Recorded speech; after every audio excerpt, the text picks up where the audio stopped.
It seemed that each day Ignacio Ferris began the ritual a minute or two earlier than the day before. It was only Tuesday, the day after Labor Day weekend and the start of a short week, and already he was edging toward the early exit. This routine was always prompted by a phone call from home.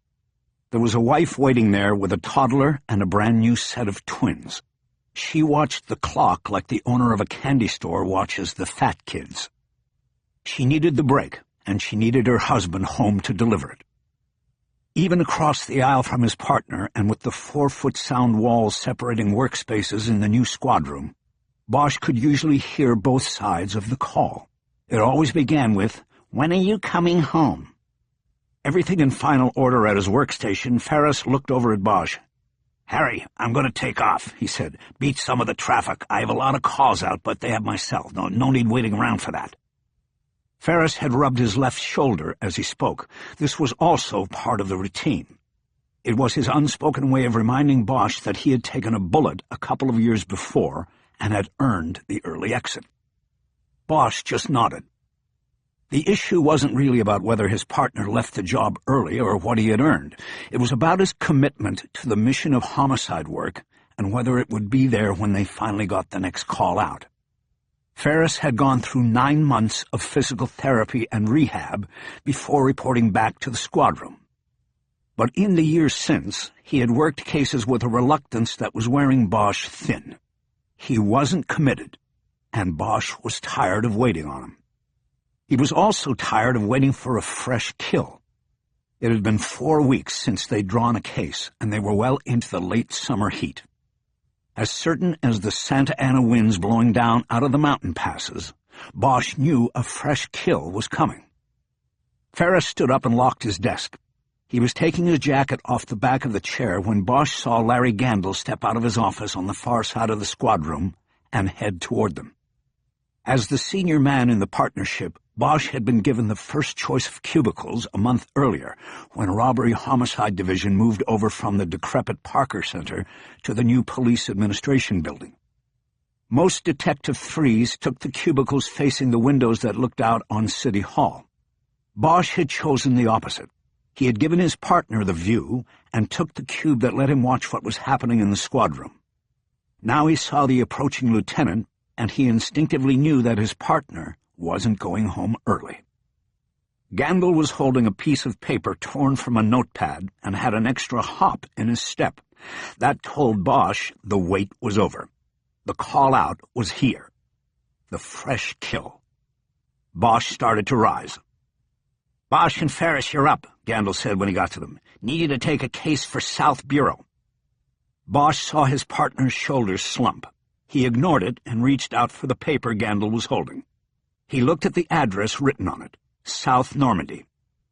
He'd been there before. "It's a liquor store," Gandil said.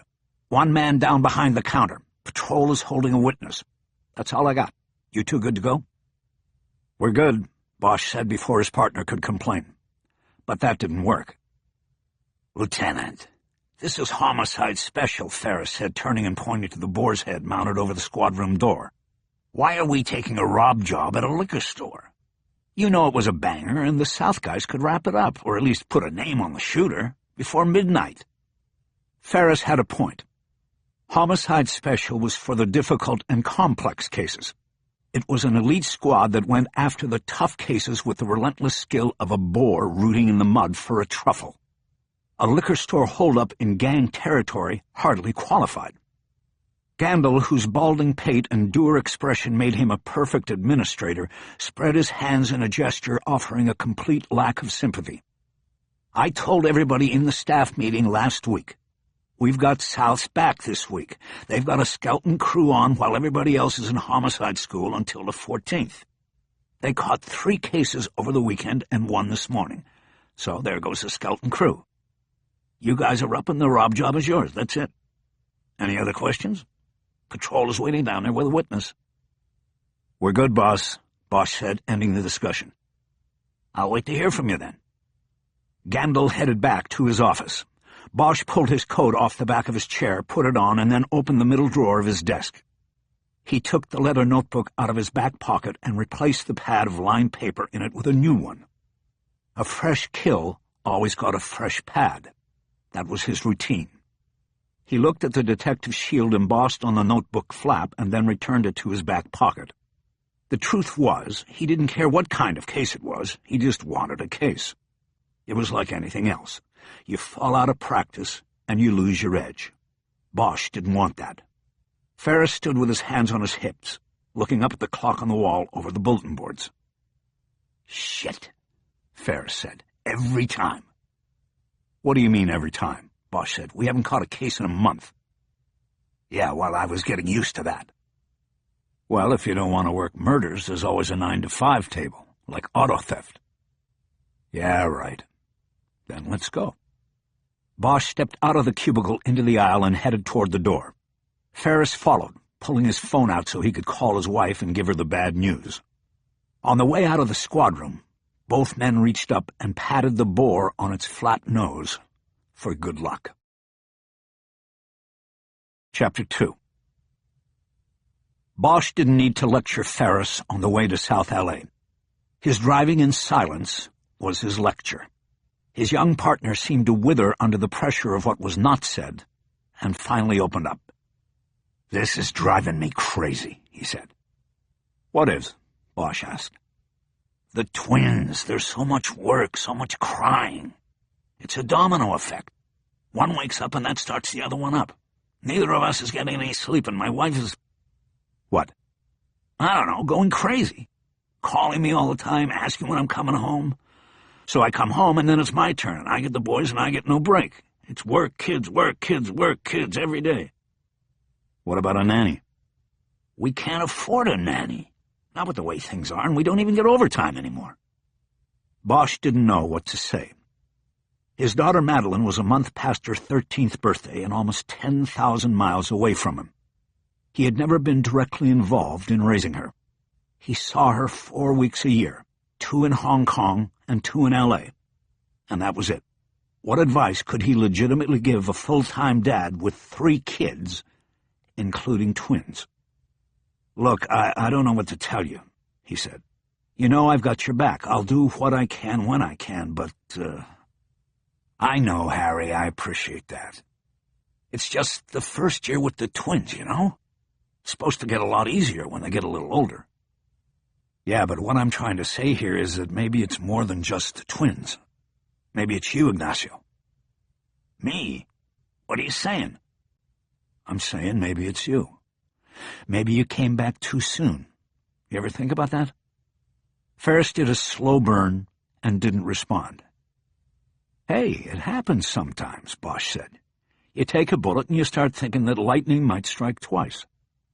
"Look, Harry, I don't know what kind of bullshit that is, but I'm fine that way. I'm good. This is about sleep deprivation and being fucking exhausted all the time, and not being able to catch up because my wife is riding my ass from the moment I get home, okay?" "Whatever you say, partner." "That's right, partner. Whatever I say. Believe me, I get it enough from her. I don't need it from you, too." Bosch nodded, and that was enough said. He knew when to quit. The address Gandil gave them was in the 70th block of South Normandy Avenue. This was just a few blocks from the infamous corner of Florence and Normandy, where some of the most horrible images of the 1992 riots had been captured by news helicopters and broadcast around the world. It seemed to be the lasting image of Los Angeles to many. But Bosch quickly realized he knew the area and the liquor store that was their destination from a different riot, and for a different reason. Fortune Liquors was already cordoned off by yellow crime scene tape. A small number of onlookers were gathered, but murder in this neighborhood was not that much of a curiosity. The people here had seen it before, many times. Bosch pulled their sedan into the middle of a grouping of 3 patrol cars and parked. After going to the trunk to retrieve his briefcase, he locked the car up and headed toward the tape. Bosch and Ferris gave their names and serial numbers to a patrol officer with the crime scene attendance log, and then ducked under the tape. As they approached the front door of the store, Bosch put his hand into his right jacket pocket and pulled out a book of matches. It was old and worn. The front cover said Fortune Liquors. and it carried the address of the small yellow building before them. He thumbed the book open. There was only one match missing, and on the inside cover was the fortune that came with every matchbook. Happy is the man who finds refuge in himself. Bosch had carried the matchbook with him for almost 12 years. Not so much for the fortune, though he did believe in what it said. It was because of the missing match and what it reminded him of. "Harry, what's up?" Ferris asked. Bosch realized he had paused in his approach to the store. "Nothing, I've just been here before." "When, on a case?" "Sort of, but it was a long time ago. Let's go in." Bosch walked past his partner and entered the open front door of the liquor store. Several patrol officers and a sergeant were standing inside. The store was long and narrow. It was a shotgun design and essentially 3 aisles wide. Bosch could see down the center aisle to a rear hallway and an open back door leading to a parking area behind the store. The cold beverage cases ran along the wall on the left aisle and then across the back of the store. The liquor was on the right aisle, while the middle aisle was reserved for wine with red on the right and white on the left. Bosch saw 2 more patrol officers in the rear hallway, and he guessed they were holding the witness in what was probably a rear storage room or office. He put his briefcase down on the floor by the door. From the pocket of his suit coat he pulled 2 pairs of latex gloves. He gave a set to Ferris, and they put them on. The sergeant noticed the arrival of the 2 detectives and broke away from his men. "Ray Lucas," he said by way of greeting. "We have one Vic down behind a counter here. His name is John Lee, spelled L-I. Happened, we think, less than 2 hours ago. Looks like a robbery where the guy just didn't want to leave a witness. A lot of us down here in the 77th knew Mr. Lee. He was a good old guy." Lucas signaled Bosch and Ferris over to the counter. Bosch held his coat so it wouldn't touch anything when he went around and squeezed into the small space behind the counter. He squatted down like a baseball catcher to look closer at the dead man on the floor. Ferris leaned in over him like an umpire. The man on the floor was Asian and looked to be almost 70. He was on his back, eyes staring blankly at the ceiling. His lips were pulled back from clenched teeth, almost in a sneer. There was blood on his lips, cheek, and chin. It had been coughed up as he died. The front of his shirt was soaked with his blood, and Bosch could see at least 3 bullet entry points in his chest. His right leg was bent at the knee and folded awkwardly under his other leg. He had obviously collapsed on the spot where he had been standing when he was shot. "No casings that we can see," Lucas said. "The shooter cleaned those up, and then he was smart enough to pull the disc out of the recorder in the back." Bosch nodded. The patrol guys always wanted to be helpful, but it was information Bosch didn't need yet, and could be misleading. "Unless it was a revolver," he said. "Then there would have been no casings to clean up." "Maybe," Lucas said, "but you don't usually see too many revolvers down here anymore. Nobody wants to be caught in a drive-by with just 6 bullets in their gun." Lucas wanted Bosch to know that he knew the lay of the land down here. Bosch was just a visitor. "I'll keep that in mind," Harry said. Bosch focused on the body and studied the scene silently. He was pretty sure the victim was the same man he had encountered in the store so many years before. He was even in the same spot on the floor behind the counter, and Bosch could see a soft pack of cigarettes in the shirt pocket. He noticed that the victim's right hand had blood smeared on it. This was not unusual. From earliest childhood, you touch your hand to an injury to try to protect it and make it better. It is natural instinct. This victim had done the same here, most likely grabbing at his chest after the first shot hit him. There was a substantial spatial separation between the bullet wounds. At least 4 inches separated the shots as they formed the points of a triangle. Bosch knew that 3 quick shots from close range would usually have made a tighter cluster. This led him to believe that the victim had likely been shot once and then fell to the floor. The killer had then probably leaned over the counter and shot him 2 more times, creating the spread. The slugs tore through the victim's chest, causing massive damage to the heart and lungs. The blood expectorated through the mouth showed that death was not immediate. The victim had tried to breathe. After all his years working cases, Bosch was sure of one thing. There was no easy way to die. "No headshot," Bosch said. "Right," Ferris said. "What's it mean?" Bosch realized he had been musing out loud. "Maybe nothing. Just seems like 3 in the chest. The shooter wanted no doubt, but then no headshot, to be sure. Like a contradiction." "Maybe." Bosch took his eyes off the body for the first time and looked around from his low angle. His eyes immediately held on a gun that was in a holster attached to the underside of the counter.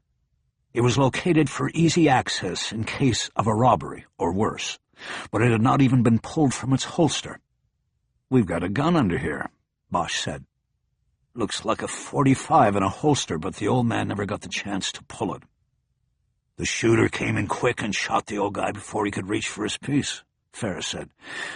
"Maybe it was known in the neighborhood that the old man had the gun under the counter." Lucas made a noise with his mouth as if he was disagreeing. "What is it, Sergeant?" Bosch asked. "The gun's got to be new," Lucas said. "The guy's been robbed at least 6 times in the last 5 years since I've been here. As far as I know, he never pulled a gun. This is the first I knew about a gun." Bosch nodded. It was a valid observation. He turned his head to speak over his shoulder to the sergeant. "Tell me about the witness," he said. She's not really a witness," Lucas said. "It's Mrs. Lee, the wife. She came in and found her husband when she was bringing him his dinner. We've got her in the back room, but you'll need a translator. We called the ACU, asked for Chinese to go." Bosch took another look at the dead man's face, then stood up, and both his knees cracked loudly. Lucas had referred to what was once known as the Asian Crimes Unit. It had recently been changed to the Asian Gang Unit to accommodate concerns that the unit name besmirched the city's Asian population by suggesting all Asians were involved in crime. But the old dogs like Lucas still called it the ACU. Regardless of name or acronym, the decision to call in an additional investigator of any stripe should have been left to Bosch as lead investigator. "You speak Chinese, Sarge?" "No, that's why I called ACU." "Then how did you know to ask for Chinese and not Korean, or maybe even Vietnamese?" "I've been on the job 26 years, Detective, and you know Chinese when you see it." "No, what I'm saying is I have a hard time making it through a shift these days without a little jolt, you know? So once a day I stop by here to pick up one of those energy drinks, you know? 5-hour boost it gives you. Anyway, I got to know Mr. Lee a little bit from coming in. He told me he and his wife came from China. And that's how I knew." Bosch nodded and was embarrassed at his effort to embarrass Lucas. "I guess I'll have to try one of those boosts," he said. "Did Mrs. Lee call 911? "No, like I said, she doesn't have much English. From what I got from dispatch, Mrs. Lee called her son, and he's the one who called 911. Bosch stepped out and around the counter. Ferris lingered behind it, squatting to get the same view of the body and the gun that Bosch had just had. "Where's the son?" Bosch asked. "He's coming, but he works up in the valley," Lucas said. "Should be here any time now." Bosch pointed to the counter. "When he gets here, you and your people keep him away from this." "Got it." "And we're going to have to try to keep this place as clear as possible now." Lucas got the message and took his officers out of the store. Finished behind the counter, Ferris joined Bosch near the front door, where he was looking up at the camera mounted on the ceiling at the center of the store. "Why don't you check out the back?" Bosch said. "See if the guy really pulled the disc, and look in on our witness." "Got it." "Oh, and find the thermostat and cool it down in here. It's too warm. I don't want that body to turn." Ferris headed down the center aisle. Bosch looked back to take the scene in as a whole. The counter was about 12 feet long. The cash register was set up at center with an open space for customers to put down their purchases. On one side of this were racks of gum and candy. On the other side of the register were other point-of-purchase products like energy drinks. a plastic case containing cheap cigars, and a lotto display case. Overhead was a wire mesh storage box for cigarette cartons. Behind the counter were shelves where high-end liquors were stored, and which had to be asked for by customers. Bosch saw 6 rows of Hennessy. He knew the expensive cognac was favored by high-rolling gang members. He was pretty sure the location of Fortune Liquors would put it into the territory of the Hoover Street Criminals, a street gang that once was a Crip set, but then became so powerful its leaders chose to forge their own name and reputation. Bosch noticed 2 things and then stepped closer to the counter. The cash register had been turned askew on the counter, revealing a square of grit and dust on the formica where it had been located. Bosch reasoned that the killer had pulled it toward him while he took the money from the drawer. This was a significant assumption because it meant that Mr. Lee had not opened the drawer and given the robber the money.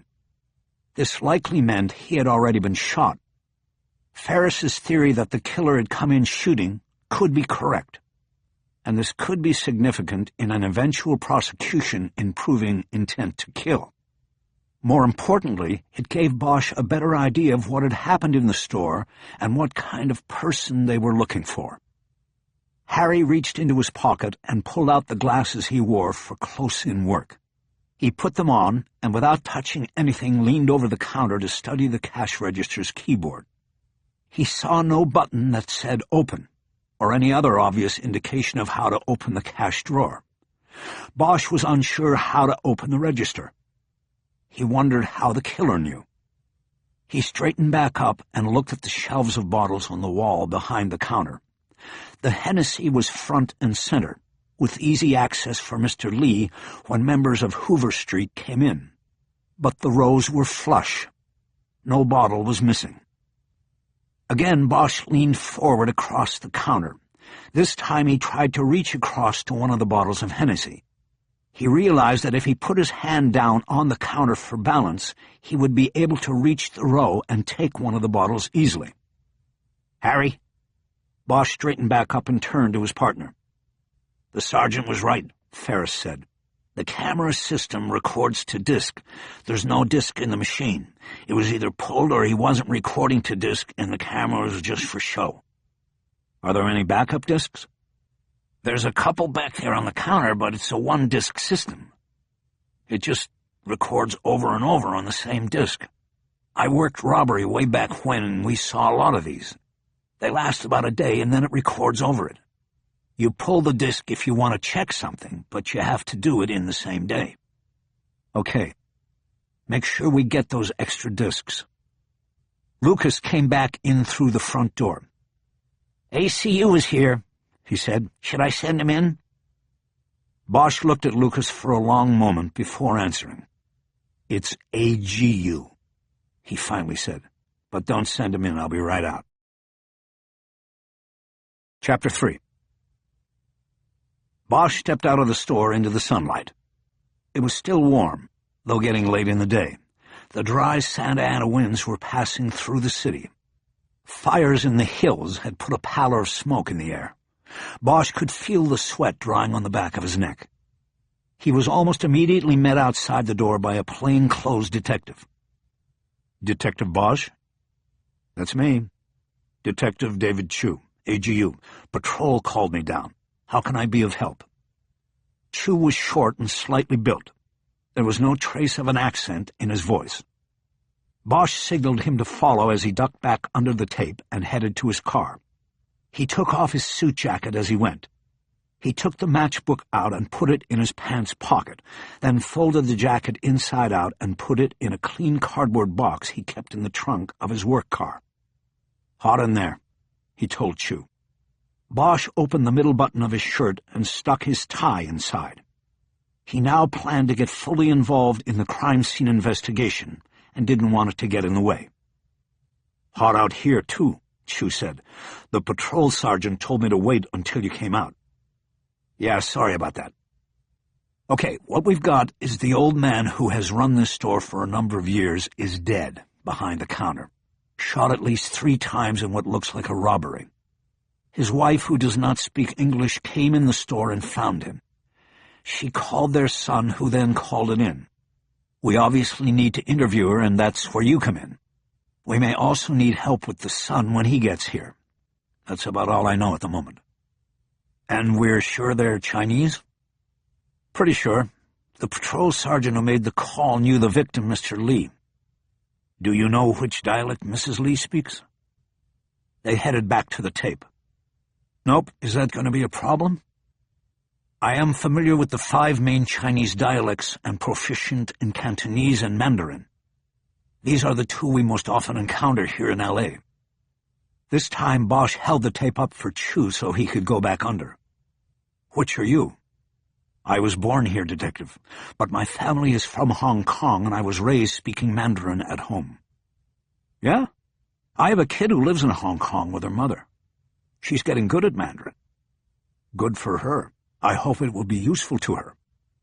They entered the store and Bosch gave Chu a quick view of the body behind the counter and then walked him to the rear of the store.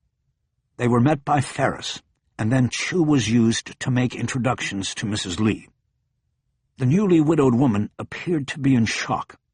Bosch saw no indication that she had shed a single tear for her husband so far. She seemed to be in a dissociated state that Bosch had seen before. Her husband was lying dead in the front of the store. She was surrounded by strangers who spoke a different language.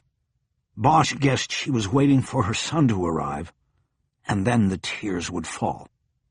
Chu was gentle with her and conversational at first. Bosch believed that they were speaking Mandarin. His daughter had told him that Mandarin was more sing-song and less guttural than Cantonese and some of the other dialects. After a few minutes, Chu broke away to report to Bosch and Ferris.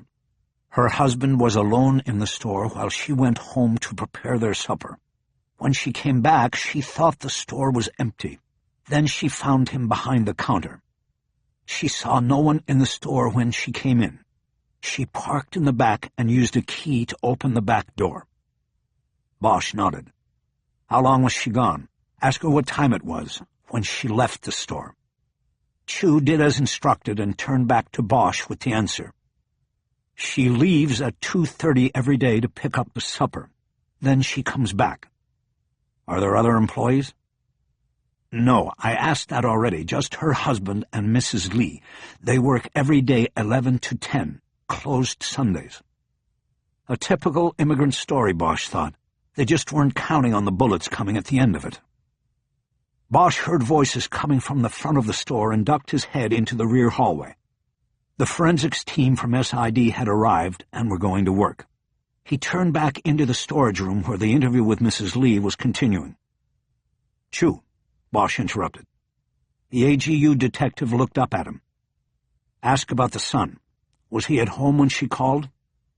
I already asked. There is another store. It's in the valley. He was working there. The family lives together in the middle, in the Wilshire district. It seemed clear to Bosch that Chu knew what he was doing. He didn't need Bosch to prompt him with questions. Okay, we're going back up front. You deal with her, and after her son arrives, it might be better to take everybody downtown. You okay with that? I'm fine with it, Chu said. Good. Tell me if you need anything. Bosch and Ferris went down the hall and to the front of the store. Bosch already knew everybody on the forensics team. A team from the medical examiner's office had also arrived to document the death scene and collect the body. Bosch and Ferris decided to split up at that point. Bosch would stay on scene. As lead detective, he would monitor the collection of forensic evidence and the removal of the body. Ferris would leave the store and go knock on doors. The liquor store was located in a commercial area of small businesses. He would go door to door in an effort to find someone who had heard or seen something related to the killing. Both investigators knew this would likely be a fruitless effort, but it was one that needed to be made. A description of a car or a suspicious person could be the piece of the puzzle that would eventually break the case. It was basic homicide work. All right if I take one of the patrol guys? Ferris asked. They know the lay of the land. Sure. Bosch thought that knowing the lay of the land was not Ferris's true reason for taking a patrol officer with him. His partner thought he needed backup to knock on doors and visit stores in the neighborhood. 2 minutes after Ferris left, Bosch heard loud voices and a commotion coming from outside at the front of the store. He stepped out and saw 2 of Lucas's patrol officers trying to physically detain a man at the yellow tape. The struggling man was Asian and in his mid-20s. He wore a tight-fitting T-shirt that displayed his lean build. Bosch quickly stepped toward the problem. "Okay, stop it right there," he said forcefully, so no one would doubt who was in charge of the situation. "Let him go," he added. "I want to see my father," the young man said. "Well, that's not the way to go about doing it." Bosch stepped closer and nodded to the 2 patrolmen. "I'll take care of Mr. Lee now." They left Bosch and the victim's son alone. "What is your full name, Mr. Lee?" "Robert Lee. I want to see my father." "I understand that. I'm going to let you see your father if you really want to. But you can't until it's clear. I'm the detective in charge of this whole thing, and I can't even see your father yet. So I need you to calm down. The only way you will get what you want is if you calm down." The young man looked down at the ground and nodded. Bosch reached out and touched him on the shoulder. "Okay, good," Bosch said. "Where's my mother?" "She's inside in the back room being interviewed by another detective." "Can I at least see her?" "Yes, you can. I'll walk you around back in a minute. I just need to ask you a few questions first. Is that okay?" "Fine, go ahead." "First of all, my name is Harry Bosch. I'm the lead detective on this investigation. I'm going to find whoever killed your father. I promise you that." "Don't make promises you don't intend to keep. You didn't even know him. You don't care. He's just another—" "Never mind." "Another what?" "I said never mind." Bosch stared at him for a moment before responding. "How old are you, Robert?" "I'm 26, and I would like to see my mother now." He made a move to turn and head toward the back of the store, but Bosch grabbed him on the arm. The younger man was strong, but Bosch had a strength in his grip that was surprising. The young man stopped and looked down at the hand on his arm. "Let me show you something, and then I'll take you to your mother." He let go of Lee's arm and then pulled the matchbook from his pocket. He handed it over. Lee looked at it with no surprise. "What about it? We used to give these away until the economy went bad and we couldn't afford the extras." Bosch took the matchbook back and nodded. "I got it in your father's store 12 years ago," he said. "I guess you were about 14 years old then. We almost had a riot in this city. Happened right here, this intersection." "I remember. They looted the store and beat up my father. He should have never reopened here.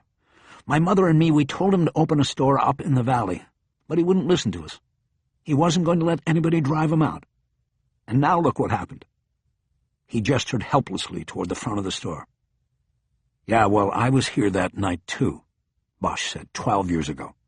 "A riot started, but it ended pretty quick. Right here, 1 casualty. A cop. I know, they pulled him right out of his car. I was in that car with him, but they didn't get to me. And when I got to this spot, I was safe. I needed a smoke, and I went into your father's store. He was there behind the counter, but the looters had taken every last pack of cigarettes in the place." Bosch held up the book of matches. "I found plenty of matches, but no cigarettes. And then your father reached into his pocket and pulled out his own. He had one last smoke left, and he gave it to me." Bosch nodded. That was the story. That was it. "I didn't know your father, Robert, but I'm going to find the person who killed him. That's a promise I'll keep." Robert Lee nodded and looked down at the ground. "Okay," Bosch said. "Let's go see your mother now." Chapter 4. The detectives didn't clear the crime scene and get back to the squad room until almost midnight. By then, Bosch had decided not to bring the victim's family to PAB for formal interviews. After appointments were made for them to come in Wednesday morning, he let them go home to grieve. Shortly after getting back to the squad, Bosch also sent Ferris home so he could attempt to repair damages with his own family. Harry stayed behind alone to organize the evidence inventory and to contemplate things about the case for the first time without interruption. He knew that Wednesday was shaping up as a busy day, with appointments with the family in the morning and results of some of the forensic and lab work coming in, as well as the possible scheduling of the autopsy. While the canvass of the nearby businesses by Ferris had proved fruitless, as expected, the evening's work had produced one possible suspect. On Saturday afternoon, 3 days before his murder, Mr. Lee had confronted a young man he believed had been routinely shoplifting from the store. According to Mrs. Lee, and as translated by Detective Chu, the teenager had angrily denied ever stealing anything and drew the race card, claiming Mr. Lee had only accused him because he was black. This seemed laughable, since 99% of the store's business came from neighborhood residents who were black. But Lee did not call the police. He simply banished the teenager from the store, telling him never to return. Mrs. Lee told Chu that the teen's parting shot at the door was to tell her husband that the next time he came back, it would be to blow the shopkeeper's head off. Lee, in turn, had pulled his weapon from beneath the counter and pointed it at the youth, assuring him that he would be ready for his return. This meant the teenager was aware of the weapon Lee had beneath the counter. If he were to make good on his threat, he would have to enter the store and act swiftly, shooting Lee before he could get to his gun. Mrs. Lee would look through gang books in the morning in an effort to find a photo of the threatening youth. If he was associated with the Hoover Street criminals, then chances were they had his photo in the books. But Bosch wasn't fully convinced it was a viable lead or that the kid was a valid suspect. There were things about the crime scene that didn't add up to a revenge killing. There was no doubt that they had to run the lead down and talk to the kid, but Bosch wasn't expecting to close the case with him. That would be too easy, and there were things about the case that defied easy. Off the captain's office in the squad, there was a meeting room with a long boardroom-style table. This was primarily used as a lunchroom, and occasionally for staff meetings or for private discussions of investigations involving multiple detective teams. With the squad empty, Bosch had commandeered the room and had spread several crime scene photographs, fresh from forensics, across the table. He had laid the photos out in a disjointed mosaic of overlapping images that in whole created the entire crime scene. It was much like the photo work of the English artist David Hockney, who lived in Los Angeles for a while and created several photo collages as art pieces that documented scenes in Southern California. Bosch became familiar with the photo mosaics and the artist because Hockney had been his neighbor for a time in the hills above the Cahuenga Pass.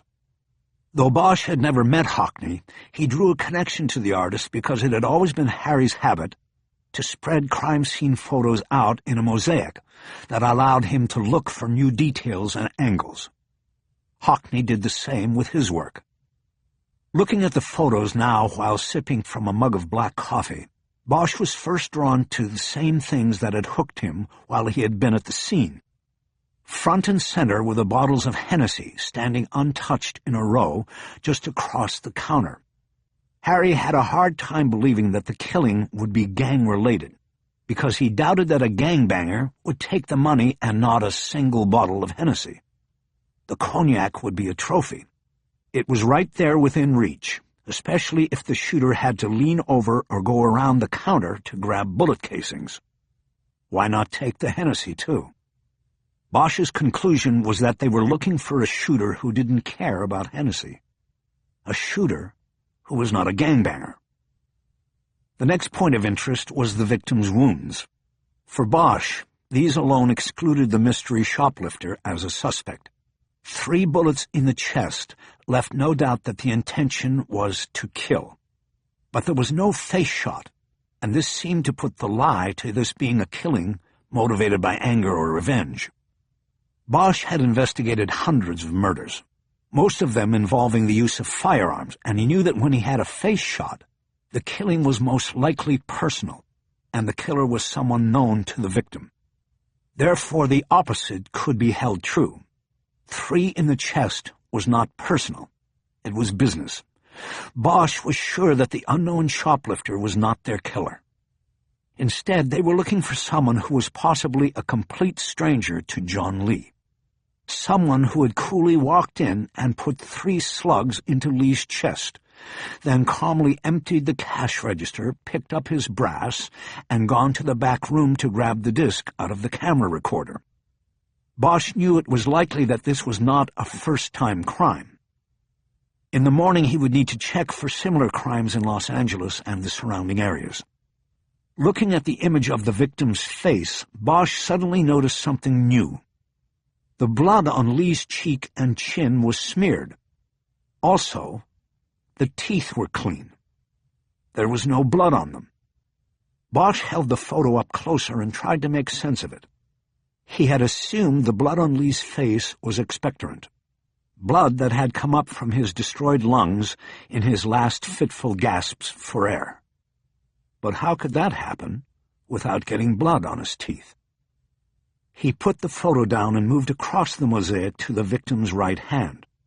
It had dropped down at his side. There was blood on the fingers and thumb, a drip line to the palm of his hand. Bosch looked back at the blood smeared on the face.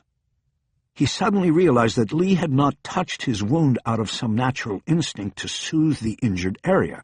He had touched his bloody hand to his mouth. This meant a double transfer had taken place. Lee had touched his hand to his chest, getting blood on it, and had then transferred blood from his hand to his mouth. The question was why? Were these movements part of the final death throes, or had Lee done something else?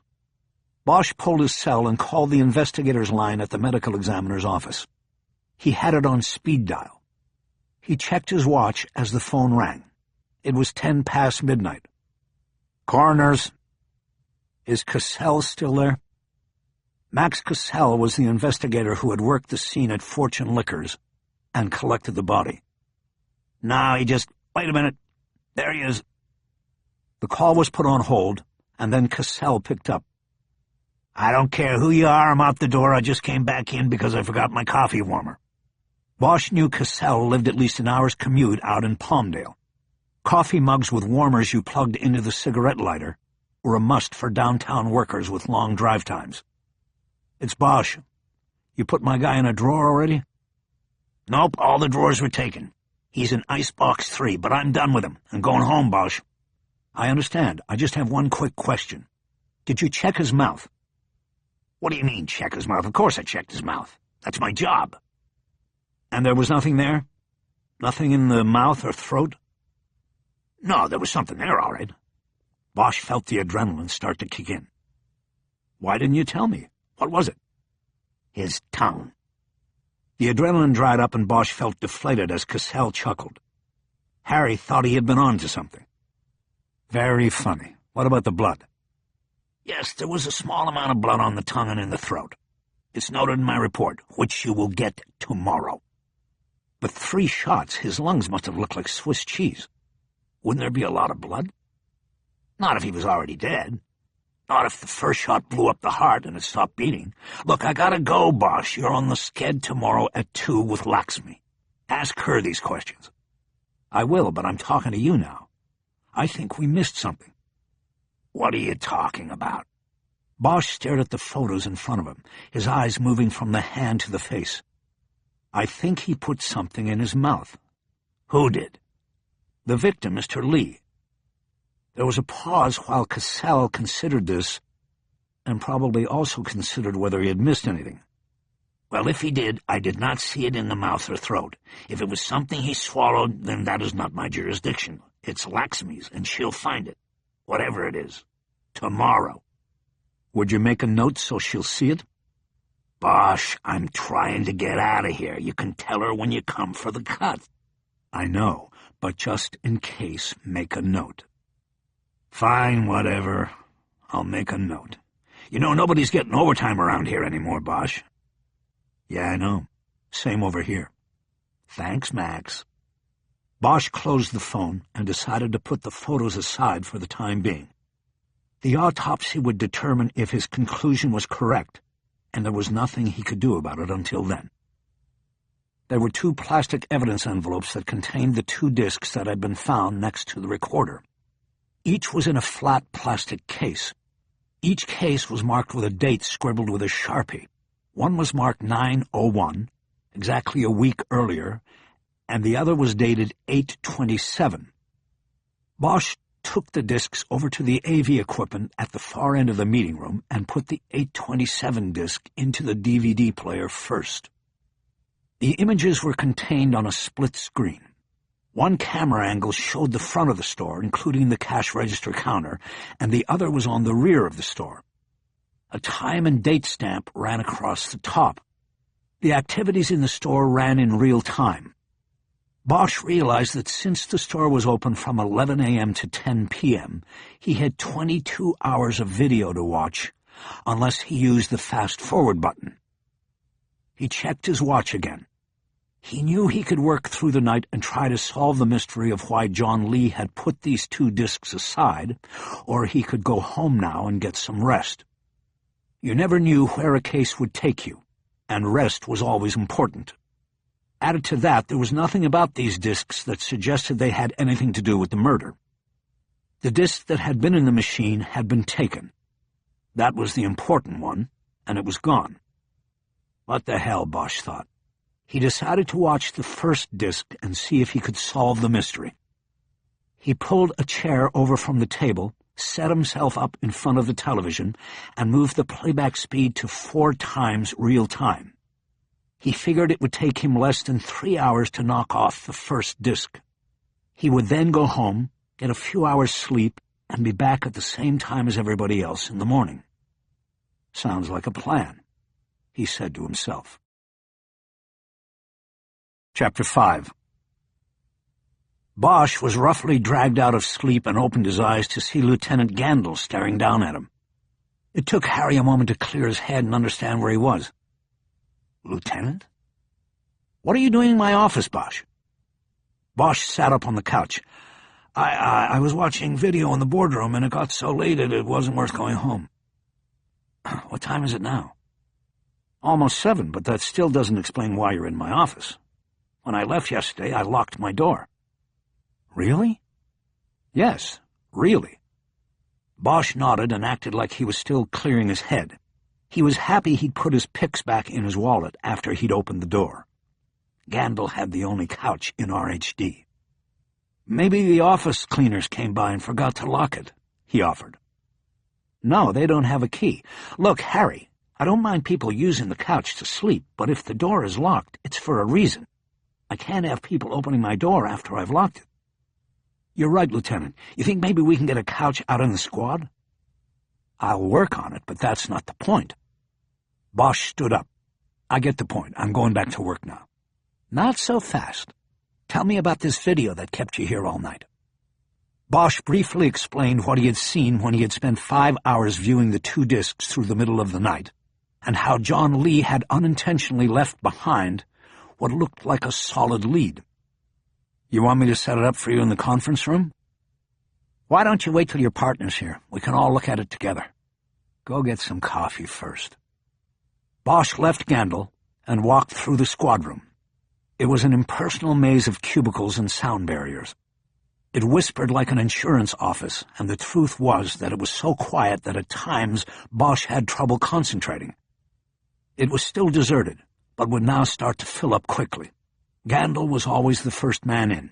He liked to set the precedent for the squad. Harry went down to the cafeteria, which had opened at 7 but was empty, because the bulk of the police department's personnel were still working out of Parker Center. The move to the new police administration building was progressing slowly. First some detective squads, then administrators, and then the rest. It was a soft opening, and the building would not be formally dedicated for another 2 months. For now it meant that there were no lines in the cafeteria, but there wasn't a full menu either. Bosch got the cops' breakfast, 2 donuts and a coffee. He also picked up a second coffee for Ferris. He ate the donuts quickly while putting cream and sugar in his partner's cup, and then took the elevator back up. As expected, when he got back to the squad, his partner was at his desk. Bosch put one of the coffees down in front of him and walked over to his own cubicle. "Thanks, Harry," Ferris said. "I should have known you'd be here before." "Hey, you wore that suit yesterday. Don't tell me you've been working all night." Bosch sat down. "I got a couple hours on the lieutenant's couch. What time is Mrs. Lee and her son coming in today?" "I told them 10. Why?" "I think I've got something we need to pursue. I watched the extra discs from the store's cameras last night." "What'd you find?" "Grab your coffee and I'll show you. The lieutenant wants to see it too." 10 minutes later, Bosch was standing with the remote control in front of the AV equipment, while Ferris and Gandil sat at the end of the boardroom table.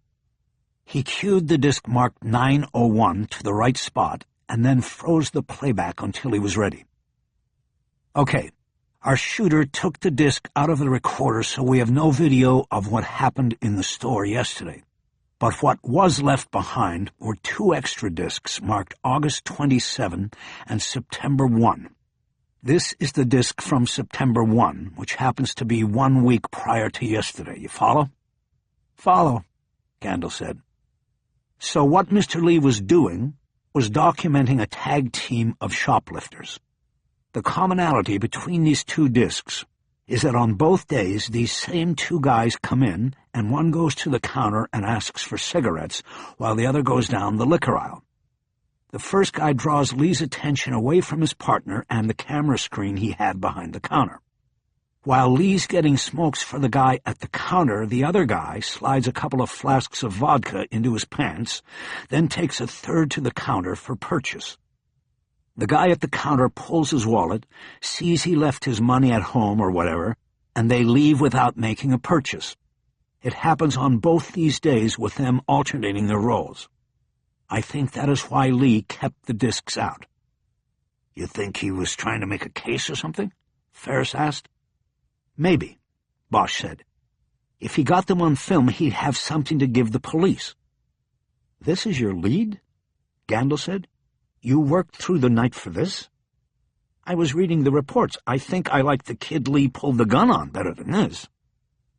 "This is not the lead," Bosch said impatiently. "I'm only telling you the reason for the discs. Lee pulled the discs out of the camera because he must have known those 2 guys were up to something, and he wanted to preserve the record of it. Inadvertently, he also preserved this on the September 1st tape."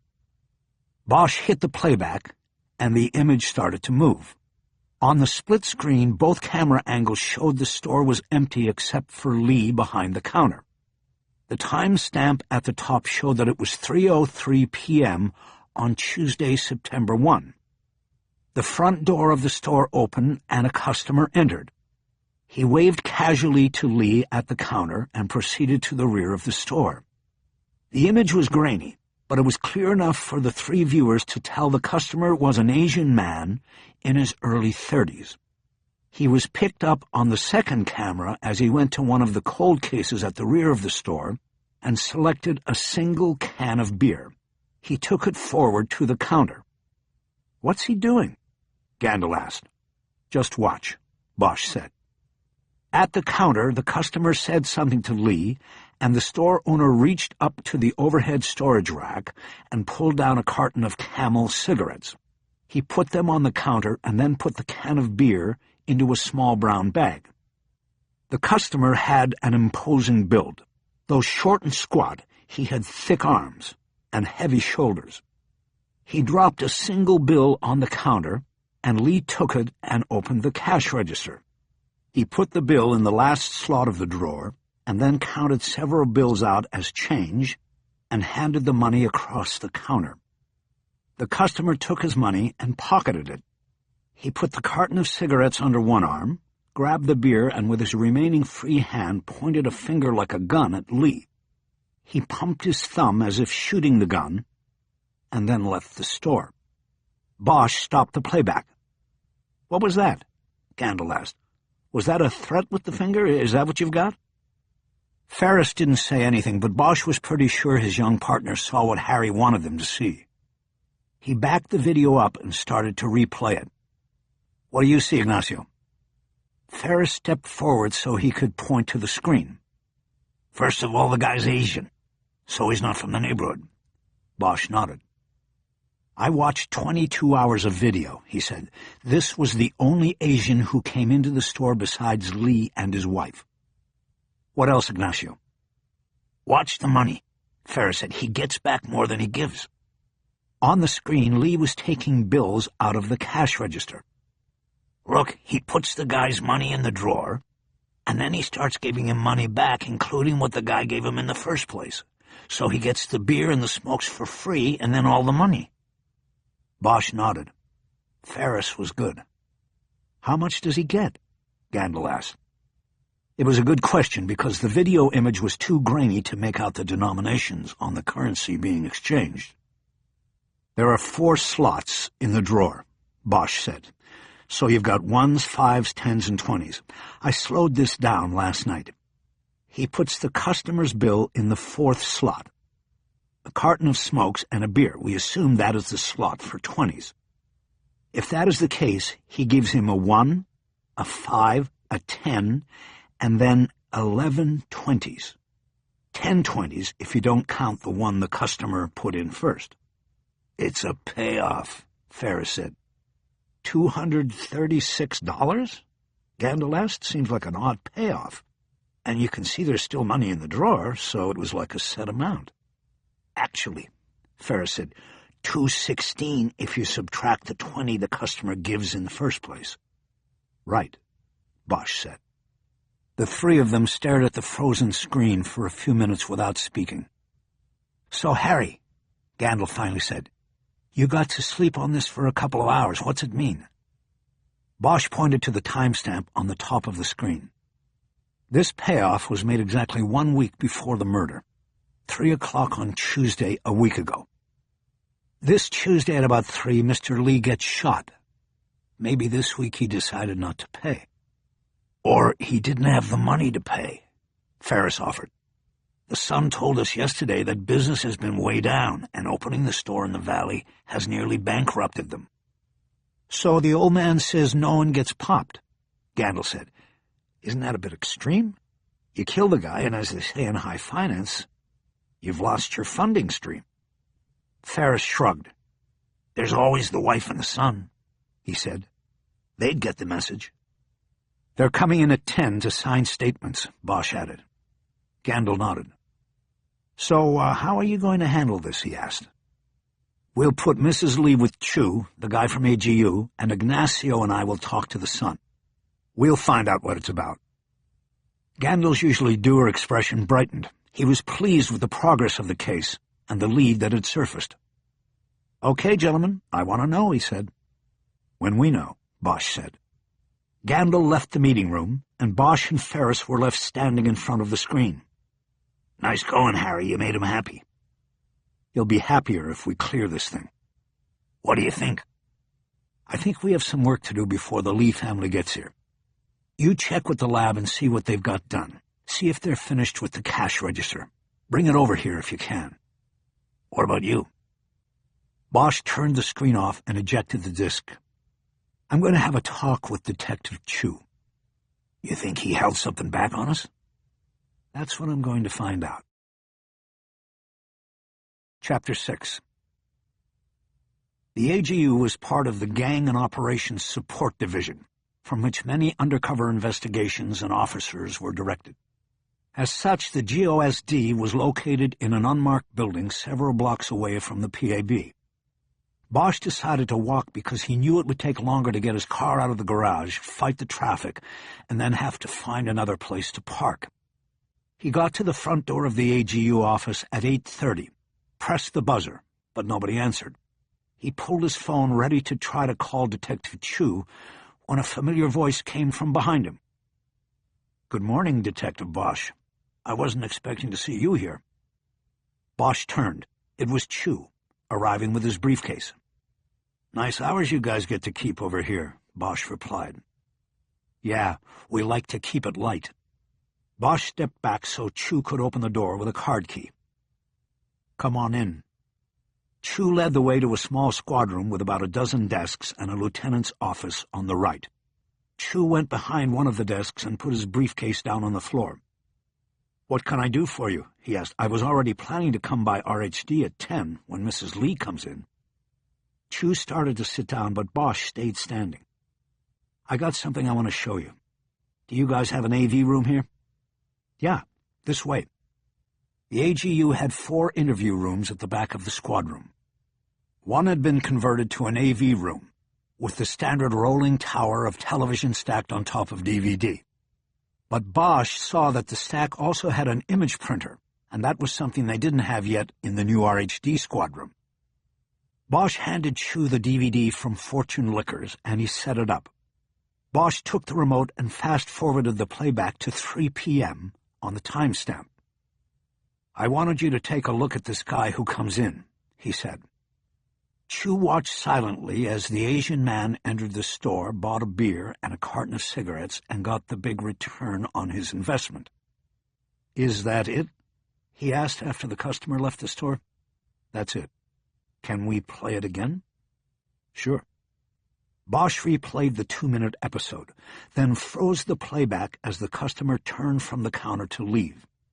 He then played with it, making slight advances on the playback, until he froze it on the best possible view of the man's face as he turned from the counter. "Know him?" Bosch asked. "No, of course not. What did you see there?" "Obviously a payoff of some kind. He got much more back than he gave." "Yeah, 216 on top of his own 20. We counted it." Bosch saw Chu's eyebrows rise. "What's it mean?" Bosch asked. "Well, it probably means he's triad," Chu said matter-of-factly. Bosch nodded.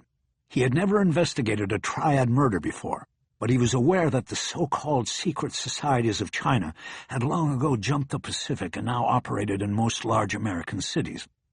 Los Angeles, with its large Chinese population, was one of the strongholds along with San Francisco, New York, and Houston. "What makes you say he's a triad guy?" "You said the payoff was $216, correct?" "That's right. Lee gave the guy his own money back. He also gave him 10 20s, a 10, a 5, and a 1. "What's it mean?" "The triad extortion business relies on weekly payments from small shop owners seeking protection. The payment is usually $108. Of course, 216 is a multiple of that, a double payment." "Why 108? They charge tax on top of the tax? They send the extra $8 to the state or something?" Chu did not register the sarcasm in Bosch's voice, and answered as if lecturing a child. "No, Detective, the number has nothing to do with that at all. Let me give you a brief history lesson that hopefully will give you some understanding." "By all means," Bosch said. "The creation of the triads goes back to the 17th century in China. There were 113 monks in the Shaolin Monastery, Buddhist monks. Manchu invaders attacked and killed all but 5 of the monks. Those remaining 5 monks created the secret societies with the goal of overthrowing the invaders. The triads were born. But over the centuries, they changed. They dropped politics and patriotism and became criminal organizations. Much like the Italian and Russian mafias, they engaged in extortion and protection rackets. To honor the ghosts of the slaughtered monks, the extortion amounts are usually a multiple of 108. "There were 5 remaining monks, not 3, Bosch said. "Why are they called triads?" "Because each monk started his own triad, Tian Di Hui. It means Heaven and Earth Society. Each group had a flag in the shape of a triangle, symbolizing the relationship between heaven, earth, and man. From that they became known as the triads." "Great. And they brought it over here?" "It's been here a very long time. But they didn't bring it over. Americans brought it over. It came with Chinese labor brought to build railroads." "And they victimized their own people?" "For the most part, yes. But Mr. Lee was religious. Did you see the Buddhist shrine in the storage room yesterday?" "I missed that." "It was there, and I talked to his wife about it. Mr. Lee was very spiritual.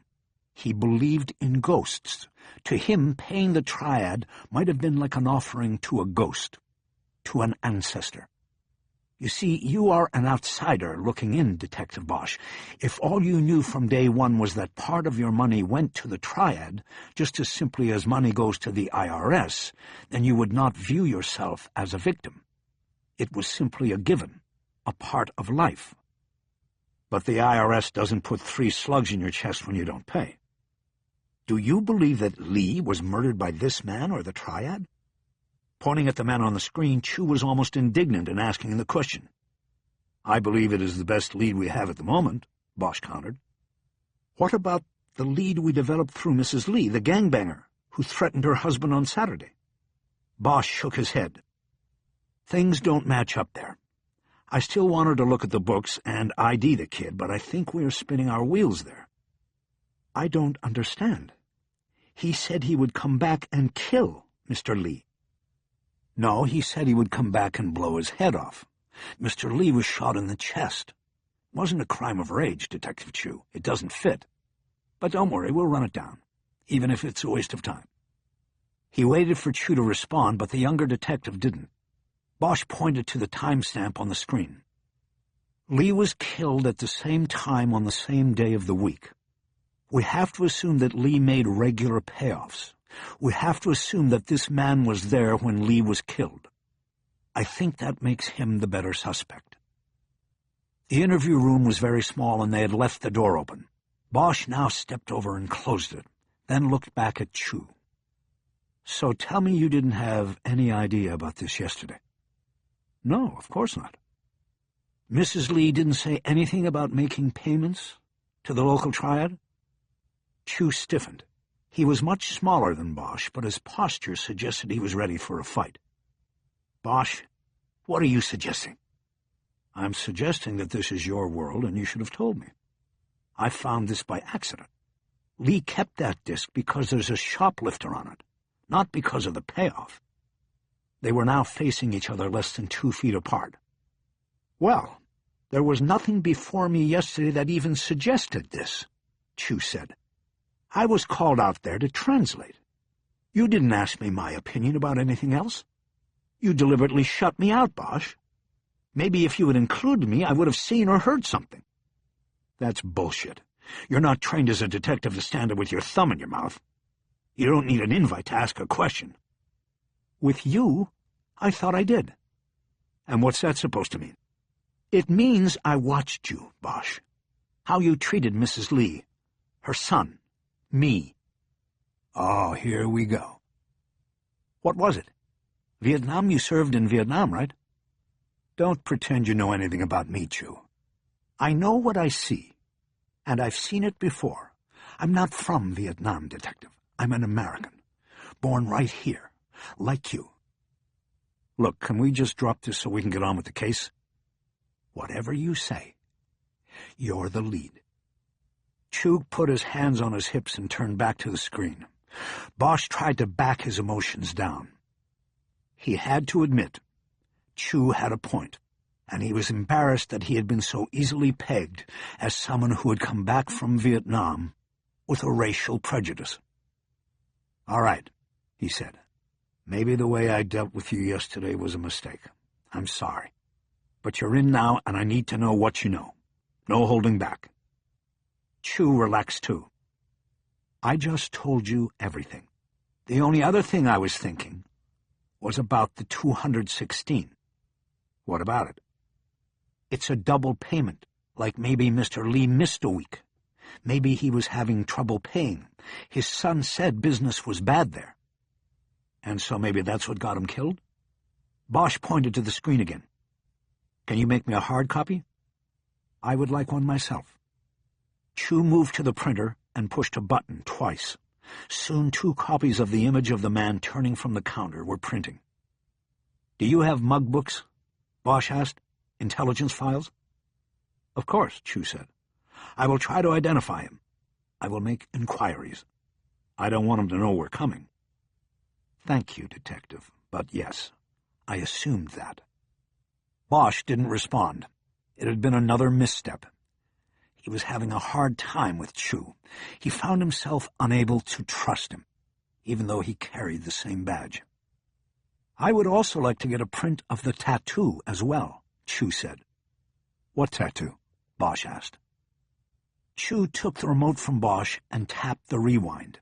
He eventually froze the picture at the moment the man was reaching his left hand out to take the cash from Mr. Li.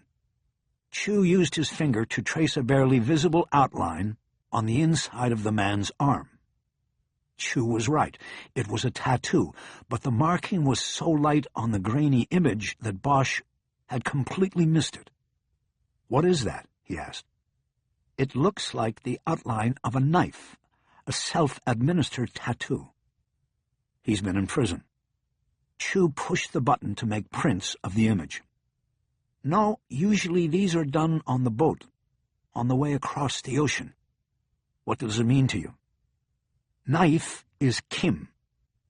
There are at least 3 triads that have a presence here in Southern California: Yi Kim, Sai Kim, and Young Kim. These mean righteous knife, Western knife, and brave knife. They are offshoots of a Hong Kong triad called 14K. Very strong and powerful. Over here or there?" "Both places." 14K, like 14-karat gold? "No. 14 is a bad luck number. It sounds like the Chinese word for death. K is for kill." Bosch knew from his daughter and his frequent visits to Hong Kong that any permutation of the number 4 was considered bad luck. His daughter lived with his ex-wife in a condominium tower where there were no floors marked with the numeral 4. The 4th floor was marked P for parking, and the 14th was skipped in the way the 13th floor was skipped in most Western buildings. The floors in the building that were actually the 14th and 24th contained the residences of English speakers who did not hold the same superstitions as the Han, the Chinese people. Bosch gestured to the screen. "So you think this guy could be in one of the 14K spin-offs?" he asked. "Perhaps, yes," Chu said. "I will begin to make inquiries just as soon as you leave." Bosch looked at Chu and tried to read him again. He believed he understood the message. Chu wanted Bosch out of there so he could go to work. Harry stepped over to the DVD player, ejected the disc, and took it. "Stay in touch, Chu," he said. "I will," Chu responded curtly. "As soon as you get something, you give it to me." "I understand, Detective. Perfectly." "Good. And I'll see you at 10 with Mrs. Li and her son." Bosch opened the door and left the tiny room. Chapter 7. Ferris had the cash register from Fortune Liquors on his desk and had run a wire from its side into the side of his laptop. Bosch put the photo printouts down on his desk and looked across at his partner. "What's happening?" "I went over to forensics. They were through with this. No prints other than the victims. I'm just getting into the memory now. I can tell you the take for the day up until the murder was under $200. The victim would have had a hard time making a payment of $216 if that's what you think happened." "Well, I've got some stuff on that to tell you. Anything else from forensics?" "Not much. They're still processing every—" "Oh, the GSR on the widow came back negative. But I guess we were expecting that." Bosch nodded. Since Mrs. Li had discovered her husband's body, it was routine to test her hands and arms for gunshot residue to determine if she had recently discharged a firearm. As expected, the test came back negative for GSR. Bosch was pretty sure she could now be scratched from the list of potential suspects, even though she was barely on it in the first place. "How deep is the memory on that thing?" Bosch asked. "It looks like it goes back a whole year. I ran some averages. The gross income on that place was slightly less than $3,000 a week. You figure in overhead and cost of goods, insurance and stuff like that, and this guy was lucky if he was clearing $50 a year for himself. That ain't no way to make a living. Probably more dangerous down there doing what he did than being a cop on those streets." "Yesterday, the Sun said business was down lately." "Looking at this, I don't see where it was ever up." "It's a cash business. He could have pulled money out of it in other ways. Probably, and then there was the guy he was paying off. If he was handing him 2 bills and change a week, that would add up. That would be 10 grand off the top on an annual basis. Bosch told Ferris what he had learned from Chu, and that he was hoping the AGU could come up with an ID. They both agreed that the focal point of the investigation was shifting toward the man in the grainy printout from the store's surveillance camera, the triad bagman. Meanwhile, the possible gangbanger who had argued with John Lee the Saturday before his murder still needed to be identified and interviewed, but the contradictions between the crime scene and an anger-revenge-type killing put that lead into second position. They went to work on the statements and other voluminous paperwork that accompanied every murder investigation. Chu arrived first at 10 o'clock, making his way right to Bosch's desk unannounced. "Yi Ling isn't here yet?" he asked by way of greeting. Bosch looked up from his work. "Who's Yi Ling?" "Yi Ling Lee, the mother." Bosch realized he had not known the full name of the victim's wife. This bothered him, because it was an indication of how little he really knew about the case. "She's not here yet. You come up with anything over there?" "I checked through our photo albums, didn't see our guy. But we're making inquiries." "Yeah, you keep saying that. What exactly does making inquiries mean?" "It means that the AGU has a network of connections within the community, and we will make discreet inquiries about who this man is and what Mr. Lee's affiliation was." "Affiliation?" Ferris asked. "He was being extorted. His affiliation was that he was a victim." "Detective Ferris," Chu said patiently, "you are looking at it from the typical Western point of view. As I explained to Detective Bosch this morning, Mr. Lee may have had a lifelong relationship with a triad society. It is called Kwangji in his native dialect. It has no direct translation, but it has to do with one's social network, and a triad relationship would be included in that." Ferris just stared at Chu for a long moment. "Whatever," he finally said. "Over here I think we call that bullshit. The Vic had lived here almost 30 years. I don't care what they call it in China. Over here it's extortion." Bosch admired his young partner's adamant reaction. He was contemplating joining the fray when the phone on his desk rang and he picked it up. "Bosch." "This is Rogers downstairs. You got 2 visitors, both named Lee. They say they have an appointment." "Send them up." "On the way." Bosch hung up. "Okay, they're on their way up. This is how I want to play this. Chu, you take the old lady into one of the interview rooms and go over her statement and have her sign it. After she signs it, I want you to ask her about the payoff and the guy on the video. Show her his photo. And don't let her play dumb. She's got to know about it. Her husband had to have talked about it." "You'd be surprised," Chu said. "Husbands and wives wouldn't necessarily talk about this." "Well, do your best. She could know a lot whether she and her husband talked about it or not. Ferris and I will talk to the son. I want to find out if he's paying protection at the store up in the valley. If so, that could be where we grab our guy." Bosch looked across the squad room and saw Mrs. Lee enter, but she was not with her son. She was with a younger woman. Bosch raised his hand to draw their attention and waved them over. "Chu, who is this?" Chu turned around as the 2 women approached. He didn't say anything. He didn't know. As the 2 women got closer, Bosch saw that the younger woman was in her mid-30s and attractive in an understated, hair-behind-the-ears sort of way. She was Asian. She was dressed in blue jeans and a white blouse. She walked a half-step behind Mrs. Lee with her eyes cast down on the floor. The initial impression Bosch got was that she was an employee, a maid pressed into service as a driver, but the desk man downstairs had said they were both named Lee. Chu spoke to Mrs. Lee in Chinese. After she responded, he translated. "This is Mr. and Mrs. Lee's daughter, Mia. She drove her mother here because Robert Lee is delayed." Bosch was immediately frustrated by the news and shook his head. "Great," he said to Chu. "How come we didn't know there was a daughter?" "We didn't ask the right questions yesterday," Chu said. "You were the one asking questions yesterday. Ask Mia where she lives." The young woman cleared her throat and looked up at Bosch. "I live with my mother and father," she said, "or I did until yesterday. I guess now I live with just my mother." Bosch felt embarrassed that he had assumed she spoke no English, and she had heard and understood his annoyed response to her showing up. "Sorry, it's just that we need all the information we can get." He looked at the other two detectives. "Okay, we're going to need to interview Mia.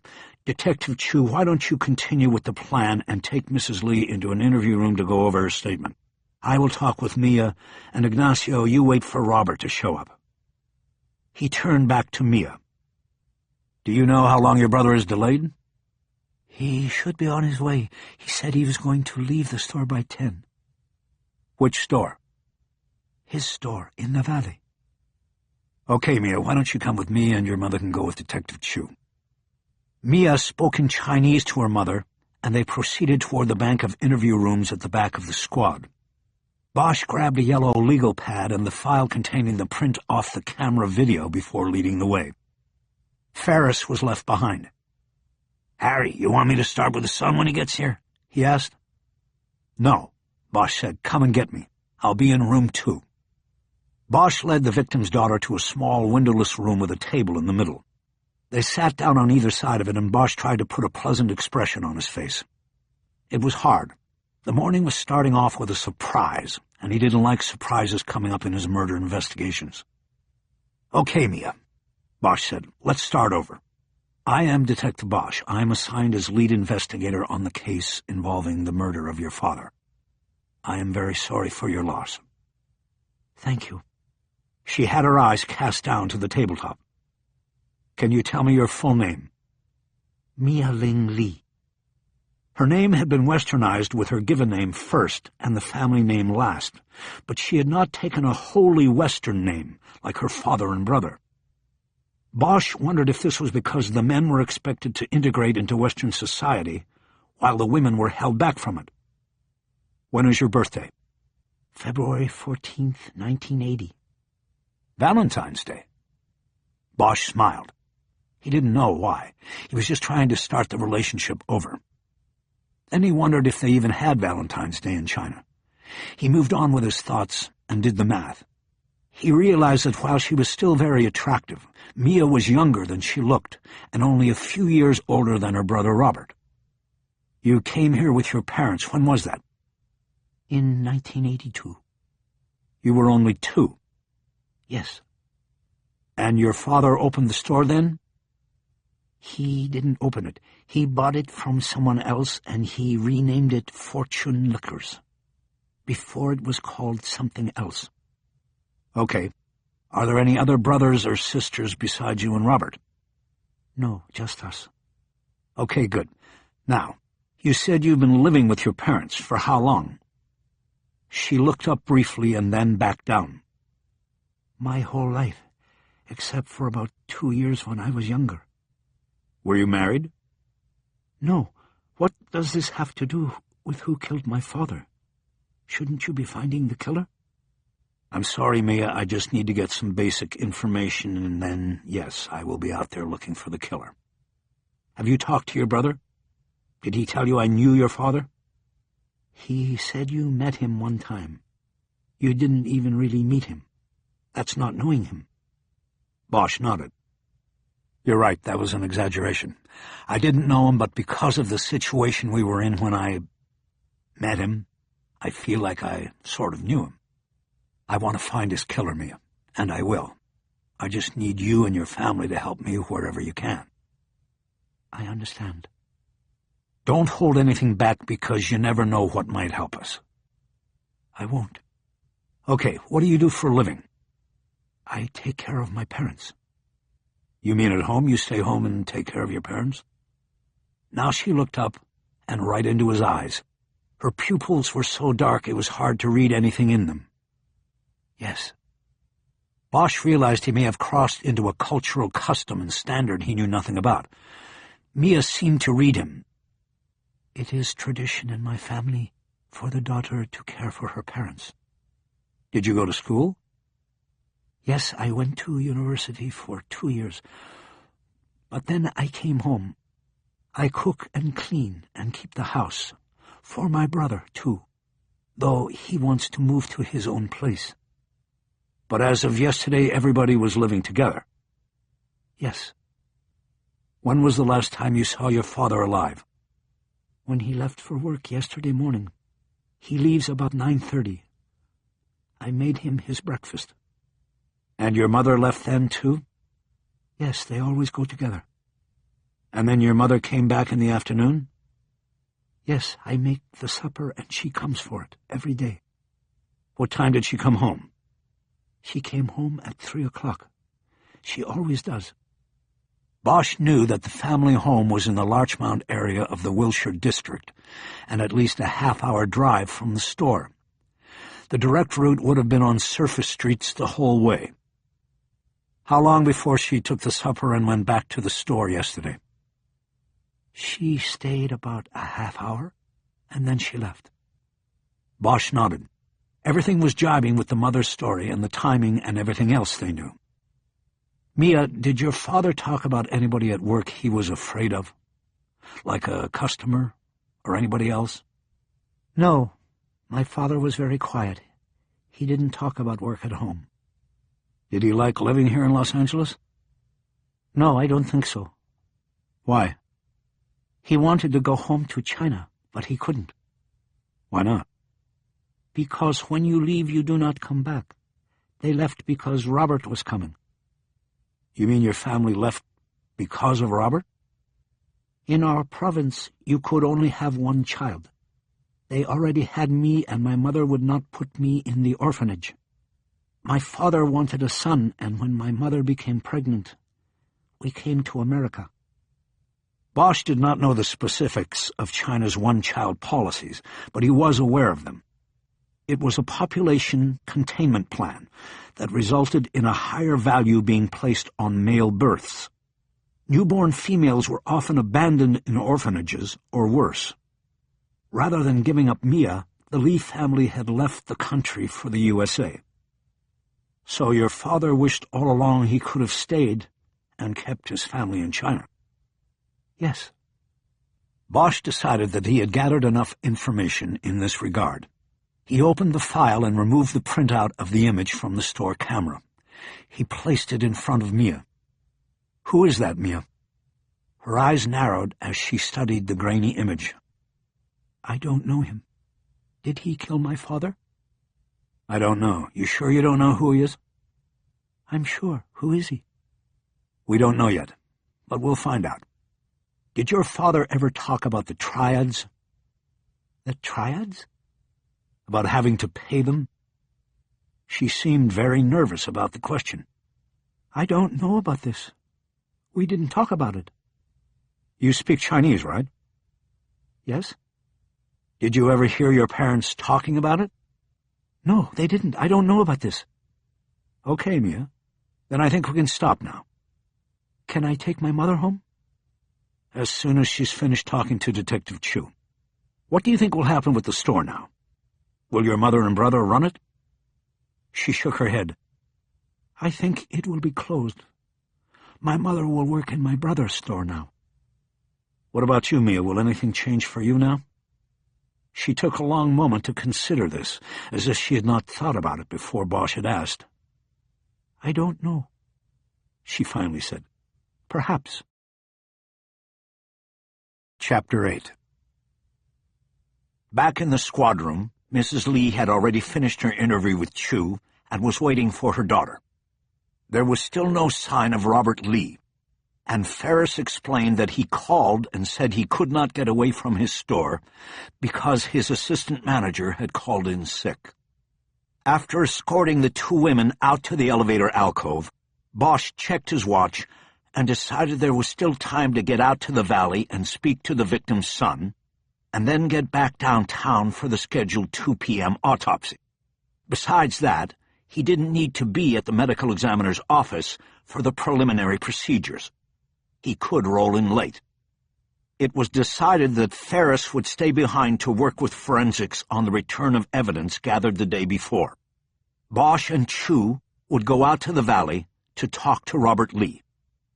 Bosch drove his Crown Vic with 220,000 miles on the odometer. The air conditioner worked but just barely. As they got closer to the valley, the temperature started rising, and Bosch wished he had taken his suit jacket off before getting in the car. Along the way, Chu spoke first and reported that Mrs. Lee signed her statement and had nothing new to add to it. She had not recognized the man from the store video and claimed to know nothing about paying off the triad. Bosch then relayed what little information he had gleaned from Mia Ling Lee and asked Chu what he knew of the tradition of keeping an adult daughter home to care for her parents. "She's a Cinderella," Chu said. "Stays home and does the cooking and cleaning, stuff like that, almost like a servant to her parents." "They don't want them to get married and leave the house?" "No, man, it's free labor. Why would they want her to get married? Then they'd have to hire a maid and a chef and a driver. This way they get them all and don't have to pay." Bosch drove silently for a while after that, thinking about the life Mia Ling Lee lived. He doubted anything would change with the death of her father. There was still her mother to care for. He remembered something relating to the case and spoke again. "She said the family would probably close the store now and just keep the one in the valley." "It wasn't making any money anyway," Chu said. "They might be able to sell it to somebody in the community and make a little bit." "Not much for almost 30 years there." "The Chinese immigrant story is not always a happy one," Chu said. "What about you, Chu? You're a success." "I'm not an immigrant. My parents were." "Were?" "My mother died young. My father was a fisherman. One time his boat went out and it never came back."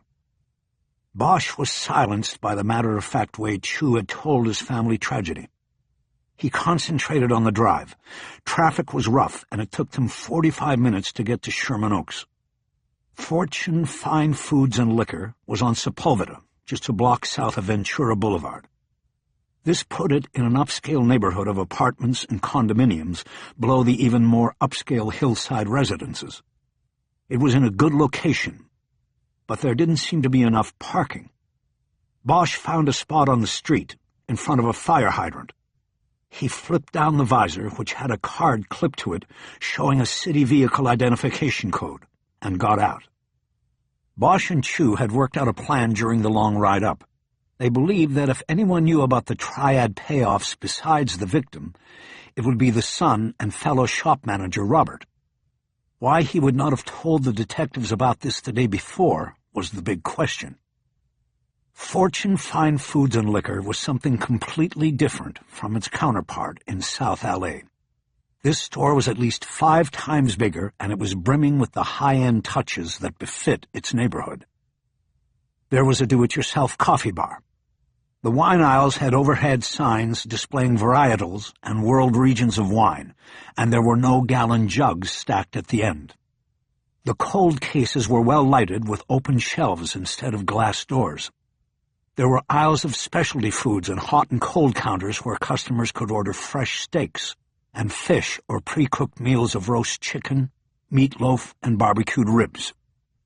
The son had taken his father's business and advanced it several levels. Bosch was impressed. There were 2 checkout stations, and Chu asked one of the women behind them where Robert Lee was. The detectives were directed to a set of double doors that led to a stockroom with 10-foot-high shelves against all the walls. To the far left was a door marked Office. Bosch knocked, and Robert Lee promptly answered the door. He looked surprised to see them. "Detectives, come in," he said. "I am so sorry about not getting downtown today. My assistant manager called in sick, and I can't leave the place without a supervisor. I'm sorry." "It's okay," Bosch said. "We're only trying to find your father's killer." Bosch wanted to put the kid on the defensive. Interviewing him in his own surroundings put him at an advantage. Bosch wanted to bring some discomfort to the situation. If Lee was on the defensive, he'd be more forthcoming and willing to try to please his interviewers. "Well, I am sorry. I thought all I needed to do was sign my statement anyway." "We have your statement, but it's a little more involved than signing papers, Mr. Lee. It's an ongoing investigation. Things change. More information comes in." "All I can do is apologize. Have a seat, please. I'm sorry the space is so tight in here." The office was narrow, and Bosch could tell it was a shared office. There were 2 desks side by side against the right wall, 2 desk chairs and 2 folding chairs, probably for sales representatives and job interviews. Lee picked up the phone on his desk, dialed a number, and told someone he was not to be disturbed. He then made an open hands gesture, signaling he was ready to go. "First of all, I'm a little surprised that you are working today," Bosch said. "Your father was murdered yesterday." Lee nodded solemnly. "I am afraid that I have been given no time to grieve for my father. I must run the business, or there will be no business to run." Bosch nodded and signaled to Chu to take over. He had typed up Lee's statement. As he went over it with Lee, Bosch looked around the office. On the wall over the desks were framed licenses from the state. Lee's 2004 diploma from the business school at the University of Southern California, and an honorable mention certificate for Best New Store of 2007 from the American Grocers Association. There were also framed photos of Lee with Tommy Lasorda, the former manager of the Dodgers, and a teenage Lee standing at the steps of the Tian Tan Buddha in Hong Kong. Just as he had recognized Lasorda, Bosch recognized the 100-foot-high bronze sculpture known as the Big Buddha. He had once journeyed with his daughter to Lantau Island to see it. Bosch reached across and straightened the cockeyed frame of the USC diploma. In doing so, he noticed that Lee had graduated from the school with honors. He thought for a moment about Robert going off to the university and getting the opportunity to take his father's business and turn it into something bigger and better. All the while, his older sister stayed home and made the beds. Lee asked for no changes to his statement and signed the bottom of each page. When he was finished, he looked up at a wall clock hung over the door, and Bosch could tell he thought they were done. But they weren't. Now it was Bosch's turn. He opened his briefcase and removed a file. From it he took the photo print of the bagman who had collected money from Lee's father.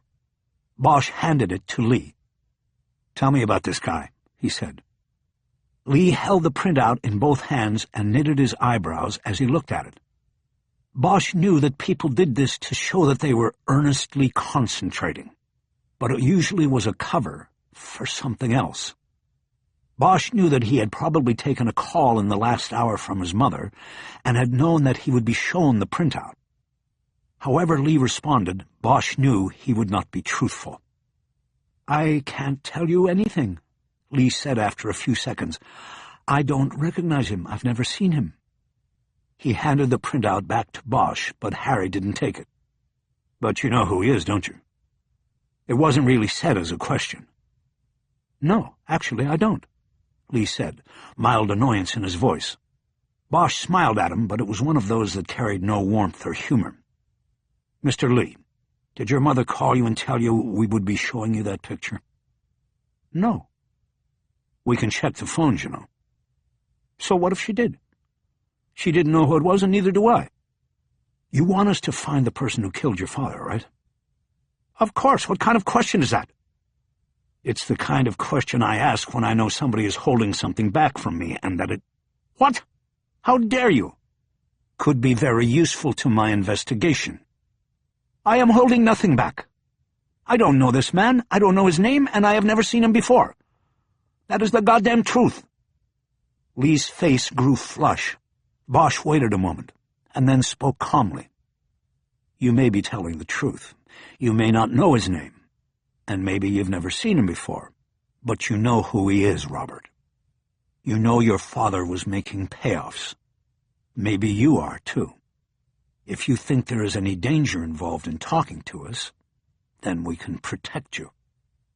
"Absolutely," Chu chimed in. Lee shook his head and smiled like he couldn't believe the situation he had found himself in. He started breathing heavily. "My father just died. He was killed. Can't you leave me alone? Why am I being badgered? I am a victim here, too." "I wish we could leave you alone, Robert," Bosch said, "but if we don't find the party responsible, there's nobody else who will. You don't want that, do you?" Lee seemed to compose himself and shook his head. "Look," Bosch continued, "we have a signed statement here. Nothing you tell us now has to go beyond this room. No one will ever know what you tell us." Bosch reached over and ticked the printout with his finger. Lee was still holding it. "Whoever killed your father took the disc out of the recorder in the back, but left the old discs. This guy was on it. He took a payment from your father at the same time and same day, a week before the murder. Your father gave him $216 as a payoff. The guy is Triad, and I think you know it.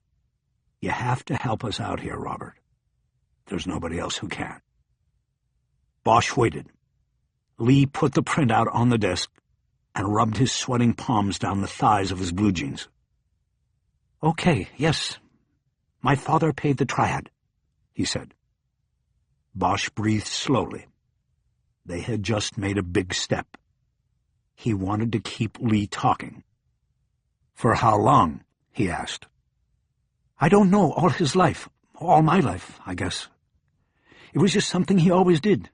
To him, it was part of being Chinese. You paid." Bosch nodded. "Thank you, Robert, for telling us this. Now, yesterday, you told us that with the economy and everything, things were not going so well at the store.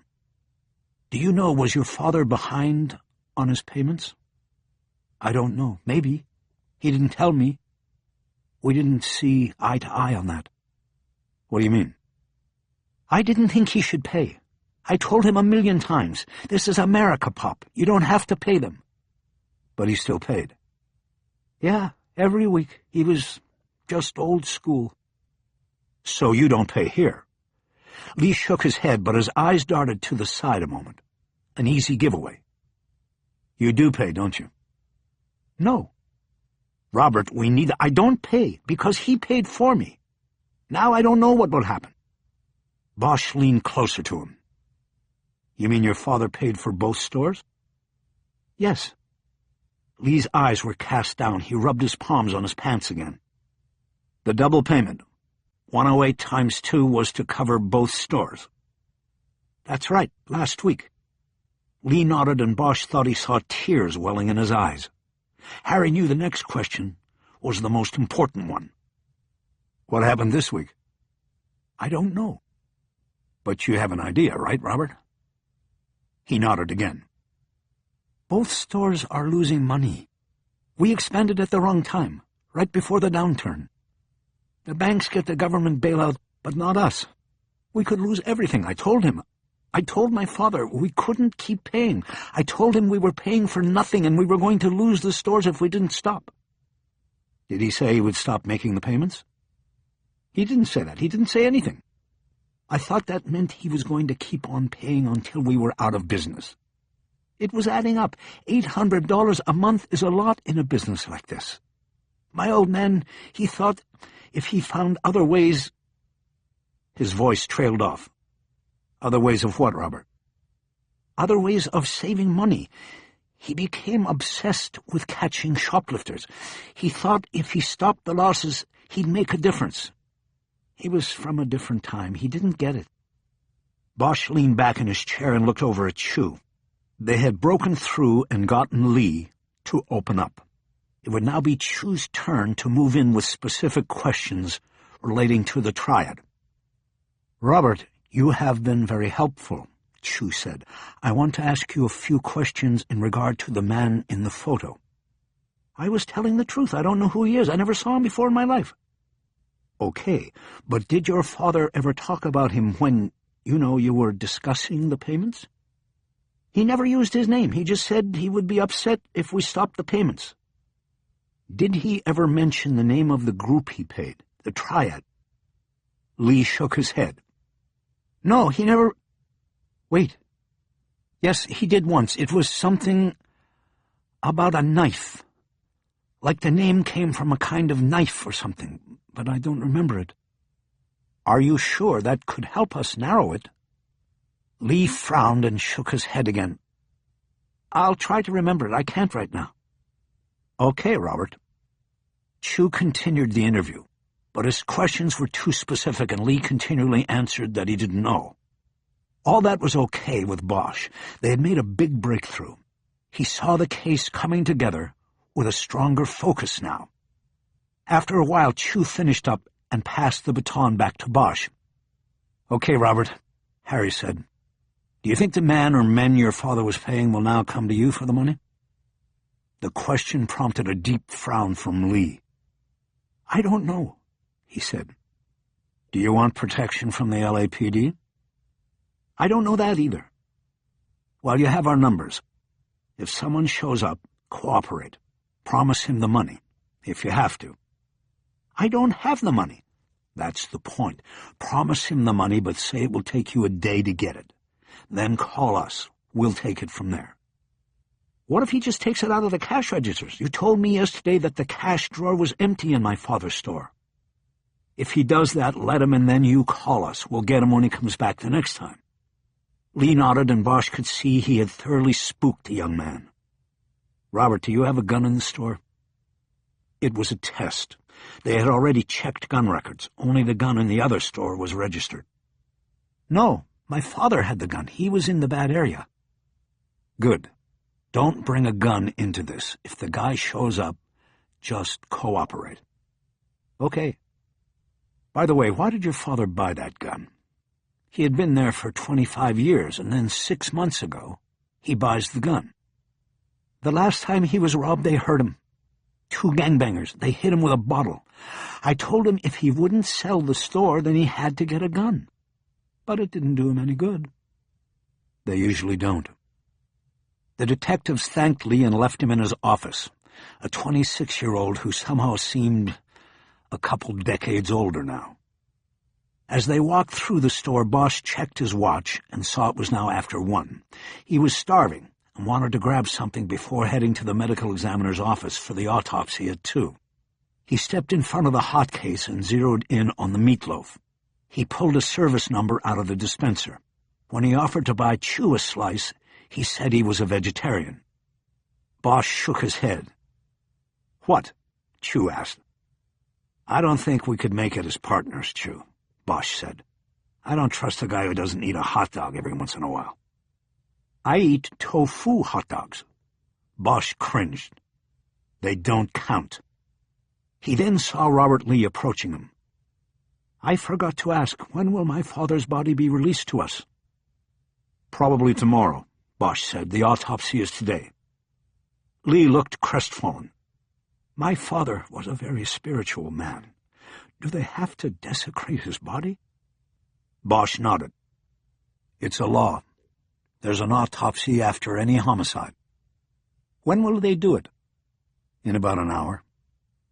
Lee nodded in acceptance. "Please, don't tell my mother this was done. Will they call me when I can have his body?"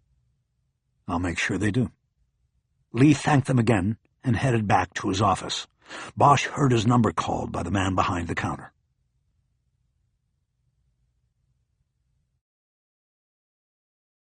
Chapter 9. On the way back downtown, Chu informed Bosch that after 14 years on the job he had yet to witness an autopsy, and didn't care to change course. He said he wanted to get back to the AGU office to continue efforts to identify the triad bagman. Bosch dropped him off and then headed over to the county coroner's office on Mission Road. By the time he checked in, gowned up and got into Suite 3, the autopsy of John Lee was well underway. The coroner's office performs 6,000 autopsies a year. The autopsy suites were tightly scheduled and managed, and the medical examiners didn't wait for late-arriving cops. A good one could knock off a surgical autopsy in an hour. All of this was fine with Bosch. He was interested in the findings of the autopsy, not the process. John Lee's body was lying naked and violated on the cold stainless steel autopsy table. The chest had been opened and the vital organs removed. Dr. Sharon Laxmi was working at a nearby table where she was putting tissue samples on slides. "Afternoon, Doctor," Bosch said. Laxmi turned from her work and glanced back at him. Because of the mask and the hair cap Bosch was wearing, she could not readily identify him. Long gone were the days that the detectives could just walk in and watch. County health regs required the full protection package. Bosch or Ferris?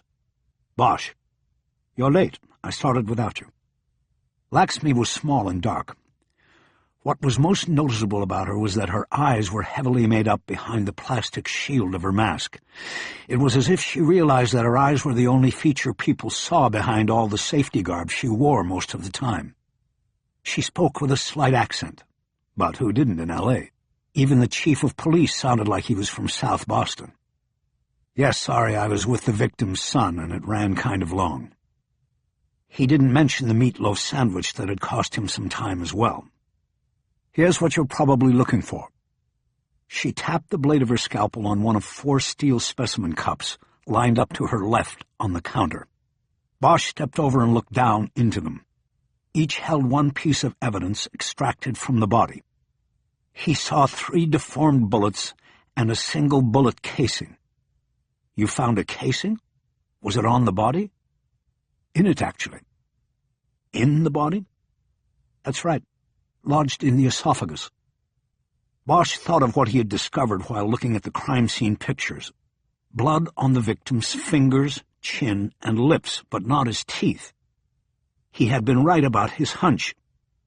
It appears you're looking for a very sadistic killer, Detective Bosch. Why do you say that?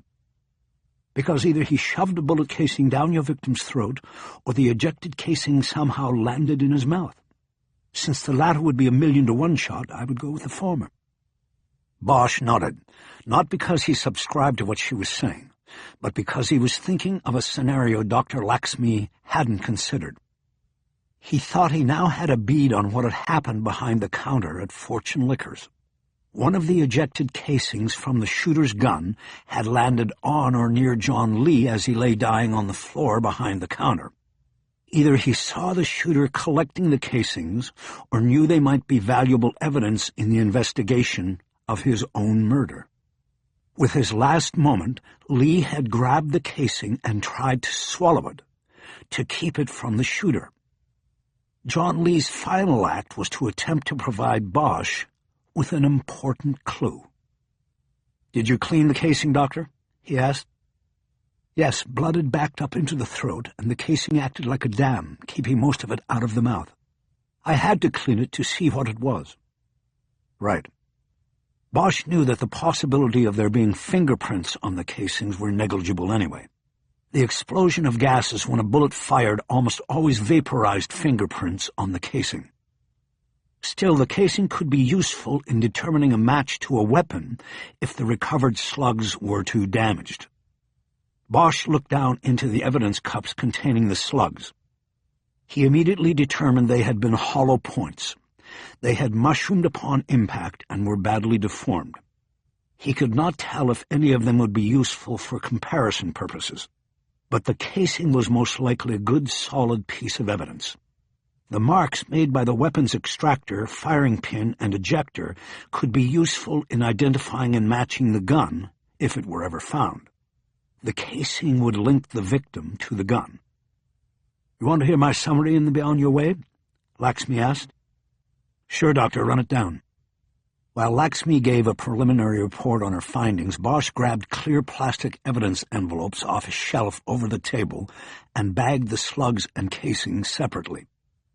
The casing looked like it had come from a 9mm round, but he would wait for confirmation from ballistics on that. He marked each envelope with his name as well as Laxmi's and the case number, and then lifted his splatter gown and put them in his coat pocket. The first shot was to the upper left chest, the projectile piercing the right ventricle of the heart and impacting the upper vertebrae, severing the spinal cord. The victim would have immediately dropped to the floor. The next 2 shots were to the right and left lower sternum. It is impossible to place an order on these 2 shots. Right and left lobes of the lungs were pierced, and the projectiles lodged in the back musculature. The result of the 3 shots was instant loss of cardiopulmonary function and subsequent death. I'd say he lasted no more than 30 seconds. The report on the spinal cord damage seemingly put Bosch's working theory of the victim intentionally swallowing the bullet casing in jeopardy. With the spinal cord damage, could he have had any hand and arm movement? Not for very long. Death was almost instantaneous. But he wasn't paralyzed, right? In those last 30 seconds, could he have picked up the casing and put it in his mouth? Laxmi considered the new scenario for a few moments before answering. I believe he would have indeed been paralyzed. But the projectile lodged in the fourth thoracic vertebra, cutting the cord there. This would have certainly caused paralysis, but it would begin at that point. The arms could still function. It would be a matter of time. As I said, his body would have ceased function inside a minute. Bosch nodded. His theory still worked. Lee could have quickly grabbed the casing with his last strength and put it in his mouth. Bosch wondered if the shooter knew this. He most likely had to move around the counter to look for the casings. In that time, Lee could have grabbed one of them. Blood found underneath Lee's body indicated that it had been moved. Bosch realized that it most likely occurred during the search for the missing shell. Bosch felt a growing excitement. The casing was a significant evidence find, but the idea that the shooter had made a mistake was even greater. He wanted to get the evidence over to tool marks and ballistics as soon as possible. Okay, Doctor, what else is there? There's something you might want to look at now rather than wait for the photos. Help me turn him. They moved to the autopsy table and carefully rolled the body over. Rigor mortis had come and gone, and the procedure was easy. Laxmi pointed to the ankles. Bosch moved down and saw that there were small Chinese symbols tattooed at the back of Lee's feet. It looked like either 2 or 3 symbols on each foot located on either side of the Achilles tendon. You photographed these? Yes, they'll be in the report. Anybody around here who can translate these? I don't think so. Dr. Ming might be able to, but he is on a vacay this week. Okay, can we slide him down a bit so I can hook the feet over the edge and take a picture? She helped him move the body down the table. The feet went over the edge, and Bosch positioned the ankles right next to each other so the Chinese symbols were in line across. He reached under his gown and pulled out his cell phone. He switched it to camera mode and took 2 photos of the tattoos. Okay. Bosch put the phone down, and they turned the body back over and moved it back up into place on the table. Bosch took off his gloves and threw them into the medical waste receptacle, then picked his phone back up and called Chu. What's your email? I want to send you a photo. Of what? Chinese symbols that were tattooed on Mr. Lee's ankles. I want to know what they mean. Okay. Chu gave him his department email. Bosch checked his camera work and sent the clearest photo to him, then put the phone away. Dr. Laxmi, is there anything else I need to know here? I think you got it all, Detective, except there's one thing that maybe the family will want to know. What's that? She gestured to one of the organ bowls she had spread across the work counter. The bullets only brought about the inevitable. Mr. Lee was dying of cancer. Bosch stepped over and looked into the tray. The victim's lungs had been excised from the body for weighing and examination. Laxmi had opened them up to probe the bullet tracks, and both lower lobes were dark gray with cancerous cells. He was a smoker, Laxmi said. I know, Bosch said. How long do you think he had? Maybe a year, maybe longer. Can you tell whether this had been treated? It doesn't look like it. Certainly no surgery. And I see no signs of chemotherapy or radiation.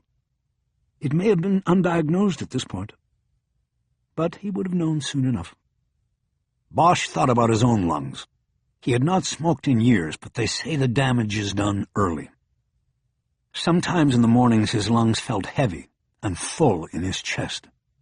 He'd had a case a few years before that resulted in his being exposed to a high-level dose of radiation. He'd cleared medical on it, but always sort of thought or hoped that the blast had knocked down anything that might be growing in his chest. Bosch took out his cell phone again and once more put it on camera function. He leaned over the bowl and shot a photo of the ravaged organs. What are you doing? Laxmi asked. I want to send it to somebody. He checked the photo, and it was clear enough. He then sent it off in an email. Who? Not the family, I hope. No, my daughter. Your daughter? There was a tone of outrage in her voice. She needs to see what smoking can do. Nice. She said nothing else. Bosch put his phone away and checked his watch. It was a double display watch that gave him the time in L.A. and Hong Kong, a present from his daughter after too many miscalculated middle-of-the-night phone calls. It was just past 3 o'clock in L.A. His daughter was 15 hours ahead and sleeping. She'd get up for school in about an hour and would get the photo then. He knew it would bring a protest call from her, but even a call like that was better than none. He smiled at the thought of it and then refocused on the work. He was ready to get moving again. "Thank you, Doctor," he said. "For your records, I'm taking the ballistic evidence over to SID. Did you sign for it?" She pointed to a clipboard on the counter, and Bosch found she had already filled out the chain of evidence report. Bosch signed the line acknowledging he was now in possession of the evidence listed. He headed toward the autopsy suite's door. "Give me a couple of days on the hard copy," Laxmi said, meaning the formal autopsy report. "You got it," Bosch said as he went through the door. Chapter 10. On the way to SID, Bosch called Chu and asked about the tattoos. "I haven't translated them yet," Chu said. "What do you mean? Did you look at them?" "Yeah, I looked at them, but I can't translate them. I'm trying to find somebody who can." "Chu, I saw you talking to Mrs. Lee. You translated for her." "Bosch, just because I speak it doesn't mean I can read it. There are 8,000 Chinese symbols like these. All my schooling was in English. I spoke Chinese at home. Never read it." "Okay. Then is there somebody there that can get me a translation?" "It is the Asian Crimes Unit, isn't it?" "Asian Gang Unit. And yes, there are people here who can do it, but they don't happen to be here right now. As soon as I have it, I will call you." "Great, call me." Bosch hung up. He was frustrated by the delay. A case had to move like a shark. It could never stop its momentum because that could be fatal. He checked his watch for the time in Hong Kong, then pulled to the curb and sent the photo of the ankle tattoos to his daughter in an email. She would get it on her phone, right after she saw the photo of the lungs he had sent her. Pleased with himself, Bosch pulled back into traffic. He was becoming more and more adept at digital communication thanks to her. She had insisted that they communicate on all modern levels: email, text, video. She had even tried unsuccessfully to get him onto something called Twitter. He insisted in return that they also communicate the old-fashioned way: verbal conversation. He made sure their phones were covered by international call plans. He made it back to the PAB a few minutes later and went straight to the tool marks and ballistics unit on the 4th floor. He took his 4 plastic evidence bags to a technician named Ross Malone. His job was to take bullet slugs and casings and use them to attempt to identify the make and model of the firearm they came from. Later, in the event that a gun was recovered, he would be able to match the bullets to it through ballistic testing and analysis. Malone began with the bullet casing, using a set of tweezers to take it from its packaging, and then hold it under a high-powered magnifying glass with a lighted rim. He studied it for a long moment before speaking. "Corbon 9mm, he said, "and you're probably looking for a Glock." Bosch was expecting him to confirm the size of the round and identify the brand, but not to name the make of weapon that had fired the bullet. "How do you know that?" "Take a look." Malone was on a stool in front of the magnifying glass, which was attached to an adjustable arm anchored to the work table. He moved it over slightly so Bosch could look over his shoulder. He was holding the back end of the casing into the light and magnification. Bosch could read the words Corbon stamped into the outer edge of the cap. At center was a depression made when the gun's firing pin had struck the primer, firing the bullet. "You see how the impression is elongated, almost rectangular?" Malone asked. "Yeah, I see it." "That's Glock. Only Glocks have the rectangle because the firing pin is rectangular." so you are looking for a 9mm Glock. They have several different models that would apply. Okay, that helps. Anything else?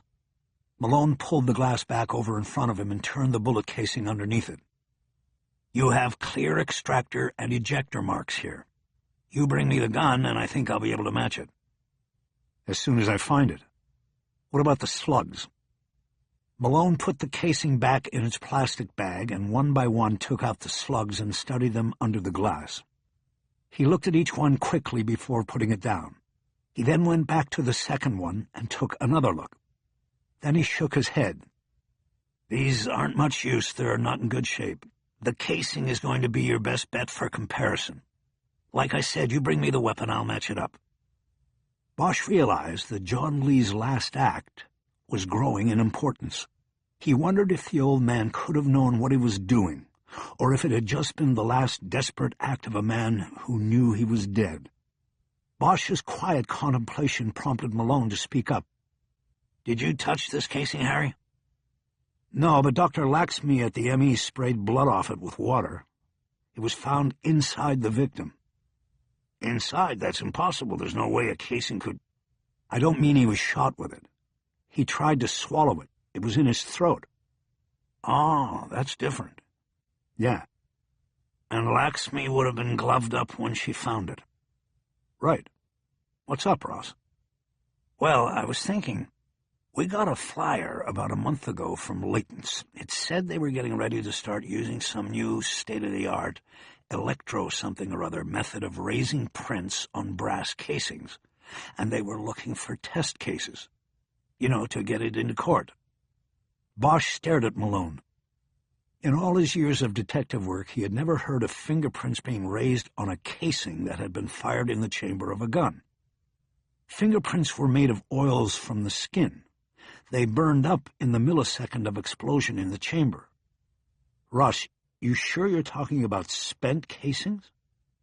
Yeah, that's what it said. Terry Sopp is the tech over there handling it. Why don't you go see her? Give me back the casing and I will. 15 minutes later, Bosch was with Terry Sopp in the SID's latent fingerprints lab. Sopp was a senior examiner and had been around nearly as long as Harry. They had an easy comfort with each other, but Bosch still felt he had to finesse the meeting and lead Sopp to the water. Harry, what's the story? It was how she always greeted Bosch.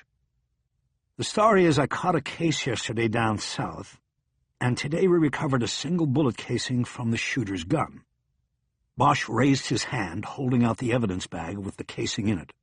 Sopp took it, held it up, and squinted as she studied it through the plastic. Fired? Yep. I know it's a long shot, but I was hoping maybe there'd be a print on it. I don't have much else going on the case at the moment. Well, let's see. Normally, you'd have to wait your turn, but seeing how we go back about 5 police chiefs... That's why I came to you, Terry. Sopp sat down at an examination table and, like Malone, used a pair of tweezers to pull the casing from the evidence bag. She first fumed it with cyanoacrylate and then held it under an ultraviolet light. Bosch was watching over her shoulder and had the answer before Sopp voiced it. You have a smear here. Looks like somebody handled it after it was fired, but that's all. Shit. Bosch guessed that the smear had most likely been left on the casing when John Lee grabbed it and put it in his mouth. Sorry, Harry. Bosch's shoulders sagged. He knew it was a long shot, or maybe a no shot, but he was hoping to convey to Sopp how much he had counted on getting a print. Sopp started to put the casing back into the evidence envelope. Tool marks look at this yet? Yeah, I just came from there. She nodded. Bosch could tell she was thinking about something. Harry, tell me about the case. Give me the parameters. Bosch summarized the case, but left out the detail about the suspect they had pulled out of the surveillance video. It made it sound like the investigation was almost hopeless. No evidence, no suspect, no motive other than common robbery. Zip. Nada. Nothing.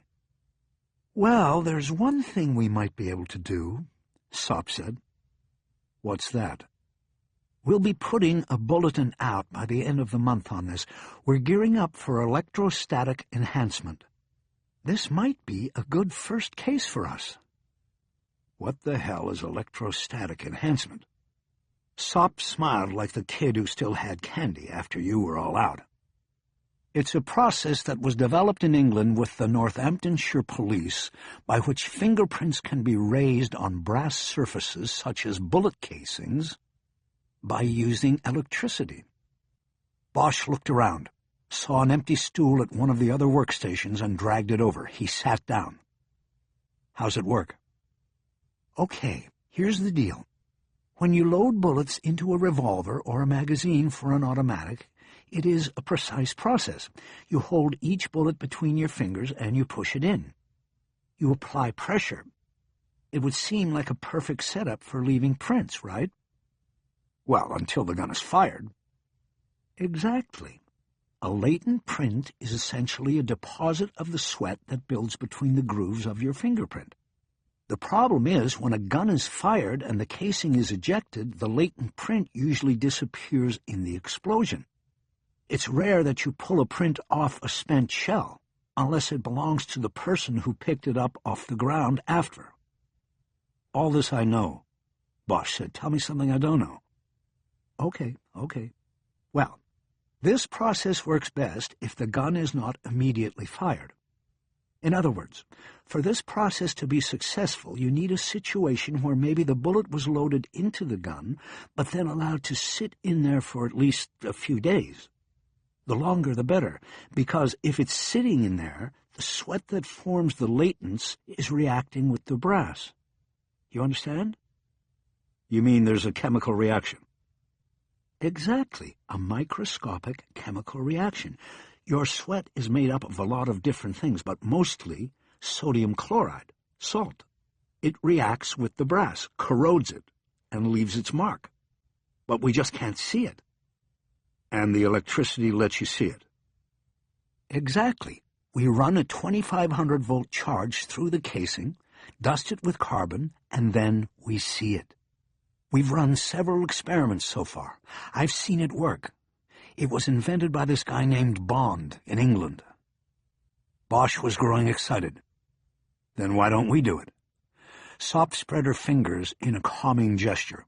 Whoa, hold on, Harry. We can't just do it. Why not? What are you waiting for, a ribbon-cutting ceremony with the chief or something? No, it's not that.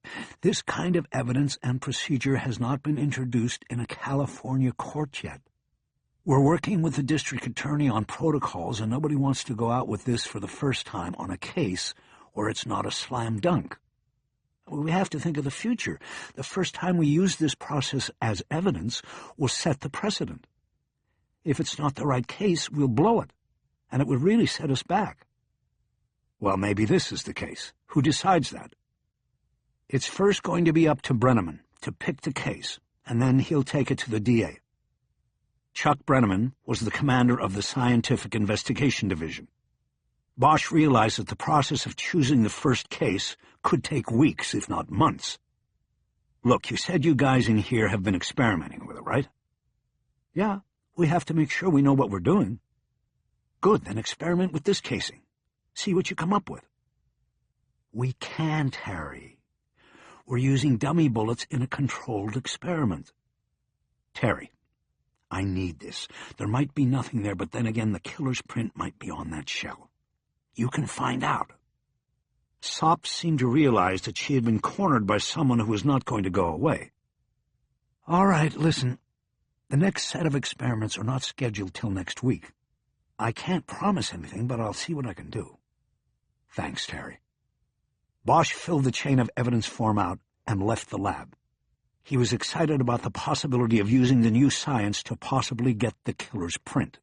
It almost felt to him as if John Lee had known about electrostatic enhancement all along. The thought sent a different kind of electricity down Bosch's spine. As he stepped out of the elevator on the 5th floor, he checked his watch and saw that it was time to call his daughter. She would be walking down Stubbs Road to the Happy Valley Academy. If he didn't get her now, he would have to wait until after school was out. He stopped in the hallway outside the squad room, pulled his phone, and hit the speed dial. The Trans-Pacific call took 30 seconds to connect. "Dad, what's with the picture of a dead person?" He smiled. "Hello to you, too. How do you know he's dead?" Let's see. My dad investigates murders, and he sends me bare feet on a steel table. And what is this other picture? The guy's lungs? That is so gross." "He was a smoker. I thought you should see that." There was a moment of silence, and then she spoke very calmly. There was no little girl in her voice now. "Dad, I don't smoke." "Yeah, well, your mother told me you smell like smoke when you come home from hanging out with your friends at the mall." "Yeah, that might be true, but it's not true that I smoke with them." "Then who do you smoke with?" "Dad, I don't. My friend's older brother hangs out sometimes to watch over her. I don't smoke, and neither does he." "He? I thought you said your friend was a her." She said the name again, this time putting a heavy Chinese accent on it. It sounded like Hiya. Hiya is a her. Hiya is her name. It means river. "Then why don't you call her River?" "Because she's Chinese, and so I call her by her Chinese name." "Must get like Abbott and Costello calling a she he." "Like who?" Bosch laughed. "Never mind. Forget the lungs, Matty. If you tell me you don't smoke, I believe you. But that's not why I'm calling. The tattoos on the ankles, could you read them?" "Yes, it's gross. I have a dead guy's feet on my phone." "Well, you can delete it as soon as you tell me what the tattoos mean. I know you study that stuff in school." "I'm not going to delete it. I'm showing my friends. They'll think it's cool." "No, don't do that. It's part of a case I'm working, and nobody should see it. I sent it to you because I thought you could give me a quick translation." "You mean in all of the LAPD you don't have one person who can tell you? You have to call your daughter in Hong Kong for such a simple thing?" "At the moment, that's about right. You do what you have to do. Do you know what the symbols mean or not?" "Yes, Dad, they were easy." "Well, what do they mean?" "It's like a fortune. On the left ankle, the symbols are Fu and Kai, which mean luck and money.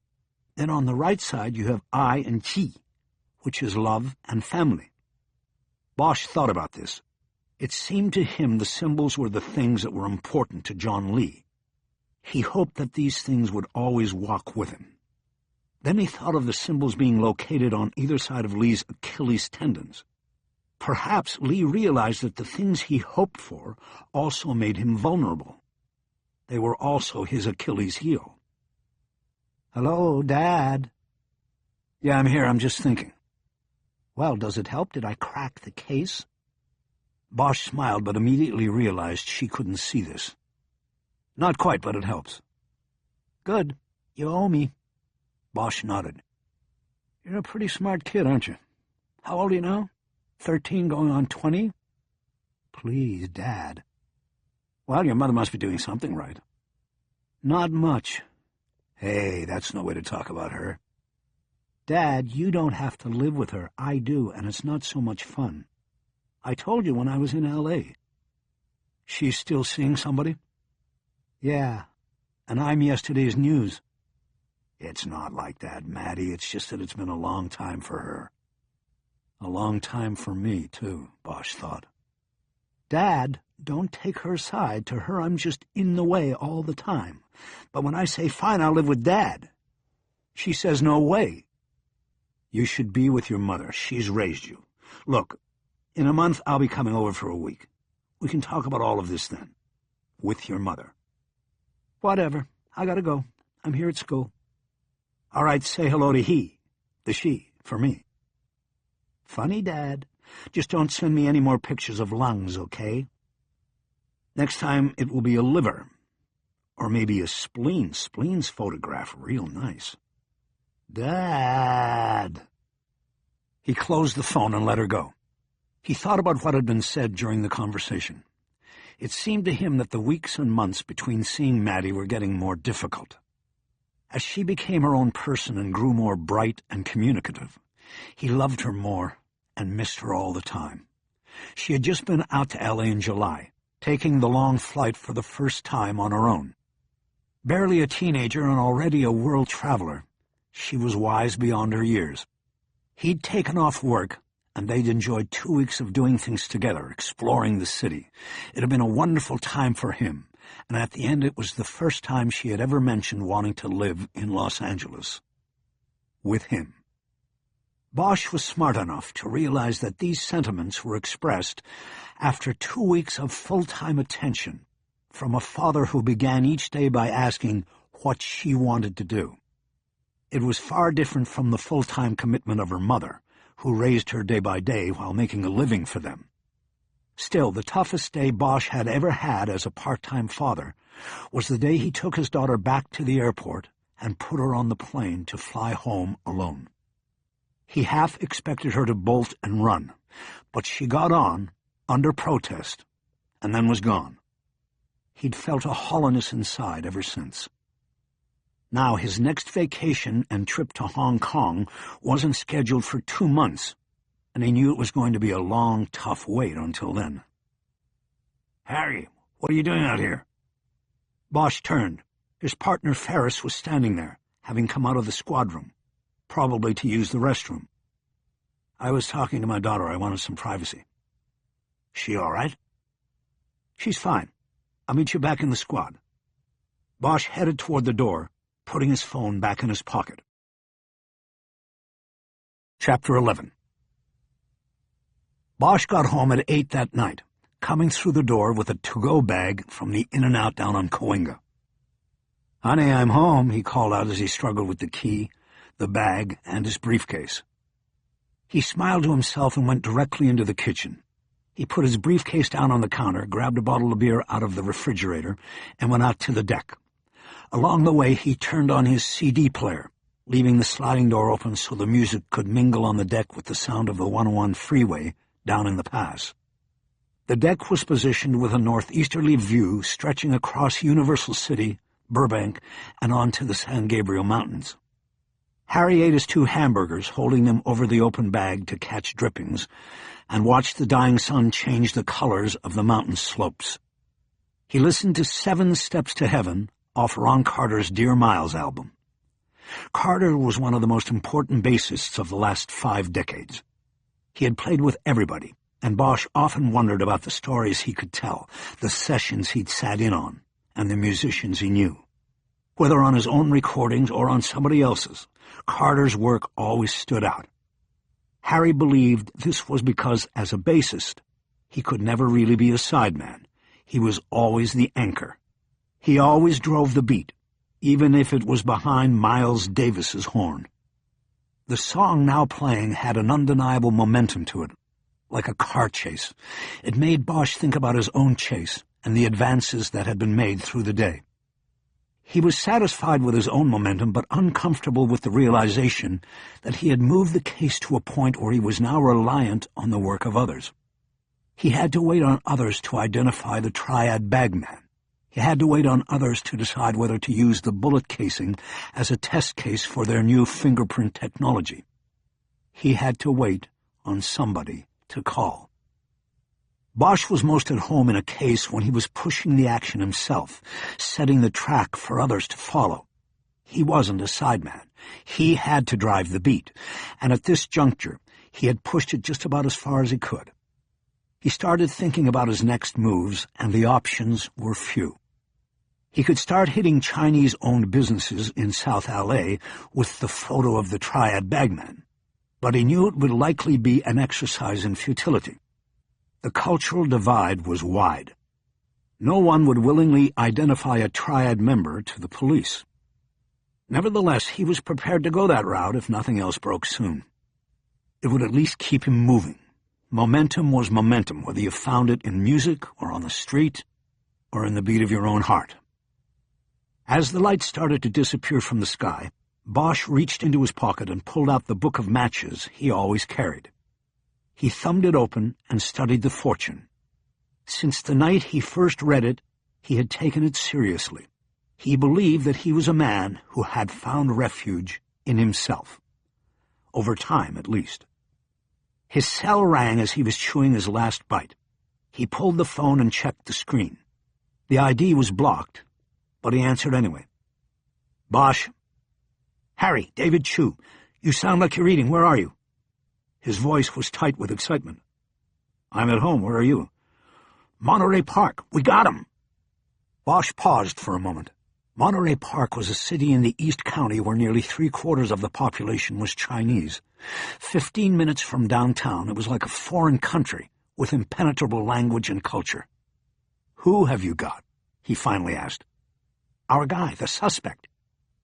You mean you got an ID? We got more than an ID. We got him. We're looking right at him. There were several things about what Chu was saying that immediately bothered Bosch. First of all, who is we?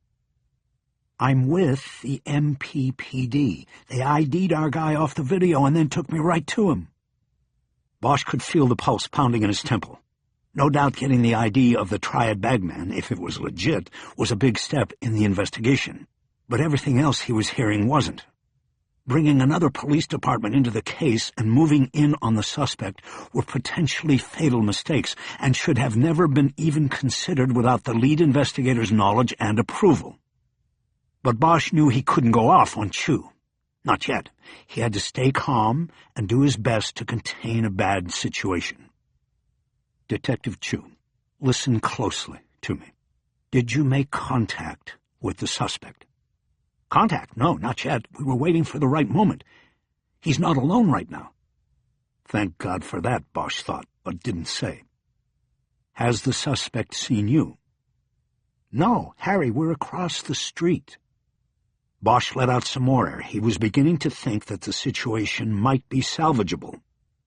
Okay, I want you to hold where you are and tell me what moves you've made and where exactly we're at. How did you get to Monterey Park? The AGU has a strong relationship with Monterey Park's gang detail. Tonight after work, I took the photo of our guy by to see if anybody recognized him. I got a positive ID from the third guy I showed it to.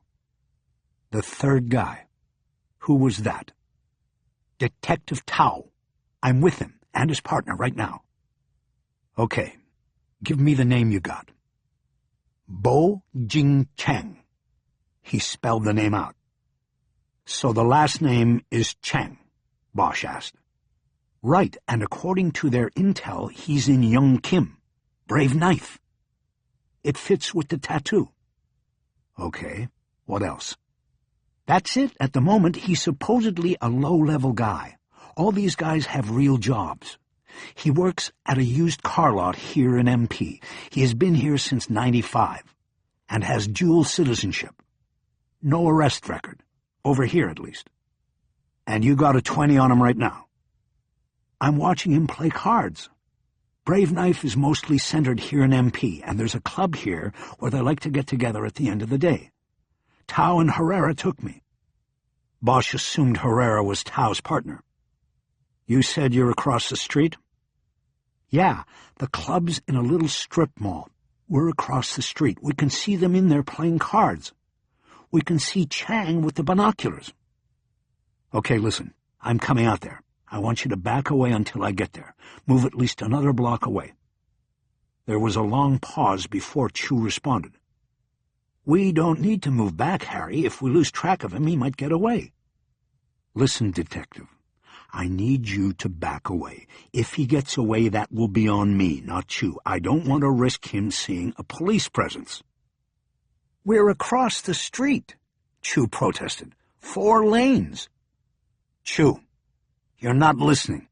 If you can see him, then he can see you. Back the fuck away. I want you to move at least a block down the street and wait for me. I'll be there in less than 30 minutes.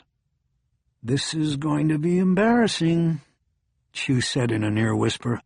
I don't care what it is. If you'd handled this the right way, you would have called me the moment you had an ID on the guy. Instead, you're out there cowboying my case, and I'm going to stop it before you fuck things up.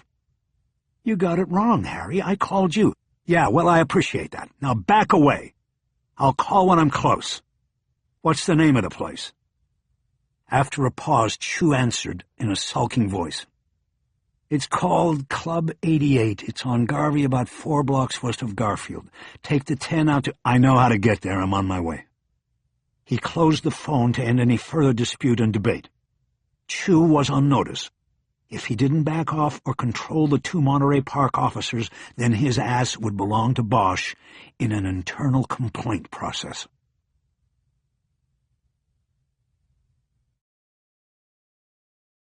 Chapter 12. Harry was out the door within 2 minutes. He drove down out of the hills and then took the 101 back through Hollywood into downtown. He hooked up with the 10 and headed east. Monterey Park was another 10 minutes in light traffic. Along the way, Bosch called Ignacio Ferris at home, apprised him of what was happening, and offered him the opportunity to meet up in Monterey Park. Ferris declined, saying it might be better if one of them was fresh in the morning.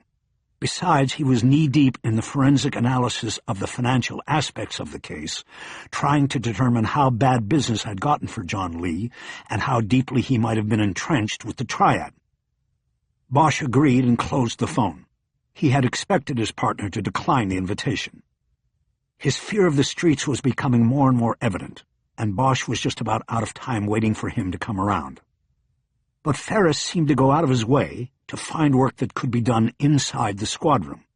Paperwork, computer runs, and financial backgrounding had become his specialties. Oftentimes Bosch had to recruit other detectives to go outside the building with him, even for simple assignments like interviewing witnesses. Bosch had done his best to give Ferris time to recover, but it had reached a point where he had to consider the victims who were not getting what they should get. It was hard to conduct a relentless investigation when your partner was tethered to a desk chair. Garfield was a main north-south corridor, and he got a full view of the city's commercial district as he headed south.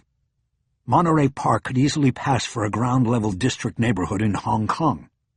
The neon, the colors, the shops, and the language on the signs were geared toward a Chinese-speaking populace. The only thing missing were the towers rising high above. Hong Kong was a vertical city. Monterey Park was not. He turned left on Garvey and pulled his phone to call Chu. "Okay, I'm on Garvey. Where are you?"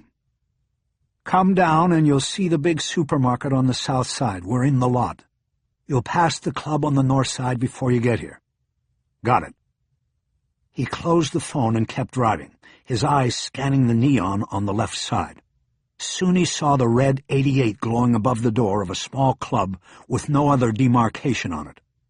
Seeing the numeral, rather than hearing the spoken number from Chu, prompted a realization. It was not the address of the place. It was a benediction. Bosch knew from his daughter and his many visits to Hong Kong that 8 was a lucky number in Chinese culture. The numeral symbolized infinity, the infinity of luck or love or money or whatever it was you wanted in life.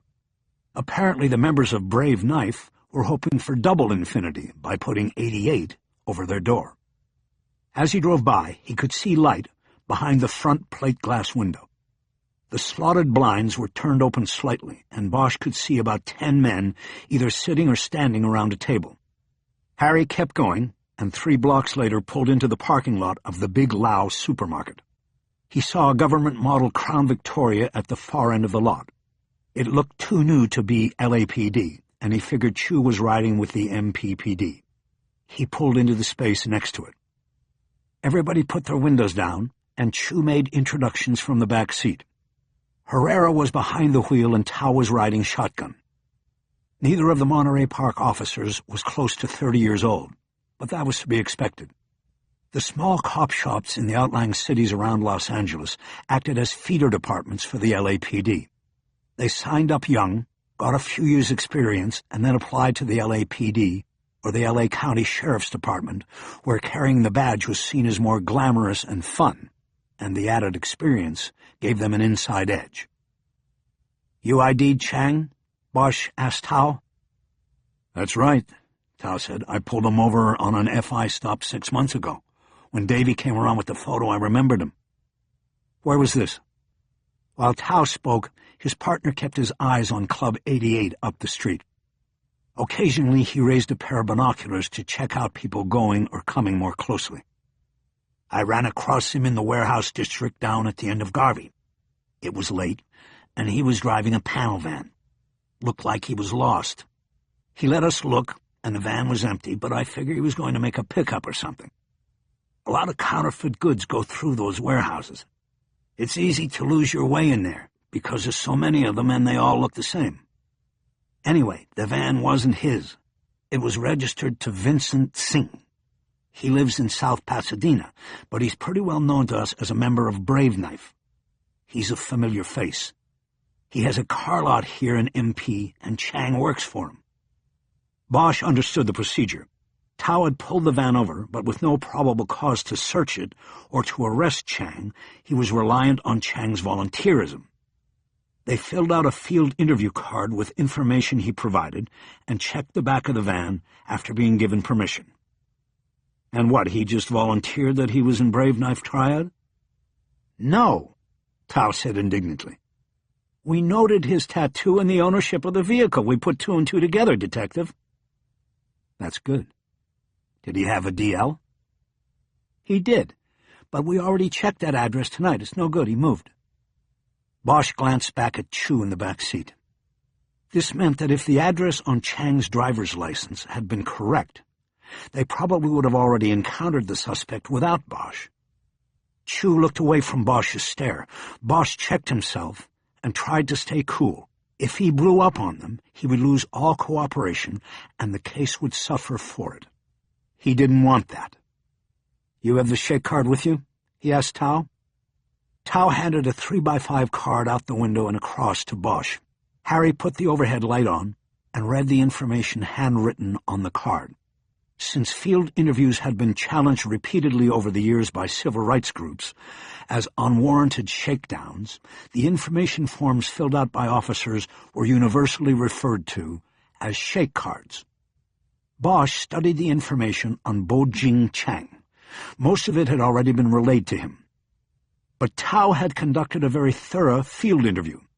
There was a cell phone number written on the card. It was a watershed moment. This number is good? I don't know about now. These guys dump phones all the time.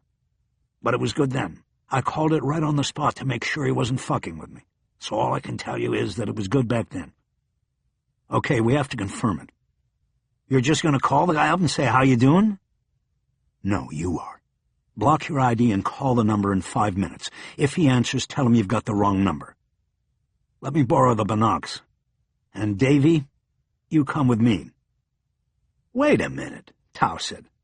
What are we doing fucking with the phones? If the number's still good, we can go for a wire. Give me the glasses. You call while I'm watching and we confirm. Get it? Sure.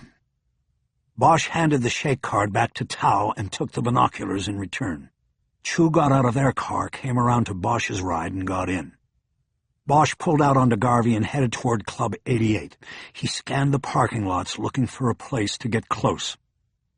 Where were you parked before? Up there, on the left. He pointed to a lot, and Bosch pulled in, circled around, and killed the lights as he pulled into a space that was facing Club 88 across the street. Take the glasses and see if he answers his phone, he told Chu. As Chu zeroed in on Chang, Bosch studied the entire view of the club, looking for anyone who might be looking out the window in their direction. Which one is Chang? He asked. He's at the left end next to the guy in the hat. Bosch picked him out, but he was too far away for Harry to make any confirmation of Chang as the man in the video from Fortune Liquors. You think it's him, or are you just going with Tao's ID? He asked. No, it's a good ID, Chu said. It's him. Bosch checked his watch. Herrera should have made the call. He was growing impatient. What are we doing, anyway? Chu said. We're building a case, Detective. We confirm that number, then we get a warrant for a wire. We start listening to him, and we find things out, who he talks to, what he's up to. Maybe we hear him talk about Lee. Maybe we don't, and we spook him, and we see who he calls. We start closing in. The point is, we take our time and do it right. We don't ride in on horses, shooting up the town. Chu didn't respond. He kept the binoculars locked on his eyes. Tell me something, Bosch said. Do you trust those two guys, Tao and Herrera? Chu didn't hesitate. I trust them, you don't? I don't know them, so I can't trust them. All I know is that you took my case and my suspect and showed everything all around that police department. Look, I was trying to make a break in the case, and I did. We got the ID. Yeah, we got the ID, and hopefully our suspect doesn't find out about it. Chu lowered the binoculars and looked at Bosch. I think you're just pissed because it wasn't you. No, Chu, I don't care who makes the break as long as it's handled right. Showing my cards to people I don't know is not my idea of good case management. Man, don't you trust anybody? Just watch the club, Bosch responded sternly. Chu put the binoculars back up as instructed. I trust myself, Bosch said. I just wonder if this is something to do with me and Tao, whether that's the issue. Bosch turned toward him. Don't start that shit again, Chu. I don't care what you're wondering. You can go back to AGU and stay the hell out of my case. I didn't call you out in the first. Chang just took a call. Bosch looked at the club. He thought he saw the man Chu had identified as Chang with a phone to his ear. He then dropped his arm. He put it away, Chu said. The number's good. Bosch backed out of the space and started back to the supermarket. I still don't know why we're fucking around with a phone number, Chu said. Why don't we just go pick the guy up? We got him on tape. Same day, same time. We use it to break him. And what if he doesn't break? We're left with nothing. The DA would laugh us right out the door if we went in with just that tape. We need more. That's what I'm trying to teach you. I don't need a teacher, Bosch. And I still think we can turn him. Yeah, go home and watch some more TV. Why the fuck would he say one word to us? These guys are told from day one, you get popped, you say nothing. If you go down, you go down. And we'll take care of you. You told me you never worked a triad case before. I haven't, but some things are universal. And this is one of them. You get one shot at these cases. You have to do it right. Okay, so we do it your way. What's next? We go back to the parking lot and cut your friends loose. We'll take it from here. It's our case, not theirs. They're not going to like that. I don't care if they like it or not. That's the way it's going to be.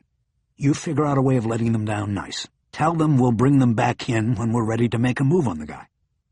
Me? Yeah, you. You invited them in, you invite them out. Thanks, Bosch. Any time, Chu.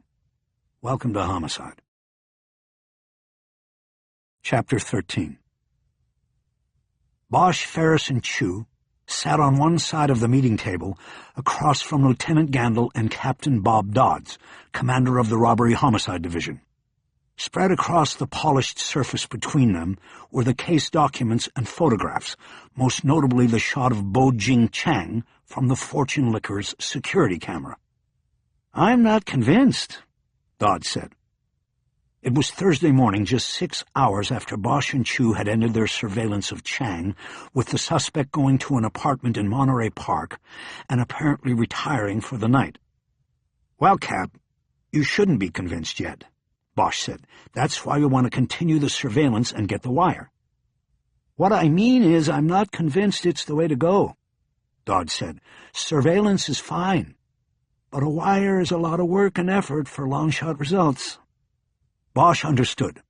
Dodds had an excellent reputation as a detective, but he was now an administrator, and about as far removed from the detective work in his division as a Houston oil executive is from the gas pump. He now worked with personnel numbers and budgets. He had to find ways of doing more with less, and never allowing a dip in the statistics of arrests made and cases closed. That made him a realist, and the reality was that electronic surveillance was very expensive. Not only did it take the double-digit man-hours to carefully draft a 50-plus page affidavit seeking court permission, but once permission was granted, a wiretap room had to be staffed 24 hours a day, with a detective monitoring the line. Often a single number tap led to other numbers needing to be tapped, and under the law each line had to have its own monitor. Such an operation quickly sucked up overtime like a giant sponge.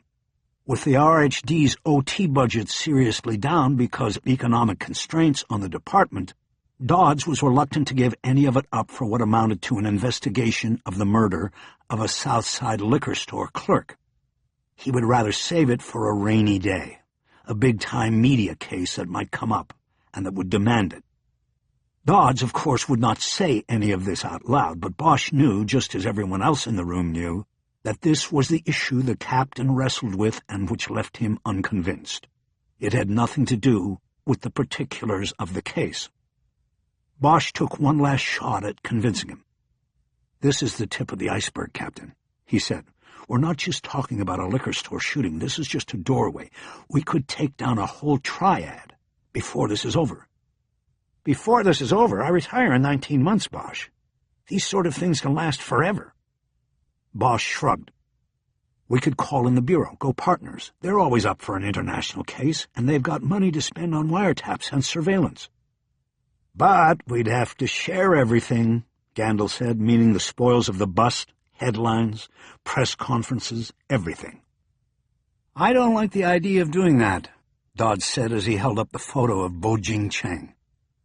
Bosch threw in his last card. "What if we did it without overtime?" Bosch asked. The captain was holding a pen in his hand. It probably reminded him of his authority. He was the one who signed off on things. He twiddled it now as he considered Bosch's unexpected question, but quickly shook his head. "You know I can't ask you to do that," he said. "I can't even know about that." It was true. The department had been sued so many times for unfair labor practices that no one in administration would ever even give tacit approval to detectives working off the clock. Bosch's frustration with budgets and bureaucracy finally got the best of him.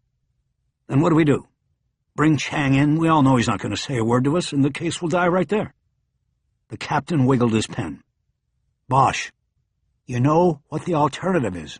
You work the case until something breaks. You work the witnesses, you work the evidence. There's always a link. I spent 15 years doing what you're doing, and you know there is always something. Find it. A wiretap is a long shot, and you know it. Legwork is always the better bet. Now, is there anything else?" Harry felt his face growing red.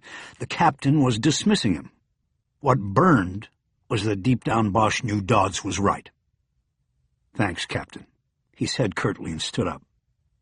The detectives left the captain and the lieutenant in the conference room and convened in Bosch's cubicle.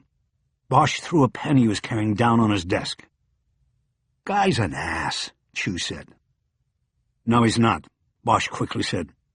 "He's right, and that's why he's the captain." "Then what do we do?"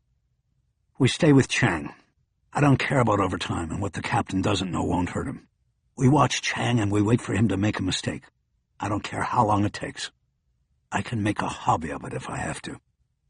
Bosch looked at the other two, expecting them to decline to participate in a surveillance that would likely go beyond the bounds of the 8-hour day. To his surprise, Chu nodded.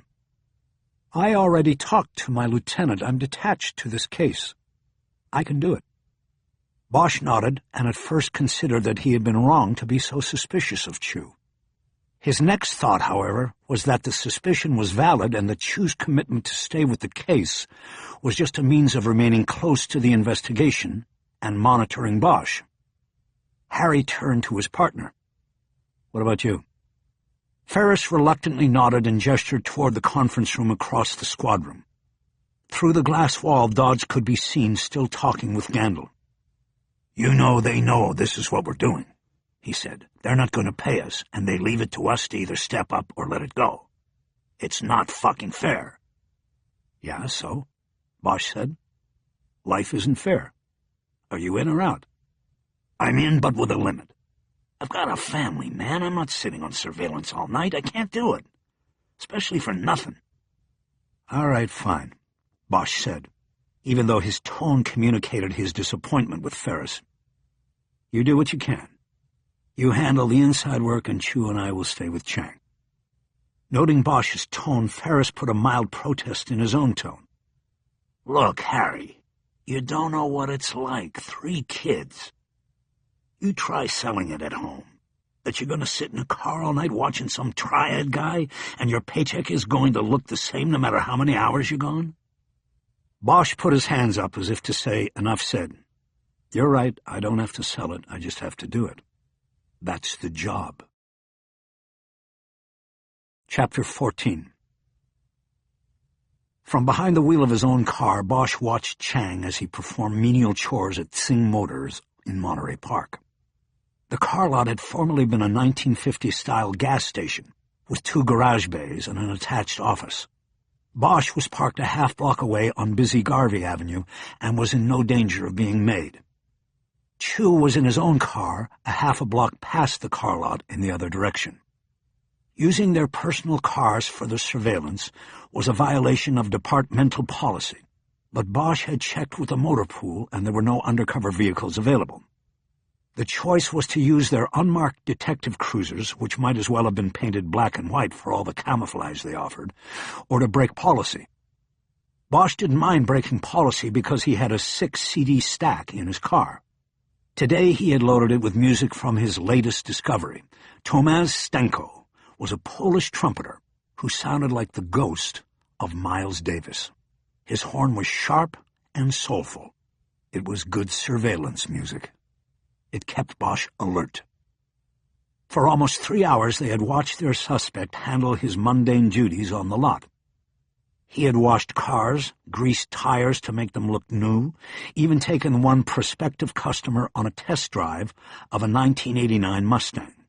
And for the last half hour he had been systematically moving each of the 36 cars on the lot to new positions in an effort to make it appear that the inventory was changing, that there was sales activity, and that business was good. At 4 p.m., Soul of Things came out of the stack, and Bosch couldn't help but think that even Miles would grudgingly give Stanko his due. Harry was following the groove with his fingers on the steering wheel when he saw Chang go into the small office and change his shirt. When he stepped out, he was finished for the day. He got into the Mustang and drove by himself off the lot. Bosch's phone immediately buzzed with a call from Chu. Harry killed the music. "You got him?" Chu asked. "He's moving." "Yeah, I see." "Heading up to the 10. You think he's done for the day?" "He changed his shirt. I think he's done. I'll take the lead, and then you be ready to move up." Bosch followed 5 car lengths behind and then caught up as Chang headed west on the 10 toward downtown. He was not going home.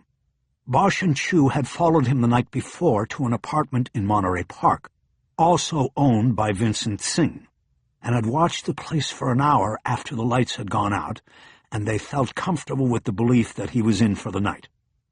Now he was heading into L.A., and Bosch's instinct told him he was carrying out triad business. He sped up and passed by the Mustang, holding his cell phone up to his ear so Chang wouldn't get a look at his face. He called Chu and told him he was now on point. Bosch and Chu continued to trade off the point while Chang connected to the 101 freeway and headed north through Hollywood toward the valley. Traffic bogged down in the rush-hour crunch, and following the suspect was easy.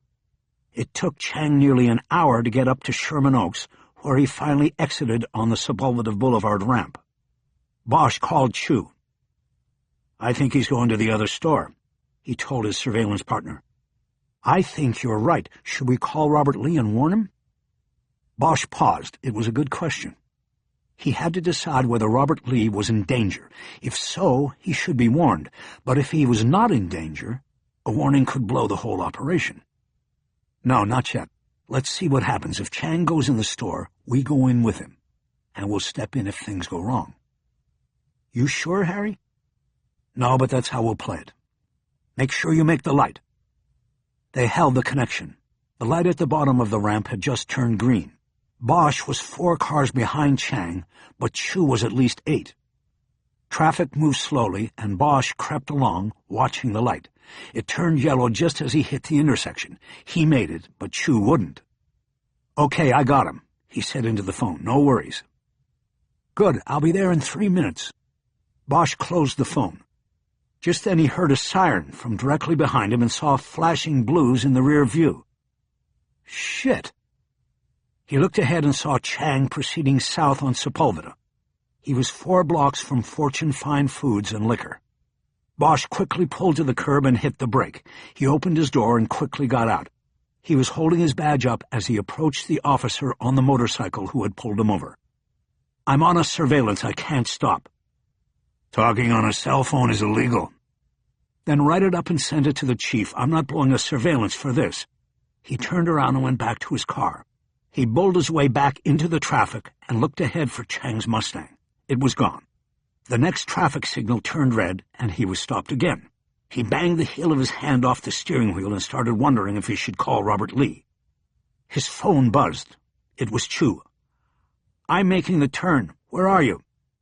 "I'm only a block ahead of you. I got pulled over by a motor cop for talking on a cell phone." "That's just great. Where's Chang?" "Somewhere up ahead. I'm moving now." Traffic was slowly moving through the intersection. Bosch wasn't panicked, because the road was so glutted with vehicles that he knew Chang could not have gotten too far ahead. He stayed in his lane, knowing that he might draw attention in Chang's mirrors if he started jockeying between lanes and cars to move up. In another 2 minutes, he got to the major intersection of Sepulveda and Ventura Boulevard. He could see the lights of Fortune Fine Foods and Liquor a block further down Sepulveda at the next intersection. He did not see Chang's Mustang anywhere in front of him. He buzzed Chu. "I'm at the light at Ventura and don't see him. He might already be there." "I'm one light back. What do we do?"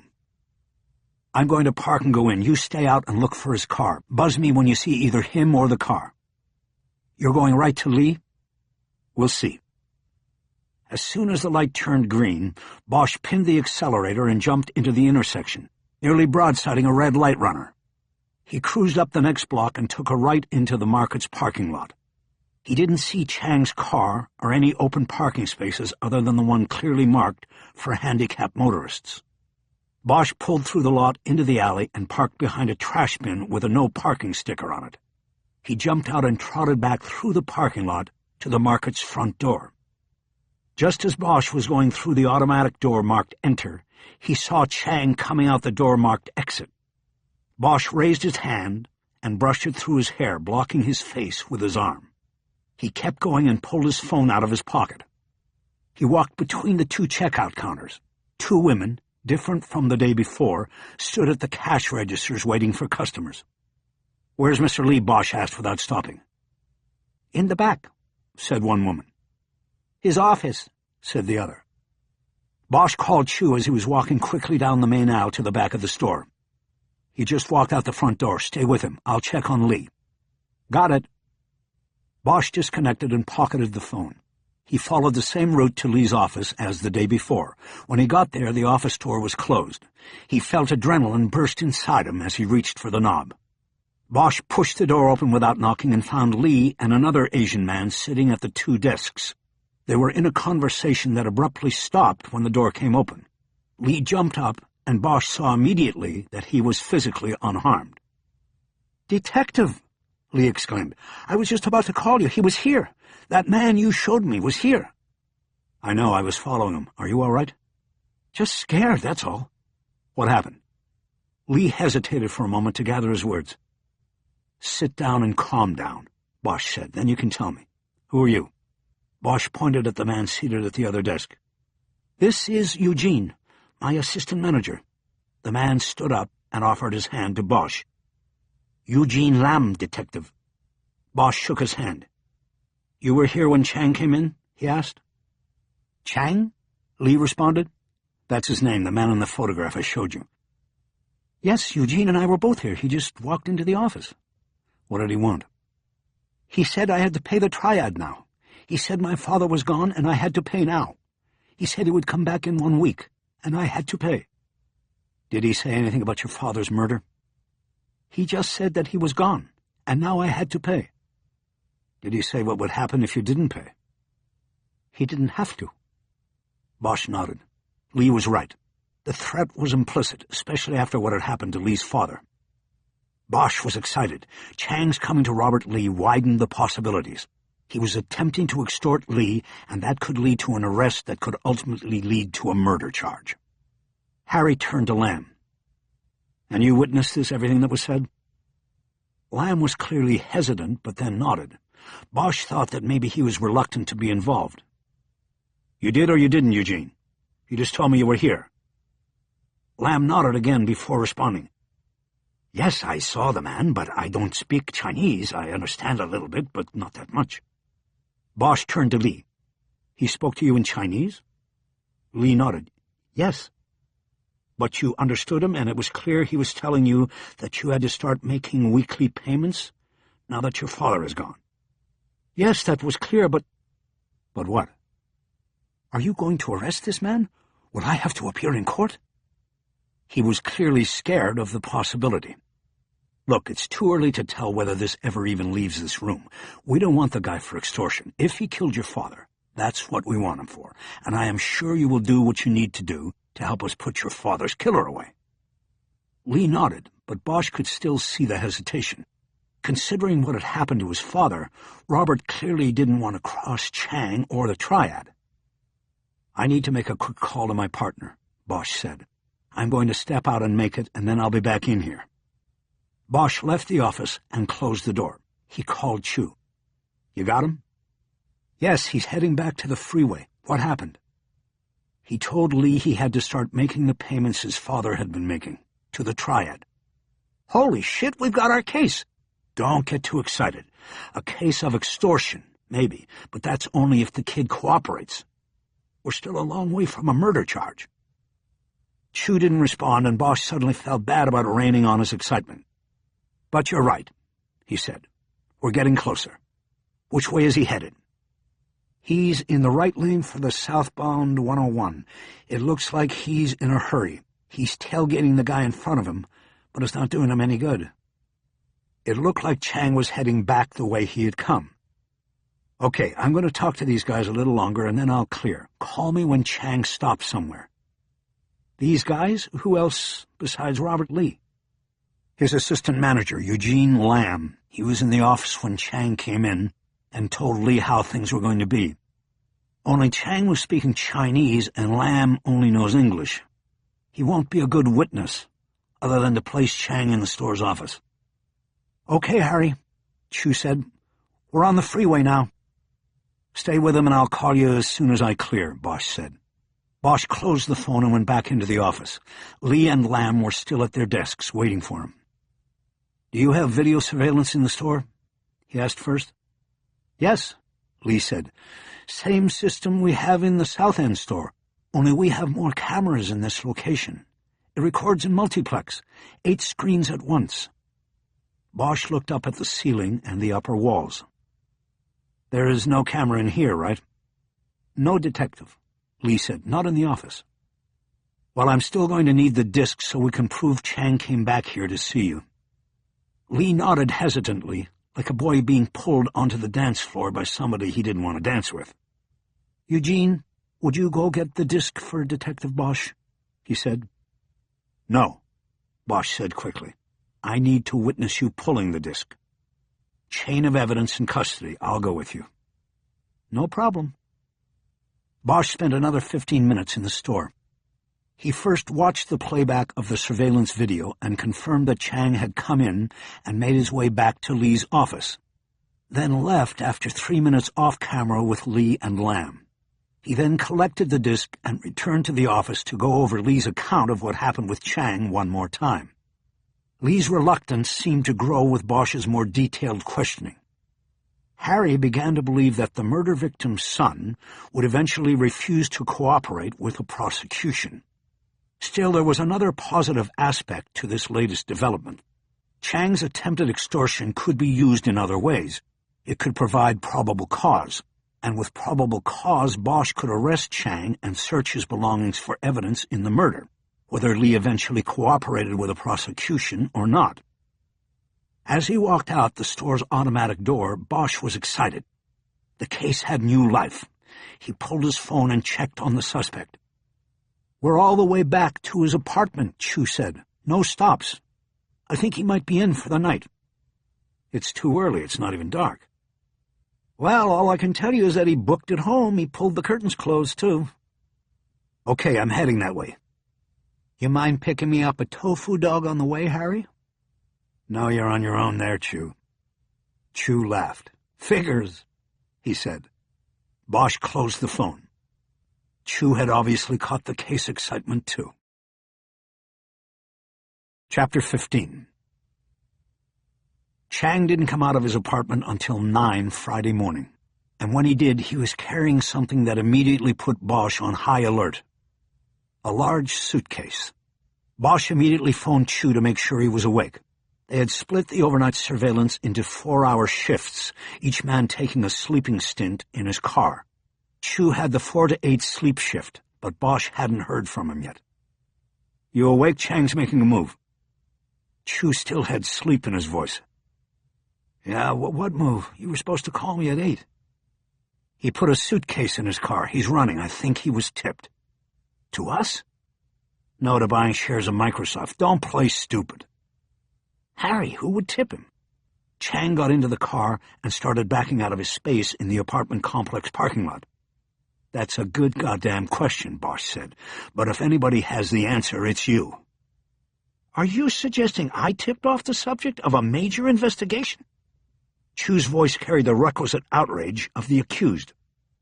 "I don't know what you did," Bosch said, "but you put our business out all over Monterey Park, so now it's who knows who could have tipped this guy. All I know right now is that it looks like he's splitting town." "All over Monterey Park? Are you just making this shit up?"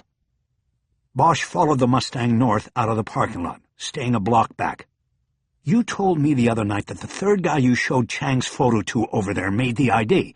Okay, so that's 3 guys, and they all have partners, and they all have roll calls, and they all talk. Well, maybe this wouldn't have happened if we didn't tell Tao and Herrera to back off. Like we didn't trust them." Bosch checked his mirror for Chu. He was trying not to let his anger distract him from the tale. They couldn't lose Chang now. "Move up. We're heading to the 10. After he gets on, I want you to switch off with me and take the lead." "Got it." Chu's voice still held anger. Bosch didn't care.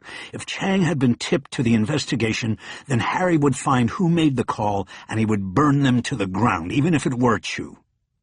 Chang got on the westbound 10 freeway, and soon Chu passed Bosch to take the lead. Bosch glanced over and saw Chu flip him the bird. Bosch moved over a lane, dropped back, and made a call to Lieutenant Gandil. "Harry, what's up?" "We've got problems." "Tell me."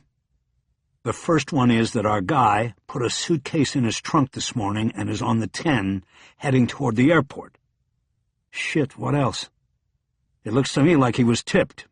Maybe told to get out of town. Or maybe he was told all along to split after he clipped Lee. Don't go off the deep end on that, Harry. Not until you know something for sure." It annoyed Bosch that his own lieutenant wasn't backing him, but he could deal with it. If Chang had been tipped and somewhere along the line the cancer of corruption was in the investigation, Harry would find it. He was sure of that. He let it go for now and concentrated on the choices that involved Chang.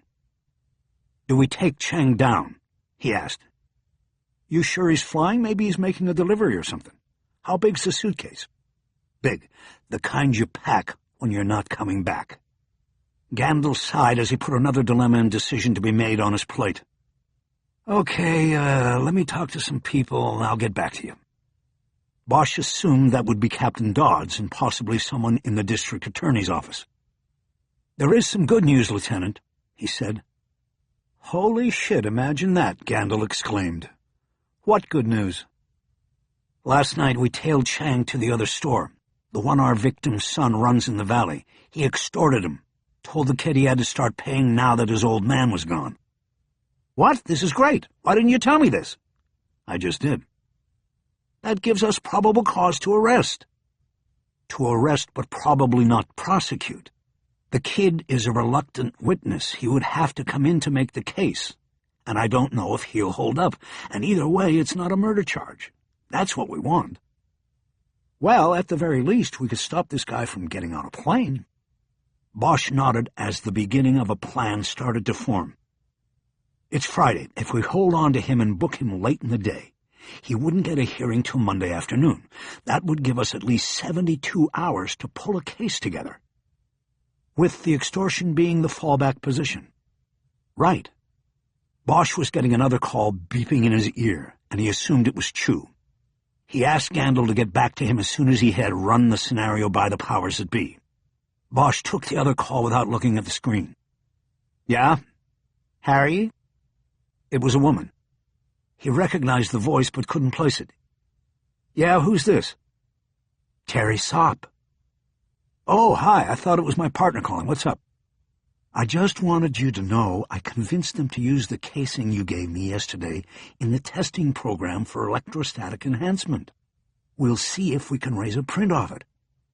"Terry, you're my hero." "Will that be today?" "No, not today. We're not going back to that till next week. Probably Tuesday."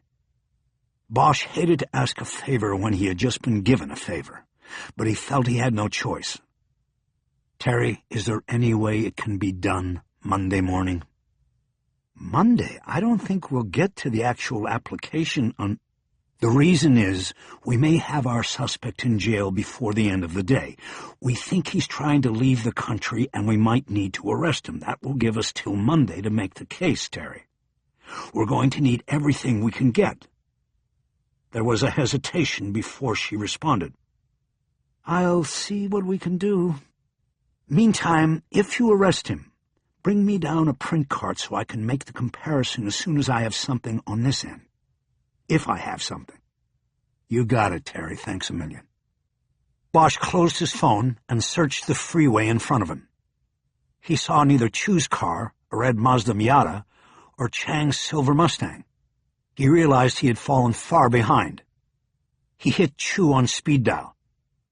"Chu, where are you?" "South 405. He's going to the airport." Bosch was still on the 10 freeway and saw the 405 interchange up ahead. "Okay, I'll catch up." "What's happening?" "I've got Gandil making the call on whether we take Chang down or not." "We can't let him go." "That's what I say. We'll see what they say." "You want me to get my boss involved?" Bosch almost responded by saying he didn't want to bring another boss into the mix with the possibility that there was a leak in the pipe somewhere. "Let's wait and see what Gandil says first," he said diplomatically instead. "You got it." Bosch hung up and worked his way through traffic in an effort to catch up. When he was on the overpass that took him from the 10 to the 405, he was able to pick up both Chu's and Chang's vehicles a half a mile ahead. They were caught in the slowdown where lanes merged. Switching off lead 2 more times, they followed Chang to the LAX exit at Century Boulevard. It was now clear that Chang was leaving the city and they were going to have to stop him. He called Gandil back and was put on hold. Finally, after a long 2 minutes, Gandil picked up. "Harry, what do you got?" "He's on Century Boulevard, 4 blocks from LAX. "I haven't been able to talk to anybody yet." "I say we take him down. We book him for murder, and worst-case scenario is on Monday we file on him for extortion. He'll get bail, but the judge will slap no travel on it, especially after him trying to leave today." "Your call, Harry, and I'll back you."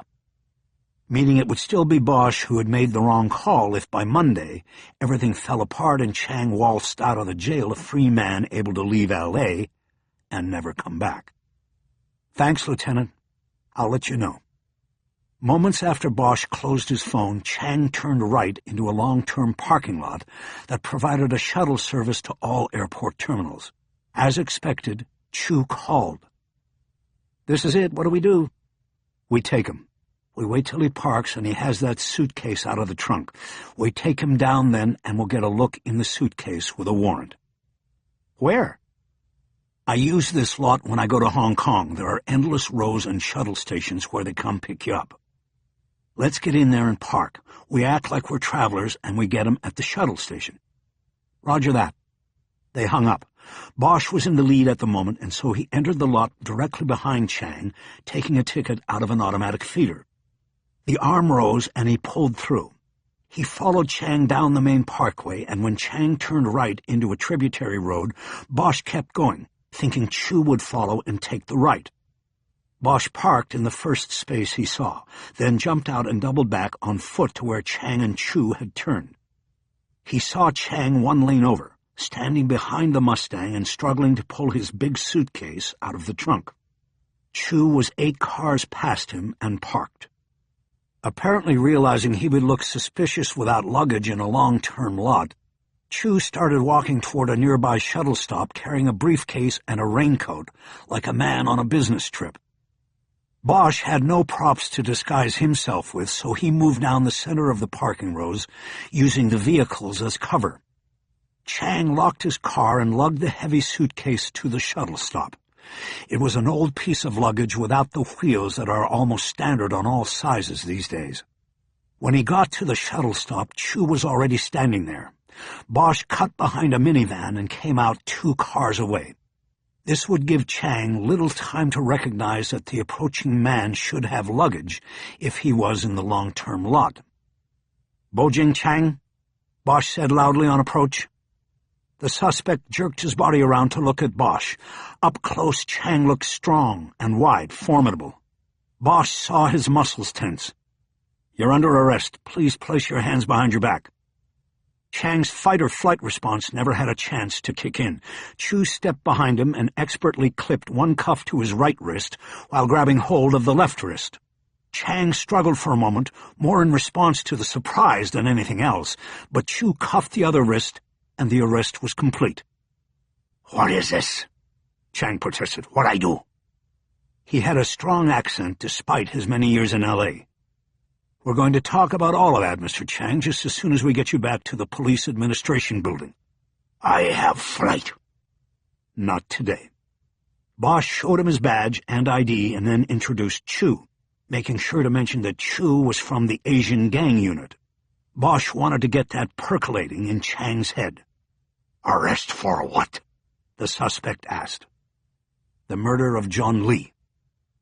Bosch saw no surprise in Chang's reaction. He saw him physically go into shut-down mode. "I want lawyer," he said.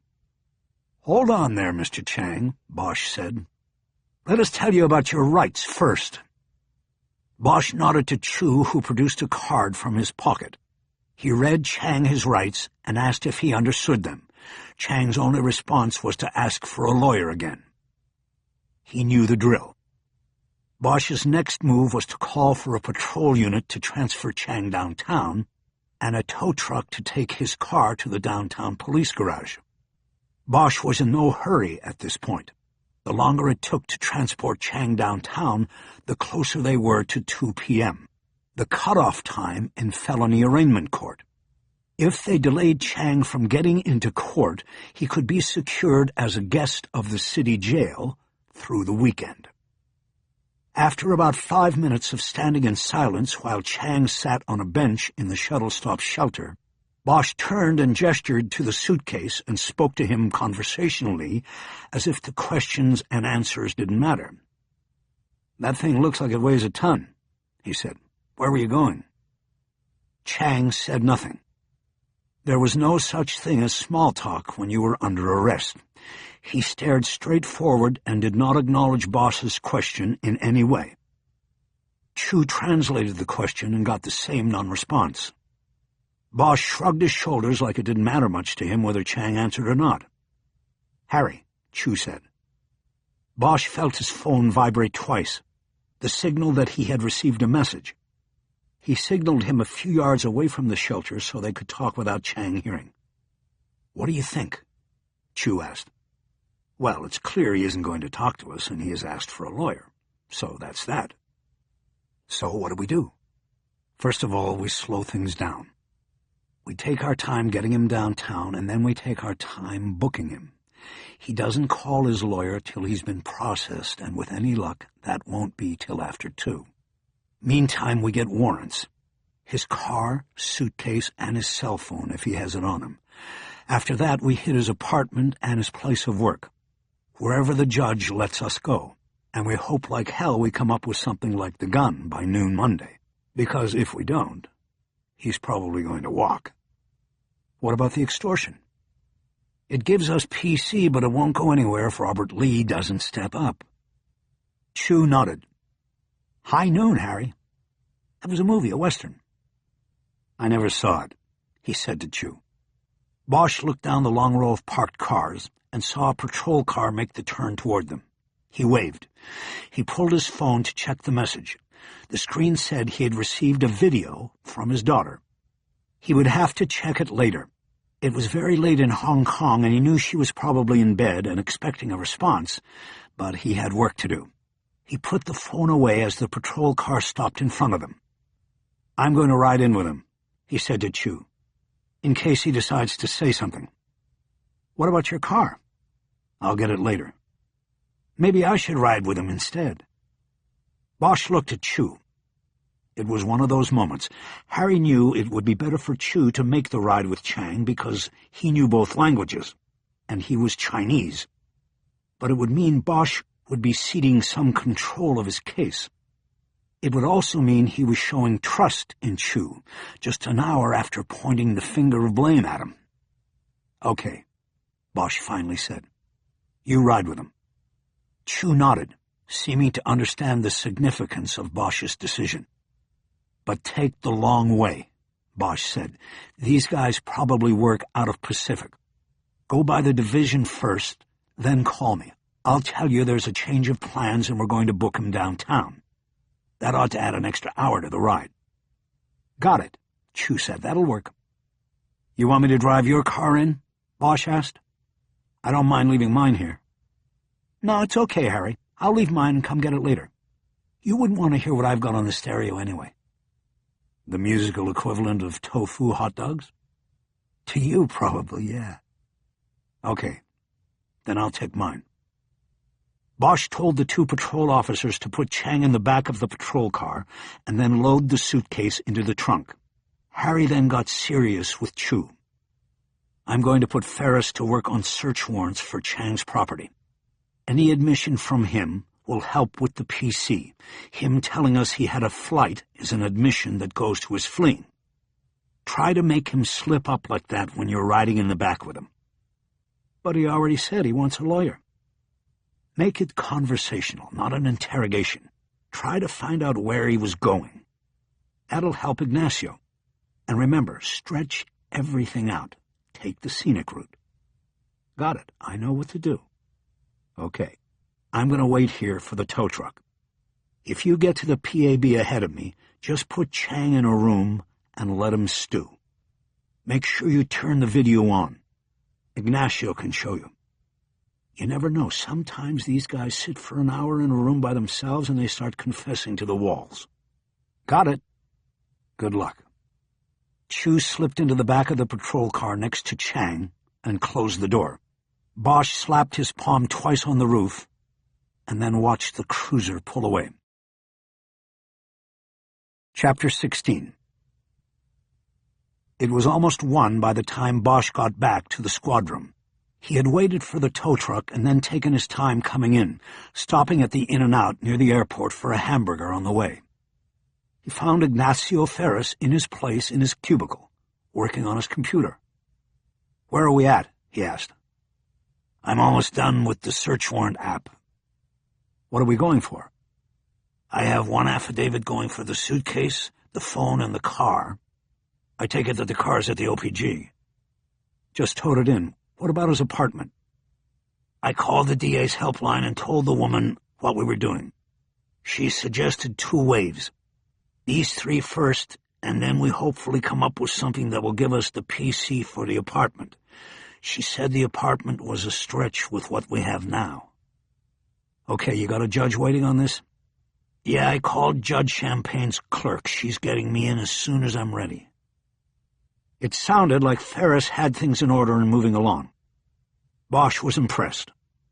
"Sounds good. Where's Chu?" "Last I knew he was in the video room watching the guy." Before joining Chu, Bosch stepped into his cubicle and dropped his keys on his desk. He saw that Chu had left Chang's heavy suitcase here and had bagged the suspect's other possessions and left them all on the desk.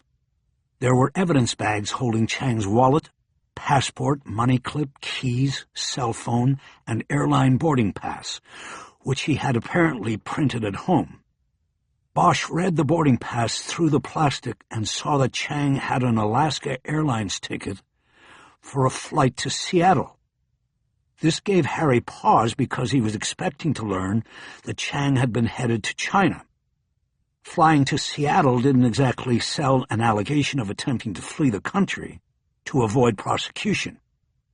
He put the bag back down and picked up the bag containing the phone. It would have been easy for him to quickly open the phone and scan the call log for the numbers of Chang's associates. He might even find a call from a number belonging to a Monterey Park cop, or Chu, or whoever had tipped Chang off to the investigation surrounding him. Maybe the phone had email or texts on it that would help them build the murder case against Chang. But Bosch decided to play by the rules. It was a gray area, and the department and DA's office had both issued directives telling officers to seek court approval before viewing data contained in a suspect's phone. Unless, of course, permission was granted by the suspect. Opening the phone was treated the same as opening the trunk of a car on a traffic stop.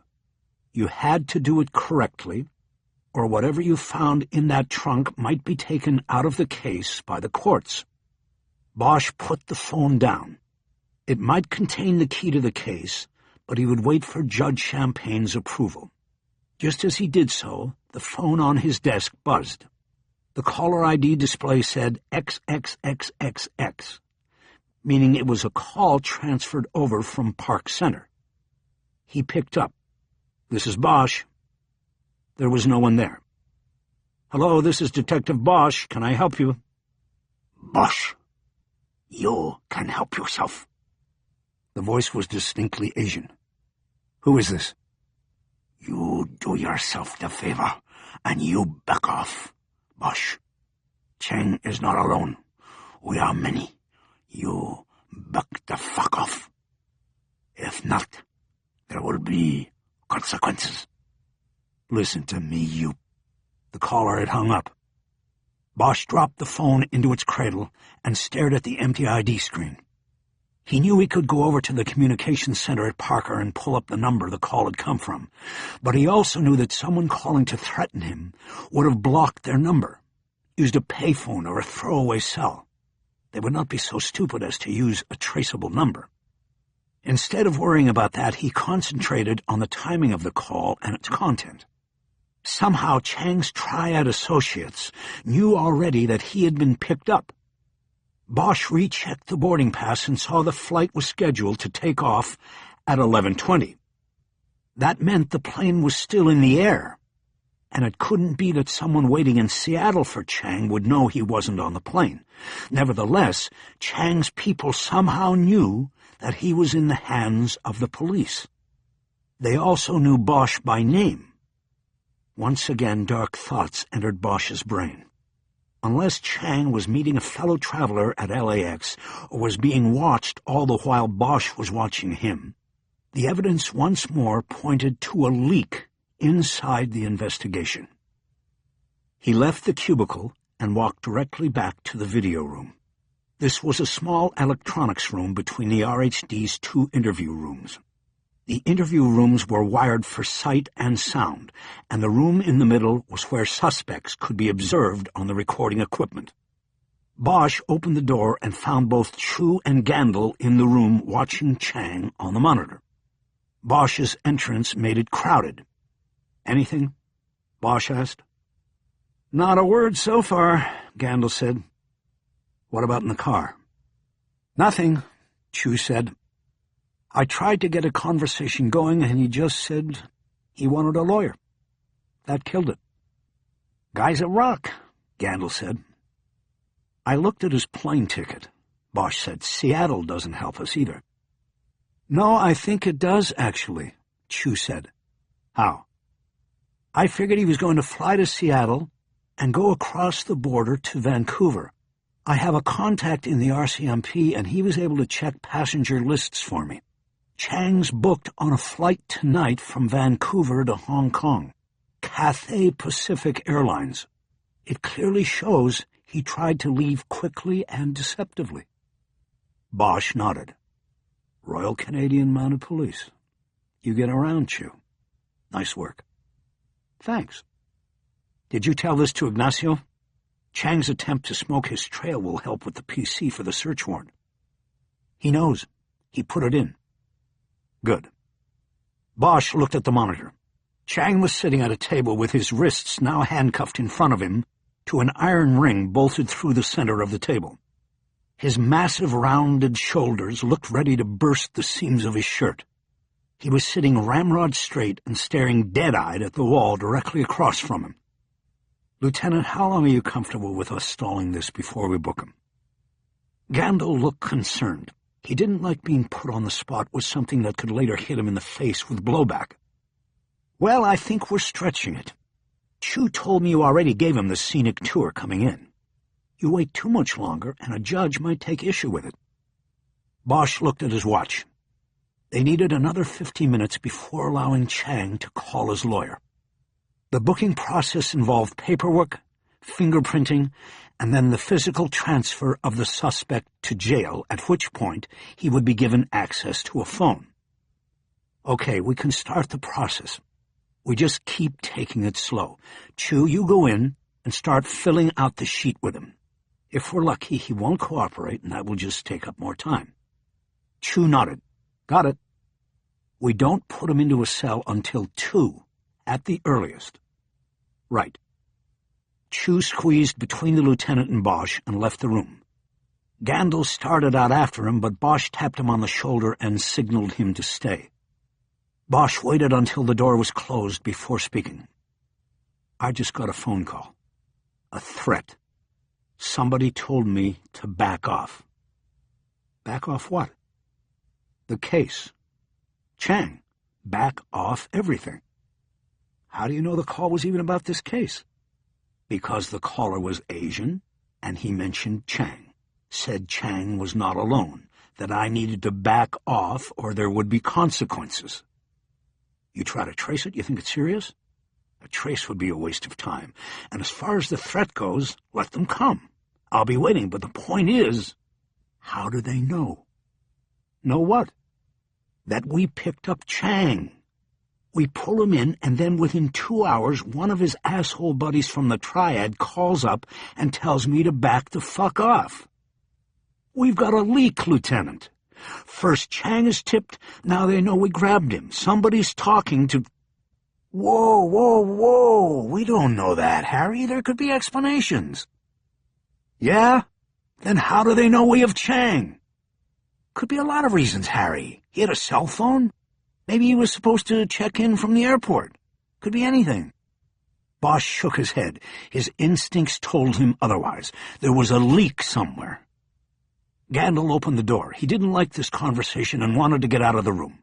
But he looked back at Bosch before leaving. "You better be careful with this," he said. "Until you have something like this nailed down, you be very careful." Gandil closed the door behind him, leaving Bosch alone in the room. Harry turned to the video screen and saw that Chu had entered the interview room. He sat down across from Chang with a pen and clipboard, ready to fill out the arrest form. "Mr. Chang, I need to ask you some questions now." Chang did not answer. He showed no recognition in his eyes or body language that he had even heard the question. Chu followed this with a Chinese translation, but again Chang remained mute and motionless. This was no surprise to Bosch. He left the interview room and went back out to the squad, still feeling anxious and upset about the phone call threat and Gandil's seeming lack of concern about it, or the leak that had to have spawned it. Ferris's cubicle was empty now, and Bosch assumed he had already left with the search warrant application for his appointment with Judge Champagne. Everything was riding on the search warrant. They had Chang on the attempted extortion of Robert Lee, if Lee agreed to file a complaint and testify, but weren't even close on the murder. Bosch was left hoping for a daisy chain. The first search warrant would yield evidence that would support further search warrants, and they would lead to the grand prize, the murder weapon, hidden somewhere in Chang's apartment or workplace. He sat down at his desk and thought about calling Ferris to see if the judge had signed the warrant, but he knew it was too soon and that Ferris would call the minute he got the permission for the searches. He pushed the heels of his palms into his eyes. Everything about the case was on hold until the judge signed. All he could do was wait. But then he remembered he had gotten the video message from his daughter earlier and had not looked at it. He knew his daughter would be long asleep by now. It was almost 4 a.m. Saturday in Hong Kong. Unless she was at a sleepover with friends, then she might be up all night but wouldn't want her father calling in anyway. He pulled out his phone and opened it. He was still getting used to all the techno bells and whistles on it. On the last day of his daughter's most recent visit to L.A., they had gone to the phone store and she had selected his and her cells, choosing a model that would allow them to communicate on multiple levels. He didn't use it much for email, but he knew how to open and play the 30-second videos she liked to send. He saved them all and often played them over. Bojing Chang temporarily faded away. Concern about the leak receded. Bosch had a smile of anticipation on his face when he pushed the button and opened her latest video message. Chapter 17. Bosch stepped into the interview room and left the door open. Chu was in mid-question but stopped and looked up at the intrusion. "Is he not answering?" Bosch asked. "Won't say a word." "Let me give it a try." Sure, Harry." He stood up and Bosch moved to the side so he could leave the room. He handed Bosch the clipboard. "Good luck, Harry." "Thanks." Chu left, closing the door behind him. Bosch waited a moment until he was sure he was gone, then moved swiftly around behind Chang. He slammed the clipboard off his head and then grabbed him around the neck with his arms. His rage grew uncontrolled. He locked his arms tightly in the chokehold long outlawed by the department. He felt Chang tense as he realized his air intake had been cut. "Okay, motherfucker. The camera's off and we're in a soundproof room. Where is she? I will kill you right here if—" Chang reared up from his seat, pulling the anchor bolt off the cuffring right through the top of the table. He smashed Bosch back against the wall behind them, and together they fell to the floor. Bosch kept his grip and cinched it even tighter. Chang fought like an animal, using his feet against one of the anchored legs of the table as leverage, and he repeatedly smashed Bosch back into the corner of the room. "Where is she?" Bosch yelled. Chang was making grunting sounds but showing no sign of losing power. His wrists were cuffed together, but he was still able to swing his arms together back over his head like a club. He was going for Bosch's face at the same time he was using his body to crush Harry into the corner. Bosch realized that the chokehold wasn't going to work and that he had to release and attack. He let go and caught Chang's wrist on one of his backward swings. He shifted his weight and turned the blow to the side.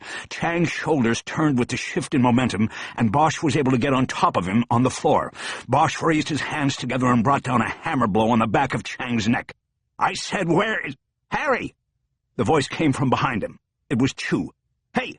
Chu yelled into the squad room. "Help!" The distraction allowed Chang to rise up and get his knees under his body. He then pushed up, and Bosch was thrown into the wall and then down to the floor. Chu jumped on Chang's back and was trying to wrestle him to the ground. There were running steps, and soon more men squeezed into the tiny room. They piled onto Chang, roughly pinning him to the floor with his face smashed into the corner. Bosch rolled away, trying to catch his breath. For a moment, everyone was silent, and the room filled with the sounds of all of the men gasping for breath.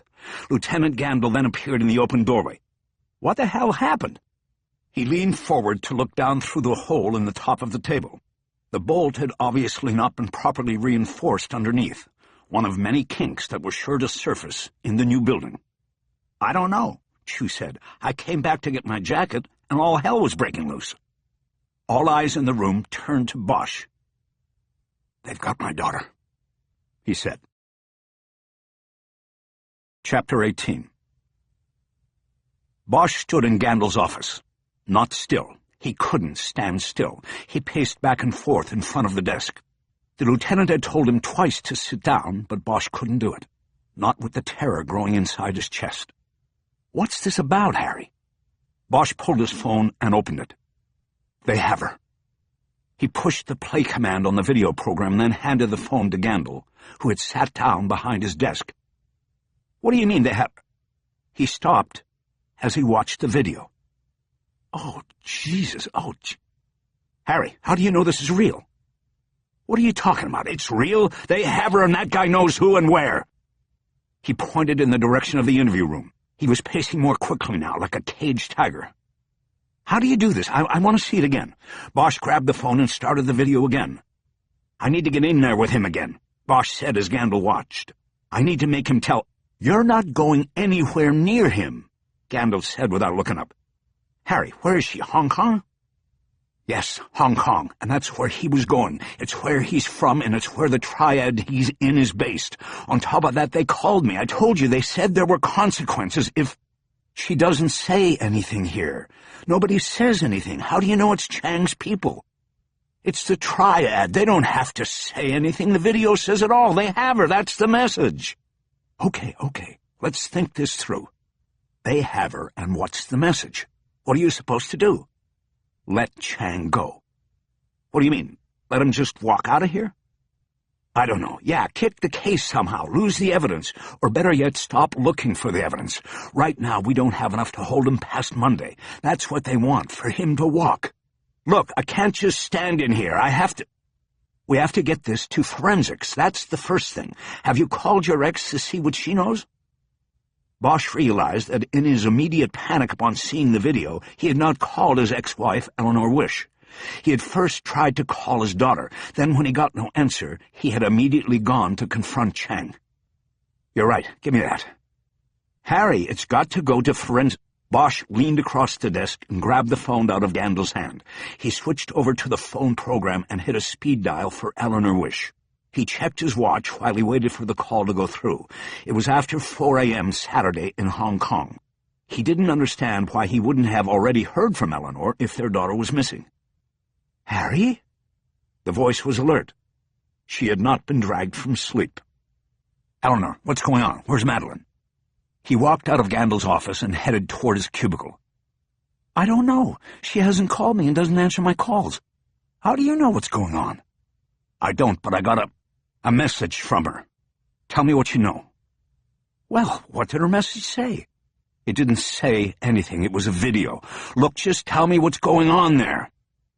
"She didn't come home from the mall after school. It was Friday, so I let her go with her friends.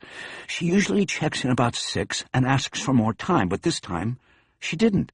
Then when she didn't come home, I called and she wouldn't answer my call. I left her a bunch of messages and I got really angry.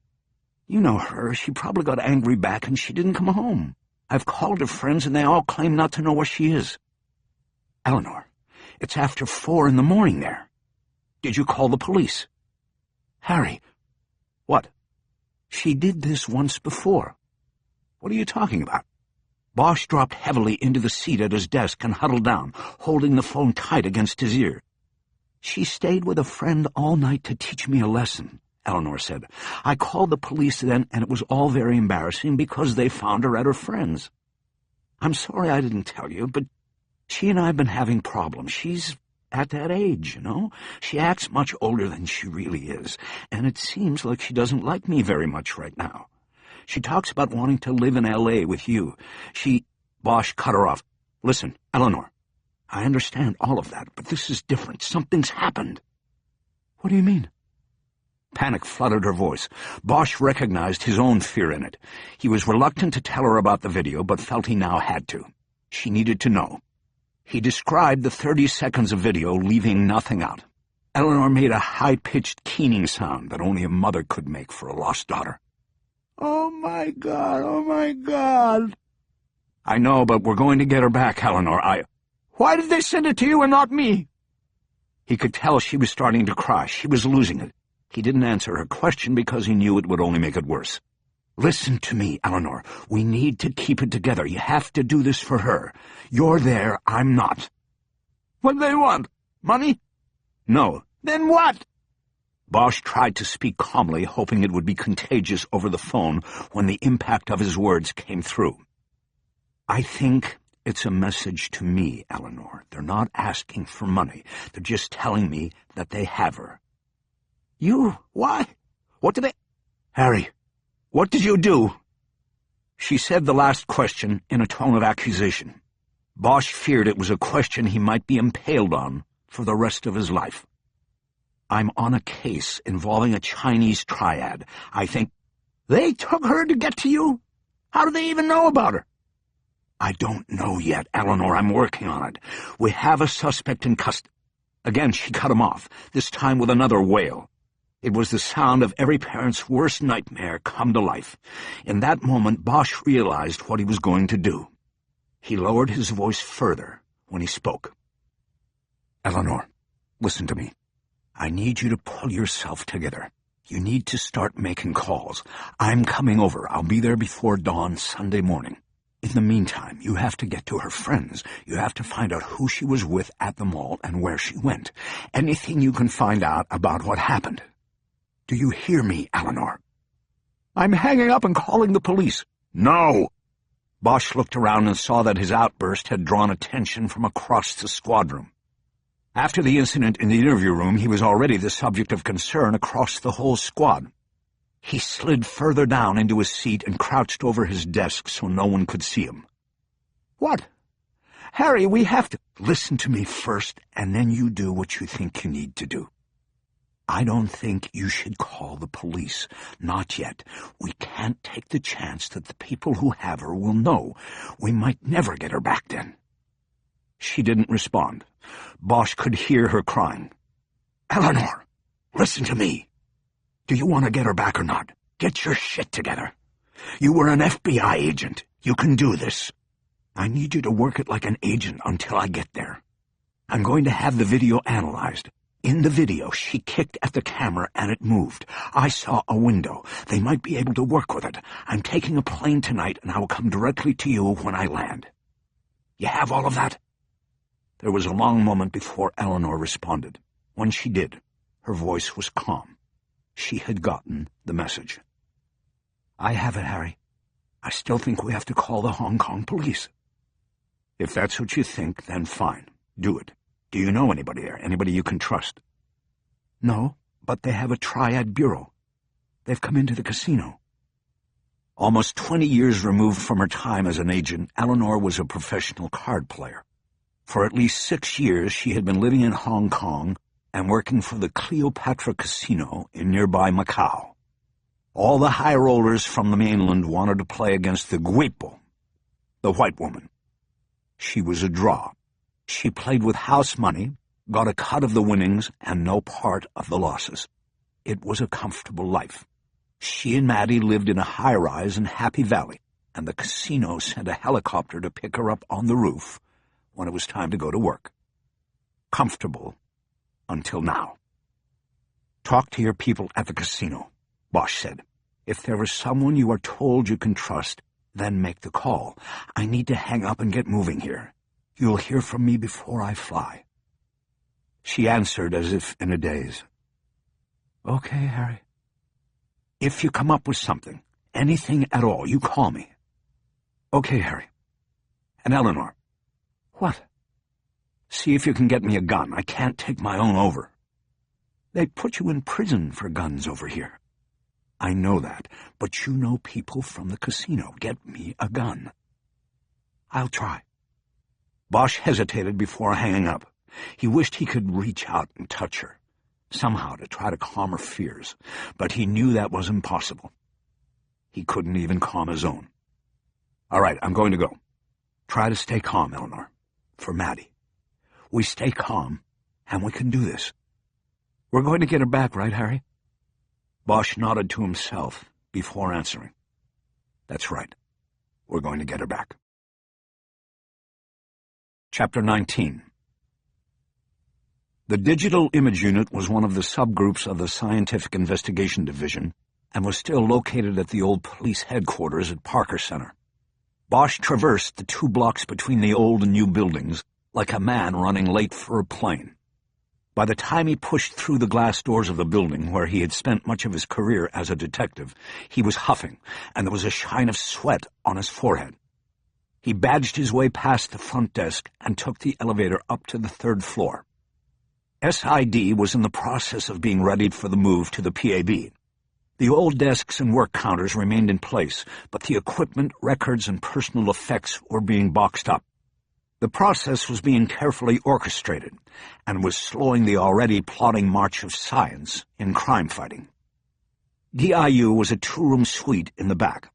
Bosch stepped in and saw at least a dozen cardboard boxes in stacks on one side of the first room.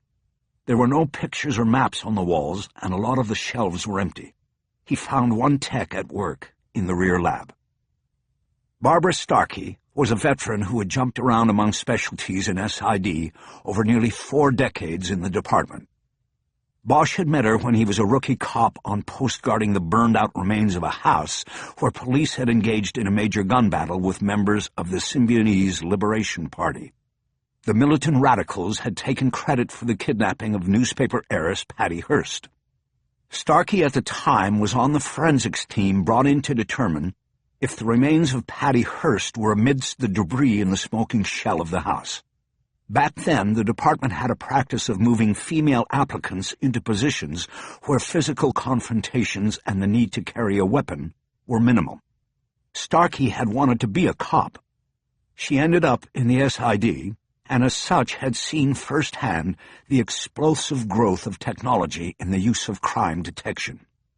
As she liked to tell the rookie techs, when she started in forensics, DNA were just 3 letters in the alphabet.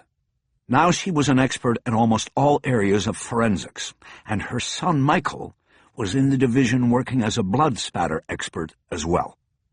Starkey looked up from a twin-screen computer workstation where she was looking at grainy video from a bank robbery. On the screens were double images, one more in focus than the other, of a man pointing a gun at a teller's window. Harry Bosch, the man with the plan. Bosch had no time for banter. He approached and got right to the point. "Barb, I need your help." Starkey frowned when she noted the urgency in his voice. "What's up, darling?" Bosch held his phone up. "I've got a video on my phone. I need to blow it up and slow it down to see if I can identify location. It's an abduction." Gesturing toward her screen, Starkey said, "I'm right in the middle of this 211 in West. My daughter's on it. Barbara, I need your help now." This time, Starkey didn't hesitate.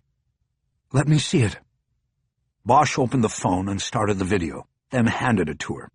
She viewed it wordlessly and kept any other non-professional response out of her face. If anything, Bosch saw her posture straighten and an aura of professional urgency emerge. "Okay, can you send this to me?" "I don't know. I know how to send it to your phone." "Can't you send email on here with an attachment?" "I can send email, but I don't know about an attachment. I've never tried."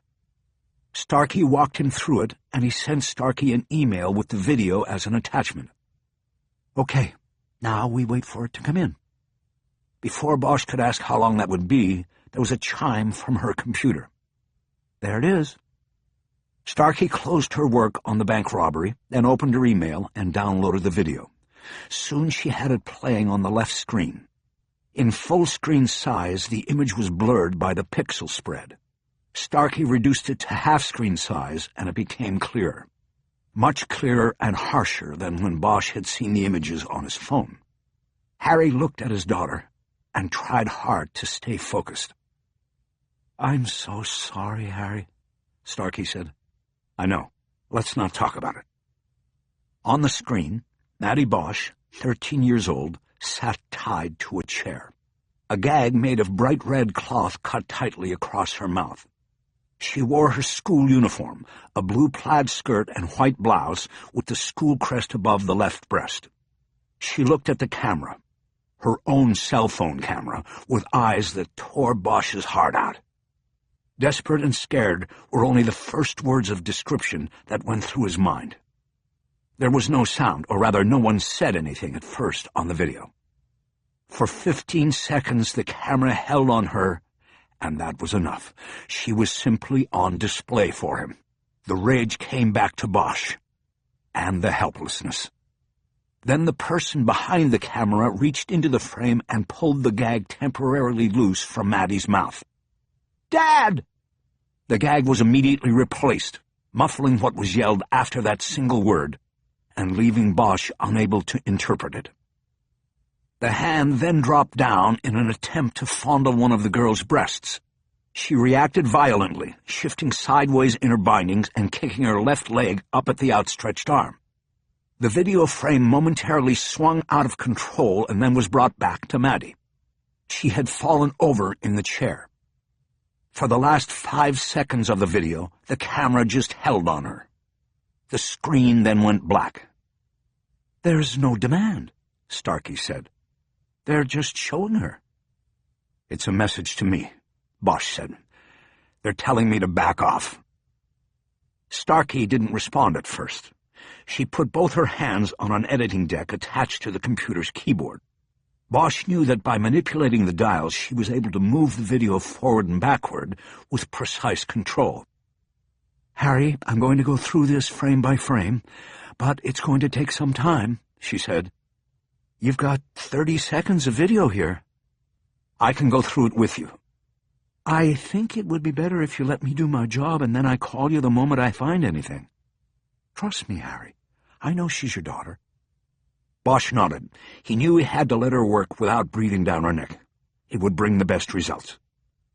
"Okay, can we just take a look at the kick, and then I'll leave you to it? I want to see if there's something there." He moved the camera when she kicked at him, and there was a flash of light, like a window. Starkey rolled the video back to the moment Maddie had kicked at her captor. In real time, the video at that point had been a blur of sudden movement and light, followed by a quick correction back to the girl. But now, in stop-action of frame-by-frame playback, Bosch saw that the camera had momentarily swept left across a room to a window, and then back. "You're good, Harry," Starkey said. "We may have something here." Bosch bent down to look over her shoulder and get closer. Starkey backed up the video and rolled it slowly forward again. Maddie's effort to kick at the outreached arm of her captor made the frame of the video go left and then jog down to the floor. It then came up on the window and corrected to the right again. The room appeared to be a low-rent hotel room with a single bed and a table and lamp directly behind the chair Maddie was tied to. Bosch noted a dirty beige rug with a variety of stains on it. The wall over the bed was pockmarked with holes left by nails used to hold up wall hangings. The pictures or paintings had possibly been removed to make the location harder to identify. Starkey backed the video up to the window and froze it there. It was a vertical window with a single pane that opened out like a door. There appeared to be no screen. It had been cranked open in full outward extension, and in the glass was a reflection of an urban cityscape. "Where do you think this is, Harry?" "Hong Kong." "Hong Kong?" "She lives there, with her mother." Well, what?" "Well, it's just going to make it harder for us to determine location. How well do you know Hong Kong?" "I've been going twice a year for about 6 years. Just clean this up if you can. Can you make that part bigger?" Using the mouse, Starkey outlined the window, and then moved a copy of that part of the video over to the second screen. She increased its size and then went through some focusing maneuvers. "We don't have the pixels, Harry, so if I run a program that sort of fills in what we don't have, we can sort of sharpen it. Maybe you'll recognize something in the reflection." Bosch nodded, even though he was behind her. On the second screen, the reflection in the window became a sharper image with 3 different levels of depth. The first thing Bosch noted was that the location of the room was up high. The reflection showed a channel down a city street from at least 10 stories up, he judged. He could see the sides of buildings lining the street and the edge of a large billboard or building sign with the English letters N.O. There was also a collage of street-level signs with Chinese characters. These were smaller and not as clear. Beyond this reflection, Bosch could see tall buildings in the distance. He recognized one of them by the 2 white spires on the roof. The twin radio antennas were braced by a crossbar, and the configuration always reminded Bosch of football goalposts. Outlining the buildings was the 3rd level of reflection, a mountain ridgeline broken only by a structure that had a bowl shape supported by 2 thick columns. "Is this helping, Harry?" Yeah, definitely. This has to be Kowloon. The reflection goes across the harbor to Central and then the mountain peak behind it. This building with the goalposts is the Bank of China, very famous part of the skyline, and that is Victoria Peak behind it. That structure you see up on the top through the goalposts is like a lookout spot next to the peak tower up there. So to reflect all of this, I'm pretty sure you'd have to be across the harbor in Kowloon. "I've never been there, so none of this means anything to me." Central Hong Kong is actually an island. but there are other islands surrounding it, and across the harbor is Kowloon and an area called the New Territories. Sounds too complicated for me. But if any of this helps you, then... It helps a lot. Can you print this? He pointed to the second screen with the isolated view of the window. Sure thing. There's one thing that's sort of weird, though. What's that? You see in the foreground this partial reflection of the sign? She used the cursor to put a box around the two letters N and O that were part of a larger sign and word in English. Yeah, what about it? You have to remember, this is a reflection in the window. It's like a mirror, so everything is reverse. You understand? Yeah. Okay, so all the signs should be backwards, but these letters aren't backwards. Of course, with the O, you can't tell. It's the same forward or backwards, but this N is not backwards, Harry. So when you remember this is a reverse reflection, then that means... The sign is backwards? Yes, it would have to be in order for it to show up correctly in reflection. Bosch nodded. She was right. It was strange, but not something he had the time to dwell on at the moment. He knew it was time to get moving. He wanted to call Eleanor and tell her he thought their daughter was being held in Kowloon. Maybe it would connect with something on her end. It was a start, at least. Can I get that copy? I'm already printing it. It takes a couple minutes because it's a high-res printer. Got it. Bosch stared at the image on the screen, looking for any other details that would help. Most notable was a partial reflection of the building his daughter was held in. A line of air conditioning units protruded beneath the windows. That meant it was an older building, and that might help him draw a bead on the place. Kowloon? Starkey asked. Sounds sort of ominous. My daughter told me it means 9 dragons. See, I told you. Who would name their neighborhood 9 dragons? Unless they wanted to scare people away. It comes from a legend. During one of the old dynasties, the emperor was supposedly just a boy who got chased by the Mongols into the area that is now Hong Kong. He saw the 8 mountain peaks that surrounded it and wanted to call the place 8 Dragons. But one of the men who guarded him reminded him that the emperor was a dragon too. So they called it 9 Dragons, Kowloon.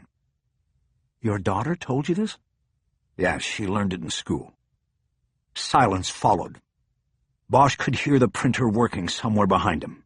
Starkey got up and went behind a stack of boxes and pulled the printout of the window reflection out of the high-resolution graphics printer. She handed it to Bosch. It was a glossy reprint on photo paper. It was as clear as the image on the computer screen. Thanks, Barbara. I'm not done, Harry. Like I said, I'm going to look at every frame of that video, 30 per second, and if there's something else that will help, I'll find it. I'll also take the audio track apart. Bosch just nodded and looked down at the printout in his hand. You'll find her, Harry. I know you will. Yeah, me too. Chapter 20. Bosch called his ex-wife on the speed dial while on the way back to the PAB. She answered the call with an urgent question. Harry, anything? Not a lot, but we're working on it. I'm pretty sure the video I was sent was shot in Kowloon. Does that mean anything to you? No, Kowloon? Why there? I have no idea, but we may be able to find the place. You mean the police will? No, I mean you and me, Eleanor. I'm coming over. In fact, I still need to book my flight. I'll take the first one out tonight. Have you called anybody? What have you got? I don't have anything, she yelled, surprising Bosch. My daughter is somewhere out there, and I don't have anything. The police don't even believe me. What are you talking about? You called them? Yes, I called them. I can't sit here and just wait for you to show up tomorrow. I called the Triad Bureau. Bosch felt his insides tighten. He couldn't bring himself to trust strangers, experts though they might be with his daughter's life. What did they say? They put my name into the computer and got a hit. The police have a file on me, who I am, who I work for, and they knew about the time before, when I thought she was kidnapped and she'd run to her friends. So they didn't believe me. They think she ran away again and her friends are lying to me. They said wait a day and call back if she doesn't show up. Did you tell them about the video? I told them, but they didn't care. They said if there was no ransom demand, then it was probably staged by her and her friends to get attention. They don't believe me. She started crying in frustration and fear, but Bosch considered the police reaction and thought it could work in their favor. Eleanor, listen to me. I think this is good. Good? How could it be good? The police are not even looking for her. I told you before, I don't want the police. The people who have her will see the police coming a mile away. But they won't see me. This isn't L.A., Harry. You don't know your way like you do there. I'll find my way and you'll help me. There was a long silence before she responded. Bosch was almost back to the PAB. Harry, you have to promise me you'll get her back. I will, Eleanor. He responded without hesitation. I promise you, I'm going to get her back. He walked into the main lobby, holding his jacket open so the badge on his belt could be seen at the fancy new reception counter. I gotta go up an elevator now, he said. I'll probably lose the connection. Okay, Harry. But he stopped outside the elevator alcove. I just thought of something, he said. Was one of the friends you talked to named He? He? Yeah. H-E. Maddie said it means river. She told me that was the name of one of the friends she hangs out with in the mall. When was this? You mean when did she tell me? Just a few days ago. Must have been Thursday for you. Thursday morning when she was walking to school. I was talking to her and brought up the smoking you mentioned. Eleanor interrupted by making some kind of sound of disgust. What? Bosch asked. That was why she's treated me like shit all week. She said, you ratted me out. No, it wasn't like that. I sent her a photo I knew would bait her into calling me, and the smoking would come up. It worked. And when I told her that she better not be smoking, she mentioned He. She said sometimes at the mall, He's older brother hangs out to watch over her, and he's the one that smokes. I don't know any of her friends named He or her brother. I guess that shows how out of touch I am with my own daughter. Listen, Eleanor. At a time like this, we're both going to be second-guessing everything we ever did or said to her, but it's a distraction from what we need to be focusing on now. Okay? Don't get distracted by what you did or didn't do. Let's focus on getting her back. Okay. I'll go back to her friends that I do know. I'll find out about He and her brother. Find out if the brother's got any connection to a triad. I'll try. I've got to go. But one more thing. Did you find out about that other thing yet? Bosch nodded to a couple of other RHD detectives that walked by on the way to the elevator. They were from Open Unsolved, which had its own squad room and didn't appear to look at him like they knew what was going on. This was good, Bosch thought. Maybe Gandil was keeping it under wraps. You mean the gun? Eleanor asked. Yeah, that. Harry, it's not even dawn here. I'll get on that when I am not calling people in their beds. Right, okay. I will call people about He, though, right now. Okay, good. Let's call each other if we get something. Goodbye, Harry. Bosch closed his phone and went into the alcove. The other detectives were gone, and he caught the next elevator. On the way up alone, he looked at the phone in his hand and thought about it being the middle of the night in Hong Kong. It had been daylight on the video message that had been sent to him. That meant that his daughter could have been abducted as long as 12 hours ago. There had not been a second message. He pushed the speed dial for her, and once again the call went directly to the message. He ended the call and put the phone away. She's alive, he said to himself. She's alive. He managed to get to his cubicle in RHD without drawing any attention. There was no sign of Ferris or Chu.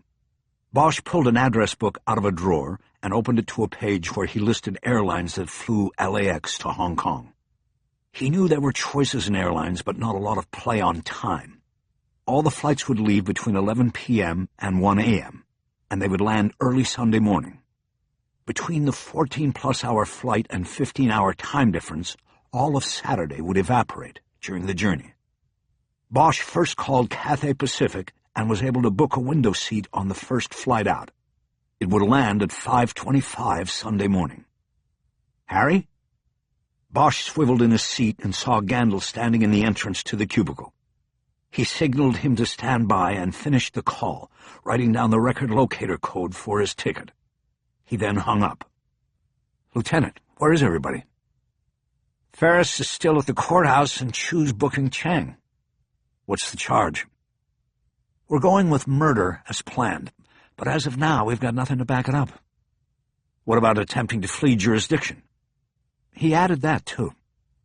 Bosch checked the clock on the wall over the bulletin boards. It was 2:30. With a murder charge and the additional count of attempting to flee, bail would automatically be set at $2 million for Chang. Bosch knew that it was too late in the day for a lawyer to get him into arraignment court to seek a reduction in bail or to question the lack of evidence for the charge. With the court offices closed over the weekend, it was also unlikely Chang would be released without someone putting up the $2 million in cash. Collateral for a bond could not be verified until Monday. It all added up to meaning that they had until Monday morning to put together the evidence that would make the murder charge stick. "How'd Ferris do?" "I don't know. He's still over there and hasn't called in. The question is, how are you doing?" "Did forensics look at the video?" "Barbara Starkey is working on it right now. She already got this." Bosch pulled the printout of the window from his coat pocket and unfolded it. He explained to Gandil what he thought it meant and how it was the only lead so far. "It sounded like you were booking a flight. When do you go?" "Tonight. I get there early Sunday." "You lose a whole day?" "Yeah, but I gain it coming back. I have all of Sunday to find her. I then fly back Monday morning and get here Monday morning. We go to the DA and file on Chang. It will work, Lieutenant." "Look, Harry, don't worry about a day. Don't worry about the case. Just get over there and find her. We'll worry about the case." "Right. What about the police? Your ex call them in?" "She tried. They're not interested." "What? Did you send them that video?" "Not yet, but she told them. They took a pass." Gandil placed his hands on his hips. He did this when something bothered him, or he needed to show his authority in a situation. "Harry, what's going on?" "They think she's a runaway, and we should wait to see if she turns up. And that's fine with me, because I don't want the police involved. Not yet." "Look, they must have entire units dedicated to the triads. Your ex probably called some dipshit on a desk. You need to bring in some expertise, and they have it." Bosch nodded like he knew all of this already. "Boss, I'm sure they have their experts, but the triads have survived for more than 200 years. They flourished. You don't do that without having lines into the police department. If it was one of your daughters, would you call a bunch of people in you can't trust, or would you handle it yourself?" He knew Gandil had 2 daughters. Both were older than Maddie. One was back east studying at Hopkins, and he worried about her all the time. "I hear you, Harry." Bosch pointed at the printout. "I just want Sunday. I've got a bead on that place, and I'm going to go over there and get her back.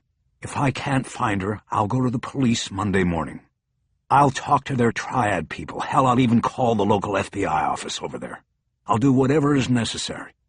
But I want Sunday to find her myself." Gandil nodded and looked down at the floor. He looked like he wanted to say something else. "What?" Harry asked. "Let me guess.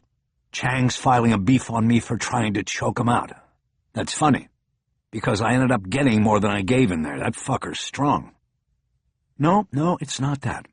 He still won't say a goddamn word. It's not that." "Then what?" Gandil nodded. "Well, I was just going to say that if things don't work out on Sunday, you call me. The thing about these fuckers is that they never go straight. You know, another time, another crime. We can always get Chang later."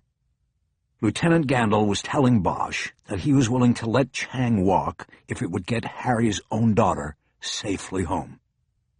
On Monday, the DA could be informed that evidence would not be presented in support of the murder charge, and Chang would be released. "You're a good man, Lieutenant." And, of course, I didn't just say any of that. It's not going to come to that, but I appreciate what you didn't just say. Besides, the sad truth is, we may have to kick this guy loose Monday anyway, unless we come up with something over the weekend or on the searches." Gandil nodded and handed the printout back and told Bosch what he always told him, to keep him in the loop. Then he headed back to his office. Bosch put the printout on his desk and put on his reading glasses. He took a magnifying glass out of a drawer and began a study of every square inch of the image, looking for anything that might help and that he hadn't seen before. He was 10 minutes into it and finding nothing new when his cell rang. It was Ferris, and he knew nothing about Bosch's daughter being abducted. "Harry, I got it. We got approval to search the phone, suitcase, and car." "Ignacio, you're a hell of a writer. Still pitching a perfect game." It was true. So far in the 3 years they had been partnered, Ferris had yet to write a search warrant application that had been turned down by a judge for insufficient cause. He might be intimidated by the streets, but he wasn't cowed by the courthouse. He seemed to know just what to put in each search application and what to leave out. "Thanks, Harry." "You finished over there now?" "Yeah, I'm coming back." "Why don't you divert over to the OPG and handle that? I've got the phone and the suitcase right here. I'll dive in now. Chu is booking Chang." Ferris hesitated. Going to the official police garage to handle the search of Chang's car would stretch the psychological tether to the squad room. Harry, don't you think I should take the phone? I mean, you just got your first multifunction phone about a month ago." "I think I can figure it out." "You sure?" "Yeah, I'm sure. And I've got it right here. You head over to the garage. Make sure they check the door panels and the air filter. I had a Mustang once. You could fit a .45 in the filter." They referred to the staff at the OPG. They would be the ones who tore apart Chang's car while Ferris supervised the search. "Will do," Ferris said. "Good," Bosch said. "Call me if you strike gold." Bosch closed the phone. He didn't see the need to tell Ferris about his daughter's plight yet. Ferris had 3 young kids of his own, and a reminder of how vulnerable he really was wouldn't be helpful at a time Bosch was counting on his best work. Harry pushed back from his desk and swiveled the chair to look at Chang's big suitcase on the floor against the cubicle's rear wall. Striking gold meant finding the murder weapon in your suspect's possession or possessions. Bosch knew Chang was heading to a plane, so there would be no gold in the suitcase. If he still possessed the gun that killed John Lee, it would likely be in his car or his apartment, or it would be long gone. But the suitcase could still yield valuable information and incriminating evidence. A drop of blood from the victim on the cuff of a shirt, for example. They could get lucky. But Bosch turned back to the desk and decided to go with the cell phone first. He would go for gold of a different kind. Digital gold.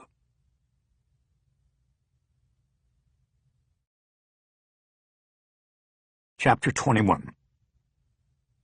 It took Bosch less than 5 minutes to determine that Bojing Chang's cell phone would be of little use to the investigation. He easily found the call log, but it contained a listing of only 2 recent calls, both to toll-free numbers, and 1 incoming call. All 3 were placed or received that morning. There was no record beyond that. The phone's history had been wiped clean. Bosch had been told that digital memories lasted forever. He knew a full forensic analysis of the phone could possibly result in the data wiped off the device being rebuilt, but for immediate purposes, the phone was a bust. He called the 800 numbers and learned they belonged to Hertz Rent-A-Car and Cathay Pacific Airlines. Chang had probably been checking on his itinerary and his plan to drive from Seattle to Vancouver to catch the plane to Hong Kong. Bosch also checked the number from the incoming call in the reverse directory and learned it had come from Tsing Motors, Chang's employer.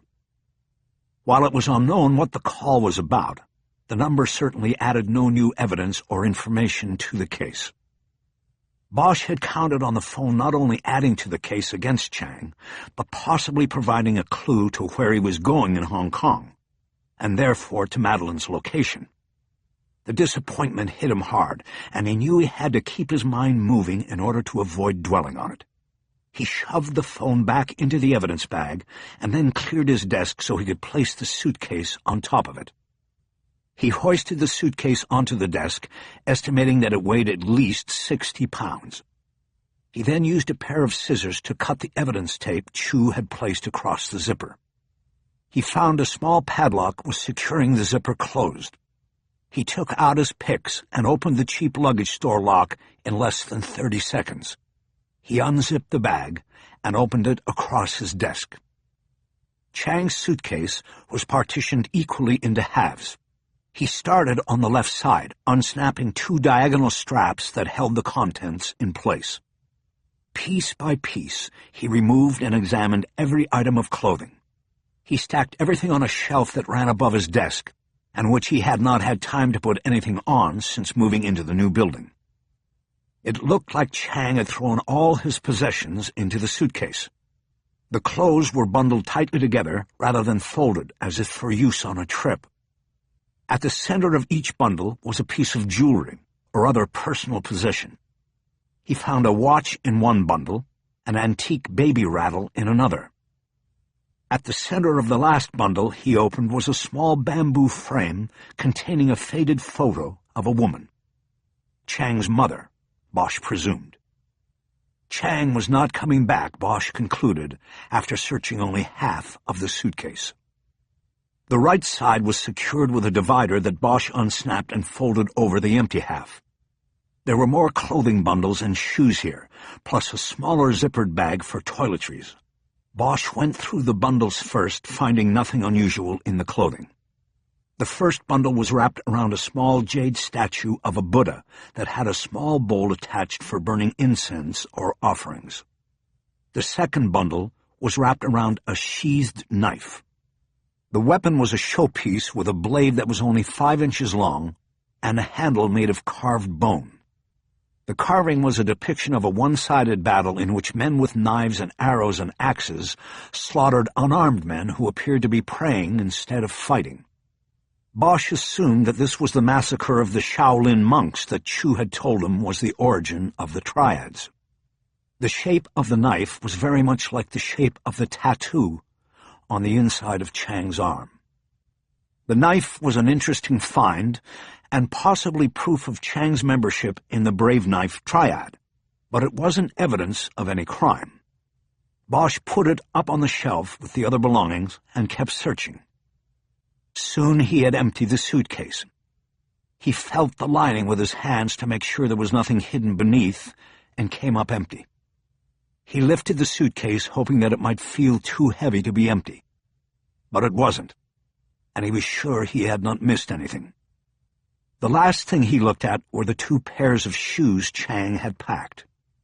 He had given each shoe an initial look, but had then put it aside. He knew the only way to really search a shoe was to pull it apart. It wasn't something he usually relished doing because it rendered them useless, and suspect or not, Bosch didn't like taking away a man's shoes. This time he didn't care.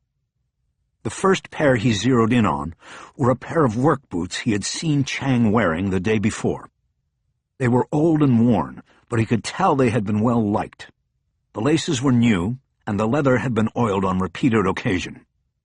Bosch pulled the laces out so he could pull the tongue back all the way to look inside. Using the scissors, he pried up the cushioning in the instep to see if it hid any sort of secret compartment in the heel. There was nothing in the first boot, but in the second, he found a business card had been slipped between 2 layers of cushioning. Bosch felt a kick of adrenaline as he put the work boot aside to look at the card. He had finally found something. It was a 2-sided card, Chinese on one side and English on the other. Bosch, of course, studied the English side. Jimmy Fong, Fleet Manager, Causeway Taxi Service. There was an address in Causeway Bay and 2 phone numbers. Bosch sat down for the first time since starting the suitcase search and continued to study the card. He wondered what he had, if he had anything at all. Causeway Bay was not far from Happy Valley, and the shopping mall from which his daughter was most likely abducted.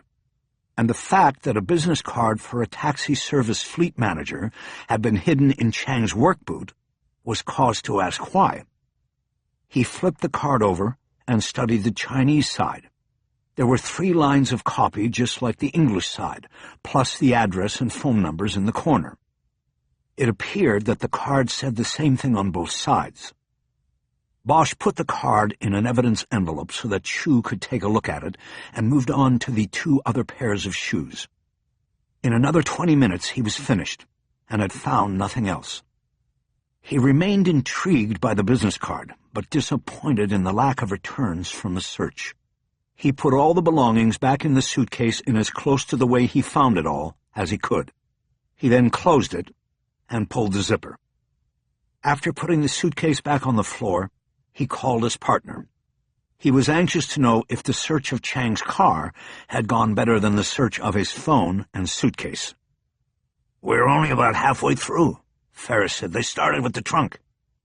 "Anything?" "Not so far." Bosch felt his hopes beginning to ebb away. Chang was going to come up clean, and that meant he was going to walk the following Monday. "Did you get anything out of the phone?" Ferris asked. "No, nothing. It was wiped. There wasn't much in the suitcase either." "Shit." "Yeah." "Well, like I said, we haven't even gotten inside the car yet. Just the trunk. We'll check the door panels and the air filter, too." "Good. Let me know." Bosch closed the phone and then immediately called Chu. "You still at booking?" "No, man. I cleared booking a half hour ago. I'm in the courthouse waiting to see Judge Champagne and get the PCD signed." After booking a suspect for murder, it was required that a judge sign a probable cause detention document which contained the arrest report and laid out the evidence that led to the suspect's incarceration. The threshold for probable cause to arrest was much lower than the requirement to file charges. Getting a PCD signed was usually routine, but nonetheless Chu had made a good move going back to the judge who had already signed their search warrant. "Good. I wanted to check on that." "Got it covered. What are you doing there, Harry?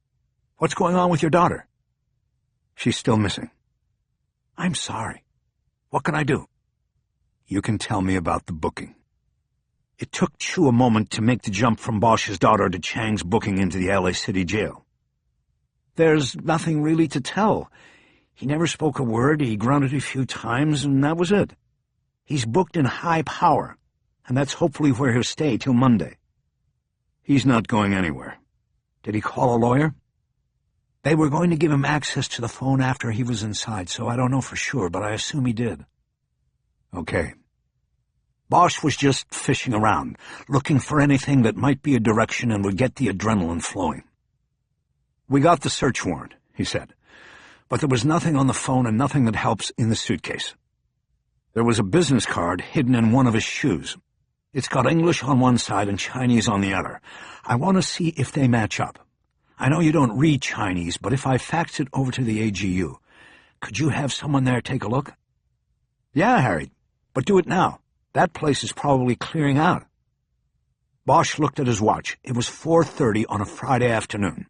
Squad rooms across the city were turning into ghost towns.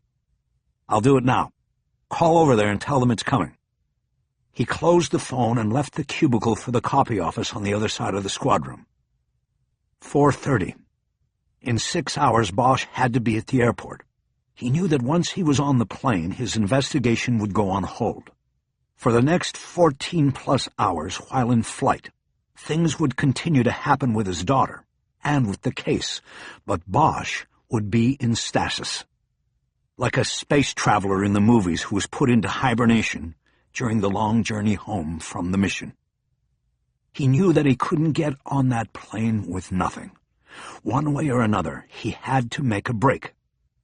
After he copied the front and back of the business card onto the single sheet of paper, he faxed it over to the Asian gang unit and went back to his cubicle. He had left his phone on his desk, and he saw that he had missed a call from his ex-wife. There was no message, but he called her back. You find something?" he asked. I had very long conversations with two of Maddie's friends. This time they were talking. He? No, not he. I don't have a full name or a number for her. Neither of the other girls did either. What did they tell you? That he and her brother are not from the school. They met up with them at the mall, but they're not even from Happy Valley. Do they know where they came from? No, but they knew they weren't local. They said Maddie seemed to really get tight with he, and that brought her brother into the picture.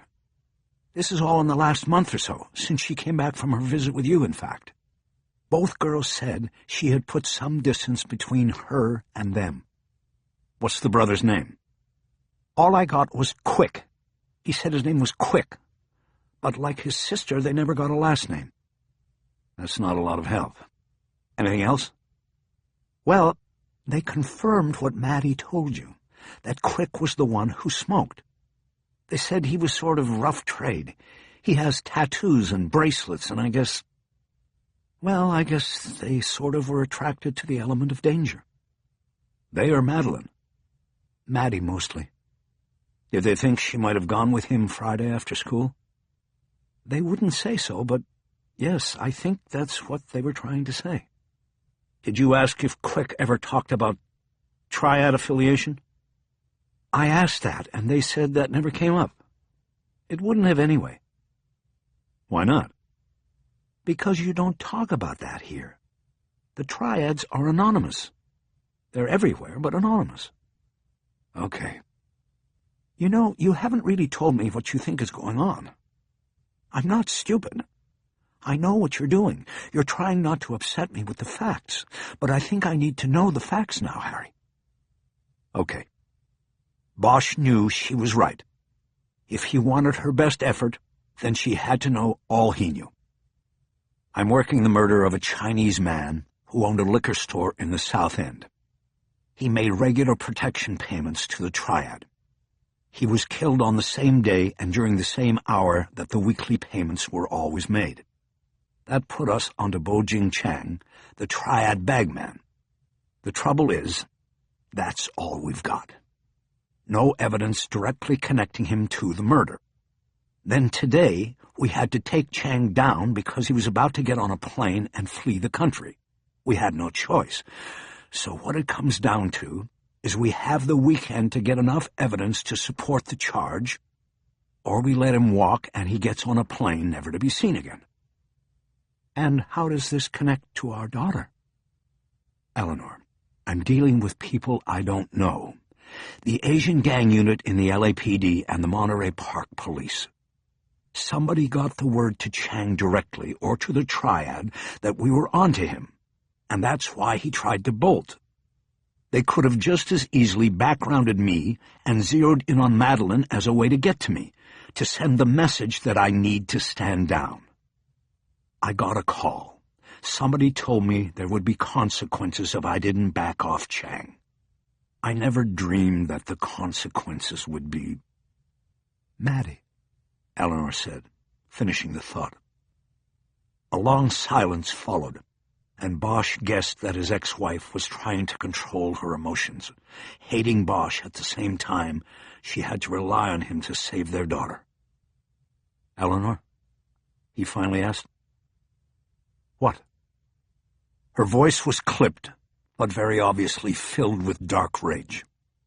Did Maddie's friends give you an age on this kid Quick? They both said they thought he was at least 17. They said he had a car. I spoke to them separately, and they both said the same thing about all of this. I think they were telling me what they knew. Bosch didn't respond. He was thinking. The mall opens in a couple hours, Eleanor continued. I plan to be there, with photos of Maddie. That's a good idea. There might be video. If Quick was a problem in the past, mall security might have a jacket on him. I thought about all of that. Sorry, I know. What does your suspect say about all of this? Our suspect won't talk, and I've just been through his suitcase and his phone, and we're still working on the car. So far, nothing. What about where he lives? As of now, we don't have enough for a search warrant. That hung out there for a few moments, both of them knowing that with their daughter missing, legal formalities like search warrant approvals were not going to matter to Bosch. I should probably get back to it. I have 6 hours before I have to be at the airport. Okay.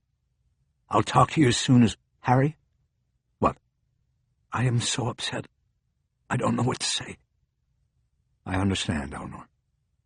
If we get her back, you may never see her again. I just need to tell you that. Bosch paused.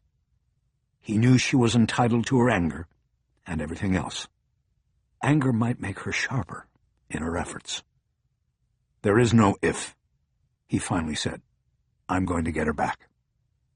He waited for her to respond, but got only silence. Okay, Eleanor, I'll call you when I know something. After closing the phone, Bosch turned to his desktop computer and pulled up Chang's booking photo. He then sent it over to the color printer. He wanted to have a copy of it with him in Hong Kong. Chu called back after that and said he had gotten the PCD signed and was leaving the courthouse. He said he had spoken to an officer at the AGU who had taken Bosch's facts and could confirm that both sides of the business card said the same thing. The card came from a manager of a taxi fleet based in Causeway Bay. Completely innocuous on its face, but Bosch was still bothered by the card being secreted in Chang's shoe, and by it being from a business located so close to where his daughter had last been seen by her friends. Bosch had never been a believer in coincidence. He wasn't going to start now. Bosch thanked Chu and hung up, just as Lieutenant Gandil stopped by his cubicle on the way out. Harry, I feel like I'm leaving you in the lurch. What can I do for you? There's nothing that can be done that is not already being done. He updated Gandil on the searches and the lack of solid findings so far. He also reported that there was nothing new on his daughter's whereabouts or abductors. Gandil's face turned sour. We need a break, he said. We really need a break. We're working on it. When do you leave? In 6 hours. Okay, you have my numbers. Call me any time, day or night, if you need anything. I'll do whatever I can. Thanks, boss. You want me to stay here with you?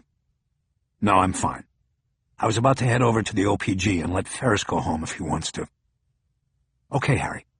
Let me know when you find something. Will do. You'll get her back. I know you will. I know it too. Gandil then awkwardly put his hand out, and Bosch shook it. It was probably the first time since they had met 3 years earlier that they shook. Gandil left then, and Bosch surveyed the squad room. It looked like he was the only one left.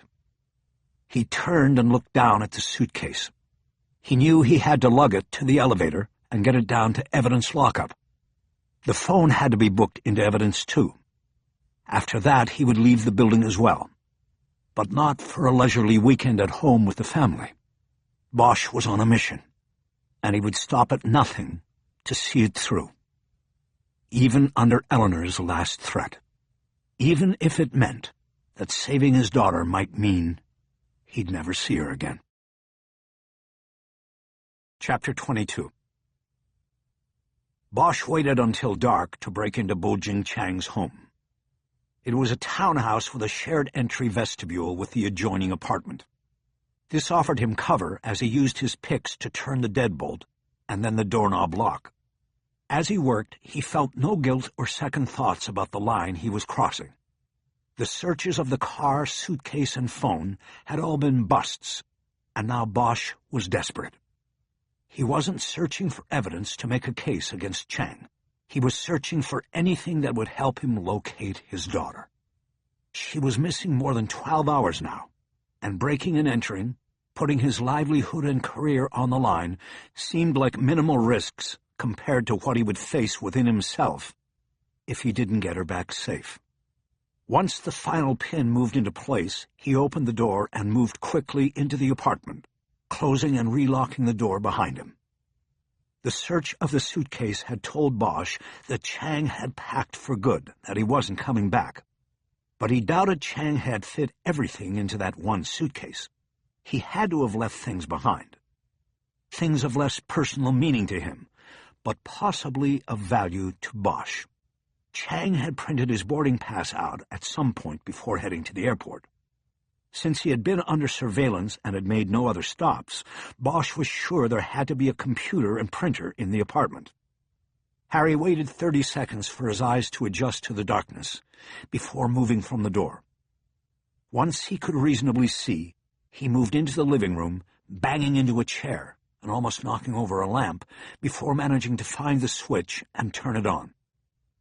He then moved quickly to a pair of open drapes and pulled them closed across the front window. He turned from the window and surveyed the room. It was a small living room and dining room combination, with a pass-through window to a kitchen in the back. A stairwell on the right went up to a bedroom loft. On initial view, Bosch saw nothing of a personal nature left behind. No computer, no printer. It was just furniture. He quickly searched the room and then moved into the kitchen. Again, the place was barren of personal effects. The cabinets were empty, not even a cereal box left behind.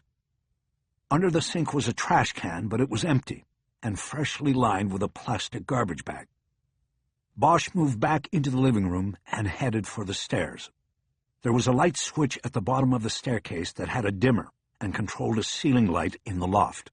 He turned it on low and then went back to the living room lamp and turned it off. The loft was sparely furnished with just a queen-size bed and a bureau. There was no desk and no computer. Bosch quickly moved to the bureau and opened and closed every drawer, finding them all empty. In the bathroom, the wastebasket was empty and medicine cabinet bare. He lifted the lid off the toilet tank, but found nothing hidden there either. The place had been cleared out. It must have been after Chang had left, drawing the surveillance away. Bosch thought about the call from Singh Motors that had been logged on the suspect's phone. Maybe he had given Vincent Singh the all-clear sign, and the apartment had been cleared out and cleaned. Disappointed and feeling that he had been expertly played, Bosch decided to locate the apartment complex's refuse bin and attempt to find the trash bags that had been taken from the apartment. Maybe they had slipped up and left Chang's trash behind. A thrown-away note or a scribbled phone number would be helpful. He was 3 steps down the stairs when he heard a key hit the front door lock. He quickly turned around and moved back up into the loft and hid behind a support column. Lights below were turned on, and the apartment immediately filled with Chinese voices. His back to the column, Bosch counted the voices of 2 men and 1 woman. One of the men was dominating the conversation, and when the other 2 would speak, they seemed to be asking questions. Bosch moved to the edge of the column and risked a look down. He saw the dominant male gesturing to the furnishings. He then opened a closet door beneath the staircase and made a sweeping hand movement.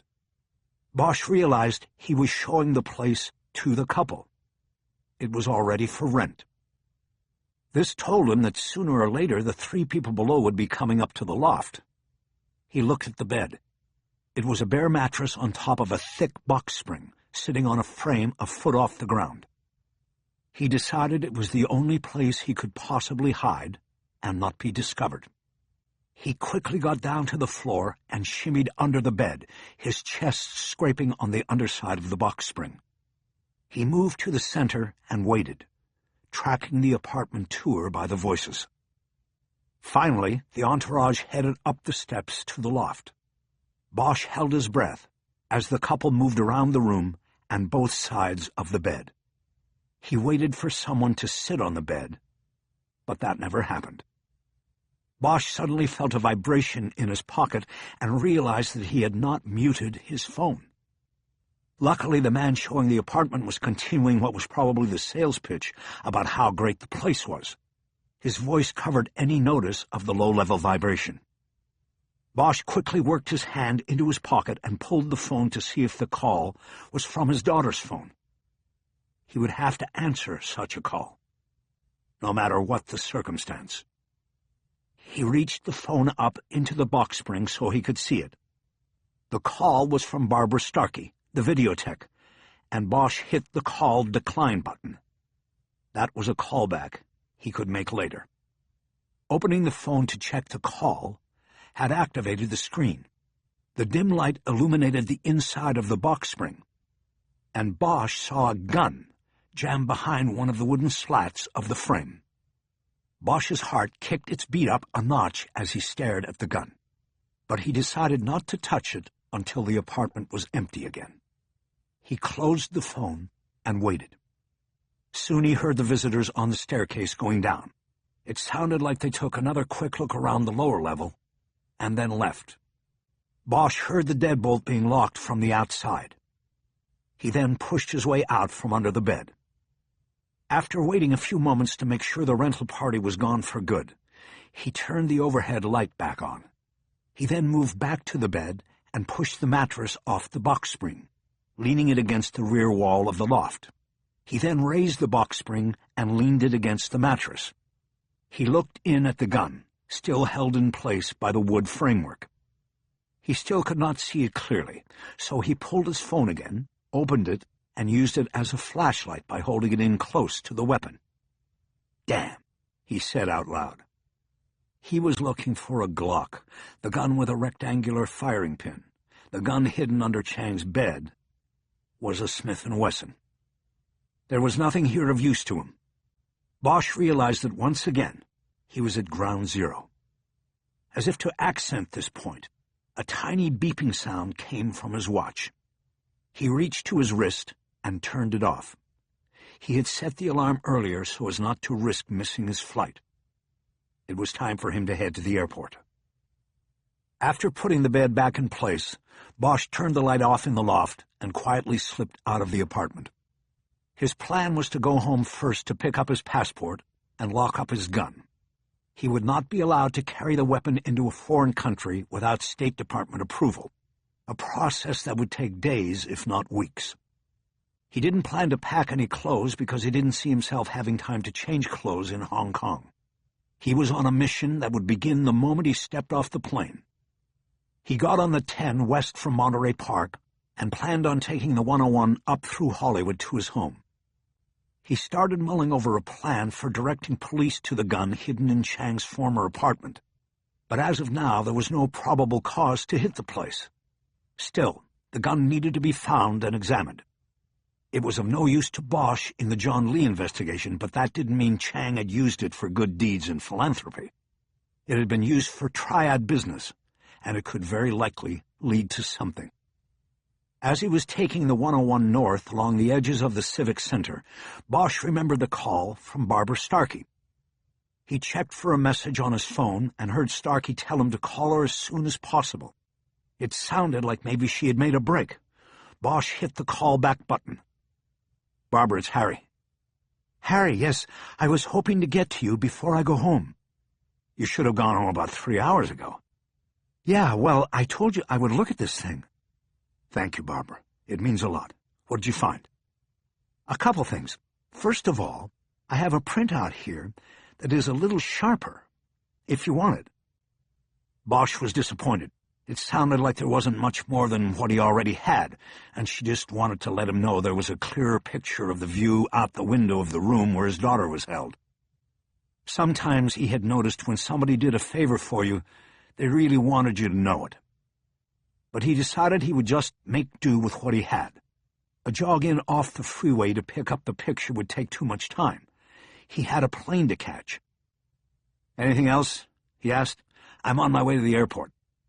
"Yes, I have a couple other visual and audio identifiers that might help you," Starkey said. Bosch paid full attention now. "What are they?"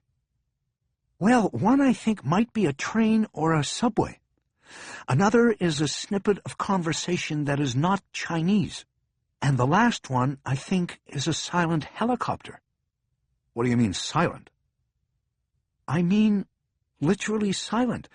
I have a flash reflection in the window of a helicopter going by, but I don't have any real audio track to go with it." Bosch didn't respond at first. He knew what she was talking about. The whisper jet helicopters that the rich and powerful used to move over and around Hong Kong. He had seen them. Commuting by helicopter wasn't uncommon, but he also knew only a few buildings in each district were allowed to operate landing pads on their roofs. One reason his ex-wife chose the building where she lived in Happy Valley was because of the helicopter pad on the roof. She could get to the casino in Macau in 20 minutes door-to-door, instead of the 2 hours it would take to leave the building, get to the ferry docks, take a boat across the harbor, and then cab or walk from the dock to the casino. "Barbara, I'll be there in 5 minutes," he said. He exited on Los Angeles Street and headed over to Parker Center.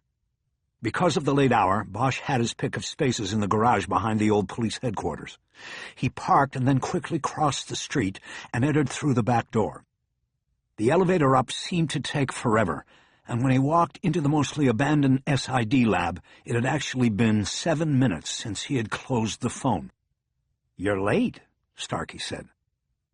"Sorry, thanks for waiting." "I'm just giving you a hard time. I know you're on the run, so let's just look at this thing." She pointed to one of her screens where there was a frozen image of the window from the phone video. It was what Bosch had printed out. Starkey put her hands on the dials. "Okay," she said. "Keep your eyes up here at the top of the glass reflection. We didn't see or hear this before." She turned one dial slowly, reversing the tape. In the murky glass reflection, Bosch saw what he had not seen before. Just as the aim of the camera started its swing back toward his daughter, a helicopter moved across the top of the reflection like a ghost. It was a small black craft with some sort of unreadable insignia on its side. Now, here it is in real time. She backed the video up until the camera was focused on Bosch's daughter, and she was kicking at it. Starkey hit a button, and it went by in real time. The camera swung toward the window for a split second and then back. Bosch's eyes registered the window, but never the reflection of the city, let alone a passing helicopter. It was a good find, and Bosch was excited. "The thing is, Harry, to be in that window, that chopper has to be flying pretty low." "So it either just took off or it was landing?" "I think it was ascending. It appears to rise slightly as it crosses the reflection. Nothing you can really see with the eye, but I measured it. Considering the reflection shows right to left what is occurring left to right, it would have taken off from a location on the opposite side of the street from the building this video was taken in." Bosch nodded. "Now, when I look for an audio track..." She switched to the other screen, where there was an audiograph showing different isolated streams of audio she had taken from the video. "And take out as much of the competing sound as I can, I get this." She played a track with almost a flat-line graph, and all Bosch could hear was distant traffic noise that was chopped into waves. "That's rotor wash," she said. "You don't hear the helicopter itself, but it's disrupting the ambient noise. It's like a stealth chopper or something." Bosch nodded. He had moved a step closer. He now knew his daughter was held in a building near one of the few rooftop helicopter pads in Kowloon. "That help?" Starkey asked. "You better believe it." "Good. I also have this." She played another track, and it contained a low hissing sound that reminded Bosch of rushing water. It began, grew louder, and then dissipated. "What is it, water?" Starkey shook her head. "This is with maximum amplification," she said. "I had to work at this. It's air. Escaping air. I would say you were talking about an entrance to an underground subway station, or maybe a vent through which displaced air is channeled up and out when a train comes into the station. Modern subways don't make a lot of noise, but there is a lot of air displacement when a train comes through the tunnel." "Got it." "Your location is up high here, maybe 15 stories judging by the reflection, so this audio is hard to pinpoint." Could be ground level to this building or a block away. It's hard to tell. It still helps. And the last thing is this.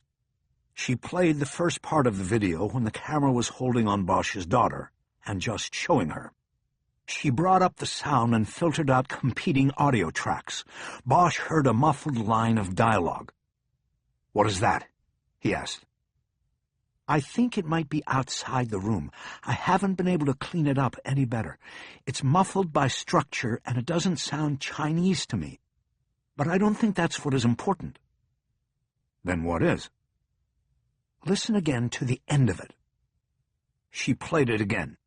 Bosch stared at his daughter's scared eyes while concentrating on the audio. It was a male voice that was too muffled to be understood or translated, and then it abruptly ended in what appeared to sound like mid-sentence. Somebody cut him off? Or maybe an elevator door closed, and that cut him off. Bosch nodded.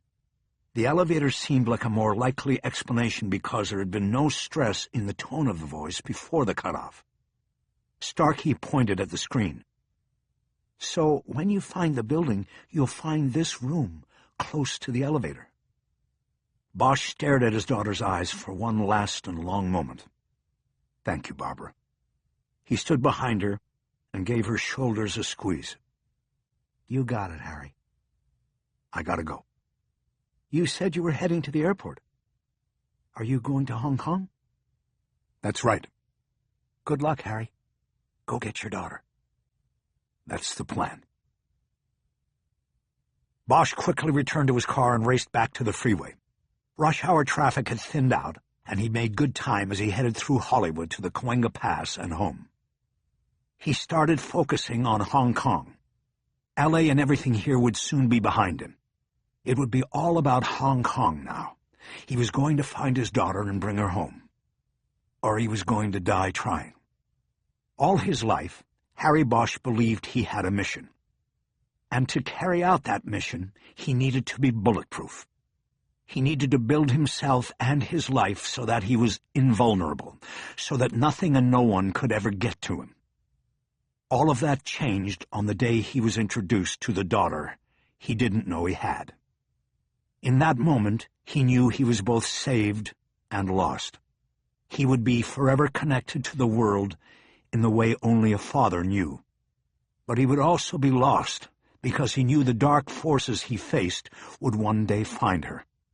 It didn't matter if an entire ocean was between them. He knew one day it would come to this, that the darkness would find her, and that she would be used to get to him. That day was now.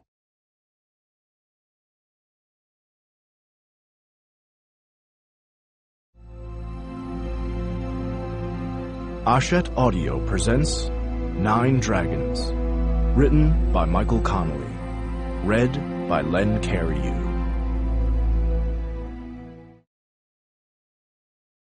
Part 2. The 39-Hour Day. Chapter 23. Bosch got only fitful sleep on the flight over the Pacific. 14 hours in the air, pressed against a window in the coach cabin, he never managed to sleep more than 15 or 20 minutes at a time before thoughts of his daughter and his guilt over her predicament intruded and jarred him awake. By moving too fast to think during the day, he had kept himself ahead of the fear and guilt, the brutal recriminations. He was able to put it all aside because the pursuit was more important than the baggage he was carrying. But on Cathay Pacific Flight 883, he could run no more. He knew he needed to sleep to be rested and ready for the day ahead in Hong Kong. But on the plane he was cornered and could no longer put his guilt and fear aside. The dread engulfed him. He spent most of the hour sitting in darkness, fists balled tightly and eyes staring blankly, as the jet hurtled through the black toward the place where Madeline was somewhere hidden. It made sleep fleeting, if not altogether impossible. The headwinds over the Pacific were weaker than anticipated, and the plane picked up time on the schedule, landing early at the airport on Lantau Island at 4:55 a.m. Bosch rudely pushed his way around passengers reaching for belongings in overhead bins and made his way to the front of the plane. He carried only a small backpack containing things he thought might help him find and rescue his daughter. It didn't matter that they had landed early. When the jet's door opened, he moved quickly and soon took over the lead of all passengers, heading toward customs and immigration. Fear stabbed at him as he approached the first screening point, a thermoscan designed to identify fever carriers. Bosch was sweating. Had the guilt burning in his conscience manifested itself in fever? Would he be stopped before he had even begun the most important mission of all? He glanced back at the computer screen as he passed by. He saw the images of travelers turn to blue ghosts on the screen. No telltale blooms of red. No fever. At least not yet. At the customs checkpoint, an inspector flipped through his passport and saw the entry and exit stamps from the many trips he had made in the last 6 years. He then checked something on a computer screen Bosch couldn't see. "You have business in Hong Kong, Mr. Bosch?" the inspector asked. He had somehow butchered the single syllable of Bosch's last name, making it sound like Botch. "No," Bosch said. "My daughter lives here and I come to visit her pretty often." He eyed the backpack slung over Bosch's shoulder. "You checked your bags?" "No, I just have this. It's a quick trip." The inspector nodded and looked back at his computer. Bosch knew what was going to happen. Invariably, when he arrived in Hong Kong, the immigration inspector saw his law enforcement classification on the computer and put him into the search queue. "Have you brought your weapon with you?" the inspector asked. "No," Bosch said tiredly. "I know that's not allowed." The inspector typed something on his computer and then directed Bosch, as expected, into a chute for a search of his bag. It would waste another 15 minutes. But Harry stayed cool. He had gained a half hour on the schedule with his early arrival. The second inspector carefully went through the backpack and made curious looks at the binoculars and other items, including the envelope stuffed with cash. But none of it was illegal to enter the country with. When he was finished, he asked Bosch to step through a metal detector, and then he was cleared. Harry headed into the baggage terminal and spotted a money exchange window that was open despite the early hour. He stepped up, pulled the cash envelope out of the backpack again, and told the woman behind the glass he wanted to change $5,000 into Hong Kong dollars. It was Bosch's earthquake money, cash he kept hidden in the gun locker in his bedroom. He had learned a valuable lesson back in '94, when an earthquake rocked L.A. and severely damaged his house. Cash is king. Don't leave home without it. Now the money he kept hidden for just such a crisis would hopefully help him overcome another. The exchange rate was a little less than 8-to-1, and his 5,000 American became 38,000 Hong Kong dollars. After getting his money, he headed to the exit doors on the other side of the baggage terminal. The first surprise of the day came when he saw Eleanor Wish waiting for him in the main hall of the airport. She was standing next to a man in a suit who had the feet-splayed posture of a bodyguard. Eleanor made a small gesture with her hand in case Harry hadn't noticed her. He saw the mixture of pain and hope on her face and had to drop his eyes to the floor as he approached. "Eleanor, I didn't—" She grabbed him in a quick and awkward embrace that abruptly ended his sentence. He understood that she was telling him that blame and recriminations were for later. There were more important things now. She then separated and gestured to the man in the suit. "This is Sun Yi." Bosch nodded, but then put out his hand, a gesture he hoped would help him figure out what to call Sun Yi. "Harry," he said. The other man nodded back and gripped his hand tightly, but said nothing. No help there. He would have to take Eleanor's cue with the name. Bosch guessed Sun Yi was in his late 40s, Eleanor's age. He was short but powerfully built. His chest and arms pressed the contours of the silk suit jacket to the limit. He wore sunglasses, although it was still well before dawn. Bosch turned to his ex-wife. "He's driving us?" "He's helping us," she corrected. "He works in security at the casino." Bosch nodded. That was one mystery solved. "Does he speak English?" "Yes, I do," the man answered for himself. Bosch studied him for a moment and then looked at Eleanor and saw in her face a familiar resolve. It was a look he had seen many times when they had been together. She wasn't going to allow an argument on this. This man was part of the package, or Bosch was on his own. Bosch knew that if circumstances dictated it, he could split off and make his way alone through the city. It was what he had anticipated doing anyway.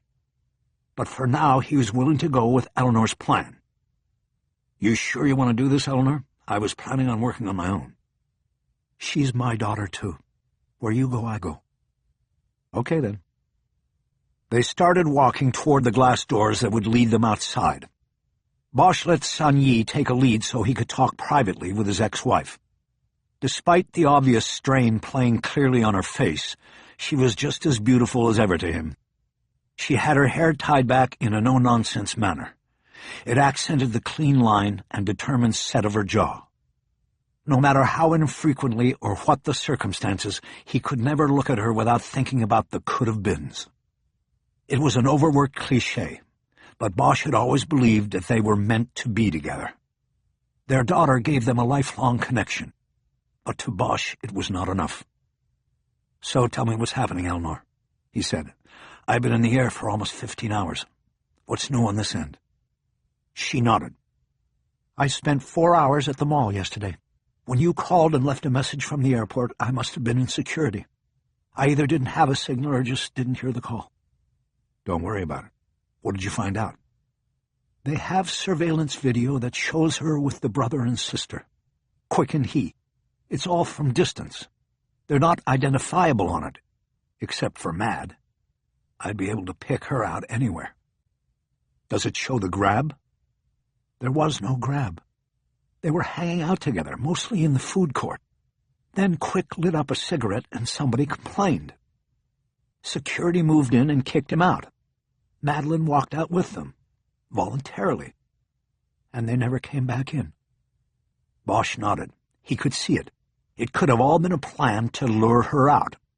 Quick lit up, knowing all along that he would be ejected from the mall, and Madeline would go out with him. "What else?" "That's it from the mall.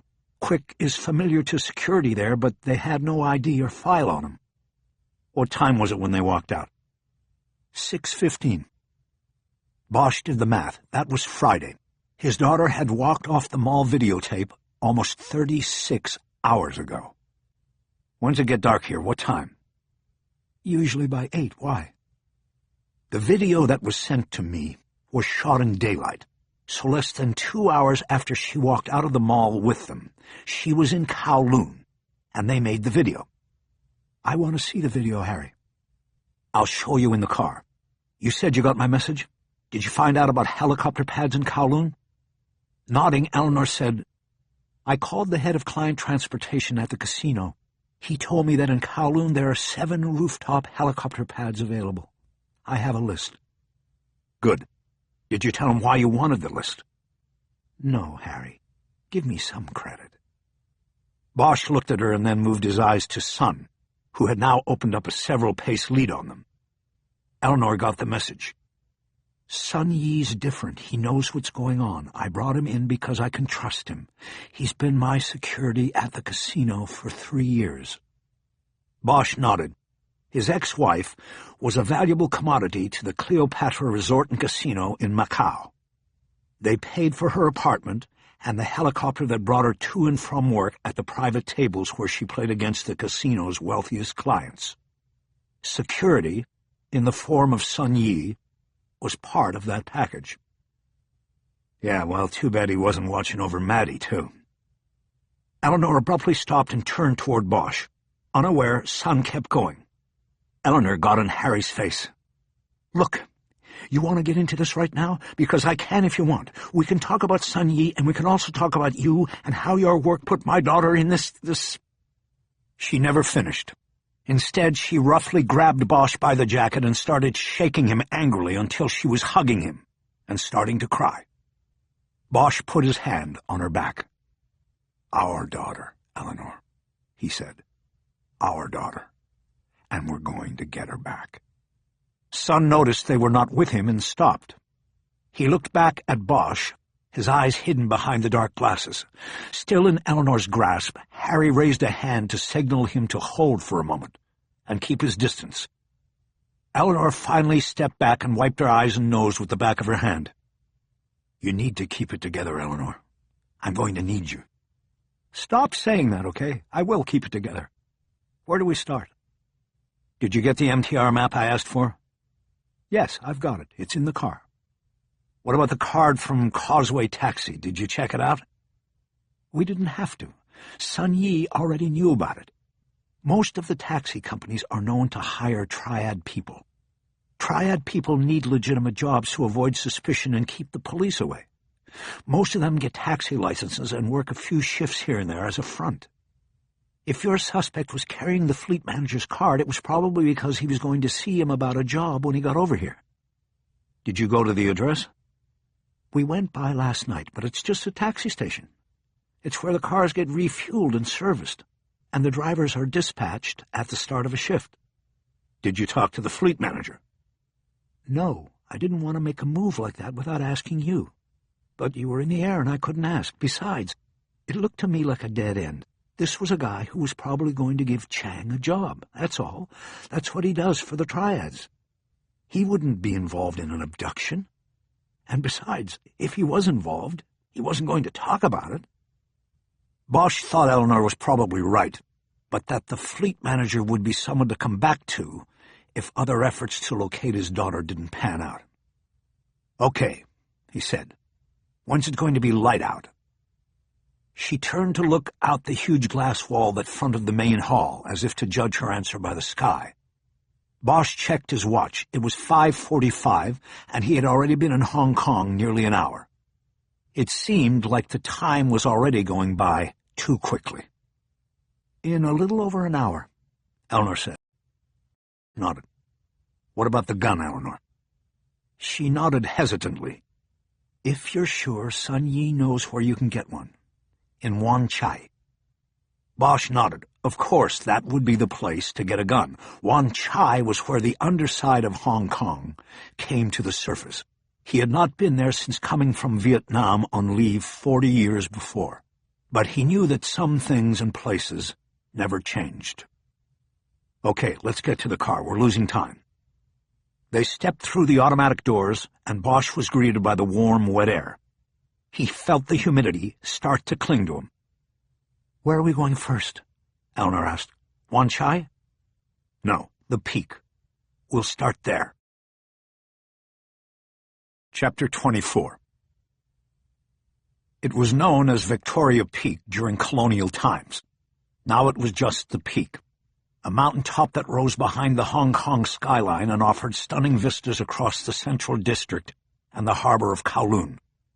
It was a car and funicular tram, and was a popular destination with tourists year-round and locals in the summer months, when the city below seemed to hold humidity like a sponge holds water. Bosch had been there several times with his daughter, often eating lunch in the observatory's restaurant or the shopping galleria built behind it. Bosch and his ex-wife and her security man made it to the top before dawn broke over the city. The galleria and tourist kiosks were still closed, and the lookout points abandoned. They left Son's Mercedes in the lot by the galleria and walked down the path that edged the side of the mountain. Bosch had his backpack over his shoulder. The air was heavy with humidity. The pathway was wet, and he could tell there had been an overnight shower. Already his shirt was sticking to his back. "What exactly are we doing?" Eleanor asked. The question was the first she had spoken in a long time. On the drive-in from the airport, Bosch had set up the video and handed her his phone. She watched it, and Bosch heard her breathing catch. She then asked to watch it a second time, and silently handed the phone back after. It was a terrible silence that lasted until they were on the path. Bosch swung the backpack around and unzipped it. He handed Eleanor the photo print from the video. He then handed her a flashlight from the bag as well. That's a freeze frame from the video. When Maddie kicks at the guy and the camera moves, it caught the window. Eleanor turned on the flashlight and studied the print while they walked. Son walked several paces behind them. Bosch continued to explain his plan. You have to remember that everything in the window is reflected backwards. But you see the goalposts on top of the Bank of China building? I have a magnifying glass here if you want to use it. Yes, I see it. Well, between those posts you can see the pagoda down here. I think it's called the Lion Pagoda, or the Lion Lookout. I've been up here with Maddie. So have I. It's called the Lion Pavilion. Are you sure it's on here?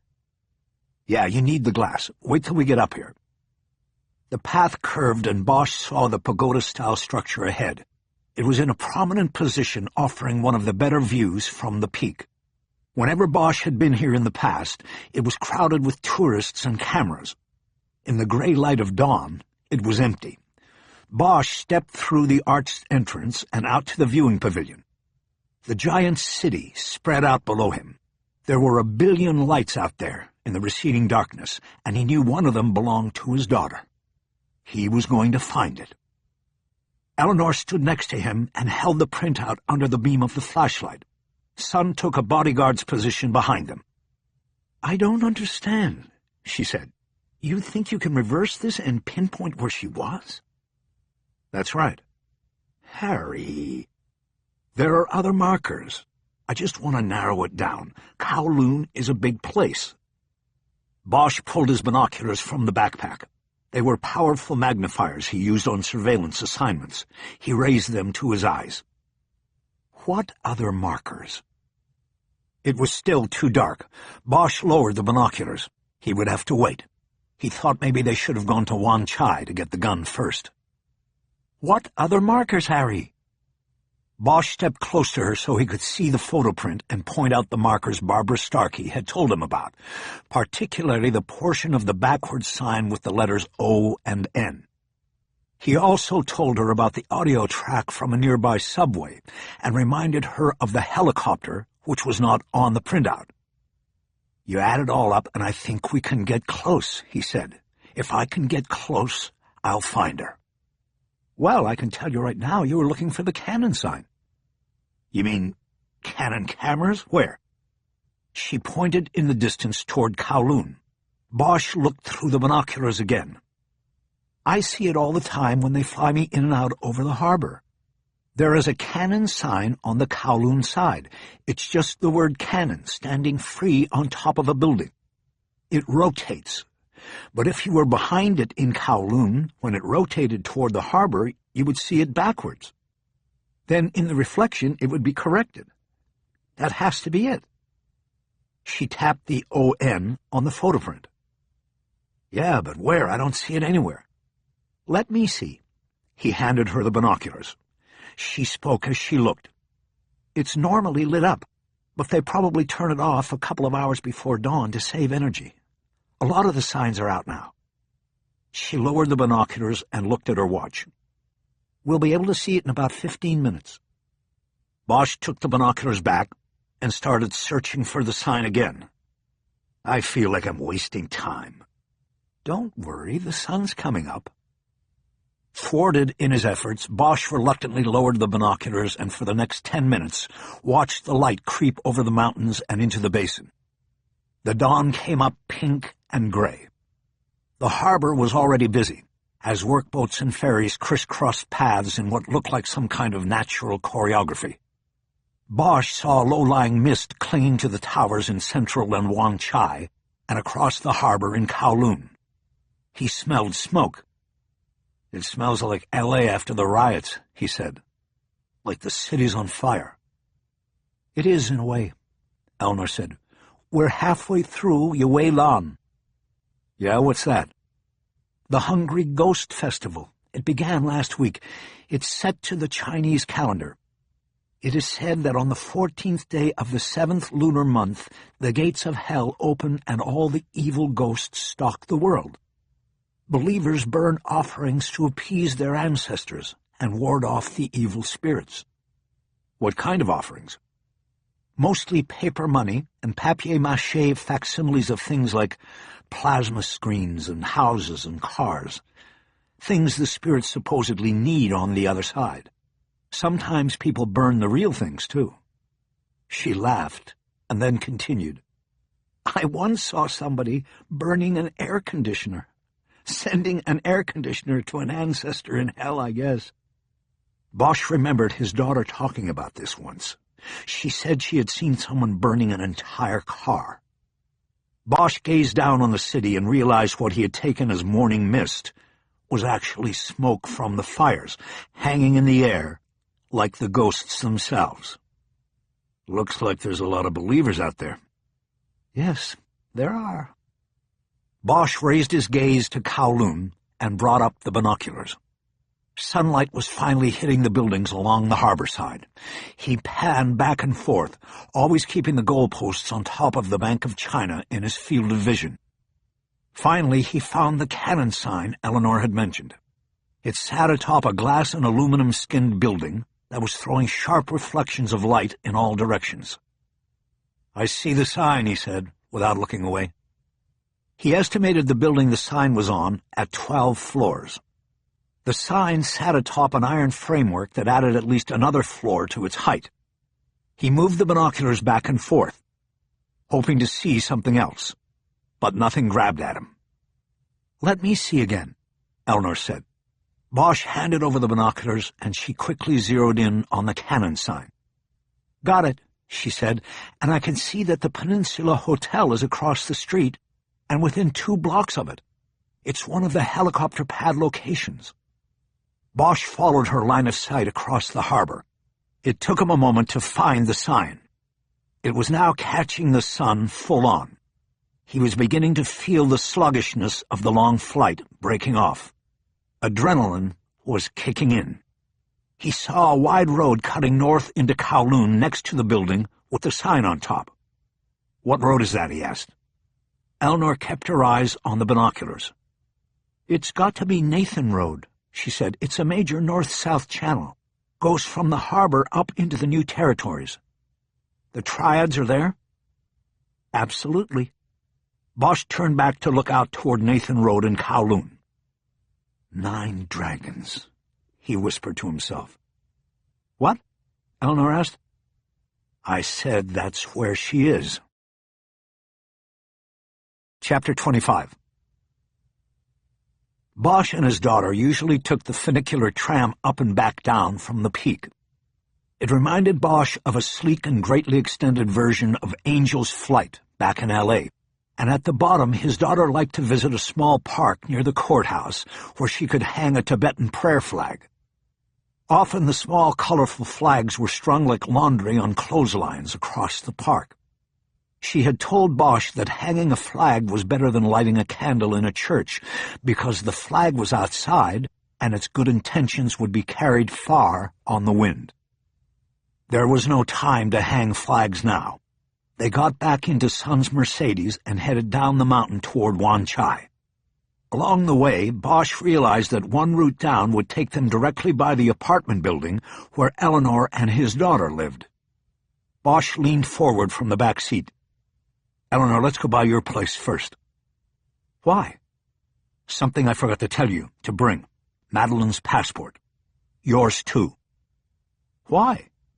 Because this won't be over when we get her back. I want both of you away from here until it is. And how long is that? She had turned to look back at him from the front seat. He could see the accusation in her eyes. He wanted to try to avoid all of that so that the rescue of his daughter was the complete focus. I don't know how long. Let's just get the passports, just in case there is no time later. Eleanor turned to Sun and spoke sharply in Chinese. He immediately pulled to the side of the road and stopped. There was no traffic coming down the mountain behind them. It was too early for that. She turned fully around in her seat to face Bosch.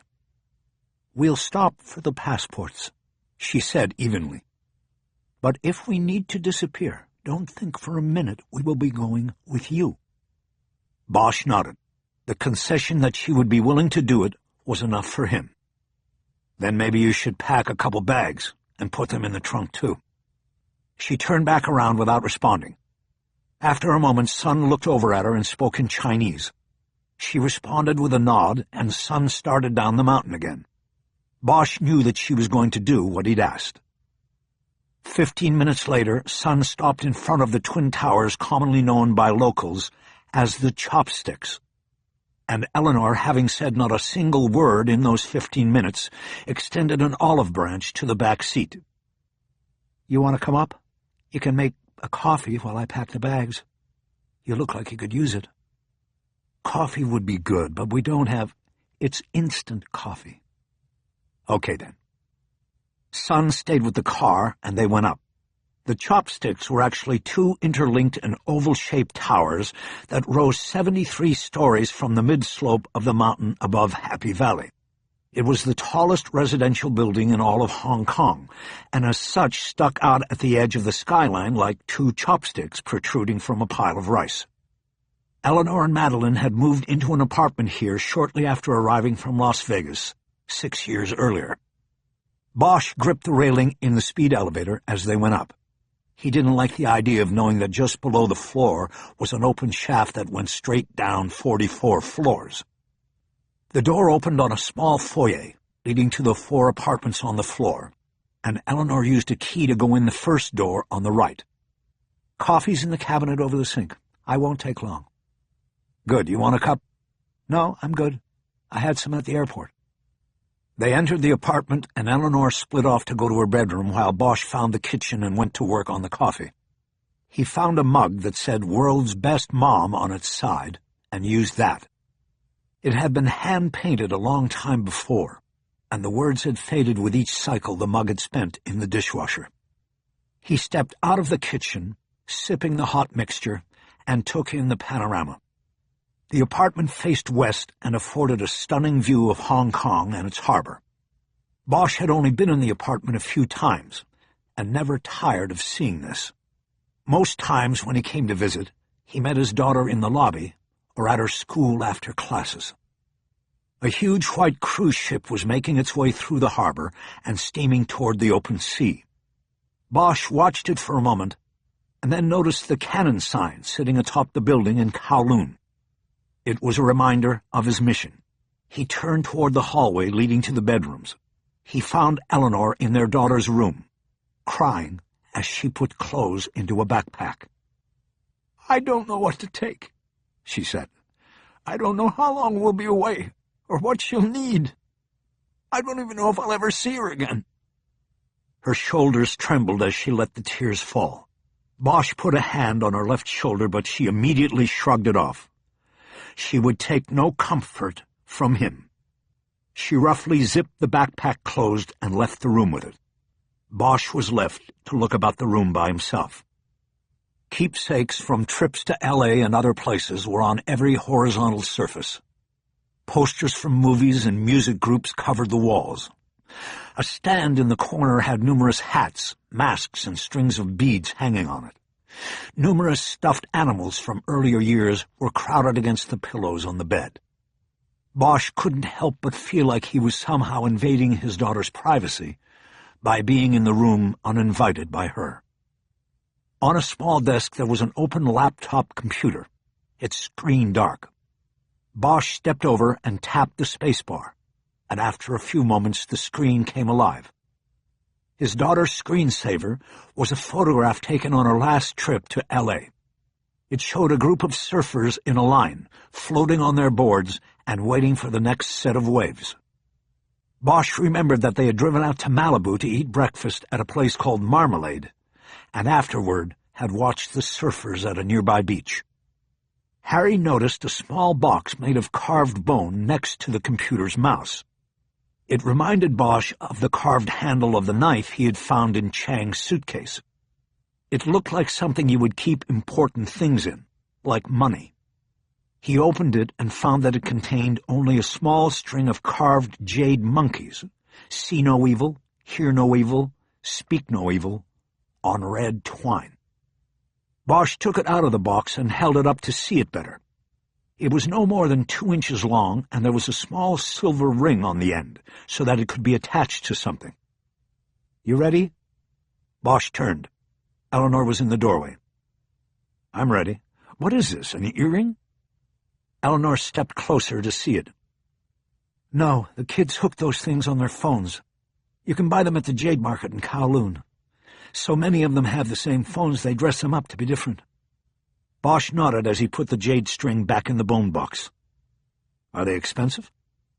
"No, that's cheap jade. They cost about $1 American, and they change them all of the time. Let's go." Bosch took a last look around his daughter's private domain, and on the way out grabbed a pillow and a folded blanket off the bed. Eleanor looked back and saw what he was doing. "She might be tired and want to sleep," Bosch explained.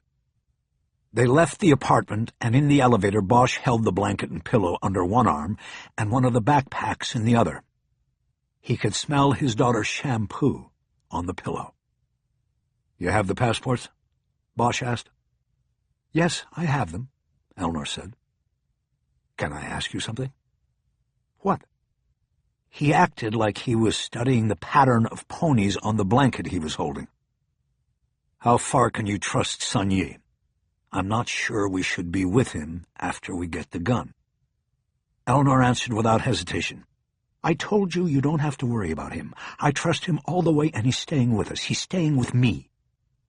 Bosch nodded. Eleanor looked up at the digital display that showed the floors clicking by.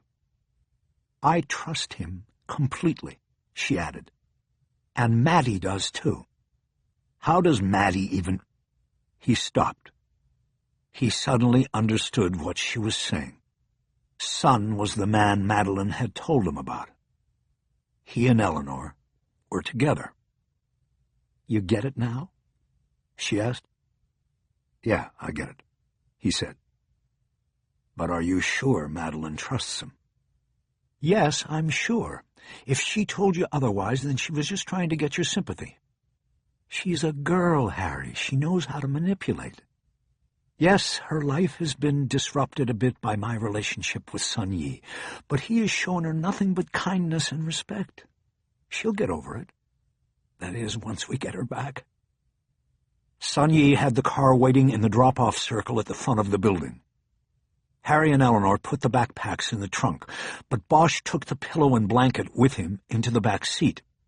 Sun pulled out, and they went the rest of the way down Stubbs Road into Happy Valley, and then over to Wan Chai. Bosch tried to put the conversation from the elevator out of his mind. It wasn't important at the moment because it wouldn't help him get his daughter back. But it was hard to compartmentalize his feelings. His daughter had told him back in L.A. that Eleanor was in a relationship, and he'd had relationships himself since their divorce. But being hit with the reality of it here in Hong Kong was difficult. He was riding with a woman he still loved on some basic level, and her new man. It was hard to take. He was sitting behind Eleanor. He looked over the seat at Sun and studied the man's stoic demeanor. He was no hired gun here. He had more of a stake than that. Bosch realized that could make him an asset. If his daughter could count on and trust him, then so could Bosch. The rest he could put aside. As if sensing the eyes on him, Sun turned and looked at Bosch. Even with the blackout shades guarding his eyes, Bosch could tell Sun had read the situation and knew there were no secrets any longer. Bosch nodded. It wasn't any sort of approval he was giving. It was just the silent message that he now understood. They were all in this together. Chapter 26. Wan Chai was the part of Hong Kong that never slept. The place where anything could happen and anything could be had for the right price. Anything. Bosch knew that if he wanted a laser sight to go with the gun they were going to pick up, he could get it. If he wanted a shooter to go with the setup, he could probably get that too. And this didn't even begin to address the other things like drugs and women that would be available to him in the strip bars and music clubs along Lockhart Road. It was 8:30 and full daylight as they cruised down Lockhart. Many of the clubs were still active, shutters closed against the light, but neon burning brightly up above in the smoky air. The street was wet and steamy.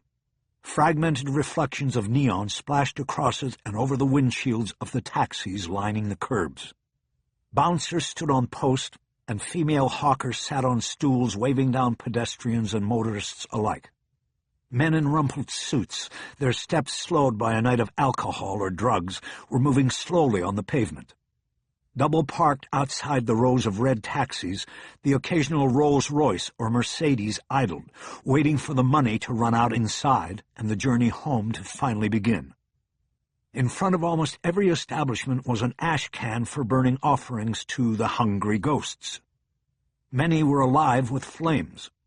Bosch saw a woman in a silk robe with a red dragon on the back standing outside a club called Red Dragon. She was showering what looked like real Hong Kong dollars into the flames, leaping from the can in front of her club. She was hedging her bets with the ghosts, Bosch thought. She was going with the real thing. The smell of fire and smoke mixed with an underlying scent of fried foods got into the car despite the windows being up. Then a harsh odor Bosch couldn't identify, almost like one of the cover-up odors he'd pick up from time to time in the coroner's office, hit him, and he started breathing through his mouth.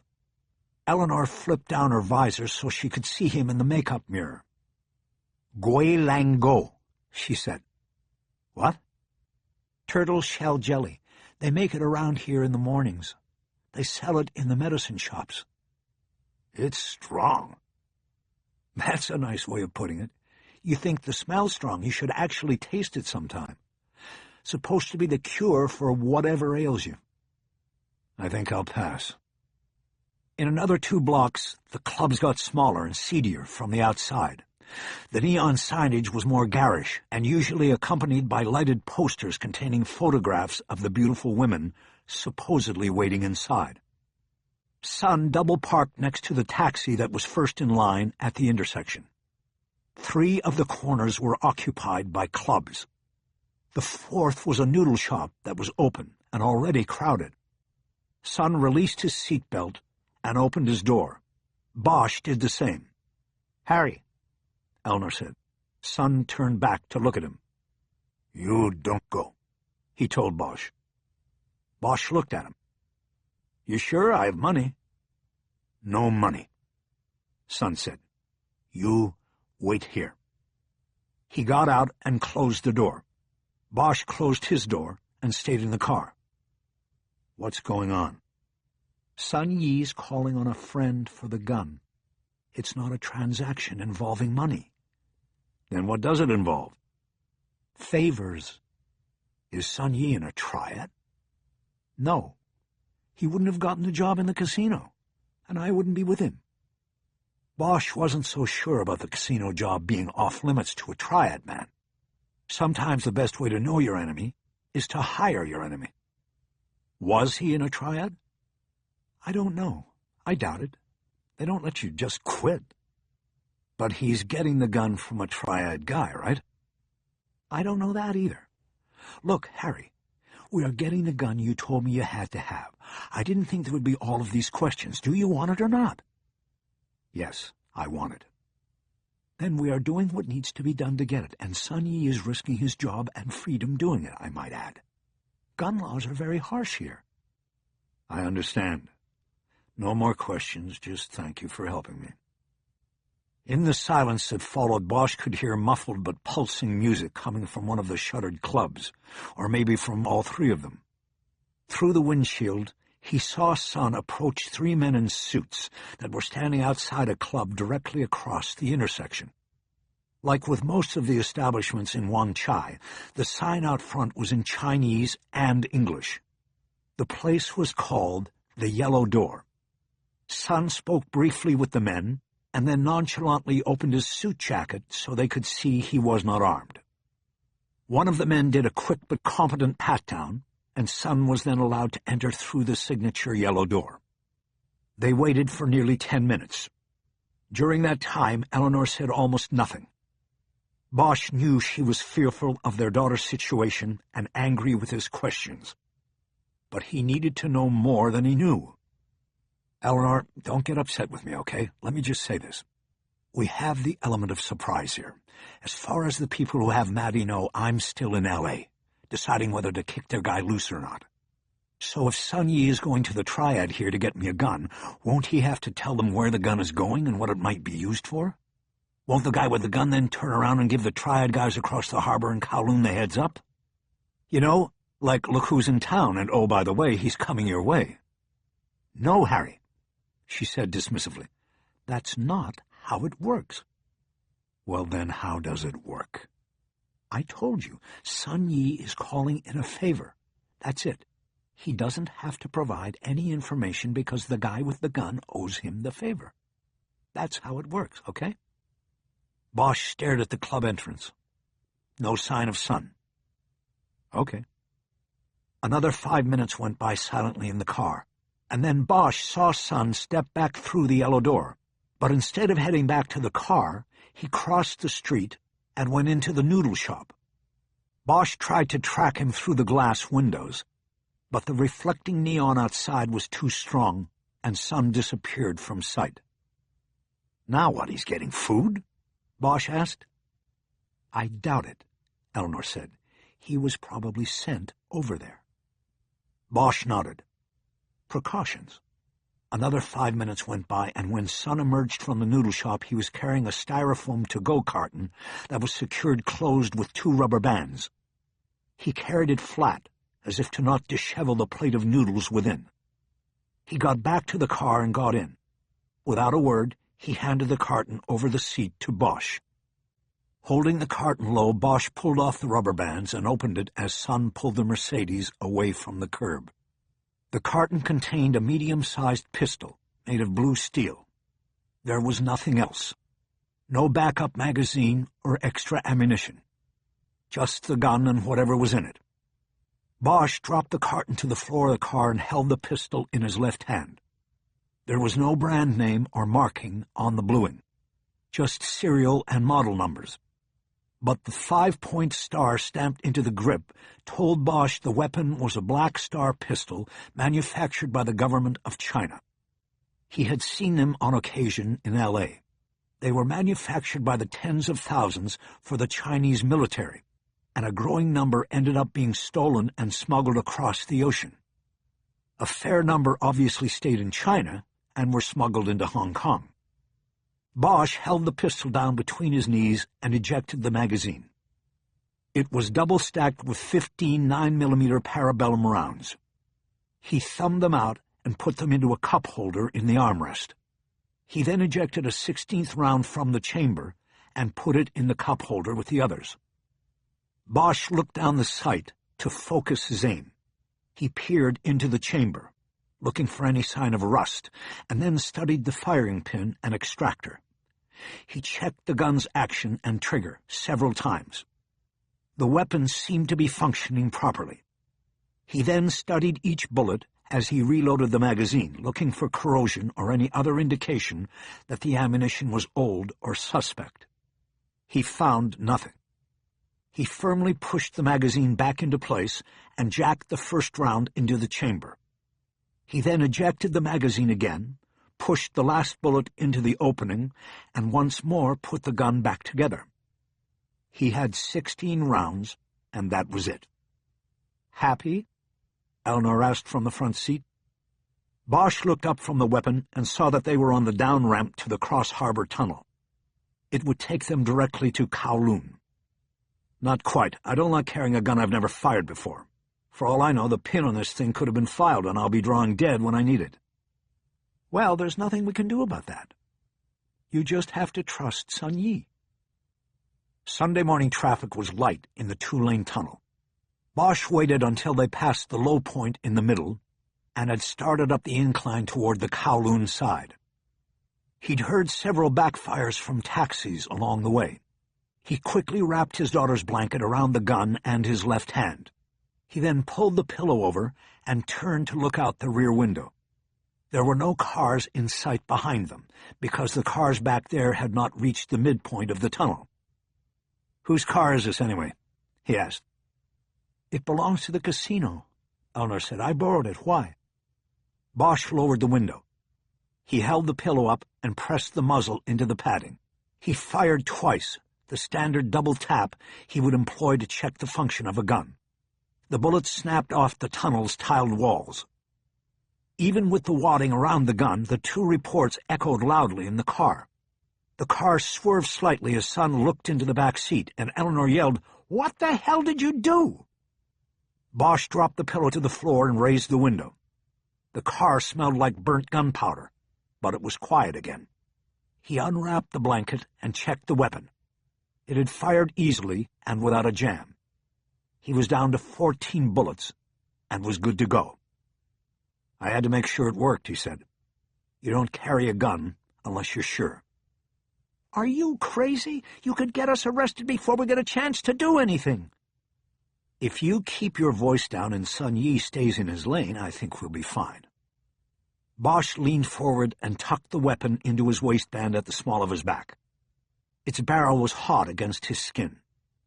Up ahead he saw light at the end of the tunnel. They would be in Kowloon soon. It was time. Chapter 27. The tunnel delivered them to Tsimchatsui, the central waterside section of Kowloon, and within a few minutes Sun turned the Mercedes onto Nathan Road. It was a wide 4-lane boulevard lined with high-rise buildings as far as Bosch could see. It was a crowded mix of commercial and residential uses. The first 2 floors of every building were dedicated to retail and restaurant space, while the floors rising above were residential or office space. The clutter of video screen and signs in Chinese and English was an intense riot of color and motion. The buildings ranged from dowdy mid-century construction to the slick glass and steel structures of recent prosperity. It was impossible for Bosch to see the top of the corridor from the car. He lowered his window and leaned out in an effort to find the Canon sign, the first marker from the photo generated from his daughter's abduction video. He couldn't find it and pulled back into the car. He raised the window. "Sun Yi, stop the car." Sun looked at him in the rear view. "Stop here?" "Yes, here. I can't see. I have to get out." Sun looked at Eleanor for approval, and she nodded. "We'll get out. You find a place to park." Sun pulled to the curb and Bosch jumped out. He'd taken the photo print from his backpack and had it ready. Sun then pulled away, leaving Eleanor and Bosch on the sidewalk. It was now mid-morning, and the streets and sidewalks were crowded with people. Smoke was in the air, and the smell of fire. The hungry ghosts were close. The streetscape was replete with neon, mirrored glass, and giant plasma screens broadcasting silent images of jerking motion and staccato edits. Bosch referred to the photo and then looked up and traced the skyline. "Where's the Canon sign?" he asked. "Harry, you're mixed up," Eleanor said. She put her hands on his shoulders and turned him completely around. "Remember, everything is backwards." She pointed almost directly up, her finger drawing a line up the side of the building they were in front of. Bosch looked up. The Canon sign was directly overhead and at an angle that made it unreadable. He was looking at the bottom edge of the sign's letters. It was rotating slowly. "Okay, got it," he said. "We start from there." He looked back down and referred to the photo. "I think we have to go at least another block further in from the harbor." "Let's wait for Sun Yi." "Call him and tell him where we're going." Bosch started off. Eleanor had no choice but to follow. All right."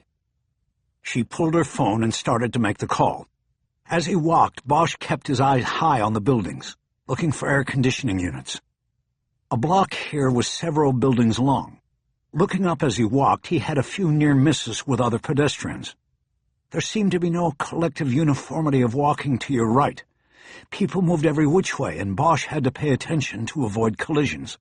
At one point, the people moving in front of him suddenly stepped left and right, and Bosch almost stumbled over an old woman lying on the pavement, her hands clasped in beseeching prayer above a coin basket. Bosch was able to avoid her, and reached into his pocket at the same time. Eleanor quickly put her hand on his arm. "No, they say any money you give them is taken by the triads at the end of the day." Bosch didn't question it. He stayed focused on what was ahead of him. They walked another 2 blocks, and then Bosch saw and heard another piece of the puzzle drop into place. Across the street was an entrance to the Metropolitan Transportation Railway, a glass enclosure leading to the escalators down to the underground subway. "Wait," Bosch said, stopping. "We're close." "What is it?" Eleanor asked. "The MTR. You could hear it on the video." As if on cue, the growing whoosh of escaping air rose as a train came into the underground station. It sounded like a wave. Bosch looked down at the photo in his hand and then up at the buildings surrounding him. "Let's cross. Can we just wait a minute for Sun Yi? I can't tell him where to meet us if we keep moving." "Once we're across." They hurried across the street on a flashing pedestrian signal. Bosch noticed several ragtag women begging for coins near the MTR entrance. More people were coming up out of the station than were going down. Kowloon was getting more and more crowded. The air was thick with humidity, and Bosch could feel his shirt sticking to his back. Bosch turned around and looked up. They were in an area of older construction. It was almost like having walked through first class to economy on a plane. The buildings on this block and heading further in were shorter, in the 20-story range, and in poorer conditions than those in the blocks closer to the harbor. Harry noticed many open windows and many individual air conditioning boxes hanging from windows. He could feel the reservoir of adrenaline inside open up. "Okay, this is it. She's in one of these buildings." He started moving down the block to get away from the crowding and loud conversations surrounding the MTR entrance. He kept his eyes on the upper levels of the buildings surrounding him.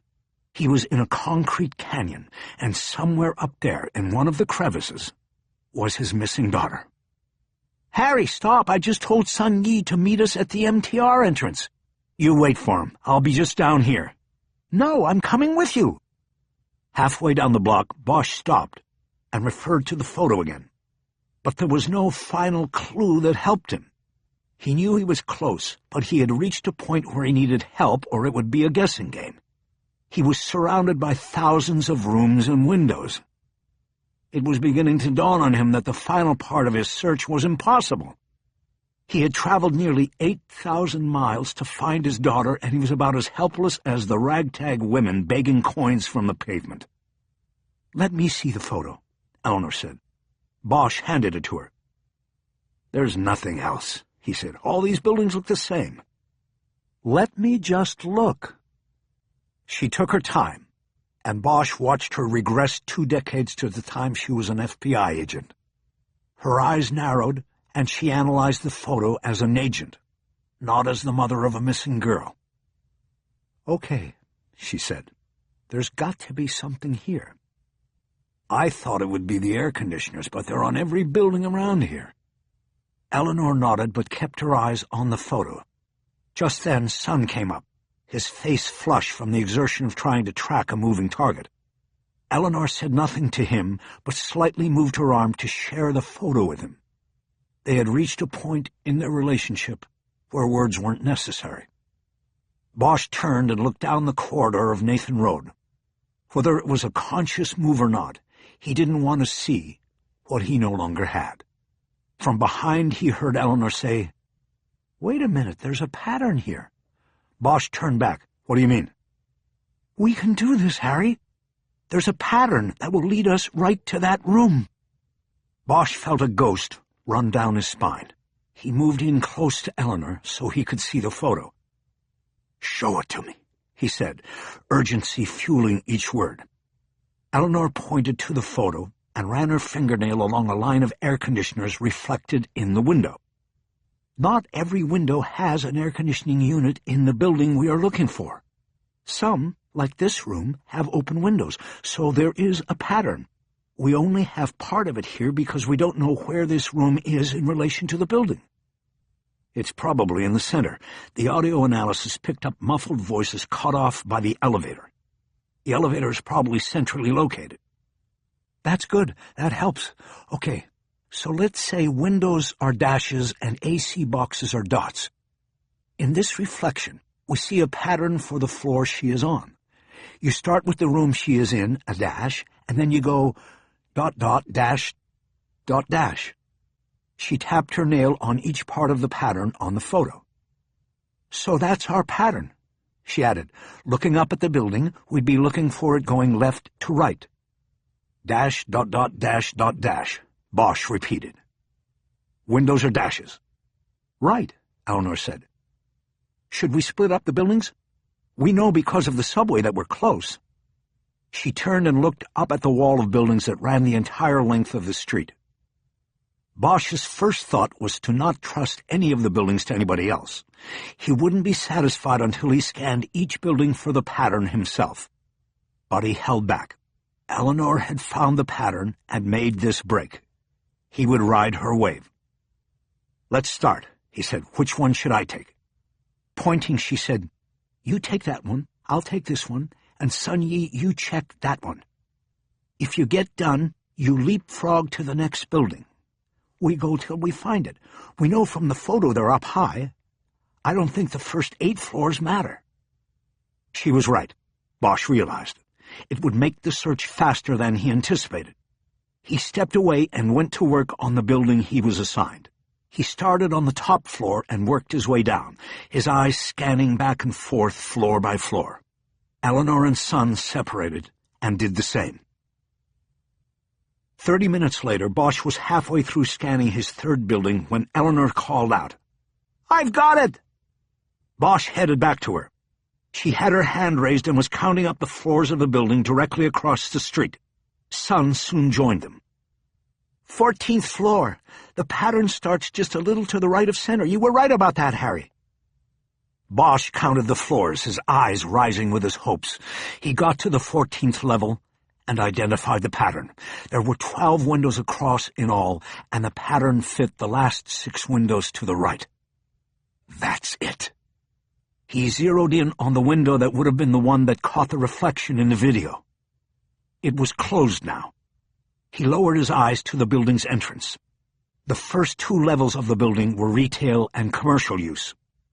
A band of signage, including 2 large digital screens, wrapped the entire building. Above this, the building's name was affixed to the facade in gold letters and symbols, Chungking Mansions. The main entrance was as wide as a double-car garage door. Through the opening, Bosch saw a short set of stairs leading to what looked like a crowded shopping bazaar. This is Chungking Mansions, Eleanor said, recognition in her voice. You know it? Bosch asked.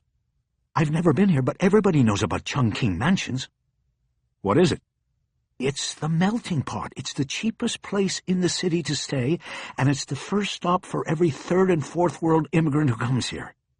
Every couple of months you read about somebody being arrested or shot or stabbed, and this is their address.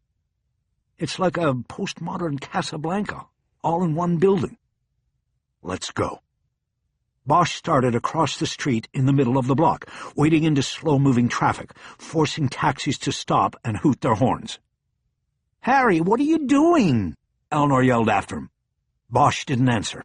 He made it across and went up the stairs into Chungking Mansions. It was like stepping onto another planet.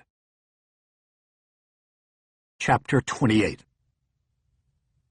The first thing that hit Bosch as he stepped up into the first level of the Chungking Mansions was the smell.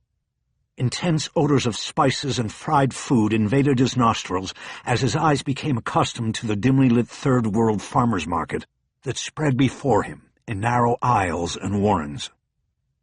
The place was just opening for the day, but was already crowded with shopkeepers and customers. 6-foot-wide shop stalls offered everything from watches and cell phones to newspapers of every language and foods of any taste.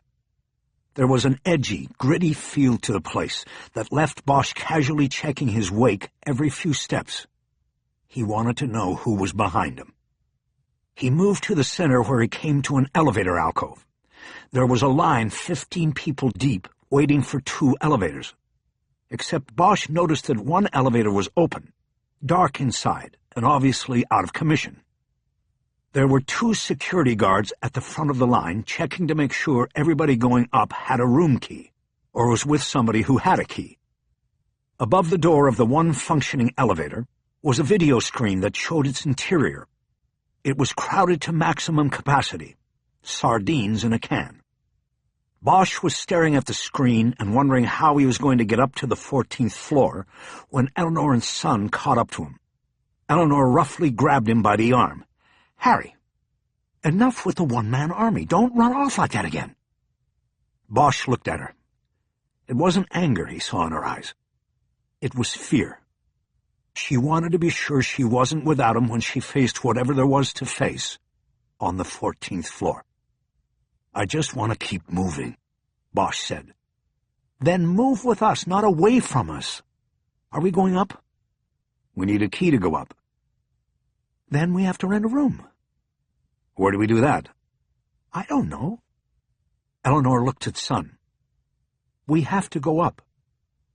That was all she said, but the message was transmitted. He nodded and led them away from the alcove and further into the labyrinth of shop stalls. Soon they came to a row of counters with signs in multiple languages. "You rent the room here," Son said. "There is more than one hotel here." "You mean in the building?" Bosch asked. "More than one?" "Yes, many. You pick from here." He gestured to the signs on the counters, and Bosch realized that what Son was saying was that there were multiple hotels within the building, all of them competing for the business of the cut-rate traveler, some by virtue of the language on their signs targeting travelers from specific countries. "Ask which one has the 14th floor," he said. "There won't be a 14th floor." Bosch realized he was right. 15th, then. Which one has the 15th floor? Son went down the line asking about the 15th floor until he stopped at the 3rd counter and waved Eleanor and Bosch over. "Here." Bosch looked at the man behind the counter. He looked like he had been there for 40 years. His bell-shaped body seemed form-fitted to the stool he sat on. He was smoking a cigarette attached to a 4-inch holder made of carved bone. He didn't like getting smoke in his eyes. "Do you speak English?" Bosch asked. "Yes, I have English," the man said tiredly. "Good, we want a room on the 15th floor." "All of you one room?" "Yes, one room." "No, you can't one room. Only 2 persons." Bosch realized that he meant the maximum occupancy of each room was 2 people. "Then give me 2 rooms on 15. "You do." The desk man slid a clipboard across the counter. There was a pen attached with a string, and under the clip a thin stack of registration forms. Bosch quickly scribbled his name and address and slid the board back across the counter. "ID, passport," the desk man said. Bosch pulled his passport, and the man checked it. He wrote the number down on a piece of scratch paper and handed it back. "How much?" Bosch asked. "How long you stay?" 10 minutes. The desk man moved his eyes over all 3 of them as he considered what Bosch's answer meant. "Come on," Bosch said impatiently. "How much?" He reached into his pocket for his cash. 200 America. "I don't have American. I have Hong Kong dollars." 2 room, 1,500. Son stepped forward and put his hand down over Bosch's money. "No, too much." He started speaking quickly and authoritatively to the desk man, refusing to let him take advantage of Bosch. But Harry didn't care. He cared about momentum, not the money. He peeled 1,500 off his roll and threw it on the desk. "Keys," he demanded. The desk man disengaged from Son and swiveled around to the double row of cubbyholes behind him. As he selected 2 keys from the slots, Bosch looked at Son and shrugged. But when the desk man turned back and Bosch put out his hand, he withheld the keys. "Key deposit, 1,000. Bosch realized he should have never flashed his roll. He quickly pulled it again this time holding it below the counter, and peeled off 2 more bills. He slapped them down on the counter. When the man on the stool finally offered the keys, Harry grabbed them out of his hand and started back to the elevator. The room keys were old-fashioned brass keys, attached to red plastic diamond-shaped fobs with Chinese symbols on them and room numbers. They had been given rooms 1503 and 1504. Along the way back to the alcove, Bosch handed one of the keys to Son. "You're with him or me," he said to Eleanor. The line for the elevators had gotten longer. It was now more than 30 men deep, and the overhead video showed that the guards were putting 8 to 10 people on each time, depending on the size of the travelers. The longest 15 minutes of Bosch's life were spent waiting to go up. Eleanor tried to calm his growing impatience and anxiety by engaging in conversation. "When we get up there, what's the plan?" Bosch shook his head. "No plan. We play it like it lays." "That's it? What are we going to do, just knock on doors?" Bosch shook his head and held up the photo of the reflection again. "No, we'll know what room it is. There is 1 window in this room, 1 window per room. We know from this that our window is the 7th down on the side that fronts Nathan Road. When we get up there, we hit the 7th room from the end." "Hit? I'm not knocking, Eleanor." The line moved forward, and it was finally their turn. The security guard checked Bosch's key and passed him and Eleanor toward the elevator door, but then put his arm up behind them and stopped Son. The elevator was at capacity. "Harry, wait," Eleanor said. "Let's take the next one." Bosch pushed onto the elevator and turned around. He looked at Eleanor and then at Son. "You wait if you want. I'm not waiting." Eleanor hesitated for a moment and then stepped onto the elevator next to Bosch. She called out something in Chinese to Son as the door closed. Bosch stared up at the digital floor indicator. "What did you say to him?" "That we'd be waiting on 15 for him." Bosch didn't say anything. It didn't matter to him. He tried to compose himself and slow his breathing. He was readying himself for what he might find or be confronted with on 15. The elevator moved slowly. It stunk of body odor and fish. Bosch breathed through his mouth to try to avoid it. He realized he was also a contributor to the problem. The last time he'd showered was on Friday morning in L.A. To him, that seemed like a lifetime ago. The ride up was more excruciating than the wait down below. Finally, on its 5th stop, the door opened on 15. By then, the only passengers left were Bosch, Eleanor, and 2 men who had pushed 16. Harry glanced at the 2 men and then ran his finger down the row of buttons below the one marked 15. It meant the elevator would stop multiple times on the way down. He stepped off first, with his left hand behind his hip and ready to go for the gun the moment it was necessary. Eleanor came out behind him. "I guess we're not going to wait for Sun Yi, are we?" she said. "I'm not," Bosch said. "He should be here." Bosch wheeled around on her. "No, he shouldn't." She raised her hands in surrender and stepped back. This wasn't the time for this, at least she knew it. Bosch turned away and tried to get a sense of their bearings. The elevator alcove was in the center of an H-floor design. He moved toward the hallway to the right because he knew this would be the side of the building fronting Nathan Road. He immediately started counting doors and came up with 12 on the front side of the hall. He moved to the 7th door, room 1514. He felt his heart hit a higher gear as a charge went through him. This was it. This was what he was here for. He leaned forward, putting his ear to the door's crack. He listened intently, but heard no sounds from within the room. "Anything?" Eleanor whispered. Bosch shook his head. He put his hand on the knob and tried to turn it. He didn't expect the door to be unlocked, but he wanted a feel for the hardware and how solid it might be. The knob was old and loose. Bosch had to decide whether to kick the door in and use the element of complete surprise, or to pick the lock and possibly make a sound that would alert whoever was on the other side of the door. He dropped to one knee and looked closely at the doorknob. It would be a simple pick, but there could be a bolt lock or a security chain inside. He thought of something and reached into his pocket. "Go to our room," he whispered.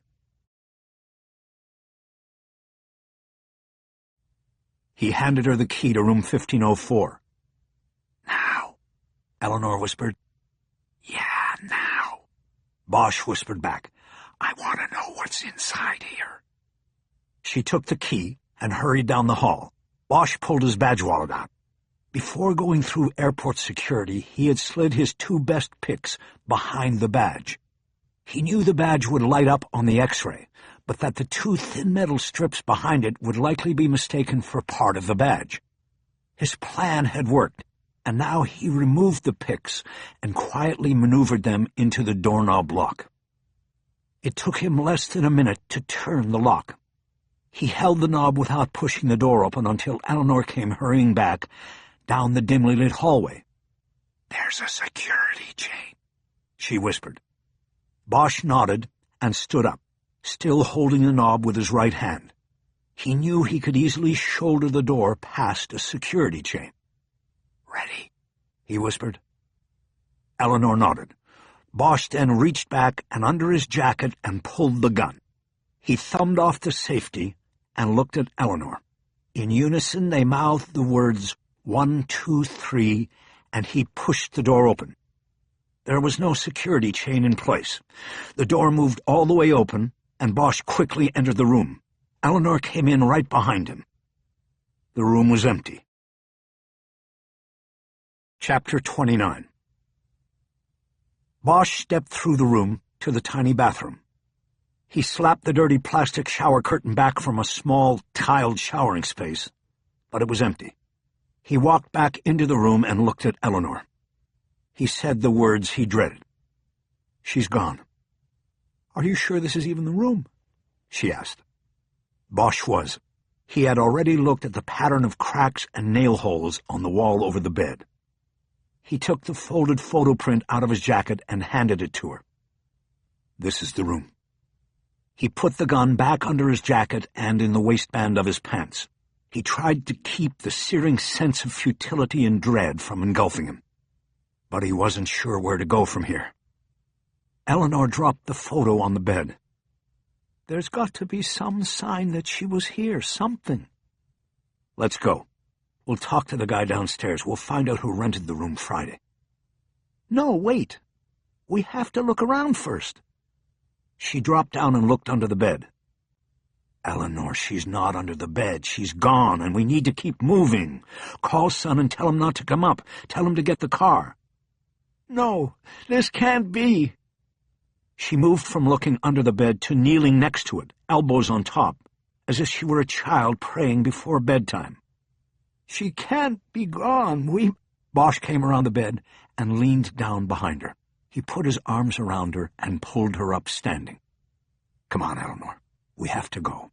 We're going to find her. I told you we would. We just have to keep moving, that's all. We have to stay strong and keep moving." He ushered her toward the door, but she broke free and headed toward the bathroom. She had to see it empty for herself. "Eleanor, please." She disappeared into the room, and Bosch heard her pull the shower curtain back. But then she didn't return. "Harry!" Bosch quickly crossed the room and entered the bathroom. Eleanor was leaning over the side of the toilet and lifting the wastebasket. She brought it around to him. At the bottom of the wastebasket was a small wad of toilet paper, with blood on it. Eleanor retrieved it with 2 fingers and held it up. The blood had made a stain smaller than a dime. The size of the stain and the wadding of the tissue suggested it had been held against a small cut or wound to staunch the flow of blood.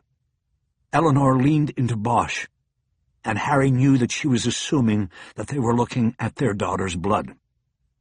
"We don't know what this means yet, Eleanor." His counsel was ignored. Her body language suggested a breakdown was coming. "They drugged her," she said. "They put a needle in her arm." "We don't know that yet. Let's go downstairs and talk to the guy." She didn't move. She stared at the blood and tissue like it was a red and white flower. "Do you have something to put this in?" Bosch always carried a small quantity of sealable evidence bags in his coat pockets. He pulled one out now, and Eleanor put the wad in it. He closed it and put it into his pocket. "Okay, let's go." They finally left the room. Bosch had one arm around Eleanor's back and was looking at her face as they entered the hall. He half expected her to break free and run back to the room. But then he saw some sort of recognition flare in her eyes as she focused down the hall. "Harry?" Bosch turned, expecting it to be Son. But it wasn't. Two men were approaching from the end of the hall. They were walking side by side with purpose.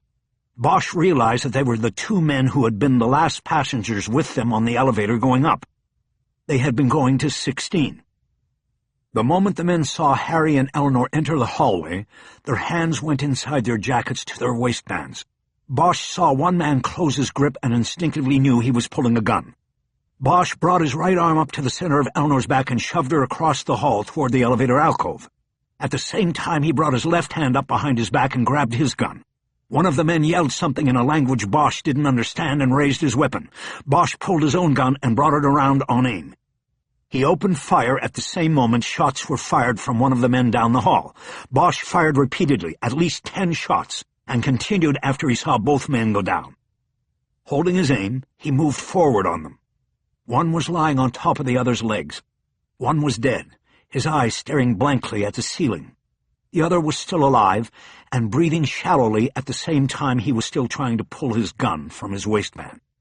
Bosch looked down and saw that the hammer spur had gotten snagged in the waistband of his pants. He had never gotten the gun out. Bosch reached down and took the man's hand off the weapon and roughly pulled the gun loose. The man dropped his hand to the floor. Bosch slid the gun across the carpet, out of his reach. There were 2 wounds in the man's upper chest. Bosch had gone for body mass, and his aim was true. The man was bleeding out quickly. "Where is she?" Bosch said. "Where is she?" The man made a grunting sound, and blood dripped from his mouth down the side of his face. Bosch knew he would be dead in another minute. Bosch heard a door open down the hallway and then quickly close. He checked, but saw no one. Most people in a place like this wouldn't want to get involved. Still, he knew it wouldn't be long before the police stormed the hotel on the report of a shooting. He turned back to the dying man. "Where is she?" he repeated. "Where's my—" He saw that the man was dead. Shit. Bosch got up and turned to the alcove and Eleanor. They had to have— She was on the floor. Bosch rushed to her and dropped down to the floor. "Eleanor!" He was too late. Her eyes were open and just as blank as the man's in the hallway. "No! No! Please, no! Eleanor!" He couldn't see any wound, but she wasn't breathing, and her eyes were fixed. He shook her by the shoulders and got no response. He put one hand behind her head and opened her mouth with the other. He leaned forward to blow air into her lungs. But then he felt the wound. He pulled his hand out of her hair, and it was covered in blood. He turned her head and saw the wound in the hairline behind her left ear. He realized she had probably been hit as he had pushed her into the alcove. He had pushed her into the shot. "Eleanor," he said quietly. Bosch leaned forward and put his face down on her chest between her breasts. He smelled her familiar fragrance. He heard a loud, awful groan and realized it had come from himself. For 30 seconds, he didn't move. He just held her there. Then he heard the elevator open behind him and finally raised himself up. Son stepped off the elevator. His eyes went from Bosch to Eleanor on the floor. "Eleanor!" He rushed to her side. Bosch realized it was the first time he had heard him say her name. He had pronounced it Eleanor. "She's gone," Bosch said. "I'm sorry." "Who did this?" Bosch started to get up. He spoke in a monotone. "Over there," 2 men fired on us. Son looked into the hallway and saw the 2 men on the ground. Bosch saw the confusion and horror on his face. He then turned back to Eleanor again. No! Bosch stepped back into the hall and picked up the gun he had pulled from the man's waistband. Without examining it, he tucked the weapon into his own pants and went back to the alcove. Son was on his knees next to Eleanor's body. He was holding her hand in his. Sun Yi, I'm sorry. They took us by surprise. He waited a moment. Son said nothing and didn't move. I have to do something here, and then we have to go. I'm sure the police are on their way. He put his hand on Son's shoulder and pulled him back. Bosch knelt next to Eleanor and picked up her right arm. He wrapped her hand around the gun he had gotten from Son. He fired a shot into the wall next to the elevator. He then carefully placed her arm back down on the floor, her hand still holding the gun. What are you doing? Son demanded. Gunshot residue. Is the gun clean, or will it be traced back to whoever gave it to you? Son didn't respond. Sun Yi, is the gun clean? It's clean. Then let's go. We have to take the stairs. There's nothing we can do for Eleanor now. Son bowed his head for a moment, and then slowly stood up. They came from the stairs, Bosch said, referring to the gunman. We'll go that way. They moved down the hall, but Son suddenly stopped to examine the 2 men on the floor. Come on, Bosch prompted. We have to go. Son finally followed. They hit the stairwell door and started down. They're not triad, Son said. Bosch was 2 steps ahead. He stopped and looked back up at him. What? How do you know? They're not Chinese. Not Chinese. Not triad. Then what are they? Indonesian, Vietnamese, I think Vietnamese, not Chinese. Bosch started down again and picked up the pace. They had 11 flights of stairs to go. As he moved, he thought about this piece of information from Son and couldn't see how it fit with what was already known. Son fell behind the pace, and no wonder, Bosch thought. When he stepped off that elevator, his life irrevocably changed. That would slow anybody down. Soon Bosch was a whole floor ahead of him. When he got to the bottom, he opened the exit door a crack to get his bearings. He saw that the door opened onto a pedestrian alley which ran between the Chungking mansions and the building next door. Bosch could hear traffic and sirens close by, and knew the exit was very close to Nathan Road. The door was suddenly pushed closed. Bosch turned, and Son had one hand flat on the door. He pointed angrily at Harry with the other. You get her killed. I know, Sun Yi, it's all on me. My case brought all of this. No, they're not triad. I told you. Bosch stared at him for a moment, not comprehending. Okay, they're not triad, but you show your money, and they rob. Bosch now understood. He was saying that the 2 men lying dead on the 15th floor with Eleanor had merely been robbers, after Bosch's money. But there was something wrong. It didn't work. Harry shook his head. They were in front of us in the line for the elevator. They didn't see my money. They were told. Bosch considered this, and his thoughts came to the man on the stool. He had wanted to pay that man a visit already. The scenario Son had spun made the need more immediate. Sun Yi, we need to get out of here. The police are going to close all the exits once they get up there and see what they have. Son dropped his hand off the door, and Bosch opened it again. It was clear. They stepped out into the alley. 20 feet to their left was where the alley opened on Nathan Road. Where's the car? Son pointed toward the opposite end of the alley. I paid a man to watch it. Okay, get the car and drive around front. I'm going back inside, but I'll be out front in 5 minutes. What will you do? You don't want to know. Chapter 30. Bosch walked out of the alley onto Nathan Road and immediately saw the crowd of onlookers gathered to watch the police response to the call inside the Chungking mansions. Police and fire rescue vehicles were arriving and stopping, and causing traffic snarls and confusion. Barricades had not yet been set up, as the arriving officers were probably too busy trying to get up to the 15th floor to find out what had happened. Harry was able to join the end of a flow of paramedics carrying a stretcher up the steps and into the first level of the building. The commotion and confusion had drawn many of the shopkeepers and customers into a crowd around the elevator alcove. Someone was barking orders at the crowd in Chinese, but no one seemed to be reacting. Bosch pushed his way through and got to the rear aisle where the hotel desks were. He saw that the diversion had worked in his favor. The aisle was completely empty.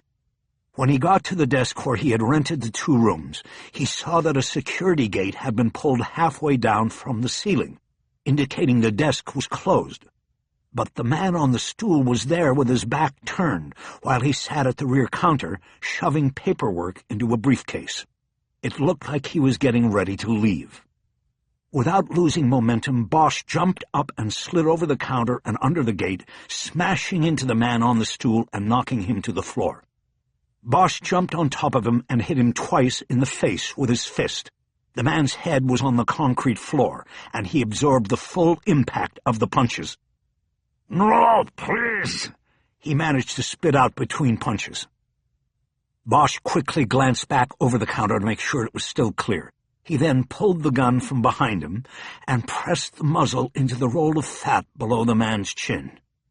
"You got her killed, you motherfucker, and I'm going to kill you."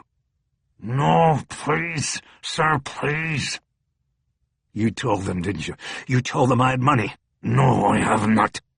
"Don't fucking lie to me or I'll kill you right now. You told them." The man lifted his head off the floor. "Okay, listen, please. I said nobody to get hurt. You understand? I said nobody to—" Bosch pulled the gun back and brought it back down hard on the man's nose. His head snapped back against the concrete. Bosch pushed the barrel back into his neck. "I don't care what you said. They killed her, you fuck. Do you understand that?" The man was dazed and bleeding, his eyes blinking as he wavered on consciousness. With his right hand, Bosch slapped his cheek. "Stay awake. I want you to see it coming." "Please, no. I am very sorry, sir. Please don't." "Okay, this is what you're going to do. You want to live? Then you tell me who rented room 1514 on Friday. 1514. You tell me right now." "Okay. I tell you. I show you." "Okay, you show me." Bosch pulled his weight back off him. The man was bleeding from the mouth and nose, and Bosch was bleeding from the knuckles of his left hand. He quickly reached up and pulled the security fence all the way down to the counter. "Show me, now." "Okay. It is here." He pointed to the briefcase he had been loading. He reached into it, and Bosch raised the gun and pointed it at his head. "Easy." The man pulled out a stack of room registration forms. Bosch saw his own on top. He reached over and grabbed it off the stack and crumpled it into the pocket of his coat. All the while, he kept his aim on the man. "Friday, room 1514. Find it." The man put the stack of forms on the back counter and started going through them. Bosch knew he was taking too much time. The police would come any moment to the hotel desks and find them. It had been at least 15 minutes since the shootings on 15. He saw a shelf under the front counter and put the gun there. If the police caught him with it, he'd go to prison no matter what. Looking at the robber's gun, as he placed it down, prompted the realization that he had left his ex-wife and the mother of his daughter lying dead and alone up there on 15. It put a spear through Bosch's chest. He closed his eyes for a moment to try to push the thought and vision away. "Here it is." Bosch opened his eyes. The man was turning to him from the rear counter. Bosch heard a distinct metal snap. He saw the man's right arm start to swing around and up from his side, and Bosch knew there was a knife before he saw it. In a split-second decision, he chose to block rather than parry the attack. He moved forward and into the man, raising his left forearm to block the knife and driving his right fist toward his attacker's throat. The knife tore through the sleeve of Bosch's jacket, and he felt the blade slice into the inside of his forearm. But that was all the damage he took. His punch to the throat sent the man backward, and he fell over the overturned stool. Bosch dropped on him again, grabbing his knife hand by the wrist and smashing it back repeatedly against the floor until the weapon clattered loose on the concrete. Bosch raised himself up while still holding the man down by the throat. He could feel blood sliding down his arm from the wound. He thought again about Eleanor lying dead upon 15. Her life and everything taken from her before she could even say a word, before she could see her daughter safe again. Bosch raised his left fist and struck the man viciously in the ribs. He did it again and again, punching body and face until he was sure most of the man's ribs and jaw were broken, and he'd lapsed into unconsciousness. Bosch was winded. He picked up the switchblade and folded it closed and dropped it into his pocket. He moved off of the man's unmoving body and gathered the fallen registration forms. He then got up and shoved them back into the counterman's briefcase and closed it. He leaned over the counter to look out through the security gate. It was still clear in the aisle, though he could now hear announcements made through a bullhorn coming from the elevator alcove. He knew that police procedure would have to be to shut the place down and secure it. He raised the security gate 2 feet and then grabbed the gun off the shelf and put it into his rear waistband. He climbed over the counter with the briefcase and slid out. After checking to make sure he had left no blood on the counter, he lowered the gate and walked away. As he moved, Bosch held his arm up to check the wound through the rip in his coat sleeve. It looked superficial, but it was a bleeder. He pulled his coat sleeve up to bunch it around the wound and absorb the blood. He checked the floor behind him to make sure he wasn't dripping. At the elevator alcove, the police were herding everybody out to the street and into a cordoned-off area where they would be held for questioning about what they might have heard or seen. Bosch knew he couldn't go through the process. He made a U-turn and headed down an aisle toward the other side of the building. He got to an intersection of aisles and caught a glimpse to his left of 2 men hurrying in a direction away from the police activity. Bosch followed, realizing he wasn't the only one in the building who wouldn't want to be questioned by the police. The 2 men disappeared into a narrow passageway between 2 of the now-shuttered shops. Bosch followed. The passage led to a staircase down into a basement, where there were rows of storage cages for the shopkeepers above, who had such limited public retail space. Bosch followed the men down one aisle and then turned right. He saw them heading toward a glowing red Chinese symbol over a door and knew it had to be an exit. The men pushed through and an alarm sounded. They slammed the door behind them. Bosch ran toward the door and pushed through. He found himself in the same pedestrian alley he had been in earlier. He quickly walked out to Nathan Road and looked for Sun and the Mercedes. Headlights flashed from half a block away, and Bosch saw the car waiting in front of the clot of police vehicles parked haphazardly in front of the entrance of Chungking Mansions. Sun pulled away from the curb and cruised up to him. Bosch at first went to the back door, but then realized Eleanor wasn't with them anymore. He got in the front. "You took a long time," Sun said. "Yeah, let's get out of here." Sun glanced down at the briefcase with Bosch's bleeding knuckles wrapped around the handle. He said nothing. He accelerated and headed away from the Chungking Mansions. Bosch turned in his seat to look back. His eyes rose up the building to the floor where they had left Eleanor. Somehow, Bosch had always thought they would grow old together. Their divorce didn't matter. Other lovers didn't matter. They'd always had an on-and-off relationship, but that didn't matter either. It had always been in the back of his mind that the separations were what were temporary. In the long run, they would be together. Of course, they had Madeline together, and that would always be their bond. But he believed there would be more. Now all of that was gone, and it was because of the choices he had made. Whether it was because of his case or his momentary lapse in flashing his money didn't really matter. All roads led back to him, and he wasn't sure how he was going to live with it. He leaned forward and put his head in his hands. Sun Yi, I'm sorry. I loved her too. Sun didn't respond for a long time, and when he spoke, he brought Bosch out of the downward spiral and back into focus. We must find your daughter now. For Eleanor, we will do this. Bosch straightened up and nodded. He then leaned forward and pulled the briefcase onto his lap. Pull over when you can. You have to look at this stuff. Sun made several turns and put several blocks between them and Chongqing mansions before pulling to a stop against the curb. They were across the street from a ramshackle market that was crowded with Westerners. "What's this place?" Bosch asked. This is the Jade Market, very famous for Westerners. You will not be noticed here. Bosch nodded. He opened the briefcase and handed the unruly stack of hotel registration forms. There were at least 50 of them. Most had been filled out in Chinese and were unreadable to Bosch. "What do I look for?" Sun asked. "Date and room number. Friday was the 11th. We want that and room 1514. It's got to be in that stack." Sun started reading. Bosch watched for a moment and then looked out the window at the Jade Market.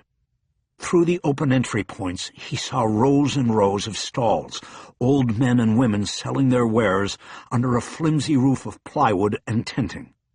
It was crowded with customers coming and going.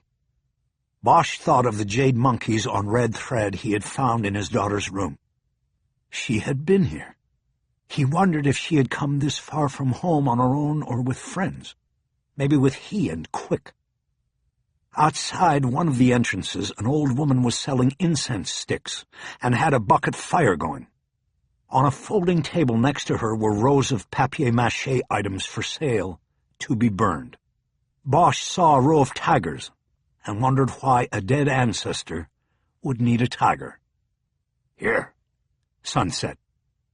He held a registration form up for Bosch to read. "What's it say?" "Tuen Mun. We go there." It sounded to Bosch like he had said Tin Moon. "What's Tin Moon?" "Tuen Mun. It is in the New Territories. This man lives there." "What's his name?" "Peng Qing Kai." Qing Kai, Bosch thought. An easy jump to an Americanized name to use with girls at the mall might be Quick. Maybe Peng Qing Kai was he's older brother, the boy Madeline had left the mall with Friday. "Does the registration have his age or birth date?" No age." It was a long shot. Bosch had not put his birth date down when he had rented the rooms, and the desk man had only taken his passport number, none of the other particulars of identity. "The address is there?" "Yes." "Can you find it?" "Yes. I know this place." "Good. Let's go. How long?" "It is long time in the car. We go north and then west. It will take 1 hour or more. The train would be faster." Time was a premium, but Bosch knew the car gave them autonomy. "No," he said. "Once we find her, we'll need the car." Sun nodded his agreement and pulled the car away from the curb. Once they were on their way, Bosch shrugged off his jacket and rolled up his shirt sleeve to take a better look at the knife wound on his arm. It was a 2-inch slash on the upper inside of his forearm. Blood was finely clotting in the wound. Sun looked over at it quickly and then back at the road. "Who did this to you?" "The man behind the counter." Sun nodded. "He set us up, Sun Yi. He saw my money and set us up. I was so stupid. It was a mistake." He had certainly backed off his angry accusation in the stairwell, but Bosch wasn't backing off his own assessment. He had gotten Eleanor killed. "Yeah, but I wasn't the one who paid for it," he said. Bosch pulled the switchblade out of the jacket pocket and reached to the back seat for the blanket. He cut a long strip off the blanket and wrapped it around his arm, tucking the end underneath. He made sure it wasn't too tight, but that it would keep blood from running down his arm. He rolled his shirt sleeve back down. It was soaked with blood between the elbow and cuff. He pulled his jacket back on. Luckily, it was black, and the bloodstains weren't readily noticeable. As they moved north through Kowloon, the urban blight and crowding grew exponentially. It was like any large city, Bosch thought. The further you got from the money, the more gritty and desperate the appearances grew. "Tell me about Tuen Mun," he said. "Very crowded." Sun said, "Only Chinese. Heavy duty." "Heavy-duty triad?" "Yes. It is not a good place for your daughter to be." Bosch didn't think it would be. But he saw one thing positive about it. Moving in and hiding a white girl might be hard to do without notice. If Madeline was being held in Tuen Mun, he would find her. They would find her.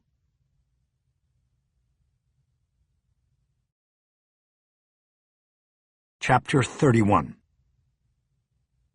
In the last 5 years, Harry Bosch's only financial contribution to the support of his daughter was to pay for her trips to Los Angeles, give her spending money from time to time, and to write an annual check for $12,000 to cover half her tuition to the exclusive Happy Valley Academy.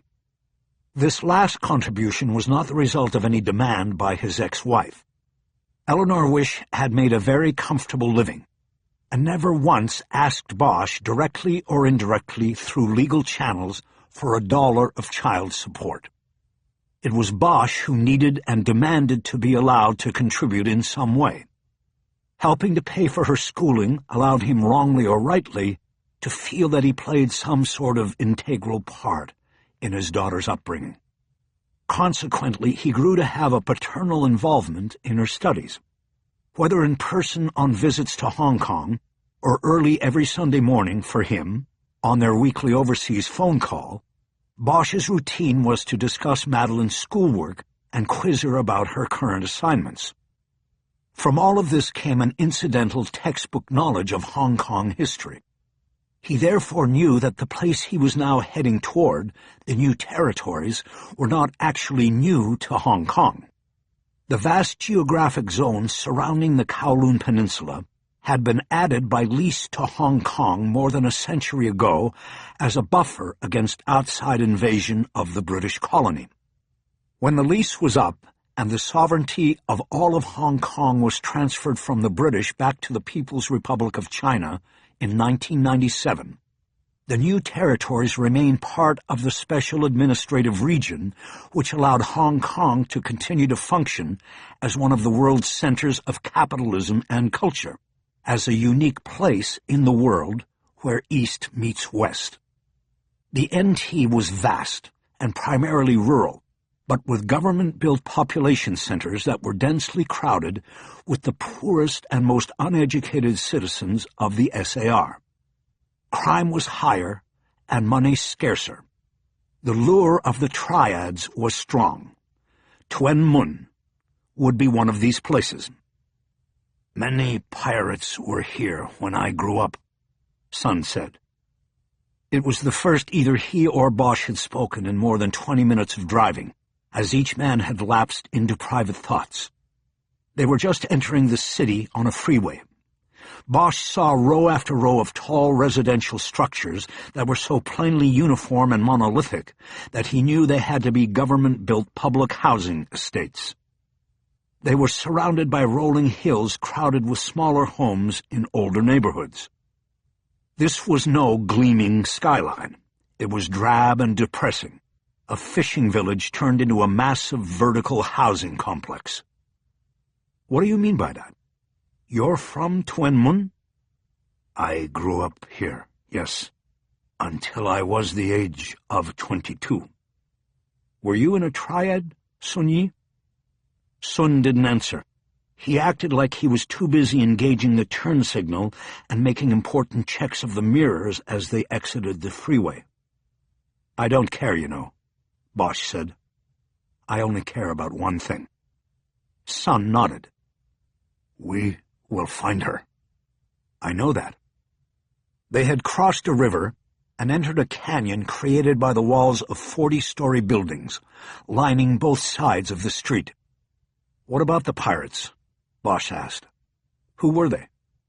"Smugglers. They came up the river from the South China Sea. They controlled the river." Bosch was wondering if Sun was trying to tell him something by mentioning this. "What did they smuggle?" "Everything. They brought in guns and drugs. People."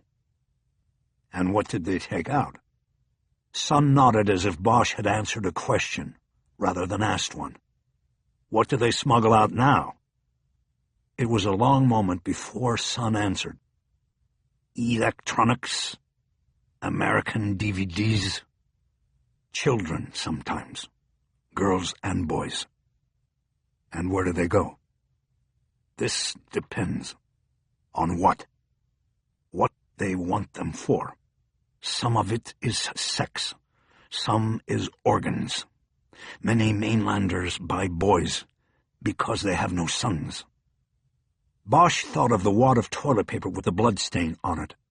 Eleanor had jumped to the conclusion that they had injected Madeline, that they had drugged her to better control her.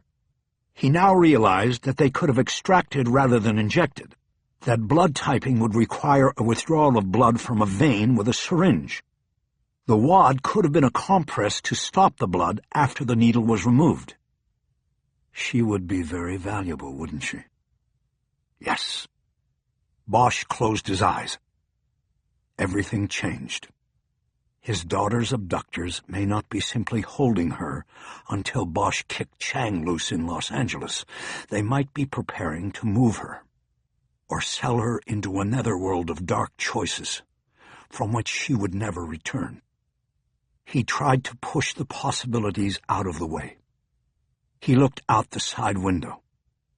"We have time," he said, knowing full well he was talking to himself and not Sun. "Nothing's happened to her yet. They wouldn't do anything until they heard from L.A. Even if the plan was never to give her back, they wouldn't do anything yet." Bosch turned to look at Sun, and he nodded in agreement.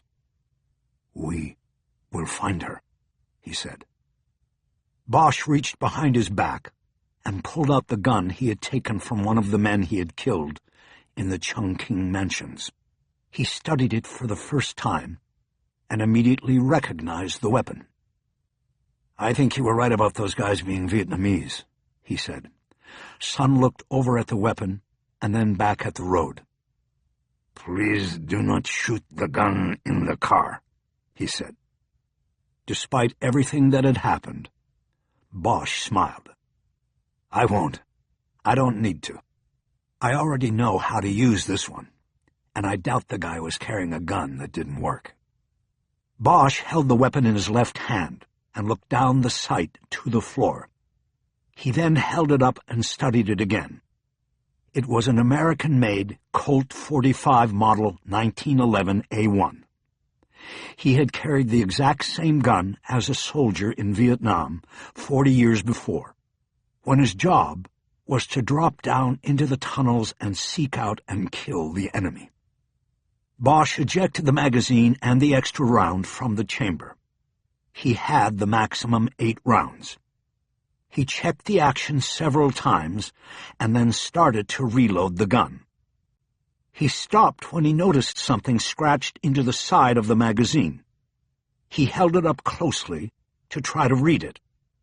There were initials and numbers hand-etched in the black steel siding of the magazine, but time and use, the loading and reloading of the weapon, had nearly worn them away. Angling the surface for better light, Bosch read JFE SP4 27th. All at once, Bosch remembered the care and protection all tunnel rats had placed on their weapons and ammunition. When all you went down into the black with was your .45, a flashlight, and 4 extra ammo clips, you checked everything twice, and then you checked it again. 1,000 feet into a line was not where you wanted to find you had a weapon jam, wet ammo, or dead batteries. Bosch and his fellow rats marked and hoarded their clips the way surface soldiers guarded their cigarettes and Playboy magazines. He studied the etching closely. Whoever JFE was, he had been a Spec 4 with the 27th Infantry. That meant he could have been a rat.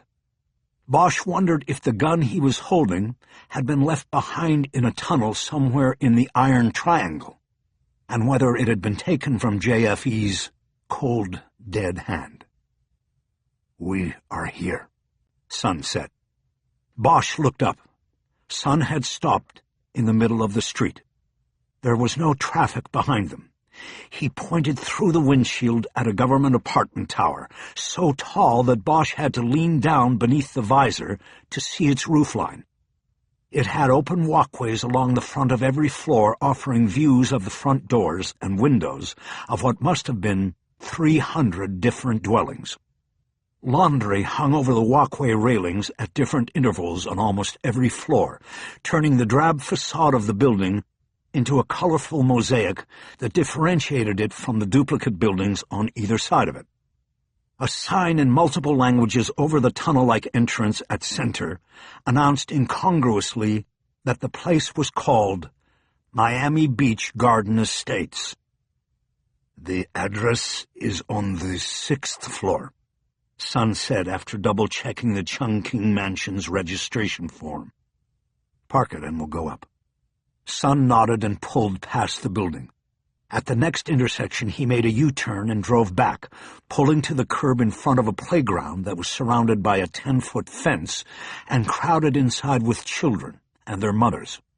Bosch knew he had parked there as an edge against having the car stolen or vandalized while they left it alone. They got out and walked along the fence line until turning left toward the entrance to the building. The tunnel was lined on both sides with mailboxes, most of which had popped locks and small graffiti insignias scrawled on them. The passageway led to a bank of elevators, where two women holding the hands of small children waited. They paid no mind to Sun and Bosch. A security guard sat behind a tiny counter, but never looked up from his newspaper. Bosch and Sun followed the women onto the elevator. One of the women inserted a key at the bottom of the control board and then pushed two buttons. Before she pulled the key, Sun quickly reached over and hit the 6 button. The first stop was on 6. Sun and Bosch moved down the walkway to the 3rd door on the left side of the building. Bosch noticed that against the railing in front of the door of the next apartment down was a small altar with an ash can that was still smoking, following a sacrifice to the hungry ghosts. The odor of burnt plastic was in the air. Bosch took a position to the right of the door where Sun had stopped. He swung his arm back underneath his coat and gripped the handgun, but didn't pull it. He felt the clotted blood in the wound on his arm break free with the movement. He was going to start bleeding again. Sun looked at him, and Bosch nodded that he was ready. Sun knocked on the door, and they waited.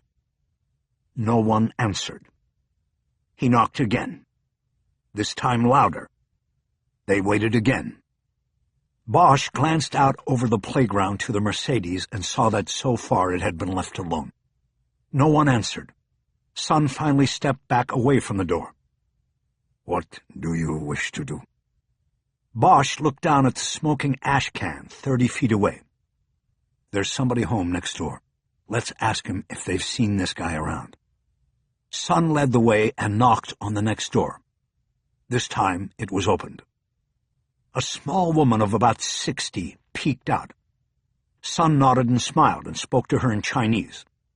Soon the woman relaxed and opened the door a little bit wider. Sun kept talking, and soon after that she opened it all the way and stood aside so they could enter. As Bosch stepped over the threshold, Sun whispered to him, $500 Hong Kong dollars, I promised her. "No problem." It was a small 2-room apartment. The first room served as kitchen, dining room, and living room. It was sparely furnished and smelled like hot cooking oil. Bosch peeled $500 bills off his roll without taking it out of his pocket. He put the bills under a dish of salt that was on the kitchen table. He then pulled out a chair and sat down.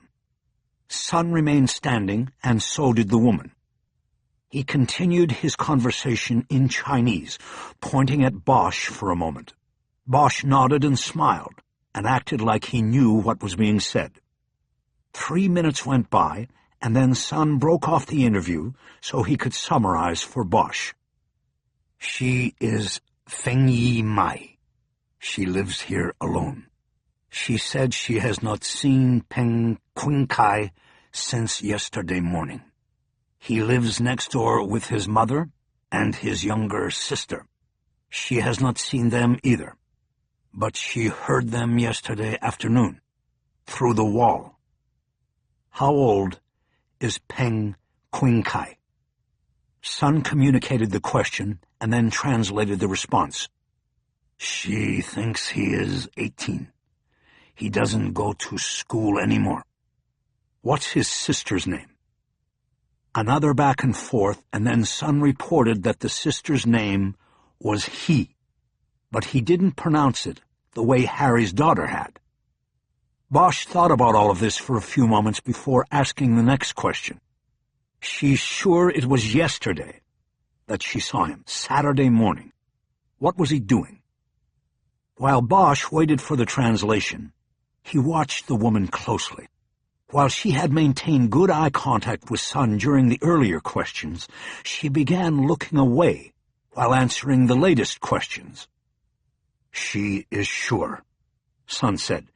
She heard a sound outside her door yesterday morning, and when she opened it, Peng was there burning an offering. He was using her altar. Bosch nodded, but he was sure there was something the woman had left out, or was lying about. What did he burn? Sun asked the woman. She looked down the whole time she gave her answer. She said he burned paper money.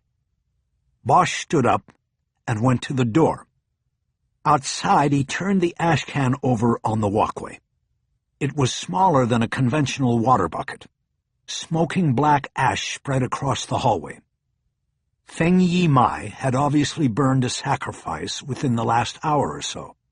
He grabbed an incense stick from the altar and used it to poke through the hot ash. Bosch pushed it around some more and soon uncovered a piece of melted plastic. It was charred black and shapeless. He tried to pick it up, but it was too hot. He went back inside the apartment. Ask her when she last used the altar and what it was she burned. Sun translated the answer. She used it this morning. She also burned paper money. Bosch was still standing. Ask her why she's lying. Sun hesitated. Ask her. Sun asked the question, and the woman denied lying. Bosch nodded when he received her answer, then walked over to the table. He lifted the dish of salt off the 5 bills and put them back in his pocket. Tell her we pay nothing for lies, but that I'll pay 2,000 for the truth. The woman protested after hearing Sun's translation, but then Sun's demeanor changed, and he angrily barked at her, and the woman clearly got scared. She put her hands together as if to beg his forgiveness, and then walked into another room. What did you tell her? Bosch asked. I told her she must tell the truth, or she would lose her apartment. Bosch raised his eyebrows. Sun had certainly kicked it up a notch. She believes I am police officer, and you are my supervisor, he added. How'd she get that idea? Bosch asked. Before Sun could answer, the woman came back carrying a small cardboard box. She went directly to Bosch and handed it to him, then bowed as she backed away. Harry opened it and found the remains of a melted and burned cell phone. While the woman gave Sun an explanation, Bosch pulled his own cell phone and compared it to the burned phone.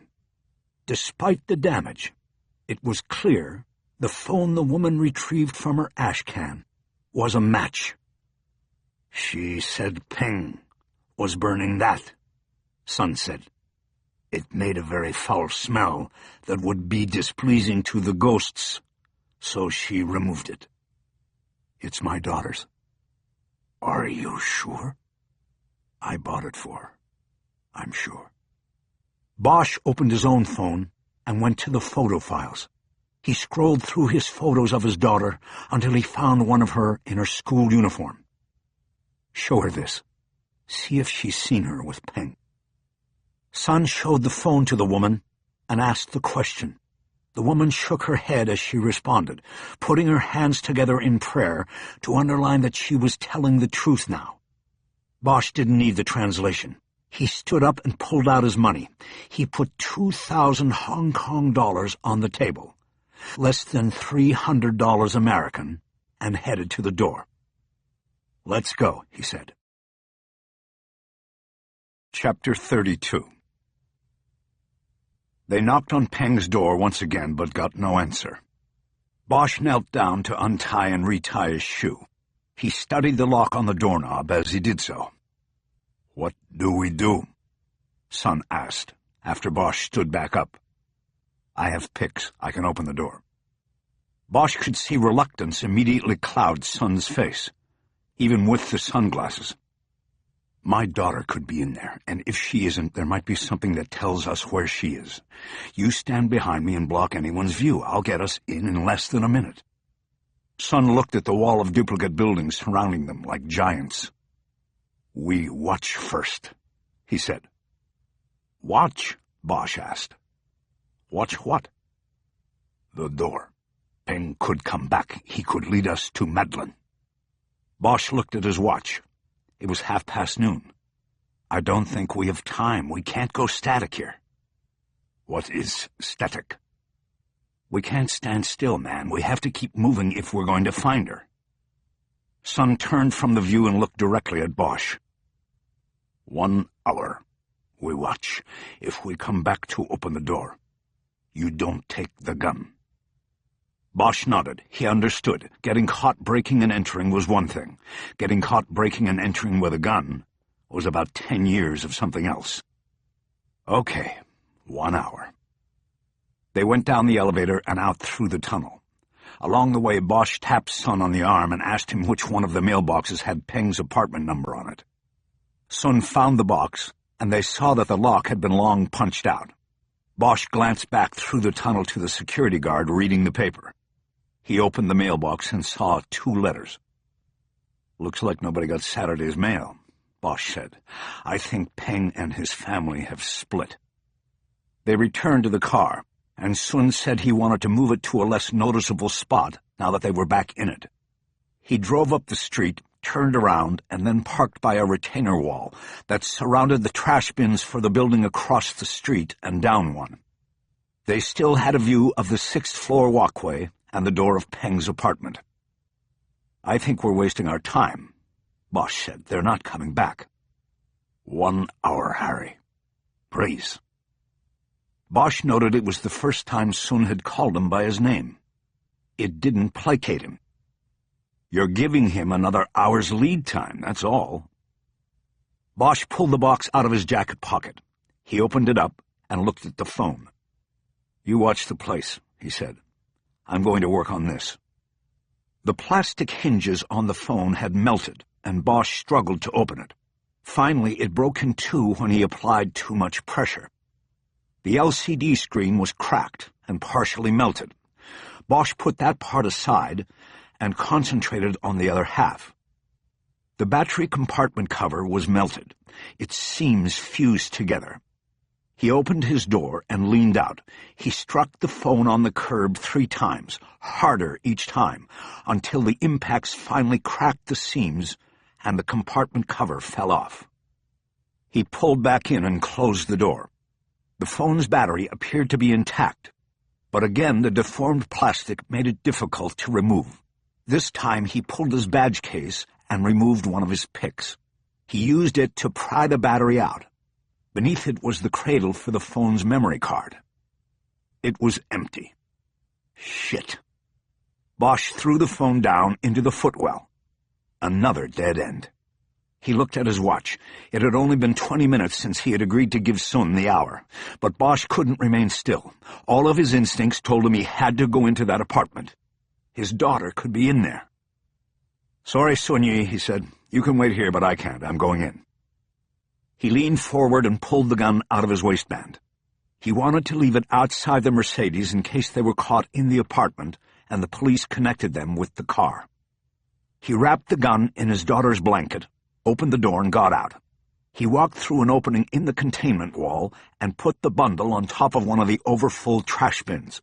He would easily be able to retrieve it when he got back. When he stepped out of the containment area, he found Sun out of the car and waiting. "Okay," Sun said. "We go." They started back to Peng's building. "Let me ask you something, Sun-Yi. Do you ever take those shades off?" Sun's answer came without explanation. "No." Once again, the security guard in the lobby never looked up.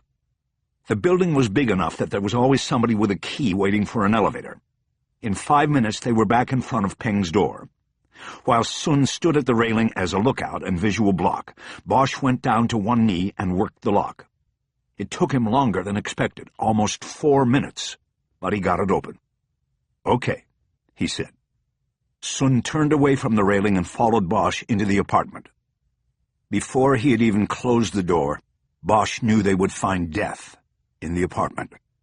There was no overpowering odor, no blood on the walls, no physical indication at all in the first room. But after attending more than 500 murder scenes over the years as a cop, he had developed what he considered a sense for blood. He had no scientific backing to his theory, but Bosch believed that spilled blood changed the composition of air in an enclosed environment, and he sensed that change now. The fact that it could be his own daughter's blood made the recognition dreadful. He held up his hand to stop Sun from entering further into the apartment. "You feel that, Sun-Yi?" "No." "Feel what?" "Somebody's dead. Don't touch anything and follow in my steps, if you can." The apartment layout was the same as the unit next door, a 2-room dwelling, this one shared by a mother with her 2 teenage children. There was no sign of any disturbance or danger in the first room. There was a sofa that had a sleeping pillow and sheet haphazardly tossed on it, and Bosch assumed the boy slept on the couch while the sister and mother took the bedroom. Bosch moved across the room and into the bedroom. A curtain was drawn across the window, and the room was dark. With his elbow, Bosch pushed up the wall switch, and a ceiling light over the bed came on. The bed was unmade, but empty. There was no sign of struggle or disturbance or death. Bosch looked to his right. There were 2 more doors. He guessed one led to a closet, and the other led to a bathroom. He always carried latex gloves in his coat pocket. He pulled a pair out and put a glove on his left hand. He opened the door on the right first. It was a closet that was packed tightly with clothes on hangers and in stacks on the floor. The overhead shelving was crowded as well with boxes with Chinese writing on them. Bosch backed up and moved to the second door. He opened it without hesitation. The small bathroom was awash in dried blood. It had been splashed over the sink, the toilet, and the tiled floor. There were spatter and drip lines on the back wall and the dirty white plastic shower curtain with flowers on it. It would have been impossible to step into the room without stepping on one of the blood trails. But Bosch didn't worry about it. He had to get to the shower curtain. He had to know. He quickly moved across the room and yanked the plastic back. The shower stall was tiny by American standards. It was no bigger than the old phone booths outside Dupar's in the farmer's market. But somehow, someone had managed to pile 3 bodies on top of each other in there. Bosch held his breath as he leaned over and in to try to identify the victims. They were fully clothed. The boy, who was the biggest, was on top. He was face down atop a woman of about 40. his mother, who was sitting slouched against a wall. Their positioning suggested some sort of Oedipal fantasy that probably was not the killer's intention. Both of their throats had been savagely cut from ear to ear. Behind and partially underneath the mother, as if hiding, was the body of a young girl. Her long dark hair was covering her face. "Ah, God!" Bosch called out, "Sun-Yi!" Soon he heard Sun come in behind him and the sharp intake of breath. Bosch started putting on the second glove. "There's a girl on the bottom, and I can't tell if it's Maddie," he said. "Put these on." He pulled another pair of gloves from his pocket and handed them to Sun, who quickly snapped them on. Together they pulled the body of the dead boy out of the shower stall and lowered it to the floor beneath the sink. Bosch then gently moved the mother's body until he could see the face of the girl on the tile beneath. She, too, had been slashed across the throat. Her eyes were open and looked fearfully at death. It tore Bosch's heart to see that look. But it wasn't his daughter's face. "It's not her," he said. "It's got to be her friend, he." Harry turned away from the carnage and squeezed past Sun. He went out to the bedroom and sat down on the bed. He heard a bumping sound from the bathroom and guessed that Sun was putting the bodies back as they had found them. Bosch exhaled loudly and leaned forward, arms folded across his chest. He was thinking about the girl's frightened eyes. He almost fell forward off the bed. "What happened here?" he asked in a whisper. Sun stepped out of the bathroom and adopted his bodyguard's stance. He said nothing. Harry noticed that there was blood on his gloved hands. Bosch stood up and looked around the room, as if it might hold some explanation for the scene in the bathroom. Could another triad have taken her from him, then killed them all to cover the tracks? Sun shook his head. "That would have started a war. But the boy is not triad." "What? How do you know that?" "There is only one triad in vertical Tuen Mun, golden triangle. I looked, and he did not have the mark." "What mark?" Sun hesitated for a moment, turning toward the bathroom door, but then turning back to Bosch.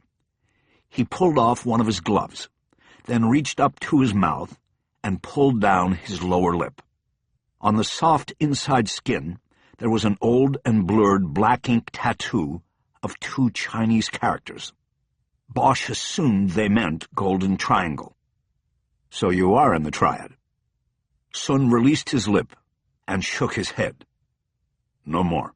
It has been more than 20 years. I thought you can't just quit a triad. If you leave in a box." "I made a sacrifice, and the council allowed me to leave. I also had to leave Tuen Mun. This is how I went to Macau." "What kind of sacrifice?" Sun looked even more reluctant than when he'd shown Bosch the tattoo. But slowly he reached up to his face again, this time removing his sunglasses. For a moment Bosch noticed nothing wrong, but then he realized that Sun's left eye was a prosthetic. He had a glass eye. There was a slightly noticeable scar hooking down from the outside corner. "You had to give up a fucking eye to quit the triad?" "I do not regret my decision." He put his sunglasses back on. Between Sun's revelations and the horror scene in the bathroom, Bosch was beginning to feel like he was in some sort of medieval painting. He reminded himself that his daughter wasn't in the bathroom, that she was still alive and out there somewhere. "Okay," he said. "I don't know what happened here or why, but we have to stay on the trail. There's got to be something in this apartment that will tell us where Maddie is. We've got to find it, and we're running out of time."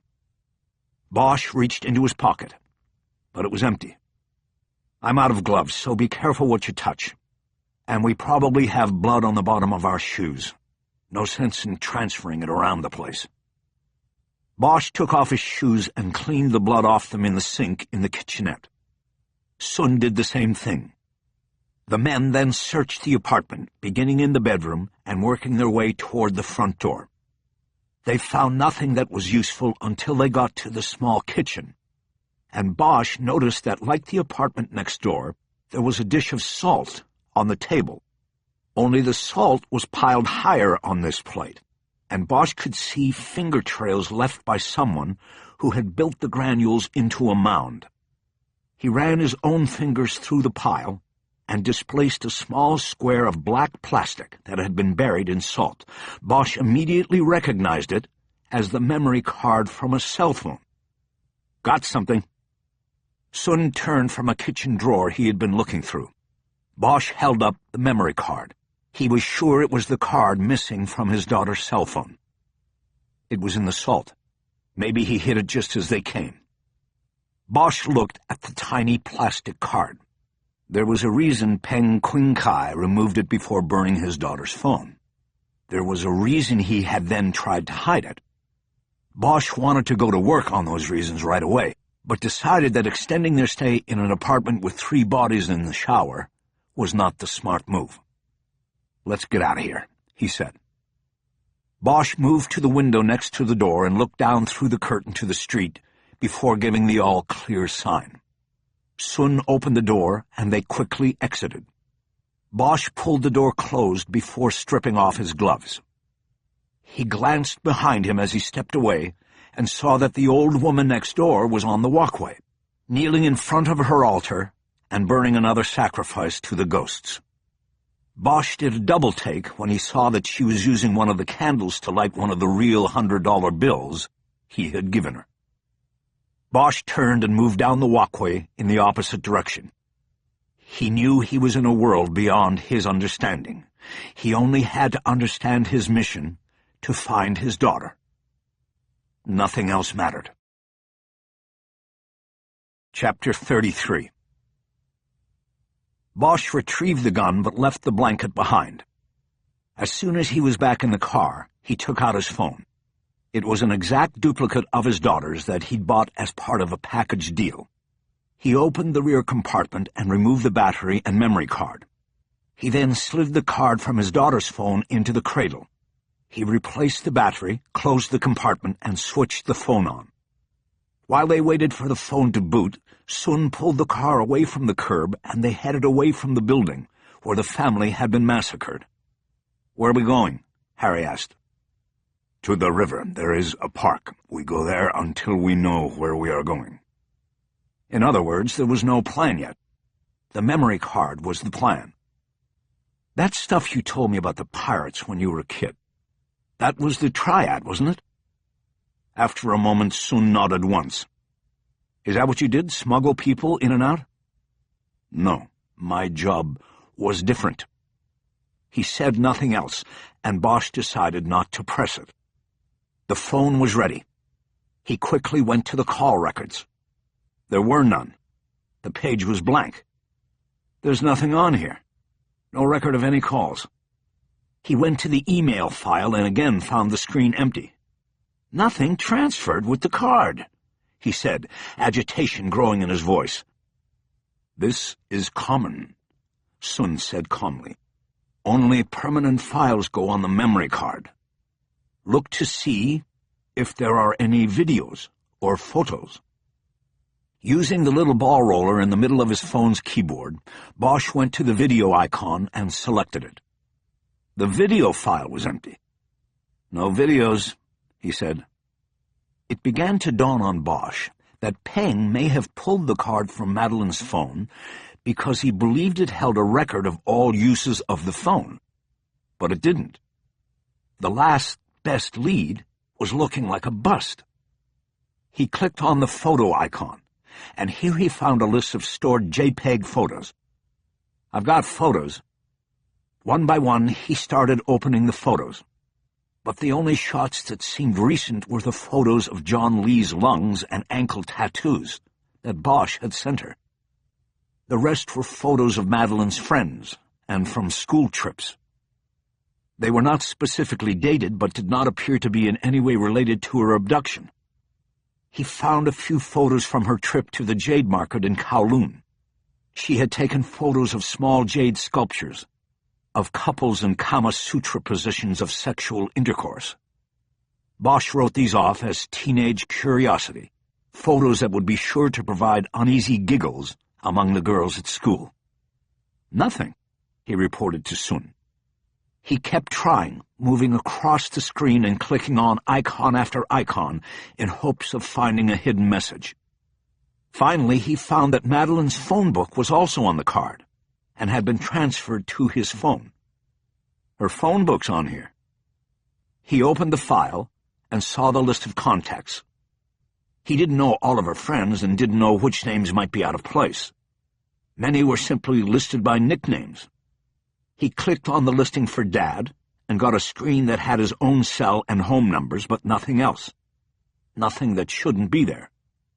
He went back to the list and moved on, finally finding what he thought he might be looking for when he got to the T's. There was a listing for Tuen Mun that contained only a phone number. Sun had pulled into a long, thin park that ran along the river and under one of the bridges. Bosch held the phone out to him. I found a number. It was listed under Tuen Mun, the only number not listed under a name. Why would she have this number? Bosch thought for a moment, trying to put it together. I don't know, he said. Sun took the phone and studied the screen. This is a cell number. How do you know? It begins with a 9. This is a cell designation in Hong Kong. Okay, so what do we do with it? It's labeled Tuen Mun. It might belong to the guy who has my daughter. Sun stared out the windshield at the river, trying to come up with an answer and a plan. We could text him, he said. Maybe he will respond to us. Bosch nodded. Yeah, try to deke him. Maybe we get a location from him. What is deke? Decoy him, fake him out, act like we know him, and set up a meet. He gives us his location. Sun pondered this while continuing to watch the river. A barge was slowly making its way south toward the sea. Bosch started thinking of an alternate plan. David Chu, back in L.A., might have the sources that could run down the name and address attached to a Hong Kong cell number. He may recognize that number and know it is a deke. Sun finally said, We should use my phone. You sure? Bosch asked. Yes, I think the message should be sent in traditional Chinese to help with the deke. Bosch nodded again. Right, good idea. Sun pulled his cell phone out and asked for the number Bosch had found. He opened up a text field, but then hesitated. What do I say? Well, we need to put some urgency into it, make it seem like he has to respond, and then has to meet. They talked about it back and forth for a few minutes and finally came up with a text that was simple and direct. Sun translated and sent it. The message said, We have a problem with the girl. Where can we meet? Okay, we wait, Bosch said. He had decided not to bring Chu into this unless he had to. Bosch checked his watch. It was 1 p.m. He had been on the ground in Hong Kong for 8 hours, and he was no closer to his daughter than when he had been 35,000 feet over the Pacific. In that time, he had lost Eleanor Wish forever, and now was playing a waiting game that would allow thoughts of guilt and loss to enter his imagination, with nothing to deflect them. He glanced over at the phone in Sun's hand, hoping for a quick return to the message. It didn't come. Minutes of silence went by as slow as the boats on the river. Bosch tried to concentrate his thoughts on Peng Qing Kai and how the abduction of Bosch's daughter had gone down. There were things that didn't make sense to him without having all the information, but there was still a chronology and a chain of events that he could put together. And as he did so, he knew that everything led back to his own actions. This all comes back to me, Sun Yi. I made the mistake that allowed all of this to happen. Harry, there is no reason to... No, wait.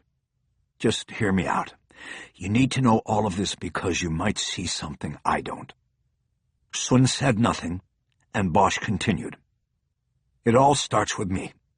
I was working a case with a triad suspect in L.A. I couldn't get any answers, so I asked my daughter to translate the Chinese markings on a tattoo. I sent her a photo. I told her it was a triad case, and she couldn't show the tattoo or talk about it with anybody. But that was my mistake. Telling that to a 13-year-old was like announcing it to the world, her world.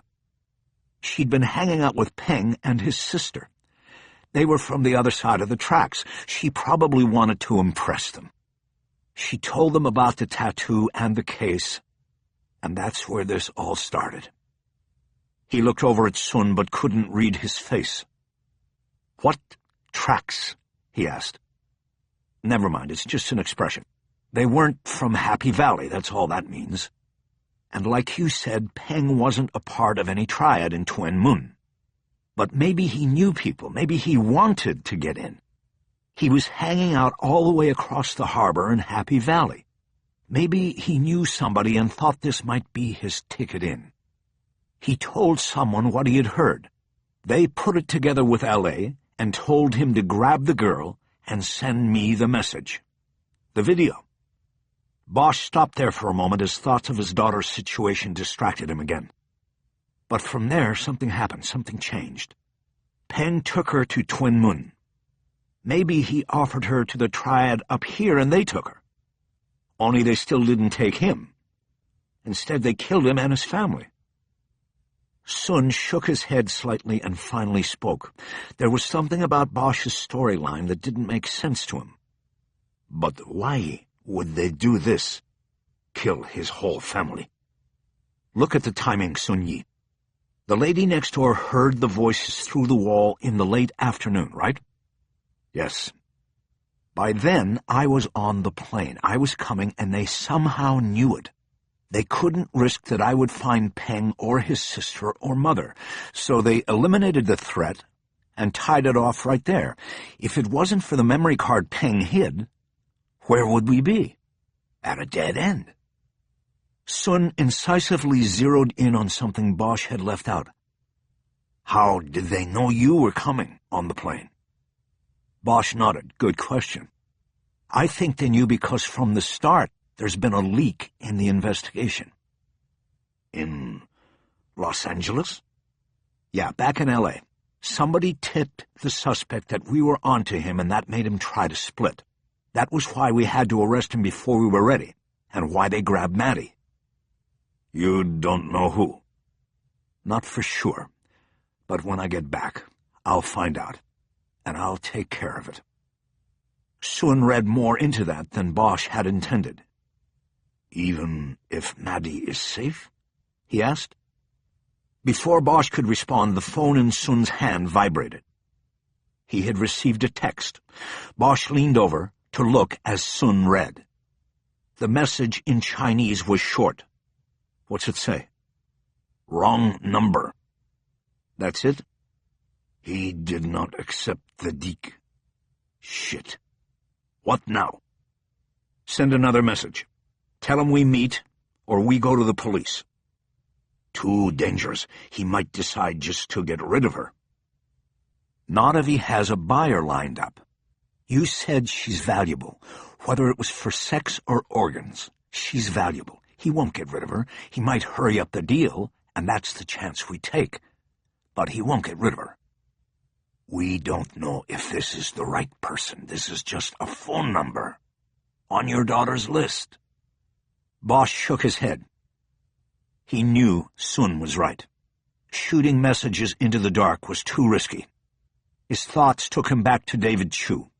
The AGU detective might very well be the leak in the investigation that got Bosch's daughter abducted. Did he risk calling him now? Sun Yi, do you have anybody in casino security that could run this number down and get us a name and billing address? Sun considered the question for a long moment and then shook his head. No, this is not possible with my associates. There will be an investigation because of Eleanor. Bosch understood. Sun had to do what he could to limit the blowback on his company and the casino. That tipped the scale toward Chu. Okay, I think I might know someone. Bosch opened his phone to go to his contact list, but then realized the card from his daughter's phone was still in place. He started through the process of replacing his own card and returning the phone to his settings and contacts. "Who will you call?" Sun asked. "A guy I was working with. He's in the Asian gang unit and has contacts over here." "Is he the man you think could be the leak?" Bosch nodded. "Good question. I can't rule him out, but it could have been anyone in his unit or another police department we were working with. At the moment, I don't see where we have any choice." When he had the phone rebooted, he went to his contact list and found Chu's cell number. He made the call and checked his watch. It was 10:30 Saturday night in Los Angeles. Chu answered after one ring. "Detective Chu." "David, it's Bosch. Sorry to call so late." "Not late at all. I'm still working." Bosch was surprised. "On the Lee case? What's happening?" "Yes, I spent a good part of the evening with Robert Lee. I'm trying to convince him to cooperate with the prosecution of Chang for extortion." "Is he going to?" There was a pause before Chu answered. "So far, no. But I have till Monday morning to work on him. You are still in Hong Kong, right? Have you found your daughter?" Chu's voice picked up an urgent tone as he asked about Madeline. "Not yet, but I have a line on her. That's where I need your help. Can you run down a Hong Kong cell number for me?" Another pause. "Harry, the police there are much more capable of this than I am." "I know, but I'm not working with the police on this." "You're not." It wasn't a question. "I can't risk the potential for a leak. I'm close. I've tracked her all day, and it's down to this number. I think it belongs to the man who has her. Can you help me?" Chu didn't respond for a long moment. "If I help you, my source on this will be within the Hong Kong police. You know that, right? But you don't have to tell them the reason you need the information or who you're going to give it to." "But if things blow up over there, it could come back to me." Bosch began to lose his patience, but tried to keep it out of his tone as he bluntly gave voice to the nightmare he knew was unfolding. "Look, there isn't a lot of time. Our information is that she is being sold. Most likely today, maybe right now. I need this information, Dave. Can you get it for me or not?" This time there was no hesitation. "Give me the number." Chapter 34. Chu said he would need at least an hour to run the cell number down through his contacts in the Hong Kong police. Bosch hated the idea of giving up so much time, when every minute could be the minute his daughter changed to the next set of hands. But he had no choice. He believed that Chu well understood the urgency of the situation. He closed the phone call by telling Chu not to share Bosch's request with anyone inside the department. "You still think there's a leak, Harry?" "I know there is, but now's not the time to talk about it." "What about me? You trust me?" "I called you, didn't I?" "I don't think you trust anybody, Harry. You called me because there was no one else." "You know what? Just work that number and get back to me." "Sure, Harry. Whatever you say." Bosch closed the phone and looked at Sun. He said it might take as long as an hour. Sun remained impassive. He turned the key and started the car. "You should get food while we wait." Bosch shook his head. "Nah, I can't eat. Not with her out there, and what happened, my stomach, I couldn't keep anything down." Sun turned the car back off. They would wait there for Chu's call back. The minutes went by very slowly and felt very costly. Bosch reviewed his moves going back to the moments he crouched behind the counter at Fortune Liquors and examined the body of John Lee. He came to fully realize that his relentless pursuit of the killer had put others in jeopardy. His daughter, his ex-wife, a whole family in faraway Tuen Mun. The burden of guilt he would now carry would be the heaviest of his life, and he was not sure he was up to it. For the first time, he put "if" into the equation of his life. If he got his daughter back, he would find a way to redeem himself. If he never saw her again, there could be no redemption. All things would end. These realizations made him physically shudder, and he turned and opened the car door. "I'm going to take a walk." He stepped out and closed the door before Sun could ask him a question. There was a path that went along the river, and he started walking it. He had his head down, his mind on dark thoughts, and he did not notice the people who passed him on the path, or the boats that moved swiftly by him on the river. Eventually, Bosch realized he wasn't helping himself or his daughter by dwelling on things he could not control.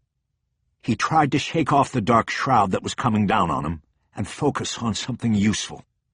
The question about the memory card from his daughter's phone was still open and bothersome. Why had Madeline stored the cell number marked Tuen Mun on her phone? After grinding the question down, he finally saw an answer that had escaped him earlier. Madeline had been abducted. Therefore, her phone would have been taken away from her. So it was probably her abductor, not Madeline, who had stored the number on her phone. This conclusion led to a cascade of possibilities. Peng had taken the video and sent it to Bosch, so he was in possession of the phone. He could have very well been using it rather than his own phone to complete the abduction and set up the exchange of Madeline for whatever he had bartered her for. He probably saved the number to the card, either because he was using it a lot in the negotiations, or he simply wanted to leave a trail just in case something happened. And this would be why he hid the card in the salt, so somebody would find it. Bosch turned around to take his new conclusion back to Sun.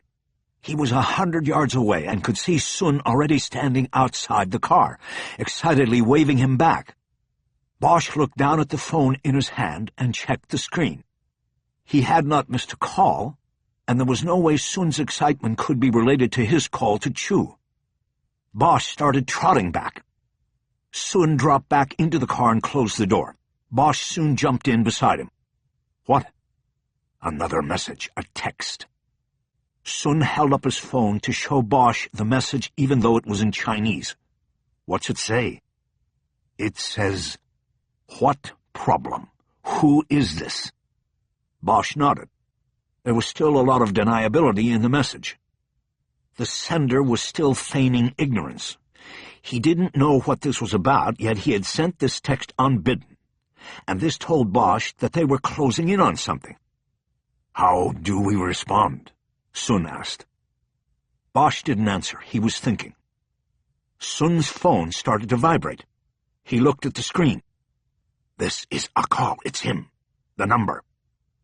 "Don't answer," Bosch said quickly. "That could blow it. We can always call back. Just see if he leaves a message first." The phone stopped vibrating, and they waited. Bosch tried to think of the next move to make in this very delicate and deadly game. After a while, Sun shook his head. "No message. It would have alerted me by now." "What's your outgoing message say? Do you give your name on it?" "No, no name. I used the robot." That was good. A generic outgoing message.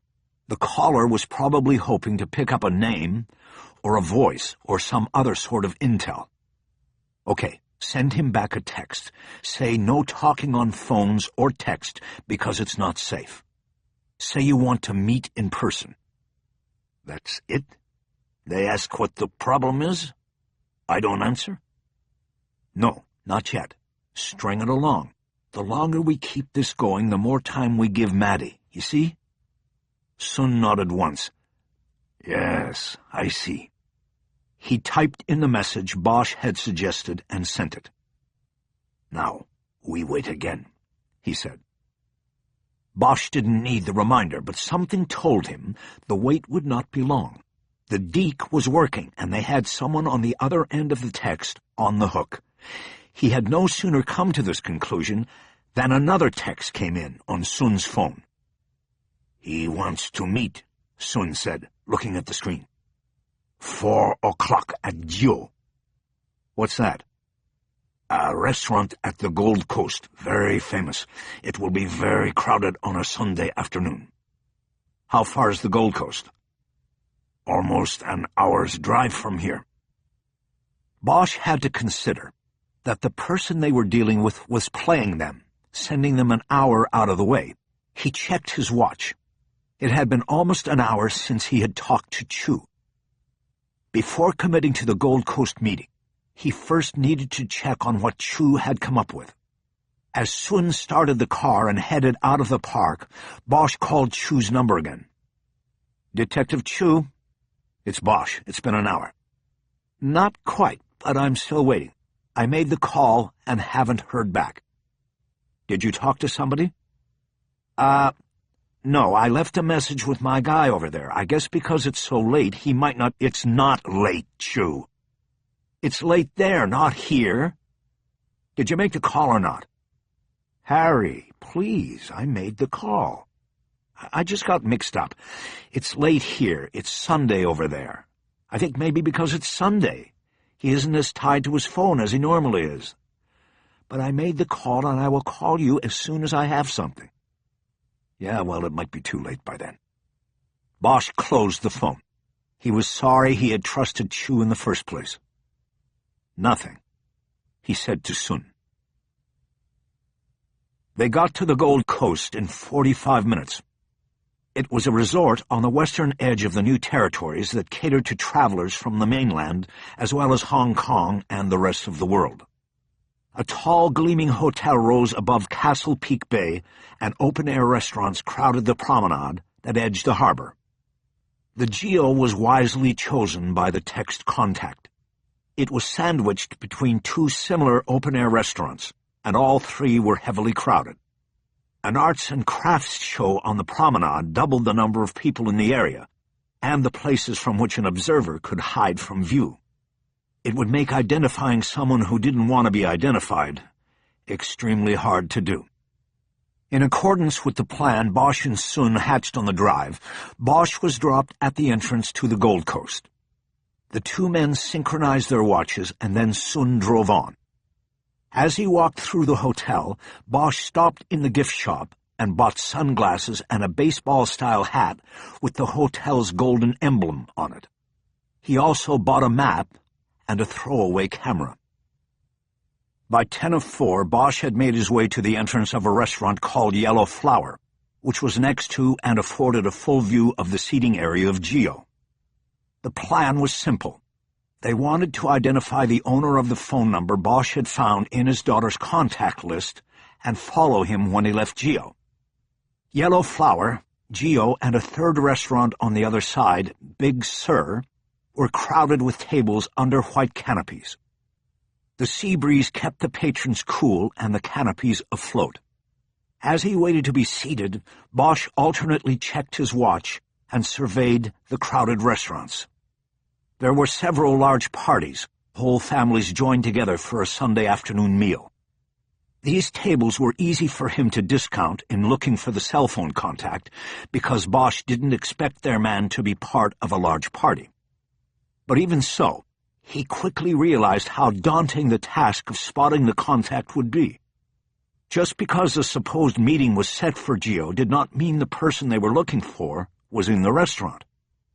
He could be in any of the three restaurants doing exactly what Bosch and Sun were doing, looking to surreptitiously identify the other contact.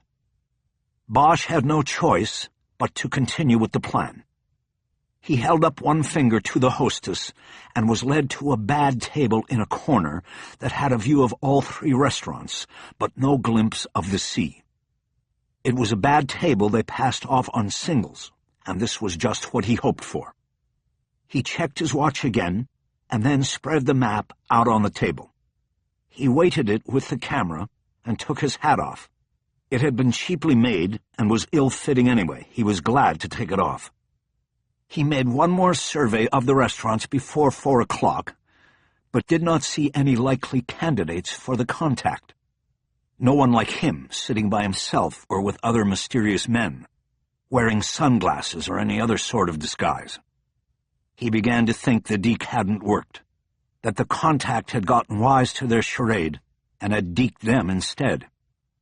He checked his watch just as the second hand swept toward the 12, and it would be 4 o'clock. The first text from Sun would go out exactly at 4. Bosch looked out across the restaurants, hoping to see a quick movement, somebody glancing at a text on their phone. But there were too many people, and he saw nothing as the seconds ticked by. "Hello, sir. Just one?" A waitress had come up to the side of his table. Bosch ignored her, his eyes moving from person to person at the tables in Geo. "Sir?" Bosch answered without looking at her. "Can you bring me a cup of coffee for now, Black?" "Okay, sir." He could feel her presence move away. Bosch spent another minute with his eyes on the crowd. He expanded the search to include Yellow Flower and Big Sur. He saw a woman talking on a cell phone, but nobody else using a phone. Bosch's own phone buzzed in his pocket. He pulled it out and answered, knowing it would be Sun. He answered the first text. He said, "I am waiting." That's all. The plan was for Sun to send a text at exactly 4 o'clock that said he was caught in traffic and would be late. He did that, and the message was received and responded to. "I didn't see anyone," Bosch said. "This place is too big." He picked the right place. "Yes." "Where are you?" "At the bar at the back of Big Sur. I didn't see anyone." "Okay, ready for the next one?" "Ready." "We'll try again." Bosch closed the phone as a waitress brought his coffee. "Ready to order?" "No, not yet. I have to look at the menu." She went away. Bosch took a quick sip of the hot coffee and then opened the menu. He studied the listings while keeping his right hand on the table so he could see his watch. At 4:05, Sun would send the next text. The waitress came back and once more asked Bosch to order. The hint was clear: order or move on. They needed to turn the table. "Do you have guilango?" "That is turtle shell gelatin." She said it in a tone suggesting he had made a mistake. "I know. The cure for whatever ails you. Do you have it?" "Not on menu. This is tourist place." "Does that mean you don't have it, or it's just not on the menu?" "We have it. You sure?" Bosch glanced at her. "I'm sure." He handed her the menu so she would go away. The waitress left him, and he checked the time again before resuming his watch on the restaurants. The next text was going out. He scanned from table to table quickly. Again he picked up nothing that fit. The woman he had noticed before took another call and spoke briefly to someone. She was sitting at a table with a little boy, who looked bored and uncomfortable in his Sunday clothes. Bosch's phone vibrated on the table. "Got another response," Sun said. "If I'm not there in 5 minutes, the meeting is off." "And you didn't see anybody?" "Nothing." "Did you send the next one?" "I will at 4:10. "Okay."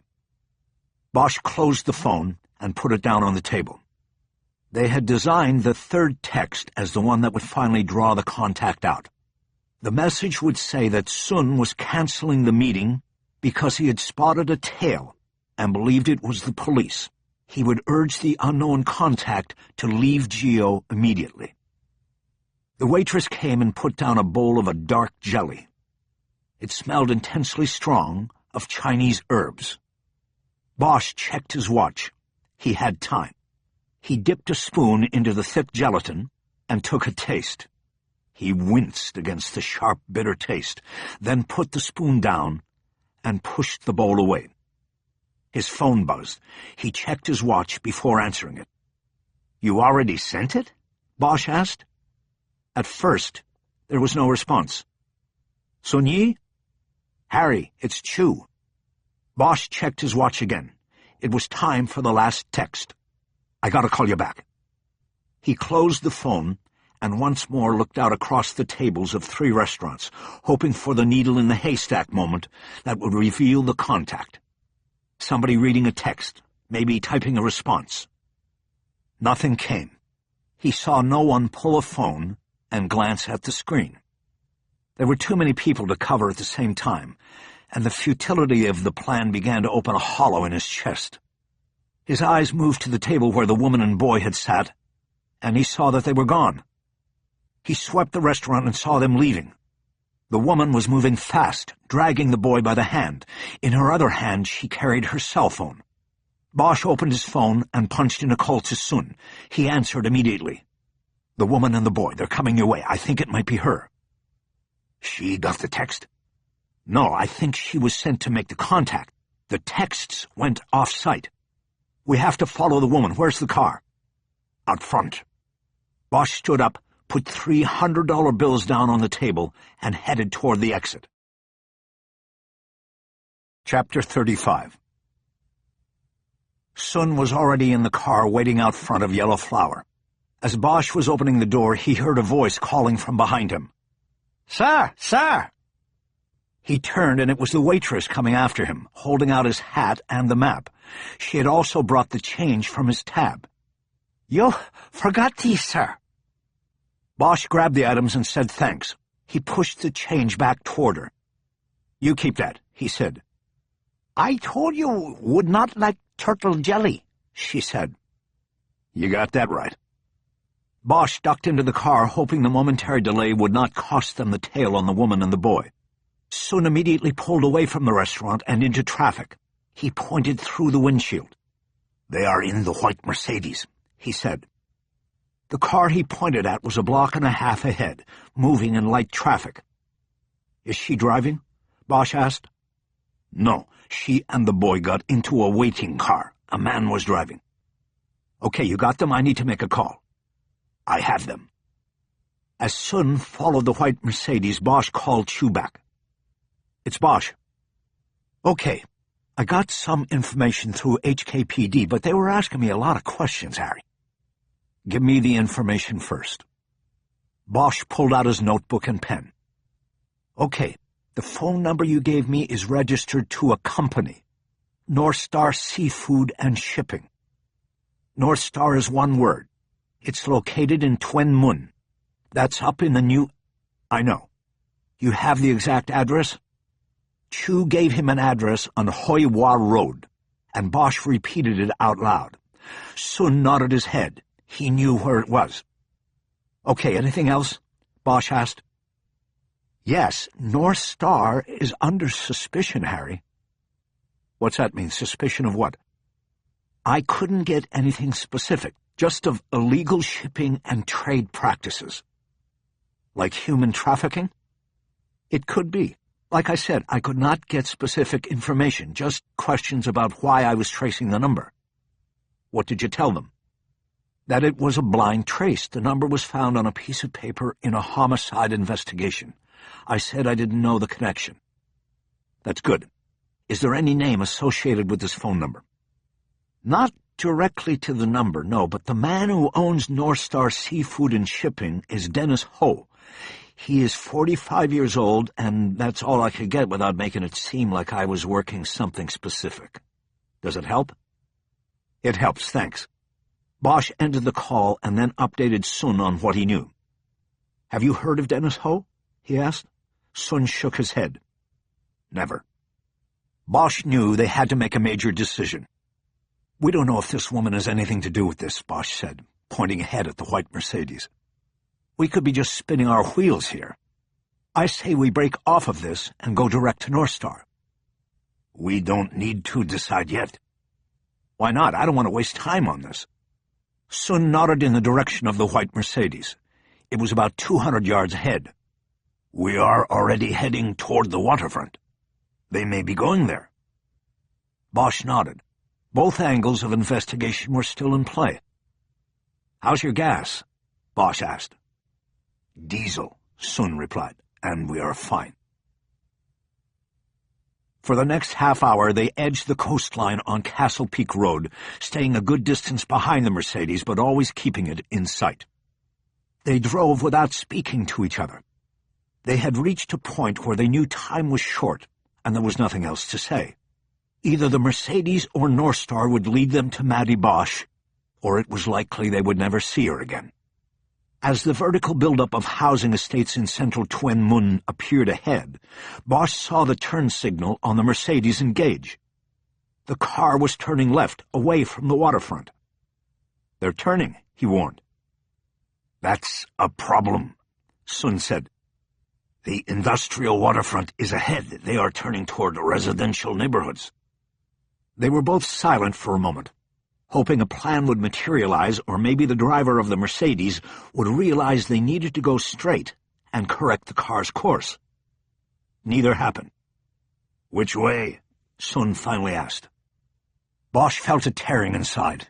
His choice here could mean his daughter's life. He knew that he and Sun could not split up with one following the car and the other going to the waterfront. Bosch was in a world he did not know and would be useless on his own. He needed Sun with him. He came to the same conclusion he had reached after the call from Chu. "Let her go," he finally said. "We go to North Star." Sun kept going straight, and they passed the white Mercedes as it took the left on a road marked as Tsing Ha Lane. Bosch glanced out the window at the car as it slowed down. The man driving glanced back at him, but only for a second. "Shit," Bosch said. "What is it?" Sun asked. He looked at me, the driver. "I think they knew we were following them. I think we had it right. She's part of this." "Then this is good." What are you talking about?" "If they knew we were following, then their turning away from the waterfront could be an effort to lead us away from North Star, you see?" "I see. Let's hope you're right." Soon they entered an industrial waterfront area, filled with ramshackle warehouses and packing plants lined along the wharfs and piers. There were river barges and medium-sized seafaring boats docked up and down, sometimes 2 and 3 abreast. All of it seemed abandoned for the day. No work on Sunday. Several fishing boats were moored out in the harbor, all safe behind a typhoon shelter created by a long concrete pier that created the outer perimeter of the harbor. Traffic thinned, and Bosch began to worry that the casino's slick black Mercedes would be too noticeable as they made the approach to North Star. Sun must have been thinking the same thing. He pulled into the parking lot of a closed food shop and stopped the car. "We are very close," he said. "I think we leave the car here." "I agree," Bosch said. They got out and walked the rest of the way in, staying close to the warehouse facades and scanning in all directions for forward spotters. Sun led the way, and Bosch stayed close behind him.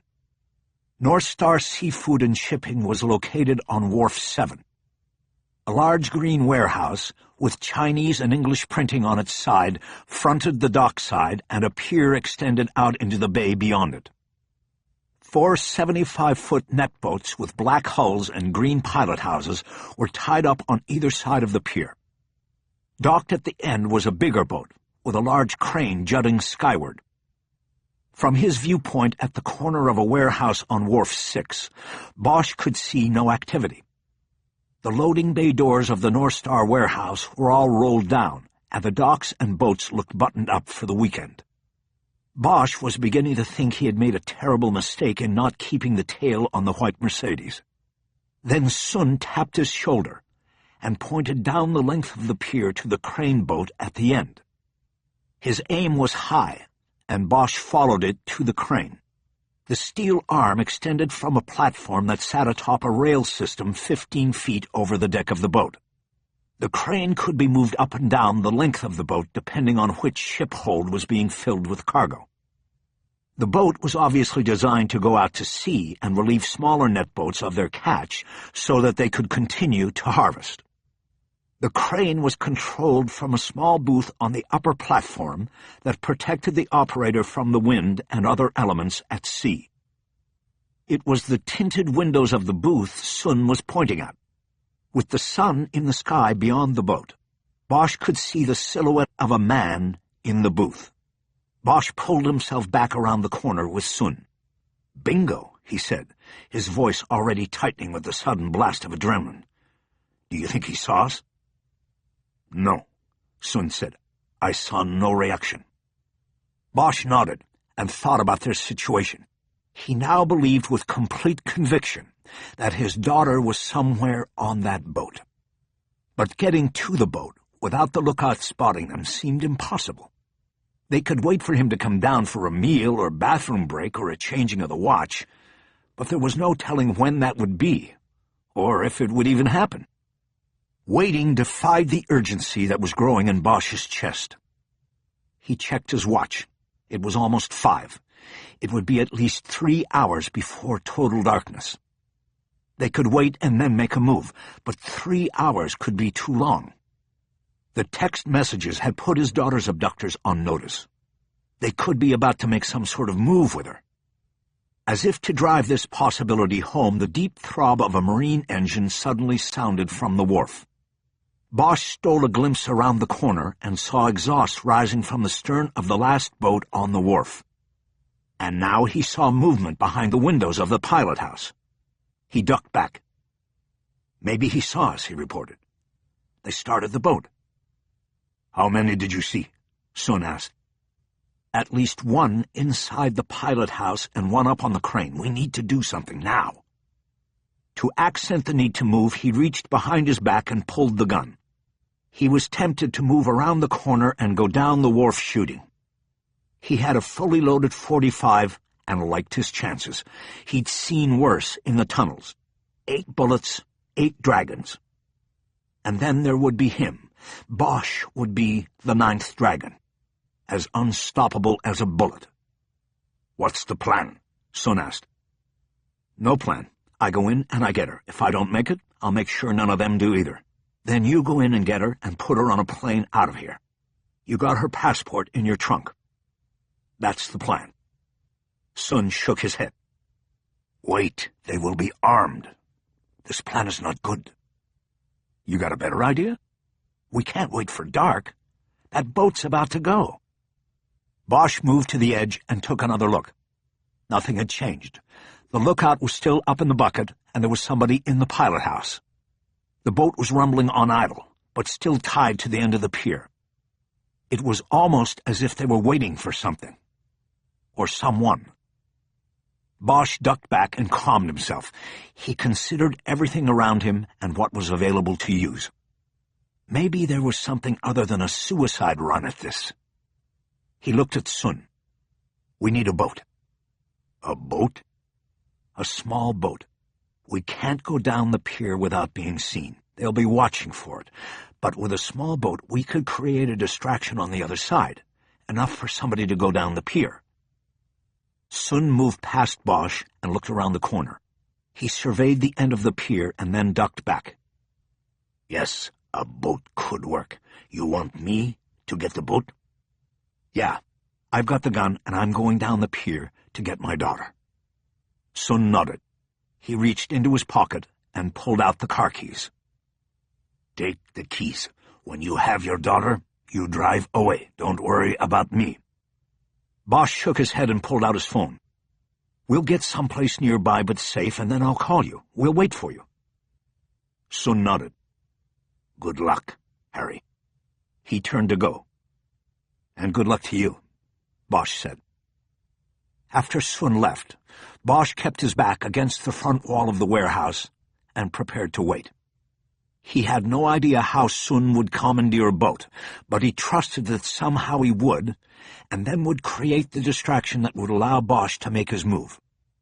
He also thought about finally making the call to the Hong Kong police, now that he had located his daughter. But quickly discarded that idea as well. Police swarming the pier was no guarantee of his daughter's safety. He'd stick with the plan. He turned to look around the corner of the warehouse and make another check of activities on the North Star boat when he saw a car approaching from the south. He noted the familiar styling of the front grille of a Mercedes. The car was white. Bosch slid down the wall to make himself less noticeable. Nets hung to dry from the rigging of 2 boats between him and the approaching car also gave him camouflage. He watched as the car slowed and turned onto Wharf 7 and then headed down the pier toward the crane boat. It was the car they had followed from the Gold Coast. He caught a glimpse of the driver and identified him as the same man who had returned his look earlier. Bosch did some quick computing and concluded that the man behind the wheel was the man whose phone number had been placed by Peng in the contact list on his daughter's phone. He had sent the woman and child, probably his wife and son, inside Geo as decoys that would help him identify the person who had been texting him. Spooked by the last message sent by Sun, he had driven them home or to some other safe spot, dropped them, and then driven to Wharf 7 where Bosch's daughter was being held. It was a lot to string together considering the few known facts he had, but Bosch believed he was on target and that something was about to happen that wasn't part of the Mercedes man's original plan. He was deviating, hurrying things up, or moving the merchandise, or doing something worse, getting rid of the merchandise. The Mercedes stopped in front of the crane boat. The driver jumped out and quickly moved across a gangway onto the boat. He yelled something to the man up in the booth, but did not break stride as he quickly headed to the pilot house. For a moment there was no further movement. Then Bosch saw the man step out of the crane booth and start climbing down from the platform. After reaching the deck, he followed the Mercedes man into the pilot house. Bosch knew that they had just committed a strategic error that gave him a momentary advantage. This was his chance to move down the pier unseen. He pulled his phone again and called Sun. The phone rang and then went to message. "Sun, where are you? The Mercedes man is here and they left the boat unguarded. Never mind the distraction. Just get back here and be ready to drive. I'm going in." Bosch pocketed the phone and stood up. He checked the crane boat one last time and then bolted from cover. He crossed the wharf to the pier and began moving toward the end. He held the gun in a 2-handed grip, up and ready. Chapter 36. Stacks of empty crates on the pier afforded Bosch partial cover, but the last 20 yards to the gangway of the crane boat were wide open and exposed. He picked up his speed and quickly covered the distance, ducking at the last moment behind the Mercedes idling next to the gangway. Bosch noted the distinctive sound and smell of the diesel engine. He peeked over the line of the trunk and saw no reaction to his moves coming from the boat. He jumped from cover, moved quickly and quietly across the gangway, and then picked his way between 6-foot-wide hatch covers on the deck. He finally slowed his pace as he reached the pilot house. He pressed himself against the wall, next to the door. Harry slowed his breathing and listened. He heard nothing over the sound of the throbbing engines other than the wind through the rigging of the boats on the pier. He turned to look in through a small square window in the door. He saw no one inside. He reached to the handle and quietly opened the door and entered. The room was the operations center of the boat. Besides the wheel, Bosch saw glowing dials, double radar screens, twin throttles, and a large gimbaled compass. Against the back wall of the room was a chart table next to a set of built-in bunks with curtains that could be pulled for privacy. On the floor on the forward left was an open hatch with a ladder leading down into the hull. Bosch moved over and crouched next to the opening. He heard voices down below, but the language spoken was Chinese. He tried to separate them and count how many men were down there, but the echo effect of the hull made this impossible. He knew at minimum there were 3 men in the hull. He did not hear his daughter's voice, but he knew she was down there too. Bosch moved to the boat's control center. There were a variety of dials and switches, but all were marked in Chinese. Finally, he zeroed in on 2 side-by-side switches with red dime lights above them. He turned one switch off and immediately heard the hum of the engines decrease by half. He had killed an engine. He waited 5 seconds and turned the other switch, killing the second engine. He then moved to the rear corner of the room and onto the lower bunk. He pulled the curtain closed halfway and crouched and waited. He knew he would be in a blind spot for anyone coming up the ladder from the hull. He returned his gun to his belt and took the switchblade out of his coat pocket. He quietly opened the blade. Soon he heard running steps from below. This told him the meeting of the men below was in the forward section of the hull. He counted only one set of approaching steps. That would make it easier. A man began to rise through the hatch, his back to the bunks and his eyes on the control center. Without looking around, he moved quickly to the controls and looked for a reason for the double engine stall. He found nothing wrong and went through procedures to restart the engines. Bosch quietly crawled out of the bunk and moved toward him. The moment the second engine trundled to life, he put the point of the switchblade against the man's spine. Grabbing him by the back collar, Bosch pulled him back away from the control center and whispered in his ear, "Where's the girl?" The man said something in Chinese. "Tell me where the girl is." The man shook his head. "How many men are below?" The man said nothing, and Bosch roughly yanked him through the door onto the deck. He moved him over to the rail and bent him over the side. The water was 12 feet below. "Can you swim, asshole? Where's the girl?" "No speak," the man managed to say. "No speak." Keeping the man down over the rail, Bosch looked around for Sun, his translator, but didn't see him. Where the hell was he? The momentary distraction allowed the man to make a move. He swung an elbow backwards into Bosch's ribs. It was a direct impact, and Bosch was knocked back into the side wall of the pilot house. The man then spun around and raised his hands to attack. Bosch prepared to cover, but it was the man's foot that came up first, kicking Bosch's wrist and knocking the knife into the air. The man didn't bother tracking the flight of the knife. He quickly waded into Bosch with both fists, striking with short, powerful impacts to the midsection. Bosch felt the air explode out of his lungs just as another kick came up and hit him below the chin. Bosch went down. He tried to shake off the impact, but his eyesight started to close into tunnel vision. His attacker calmly stepped away, and Bosch heard the switchblade scrape on the deck as he picked it up. Struggling for consciousness, Bosch reached behind his back for the gun. As the attacker approached, he spoke in clear English. "Can you swim, asshole?" Bosch pulled the gun from behind his back and fired twice, the first shot only ticking the man's shoulder as he narrowed his aim, and the second catching him in the center left of the chest. He went down with a look of surprise on his face. Harry slowly pulled himself up onto his hands and knees. He saw a line of blood and saliva dripping from his mouth to the deck. Using the wall of the pilot house, he started to get to his feet. He knew he had to move quickly. The gunshots would have been heard by the men in the boat. Just as he got to his feet, a riot of gunfire erupted from the direction of the bow. Bullets zinged over his head and ricocheted off the steel wall of the pilot house. Bosch ducked around the corner and behind the pilot house. He came up and found a line of sight through the windows of the structure. He saw a man on the bow advancing toward the stern with pistols in each hand. Behind him was the open hatch through which he had climbed out of the front hold. Bosch knew he had 6 rounds left and had to assume the approaching gunman had started with full clips. Ammunition-wise, Harry was outnumbered. He needed to go on the offensive and take the gunman out quickly and efficiently.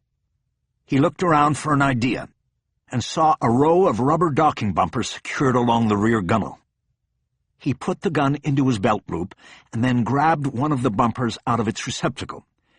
He edged back to the rear window of the pilot house and looked through the structure again. The gunman had chosen the port side of the pilot house and was preparing to move to the stern. Bosch stepped back, raised the 3-foot-long bumper over his head with 2 hands and hurled it high and over the top of the pilot house. While it was still in the air, he started moving down the starboard side, pulling his gun out as he moved. He got to the front of the pilot house just as the gunman was ducking away from the flying bumper. Bosch opened fire, hitting the man repeatedly until he went down on the deck without getting off a single shot. Bosch moved in and made sure the man was dead. He then threw his empty .45 over the side and picked up the dead man's weapons, 2 more Black Star semi-automatics. He stepped back into the pilot house. The room was still empty. Bosch knew at least one more man was below in the hold with his daughter. He popped the magazines on both guns and counted 11 bullets between the 2. He stuck them in his belt and took the ladder down like a fireman, locking his feet around the vertical bars and sliding into the hull. At the bottom he dropped and rolled, pulling his weapons and expecting to be fired upon. But no more bullets came his way.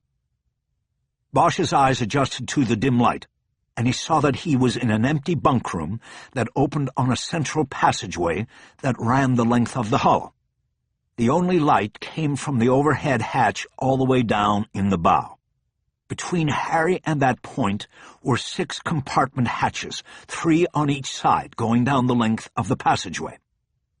The last hatch, down on the left, was standing wide open. Bosch got up and stuck one of the guns back in his belt so he would have a free hand.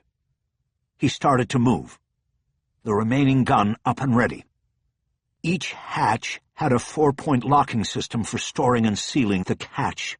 Arrows stenciled on the rusting steel told Bosch which way to turn each handle to unlock and open the compartment. He moved down the passageway, checking the compartments one by one, finding each empty, but obviously not used recently to haul fish. Steel-walled and windowless, each chamber was filled with a ground layer of detritus of cereal and other food boxes and empty gallon water containers. Empty wooden crates overflowed with other trash, fish nets, refashioned as hammocks, hung on hooks bolted to the walls.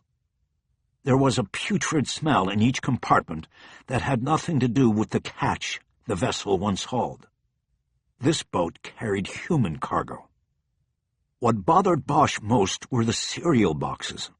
They were all the same brand, and smiling from the front of the package was a cartoon panda bear standing on the brim of a bowl that held a treasure of rice puffs sparkling with sugar.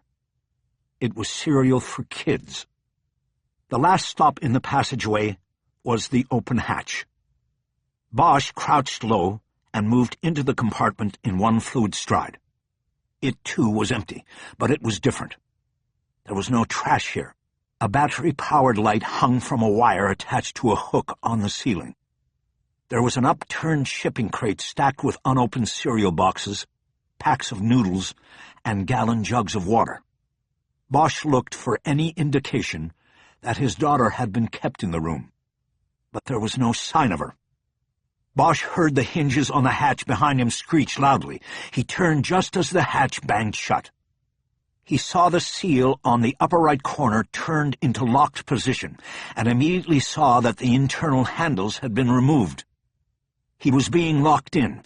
He pulled the second gun and aimed both weapons at the hatch, waiting for the next lock to turn. It was the lower right. The moment the bolt started to turn, Bosch aimed and fired both guns into the door, the bullets piercing metal weakened by years of rust. He heard someone call out as if surprised or hurt. He then heard a banging sound out in the hallway, as a body hit the floor. Bosch moved to the hatch and tried to turn the bolt on the upper right lock with his hand. It was too small for his fingers to find purchase. In desperation, he stepped back a pace and then threw his shoulder into the door, hoping to snap the lock assembly. But it didn't budge, and he knew by the feel of the impact on his shoulder that the door would not give way. He was locked in. He moved back close to the hatch and tilted his head to listen. There was only the sound of the engines running now. He banged the heel of one of the guns loudly on the metal hatch. "Maddie?" he called out. "Maddie? Are you here?" There was no response. He banged again on the hatch, this time even louder.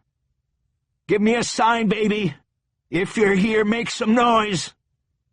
Again there was no response. Bosch pulled his phone and opened it to call Sun. But he saw he had no signal. He tried the call anyway and got no response. He was in a metal-lined room and his cell phone was useless. Bosch turned and banged one more time on the door and called out his daughter's name. There was no response. Harry leaned his sweating forehead against the rusty hatch in defeat. He was stuck in the metal box and trapped with the realization that his daughter wasn't even on the boat. He had failed and had gotten what he deserved, what he had earned. A physical pain shot across his chest, matching the pain in his mind. Sharp, deep, and unrelenting. He started breathing heavily and turned his back against the hatch. He opened his collar another button and slid down the rusting metal until he was sitting with his knees up on the floor. He realized he was in a place as claustrophobic as the tunnels he had once inhabited. The battery on the overhead light was dying, and soon he would be left in darkness.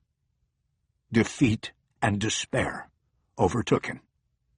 He had failed his daughter, and he had failed himself. Chapter 37. Bosch suddenly looked up from his contemplation of failure. He had heard something. Above the drone of the engines, he'd heard a banging sound. Not from above, it had come from down in the hull.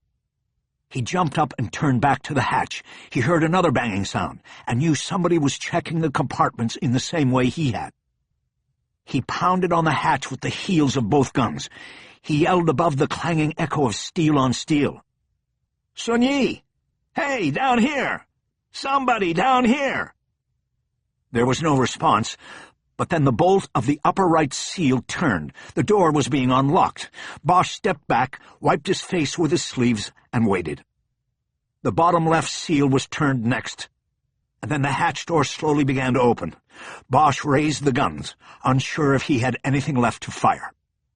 In the dim light of the passage, he saw Sun's face. Bosch moved forward and pushed the hatch all the way open.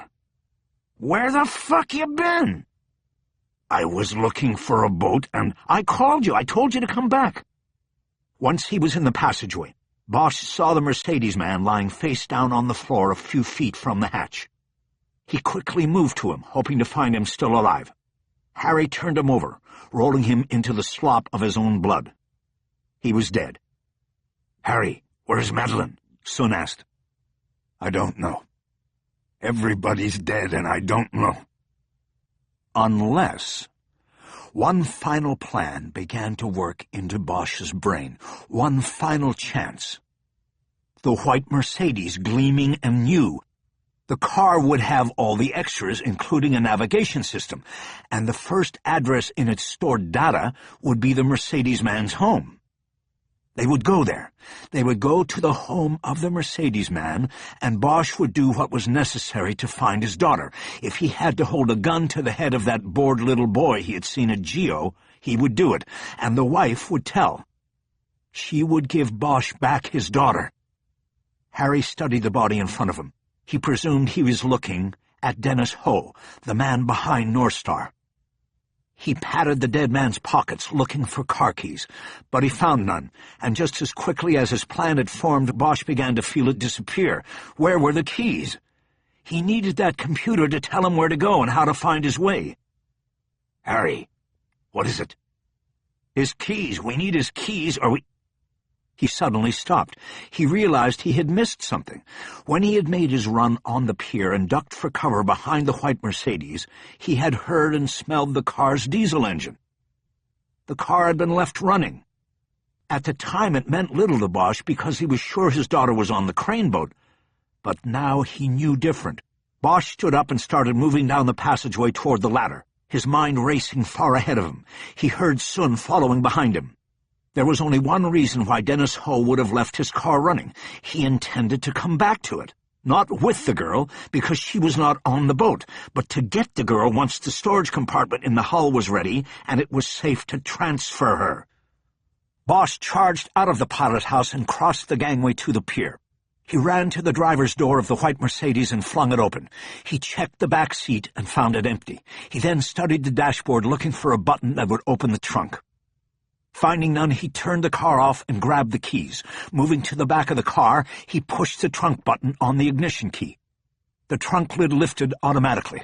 Bosch moved in, and there, lying on a blanket inside the compartment, was his daughter. She was blindfolded and gagged. Her arms were pinned to her body with several wrappings of duct tape. Her ankles were taped together as well. Bosch cried out at the sight of her. "Maddie!" He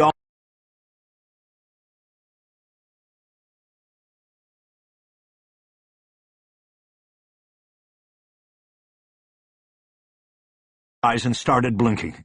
"You're safe now, Maddie. You're safe."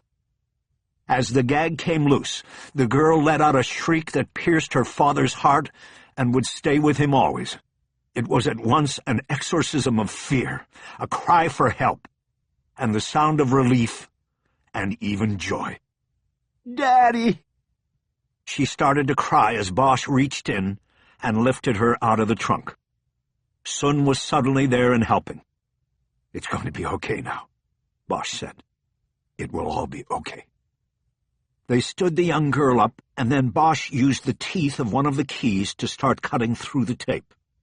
He noticed that Madeline was still wearing her school uniform. The moment her arms and hands were free, she grabbed Bosch around the neck and squeezed with all her life. "I knew you would come," she said between gasping sobs. Bosch didn't know if he had ever heard words that meant more to him. He held her just as tightly in his own arms. He turned his face down to whisper in her ear. "Maddie." "What, Dad?" "Are you hurt, Maddie? I mean, physically hurt? If they hurt you, we need to get you to—" "No, I'm not hurt."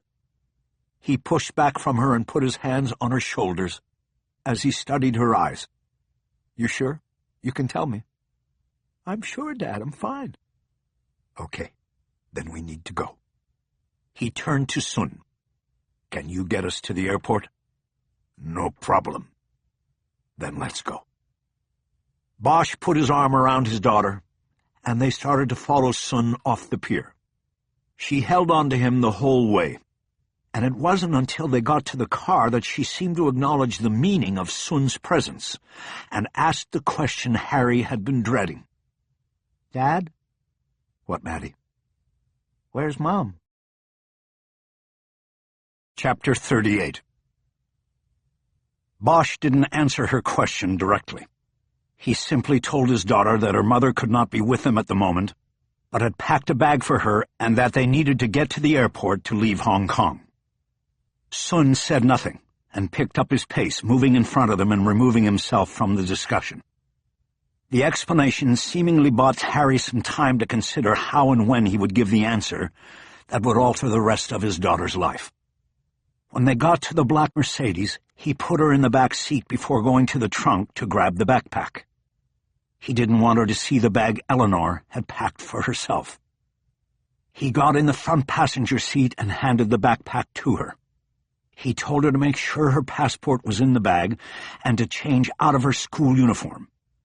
He then checked his watch and gave Sun a nod. "Let's go. We've got a plane to catch." Sun started driving, proceeding out of the waterfront area at a brisk but not attention-getting pace. "Is there a ferry or train you can drop us at that will get us there direct?" Bosch asked. "No. They closed the ferry route, and you would have to switch trains. It would be better if I take you." "I wish to." "Okay, Sunyi." They drove for a few minutes in silence. Bosch wanted to turn and talk to his daughter, putting his eyes on her to make sure she was okay. "Maddie, are you changed?" She didn't answer. "Maddie?" Bosch turned and glanced back at her. She had changed clothes. She was leaning against the door behind Sun, staring out through the window while hugging her pillow to her chest. There were tears on her cheeks. It did not appear that she had noticed the bullet hole through the pillow. "Maddie, you all right?" Without answering or looking away from the window, she said, "She's dead, isn't she?" "What?" Bosch knew exactly who and what she was talking about, but was trying to stretch time, put off as long as possible the inevitable. "I'm not stupid, you know. You're here. Sunyi's here. She should be here. She would be here, but something's happened to her." Bosch felt an invisible punch hit him square in the chest. Madeline was hugging the backpack in front of her, and still looking out the window, with tear-filled eyes. "Maddie, I'm sorry. I wanted to tell you, but this wasn't the right time." "When is the right time?" Bosch nodded. "You're right. Never." He reached back and put his hand on her knee, but she immediately pushed it away. It was the first sign of the blame he would always carry. "I'm so sorry. I don't know what I can say. When I landed this morning, your mother was there at the airport waiting for me, with Sunyi. She only wanted one thing, Maddie, to get you home safe. She didn't care about anything else, including herself." Madeline put her hands over her eyes. "It's all my fault." Bosch shook his head even though she wasn't looking at him. "Maddie, no. Listen to me. Don't ever say that. Don't even think that. It's not your fault. It's my fault. Everything here is my fault." She didn't respond. She hugged the backpack closer and kept her eyes on the roadside as it passed by in a blur. An hour later, they were at the drop-off curb at the airport. Bosch helped his daughter out of the Mercedes and then turned to Sun. They had said little in the car, but now it was time to say goodbye, and Bosch knew his daughter could not have been rescued without Sun's help. "Sunyi, thank you for saving my daughter. You saved her. Nothing could stop you, Harry Bosch. What will you do?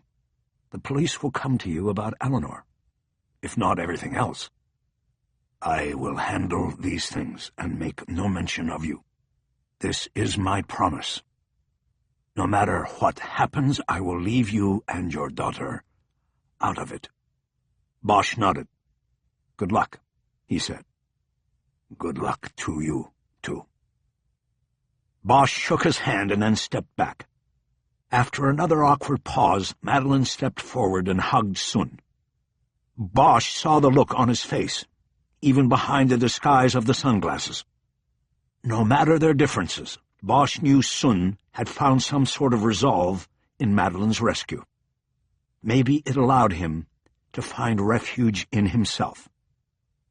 "I am so sorry," Madeline said. Sun stepped back and broke the embrace. "You go on now," he said. "You have a happy life." They left him standing there and headed into the main terminal through the glass doors. Bosch and his daughter found the first-class window at Cathay Pacific, and Harry bought 2 tickets on the 11:40 p.m. flight to Los Angeles.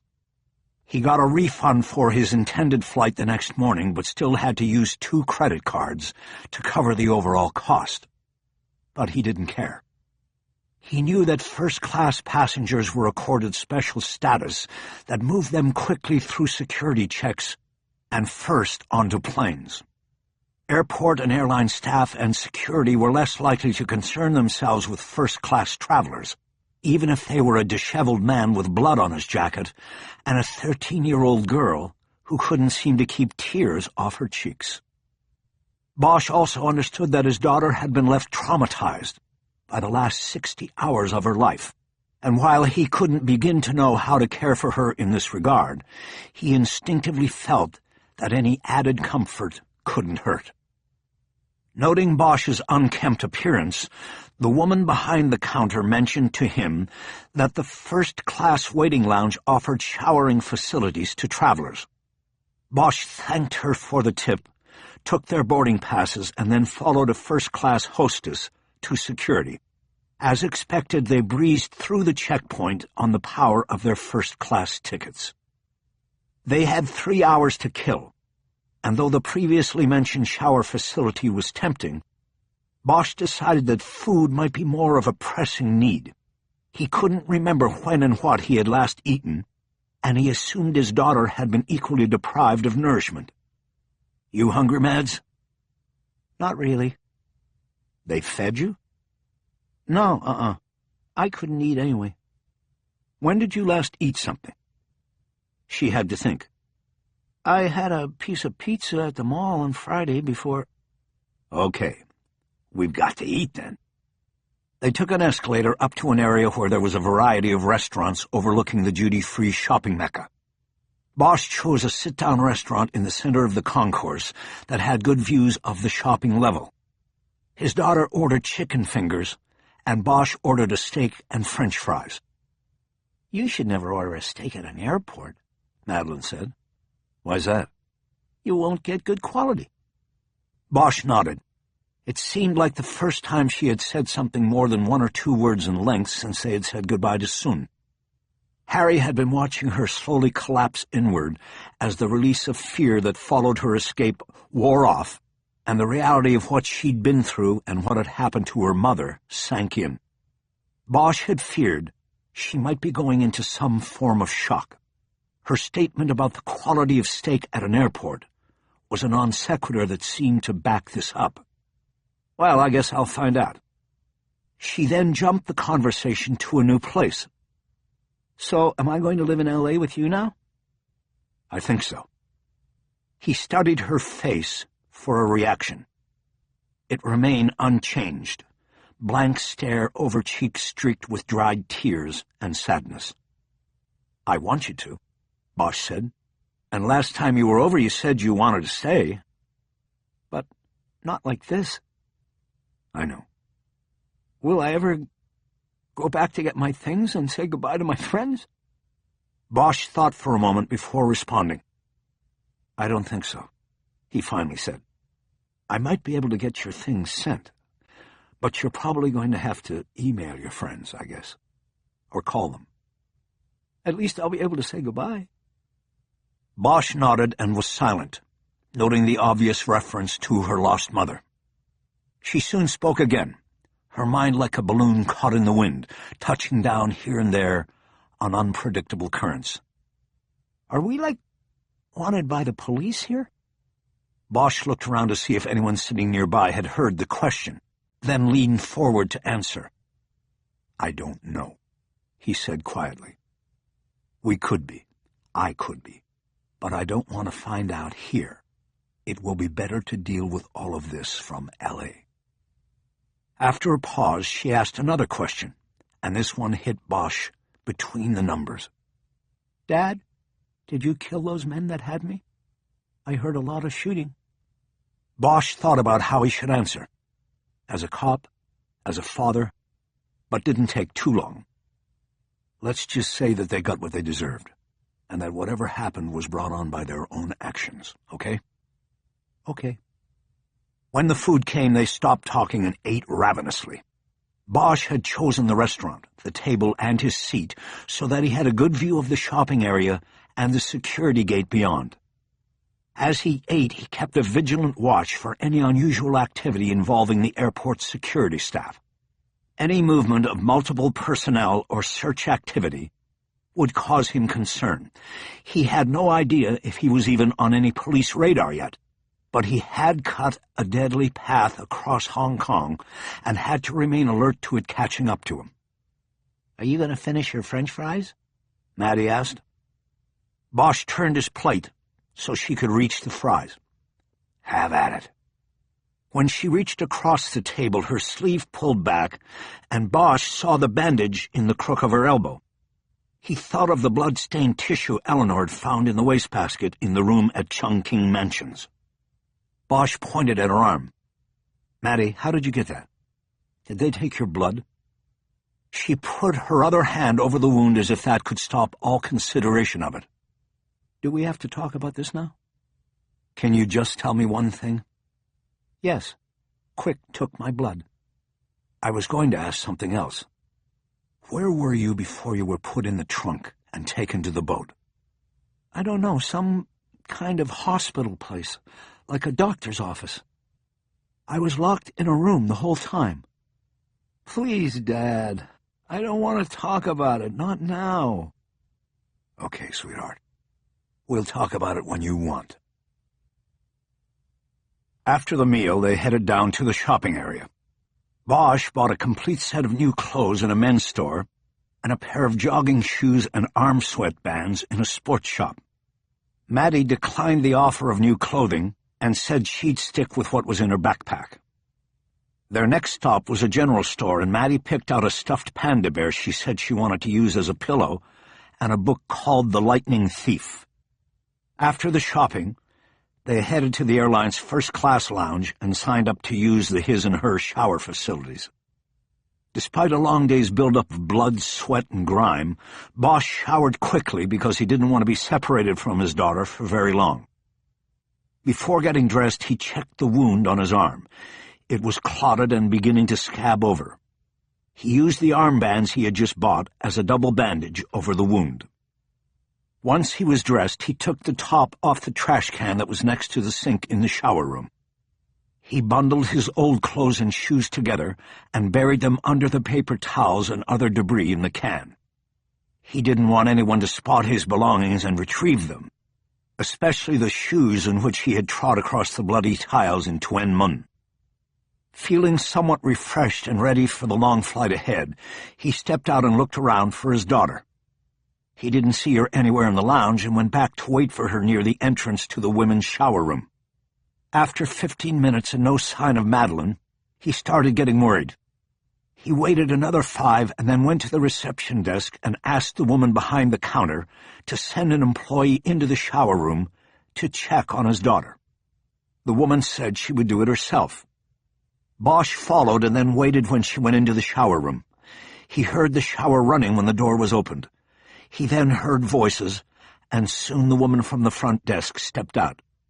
She's still in the shower, and she said everything is fine. She said she was going to be a while longer. Okay, thanks. The woman went back to her position, and Bosch checked his watch. The boarding of their flight would not start for at least a half hour. There was time. He went back to the lounge and sat in a chair nearest to the hallway leading to the showers. He kept watch the whole time. He couldn't imagine where Madeline's thoughts were. He knew she needed help and that he was completely unequipped to provide it. His governing thought was to simply get her back to Los Angeles and to go from there. He already had in mind who he would call in to counsel Maddie once he got her there. Just as the boarding of their flight was announced in the lounge, Madeline came down the hallway, her dark hair slicked back and wet. She was wearing the same clothes she had changed into in the car, but had added a hooded sweatshirt. Somehow she was cold. "Are you all right?" Bosch asked. She didn't answer. She just stopped in front of Bosch with her head down. "I know, stupid question," Harry said. "But are you ready to fly?" "They just called our flight. We need to go." "I'm ready. I just wanted a long hot shower." "I understand." They left the lounge and made their way to the gate, and while approaching, Bosch saw no more than the usual gathering of security. Their tickets were taken, their passports checked, and they were allowed to board. The plane was a large double-decker, with the cockpit on the upper level and the first-class cabin right below in the nose of the craft. A flight attendant informed them that they were the only ones flying first class, and that they could pick their seats. They took the 2 seats in the front row, and it felt like they had the plane to themselves. Bosch wasn't planning on taking his eyes off his daughter until they were in Los Angeles. As the loading of the plane neared completion, the pilot came on the speaker and announced that they would spend 13 hours in the air. That was shorter than the flight over because the winds would be with them. However, they would be flying back against the grain of time. They would land in Los Angeles at 9:30 Sunday night, 2 hours before they had taken off in Hong Kong. Bosch did the math and knew that it would add up to a 39-hour day before it was over. The longest day of his life. Eventually, the big plane was cleared for an on-time takeoff, and it trundled down the runway, picked up speed, and climbed loudly into the dark sky. Bosch breathed a little easier as he looked out the window and saw the lights of Hong Kong disappear below the clouds. He hoped never to be back again. His daughter reached across the space between their seats and grabbed his hand. He looked over and held her eyes. She had started to cry again. Bosch squeezed her hand and nodded. "It's going to be all right, Maddie." She nodded back and held on. After the plane leveled off, the flight attendant came around and offered them food and drink, but both Bosch and his daughter declined.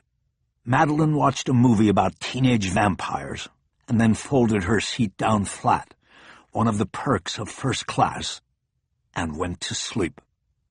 Soon she was soundly asleep, and he envisioned some sort of internal healing process taking place. The armies of sleep charging through her brain and attacking the bad memories. He bent down and kissed her lightly on the cheek. As the seconds, minutes, and hours moved backwards, he watched her sleep and wished for the impossible, that time would move backwards far enough for him to begin the whole day again. That was the fantasy. The reality was that his life was now almost as significantly altered as hers was.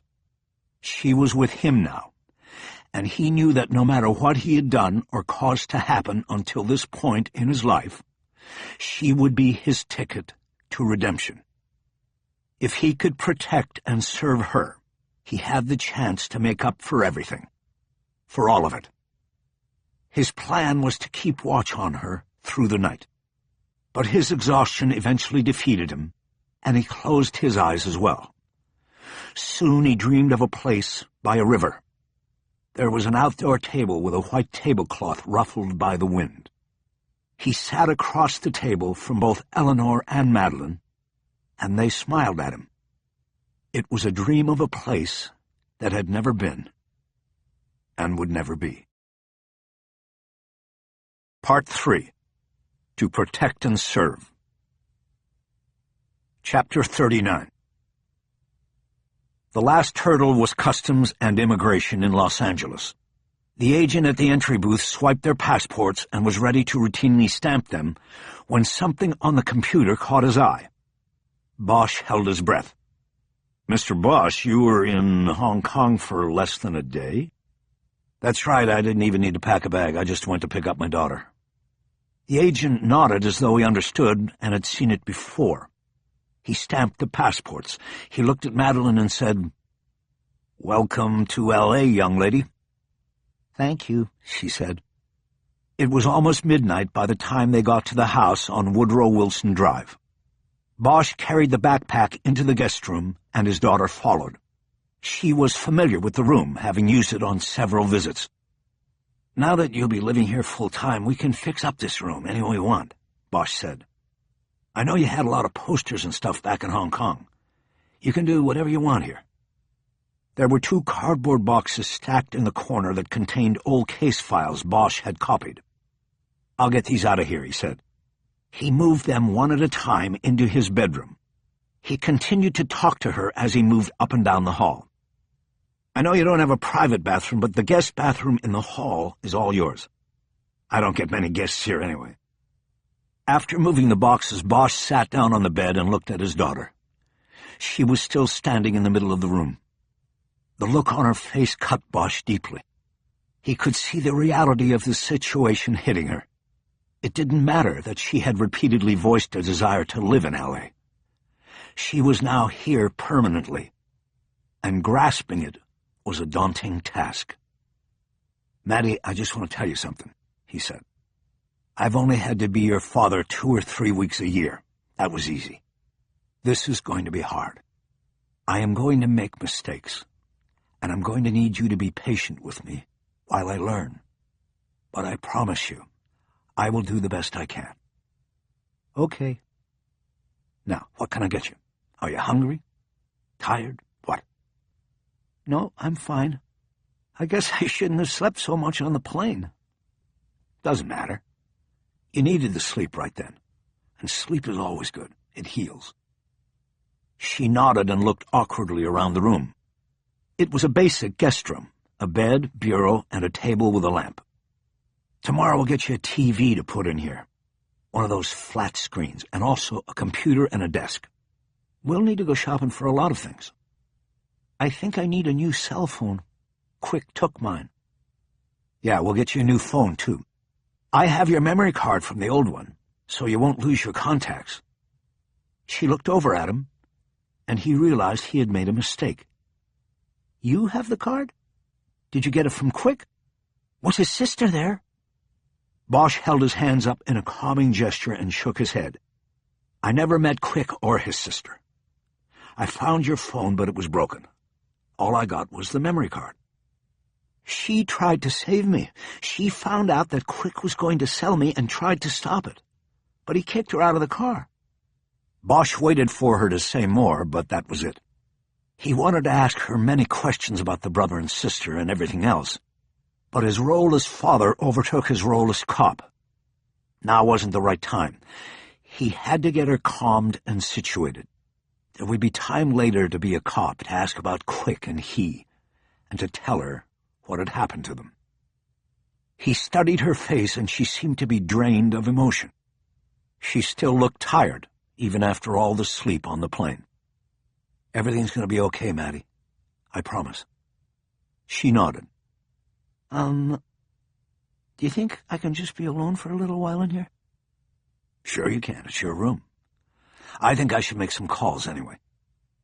He got up and headed to the door. He hesitated as he was closing it behind him and looked back at her. You'll tell me if you need anything, right? Yes, Dad. Thanks. He closed the door and went out to the living room. He pulled his phone and called David Chu. It's Bosch. Sorry to call so late. No problem. How's it going over there? I'm back in L.A. You're back? What about your daughter? She's safe. What's the status on Chang? There was a hesitation before Chu answered. He didn't want to be the messenger. Well, he walks in the morning. We don't have anything to file on him. What about the extortion? I took a last run at Lee and Lamb today. They won't file a formal complaint. They're too scared of the triad. Lee said somebody called already and threatened him. Bosch thought for a moment about the threatening call he had received on Friday. He assumed it was the same caller. So Chang walks out of the DDC in the morning and heads to the airport, he said. He gets on a plane, and we never see him again. Looks like we lost this one, Harry. Bosch shook his head, his rage boiling over. God damn those motherfuckers! Bosch realized his daughter might be able to hear him. He opened one of the living room sliders and stepped out onto the rear deck. The sound from the freeway traffic down in the pass would help camouflage his conversation. They were going to sell my kid, he said, for her organs. God, Chu said. I thought they were just trying to intimidate you. Yeah, well, they took her blood, and she must have matched somebody with a lot of money because the plan changed. Well, they could have tested her blood to make sure she was clean before they... He stopped, realizing the alternate scenario wasn't comforting. He changed directions. Is she back here with you, Harry? I told you, she's safe. Bosch knew that Chu would read his indirect answer as a lack of trust, but what was new? He couldn't help it after the day he'd had. He tried to change the subject. When was the last time you talked to Ferris or Gandil? I haven't talked to your partner since Friday. I talked to the lieutenant a couple hours ago. He wanted to know where things stood as well. He's pretty pissed off about it, too. It was almost midnight on a Sunday, and yet the freeway down below was packed, all 10 lanes across. The air was crisp and cool. A welcome change from Hong Kong. Who's supposed to tell the DA's office to kick him loose? Bosch asked. I was going to call over there in the morning, unless you want to. I'm not sure I'll be there in the morning. Why don't you handle it? but wait until 10 to make the call." "Sure, but why 10? "It will give me time to get over there and say goodbye to Mr. Chang." "Harry, don't do something you'll regret." Bosch briefly considered the last 3 days. "It's too late for that." Bosch ended the call with Chu and stood against the railing looking out at the night. There was certainly something safe about being home, but he couldn't help but think about what had been lost and left behind. It was like the hungry ghosts of Hong Kong had followed him across the Pacific. "Dad?" He turned. His daughter stood in the open doorway. "Hey, baby. Are you all right?" "Sure, why?" She stepped out onto the deck and stood next to him at the rail. "It sounded like you were mad when you were on the phone." "It's about the case. It's not going well." "I'm sorry." "Not your fault. But listen, in the morning, I have to take a quick run downtown.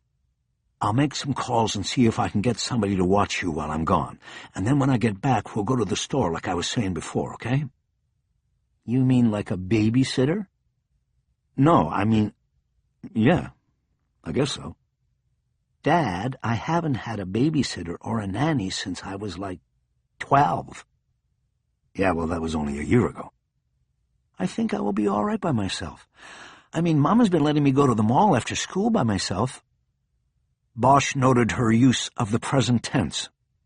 He also was tempted to tell her that the plan to allow her to go to the mall by herself didn't work out so well, but he was smart enough to save that for another time.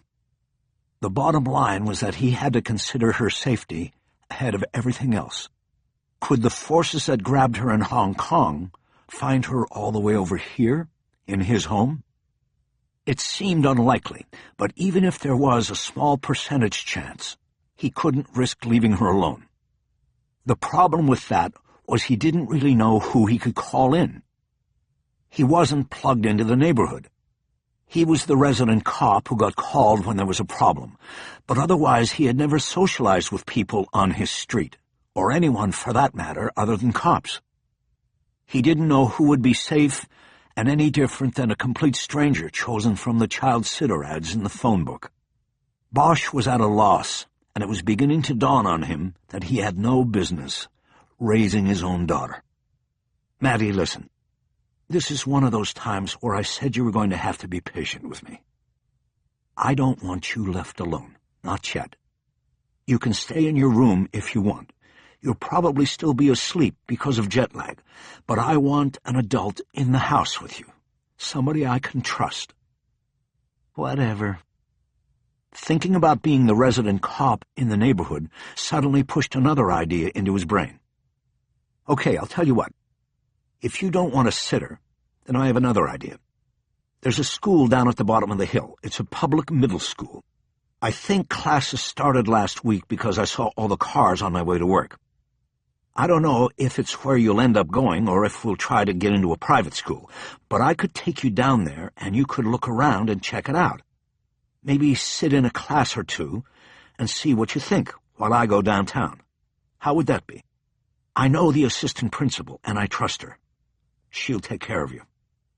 His daughter hooked a strand of hair behind her ear and stared out at the view for a few moments before answering.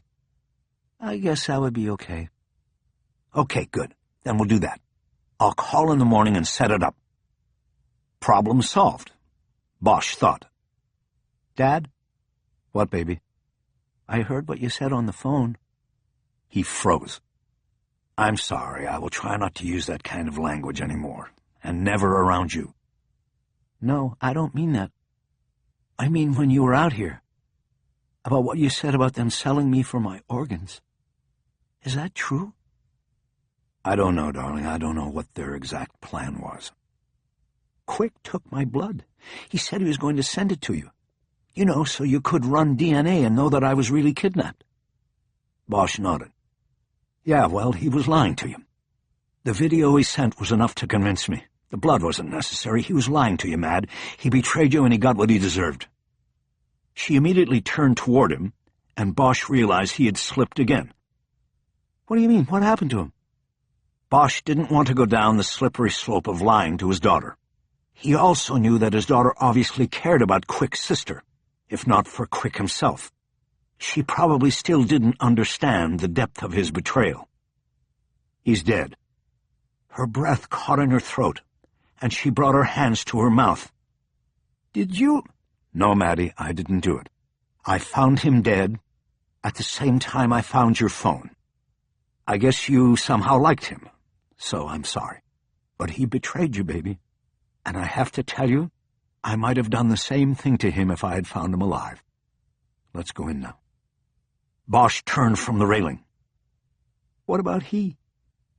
Bosch stopped and looked back at her. I don't know about he. He moved to the door and went inside. There, he had lied to her for the first time. It was to save her from some grief. But it didn't matter. He could already feel that he was beginning to slide down the slope.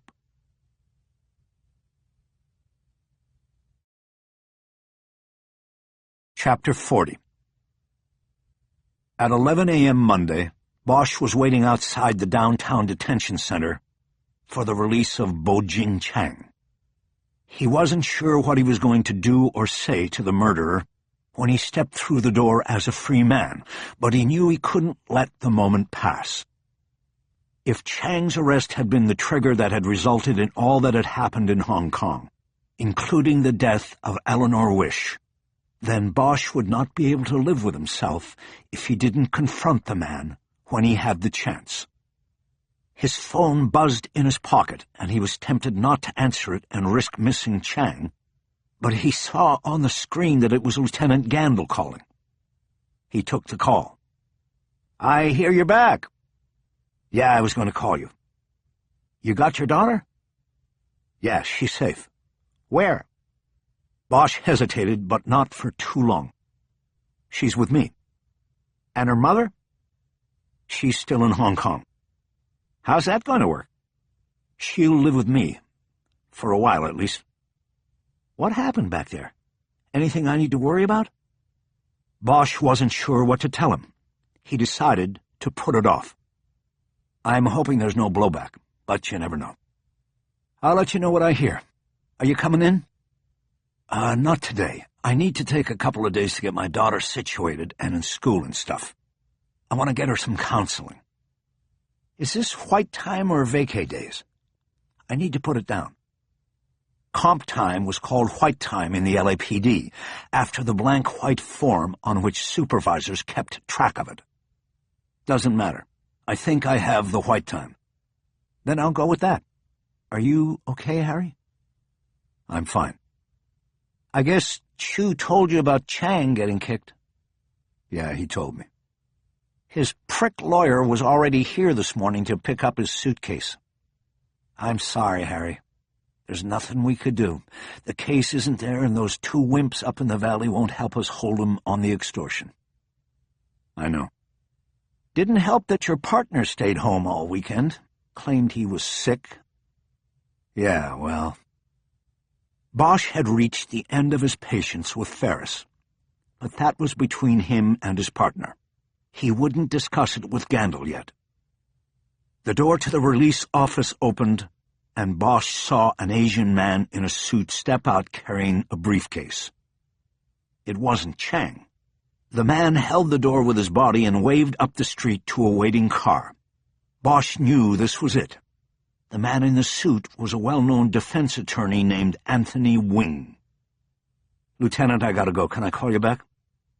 Just call me when you decide how many days you're taking and when I can put you back on the schedule. Meantime, I'll find something for Ferris to do. Something inside. I'll talk to you later. Bosch closed the phone just as a black Cadillac Escalade cruised up, and Bojing Chang stepped through the jail's release door. Bosch stepped into the path between him and the SUV. Wing then stepped between Bosch and Chang. "Excuse me, Detective," Wing said. "You are impeding my client's path." Is that what I'm doing? Impeding? What about him impeding John Lee's life? Bosch saw Chang smirk and shake his head behind Wing. He heard a car door slam behind him, and Wing's attention moved over Harry's shoulder. "Make sure you get this," he commanded.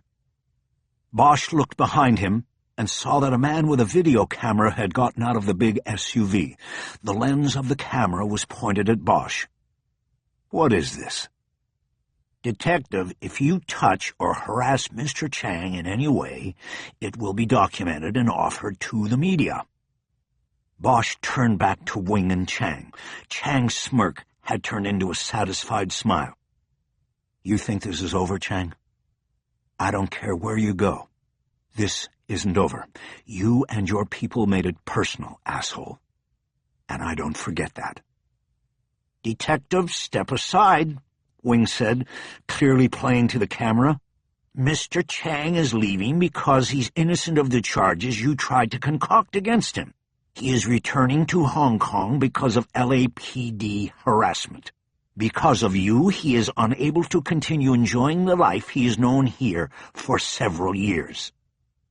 Bosch stepped out of their way and let them pass to the car. "You are full of shit, Wing. Take your camera and shove it up your ass." Chang got into the back seat of the Escalade first. Then Wing signaled the cameraman to get into the front seat. "We have your threat on film now, Detective," Wing said. "Remember that." Wing got in next to Chang and closed the door. Bosch stood there and watched the big SUV glide off, probably taking Chang directly to the airport to complete his legal escape. When Bosch got back to the school, he went to the assistant principal's office to check in. Sue Bamborough had agreed that morning to allow Madeline to audit 8th grade classes and see if she liked the school. When he stepped in, Bamborough asked him to sit down and then proceeded to tell him that his daughter was still in class and assimilating quite well. Bosch was surprised. She had been in L.A. a little more than 12 hours after losing her mother and spending a harrowing weekend in captivity. Bosch had expected the drop-off at the school to be disastrous. Bosch already knew Bamborough. A couple of years earlier, a neighbor who had a child attending the school asked him to speak to the kids' class about police work and crime. Bamborough was a bright, hands-on administrator who had interviewed Bosch at length before allowing him to address any students. Bosch had rarely been grilled so thoroughly by defense attorneys in court. She had taken a hard line on the quality of police work in the city, but her arguments were well thought out and articulated. Bosch respected her. "Class ends in 10 minutes, Bamborough said. "I'll take you to her then. There is something I would like to talk to you about first, Detective Bosch." Bosch sat down in front of her desk. "I told you last time. Call me Harry. What is it you want to talk about?" "Well, your daughter's quite a storyteller. She was overheard during the mid-morning break telling other students that she just moved here from Hong Kong because her mother was murdered and she got kidnapped. My concern is that she's self-aggrandizing in order to—" "It's true. All of it." "What do you mean?" "She was abducted, and her mother was killed, trying to rescue her." "Oh, dear God. When did this happen?" Bosch regretted not telling Bamborough the whole story when they had talked that morning. He had simply told her that his daughter was going to be living with him and wanted to check the school out. "Over the weekend," he answered. "We arrived from Hong Kong last night." Bamborough looked like she had taken a punch. "Over the weekend? Are you telling me the truth?" "Of course I am. She's been through a lot. I know it might be too soon to put her in school, but this morning I had an appointment I couldn't avoid. I'll take her home now, and if she wants to come back in a few days, I'll let you know." "Well, what about counseling? What about a physical examination?" "I'm working on all of that." "Don't be afraid to get her help. Children like to talk about things. It's just that sometimes it's not to their parents. I have found that children have an innate ability to know what they need in order to heal themselves and survive. Without her mother, And with you being new at full-time parenting, Madeline may need an outside party to talk to. Bosch nodded at the end of the lecture. She'll get whatever she needs. What would I need to do if she wants to go to school here? Just call me. You're in the district, and we have the space. There'll be some minor paperwork for enrollment, and we'll have to get her transcript from Hong Kong. You'll need her birth certificate, and that's about it. Bosch realized that his daughter's birth certificate was probably back in the apartment in Hong Kong. I don't have her birth certificate. I'll have to apply for one. I think she was born in Las Vegas. You think? I didn't meet her until she was already 4. At the time, she lived with her mother in Las Vegas, and I just assumed she was born there. I can ask her. Bambara looked even more puzzled. I have her passport, Bosch offered. It'll say where she was born on there. I just haven't looked at it. Well, we can make do with that until you get the birth certificate. I think the important thing now is to take care of your daughter psychologically. This is a terrible trauma for her. You need to get her talking to a counselor. Don't worry, I will. A chime sounded the change of classes, and Bambara stood up. They left the office and walked down a main hallway. The campus was long and narrow because it was built on the hillside. Bosch saw Bambara still trying to absorb the idea of what Madeline had just been through and survived. She's a strong kid, he offered. She'll have to be after an experience like that. Bosch wanted to change the subject. What classes has she been in? She started in math and then had a short break before social studies. They then went to lunch, and now she's just finished Spanish. She was learning Chinese in Hong Kong. I'm sure this is just one of the many difficult changes she'll be going through. Like I said, she's tough. I think she'll make it. Bambara turned and smiled as she walked. Like her father, I assume. Her mother was tougher. Children were crowding the hallway as they changed classes. Bambara saw Bosch's daughter before he did. "Madeline," she called. Bosch waved. Maddie had been walking with 2 girls and somehow seemed to be already making friends. She said goodbye to them and rushed over. "Hi, Dad." "Hey, how'd you like it?" "It was all right, I guess." Her voice was reserved, and Bosch didn't know if that was because the assistant principal was standing right there with them. "How was Spanish?" Bambara asked. I was kind of lost." "I heard you were learning Chinese. It's a much more difficult language than Spanish. I think you'd pick up Spanish very quickly here." "I guess." Bosch decided to save her from the small talk. "Well, are you ready, Mad? We're going to go shopping today, remember?" "Sure, I'm ready." Bosch looked at Bambara and nodded. "Thank you for doing this, and I'll be in touch." His daughter chimed in with her own thanks, and they left the school. Once they got in the car, Bosch started up the hill to their house. "So now that we're alone, what did you really think, Matt?" It was okay. It's just not the same, you know." "Yeah, I know. We can look at some private schools. There's a few nearby on the valley side." "I don't want to be a valley girl, Dad." "I kind of doubt you'll ever be a valley girl. It's not about where you go to school anyway." "I think that school will be fine," she said after some thought. "I met some girls there, and they were pretty nice." "You sure?" "I think so. Can I start tomorrow?" Bosch looked over at her, and then back at the curving road. "That's sort of fast, isn't it? You just got here last night." "I know, but what am I supposed to do? Sit up in that house and cry all day?" "No, but I thought if we took things kind of slow, it might—" "I don't want to fall behind. School started last week." Bosch thought for a few moments about what Bambara said about kids knowing what they need to heal. He decided to trust his daughter's instincts. "Okay, if you feel it's right, I'll call Mrs. Bambara back and tell her you want to enroll. By the way, you were born in Las Vegas, right?" "You mean you don't know?" Yeah, I know. I just wanted to make sure because I have to apply for a copy of your birth certificate. For the school. She didn't respond. Bosch pulled into the carport next to the house. So Vegas, right? Yes, you really didn't know, did you? God. Before he could work up a response, Bosch was saved by his phone. It buzzed and he pulled it out. Without looking at the screen, he told his daughter he had to take it. It was Ignacio Ferris. Harry, I hear you're back and your daughter's safe. He sure was late getting the news. Bosch unlocked the kitchen door and held it open for his daughter. Yeah, we're good. You're taking off for a few days? That's the plan. What are you working on? Oh, just a few things.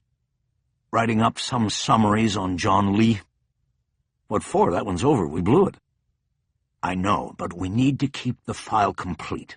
And I need to file the search warrant returns with the court. That's sort of why I'm calling. You bugged out Friday without leaving any notes on what you found on the searches of the phone and the suitcase. I already wrote up the car search. Yeah, well, I didn't find anything. That's one reason why we didn't have a case to file, remember? Bosch threw his keys on the dining room table and watched his daughter go down the hall to her room. He felt a growing annoyance with Ferris. At one point he had embraced the idea of mentoring the young detective and teaching him the mission. But he was now finally accepting the reality that Ferris would never recover from being wounded in the line of duty. Physically, yes. Mentally, no. He would never be the full package again. He would be a paper pusher. So, put down 0 returns? Ferris asked. Bosch momentarily thought of the business card from the taxi service in Hong Kong. He still had it in his wallet, but it had been a dead end and wasn't worth putting into the search warrant return that had to go back to the judge. Yeah, 0 returns. There was nothing. And nothing on the phone? Bosch suddenly realized something, but also knew in the same instant that it was probably too late. Nothing on the phone, but did you guys go to the company for the records? Chang may have wiped all call records off his phone, but he wouldn't have been able to touch the records kept by his cellular service carrier. There was a pause before Ferris answered. No, I thought... You had the phone, Harry. I thought you contacted the phone company. I didn't because I was heading to Hong Kong. All phone companies had established protocols for receiving and accepting search warrants. It usually amounted to faxing the signed search warrant to the Legal Affairs Office. It was a simple thing to do, but it had fallen through the cracks. Now Chang had been kicked loose and was probably long gone. God damn it, Bosch said. You should have been on that, Ignacio. Me? You had the phone, Harry. I thought you did it. I had the phone, but you were on point with the warrants. You should have checked it off before you left Friday. That's bullshit, man. You're going to blame me for this? I'm blaming us both. Yeah, I could have done it, but you should have made sure it was done. You didn't because you left early, and you let it slide. You've been letting the whole job slide, partner. There. He had said it. And you are full of shit, partner. You mean because I'm not like you, losing my family to the job and then risking my family to the job that I'm letting it slide? You don't know what you're talking about. Bosch was stunned silent by the verbal shot. Ferris had hit him right in the spot where he had been living for the last 72 hours. Finally, he shook it off and came back. Ignacio, he said calmly, I don't know when I will be back into the squad this week, but when I get there, we're going to talk. Fine. I'll be here. Of course you will. You're always in the squad. I'll see you then. Bosch closed the phone before Ferris could protest his final shot. Bosch was sure Gandil would back him when he asked for a new partner. He went back into the kitchen to grab a beer and take the edge off of the conversation. He opened the refrigerator and started to reach in, but stopped. It was too early, and he was going to be driving his daughter around the valley shopping for the rest of the afternoon. He closed the refrigerator and walked down the hallway. The door to his daughter's room was closed. Maddie, you ready to go? I'm changing. I'll be out in a minute. It had been a clipped, don't-bother-me tone. Bosch wasn't sure what to make of it. The plan was to go to the phone store first, and then to get clothing and furniture and a new computer. He was going to get his daughter whatever she wanted, and she knew it. Yet she was being short with him, and he wasn't sure why. One day on the job as a full-time father, and he already felt like he was lost at sea. Chapter 41. The next morning, Bosch and his daughter set to work assembling some of the purchases of the day before.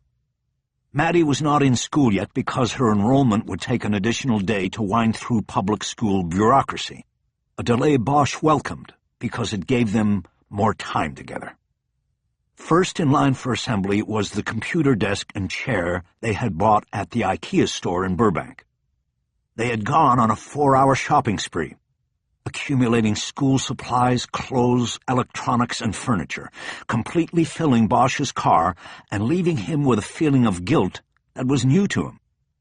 He knew that buying his daughter everything she pointed at or asked for was a form of trying to buy her happiness, and the forgiveness that would hopefully come with it.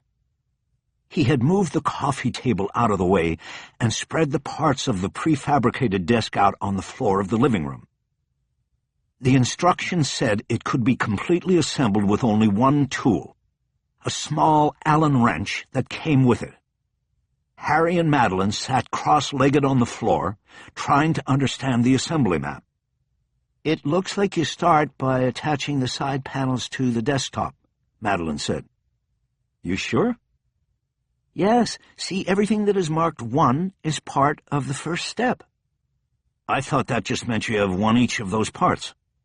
"No, because there are 2 side panels and they're marked 1. I think it means step 1.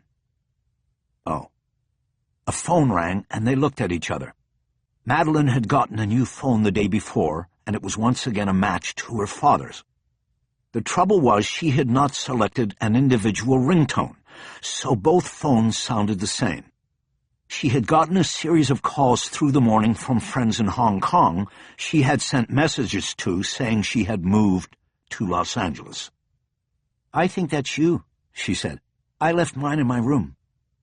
Bosch slowly climbed to his feet, his knees aching after being rescued from his cross-legged position. He made it over to the dining room table to grab the phone before the caller hung up.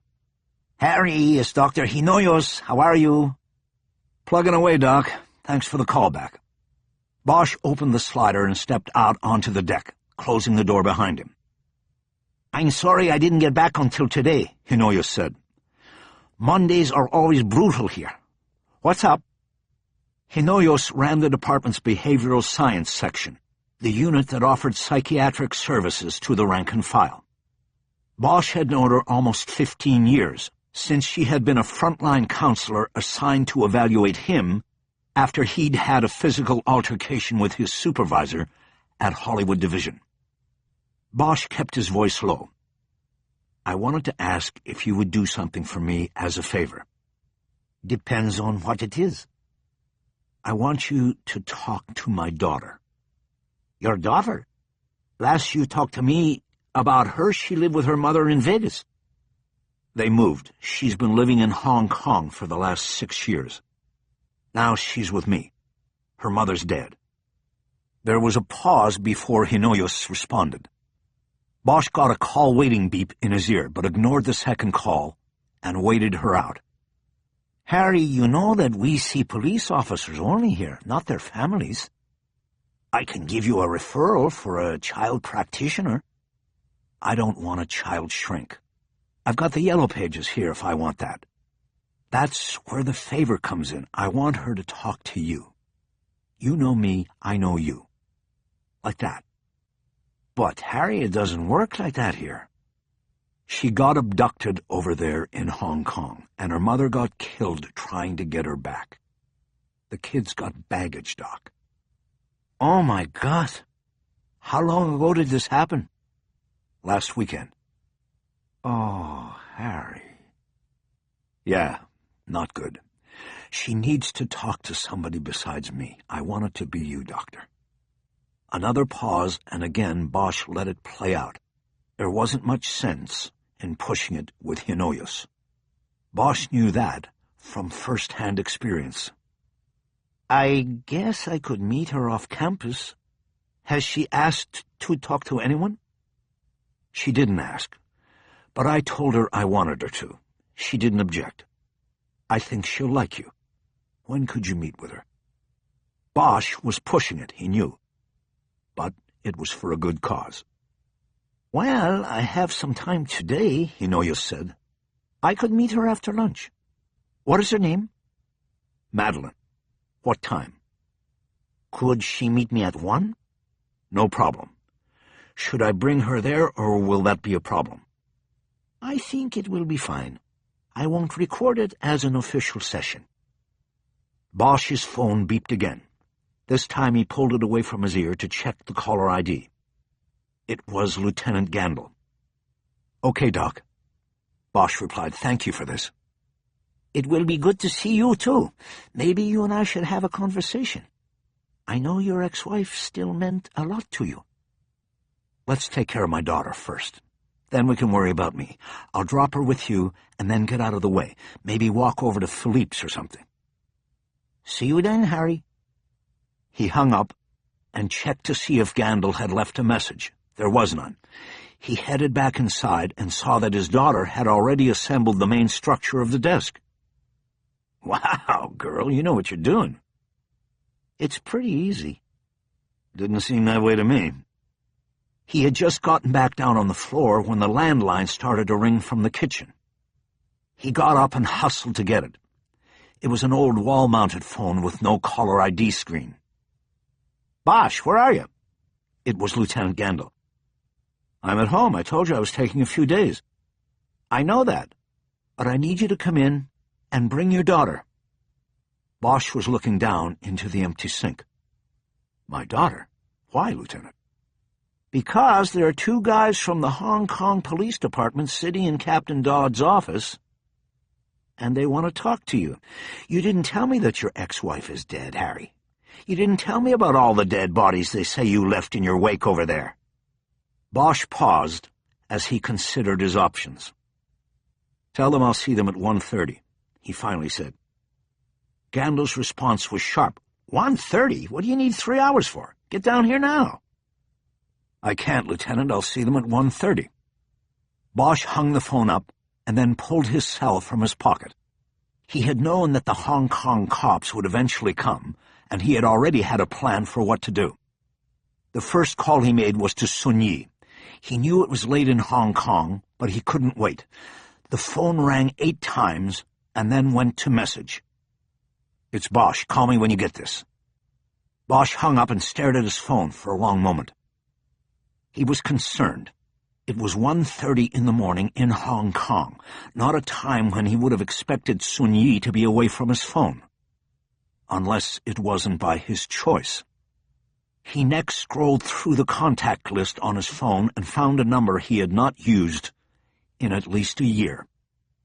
He called the number now, and this time got an immediate answer. "Mickey Haller." "It's Bosch." "Harry, I think I need a lawyer." There was a pause. "Okay, when?" "Right now." Chapter 42. Gandil came charging out of his office the moment he saw Bosch enter the squad room. "Bosch, I told you to get here forthwith. Why haven't you been answering your—" He stopped when he saw who entered behind Bosch. Mickey Haller was a well-known defense attorney. There wouldn't be a detective in the RHD who wouldn't know him on sight. "This is your lawyer?" Gandil said with disgust. "I told you to bring your daughter, not your lawyer." "Lieutenant," Bosch said, "let's get something straight from the start. My daughter is not part of this equation. Mr. Haller is here to advise me and help me explain to the men from Hong Kong that I committed no crimes while I was in their city. Now, do you want to introduce me to them, or should I do it myself?" Gandil hesitated and then relented. "This way." Gandil led them to the conference room off Captain Dodd's office. Waiting there were the two men from Hong Kong. They stood up upon Bosch's arrival and handed him business cards. Alfred Lowe and Clifford Wu. They both were from HKPD's Triad Bureau. Bosch introduced Haller and handed the cards to him. "Do we need a translator, gentlemen?" Haller asked. "That is not necessary," Wu said.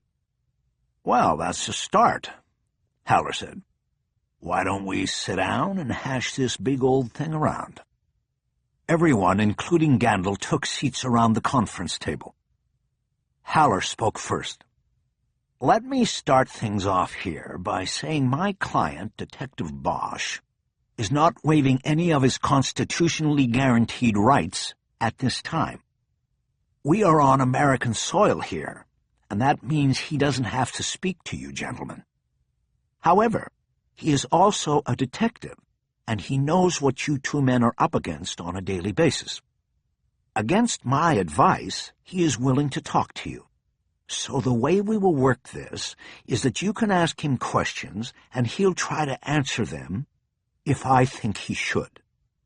There will be no recording of this session, but you can take notes if you like.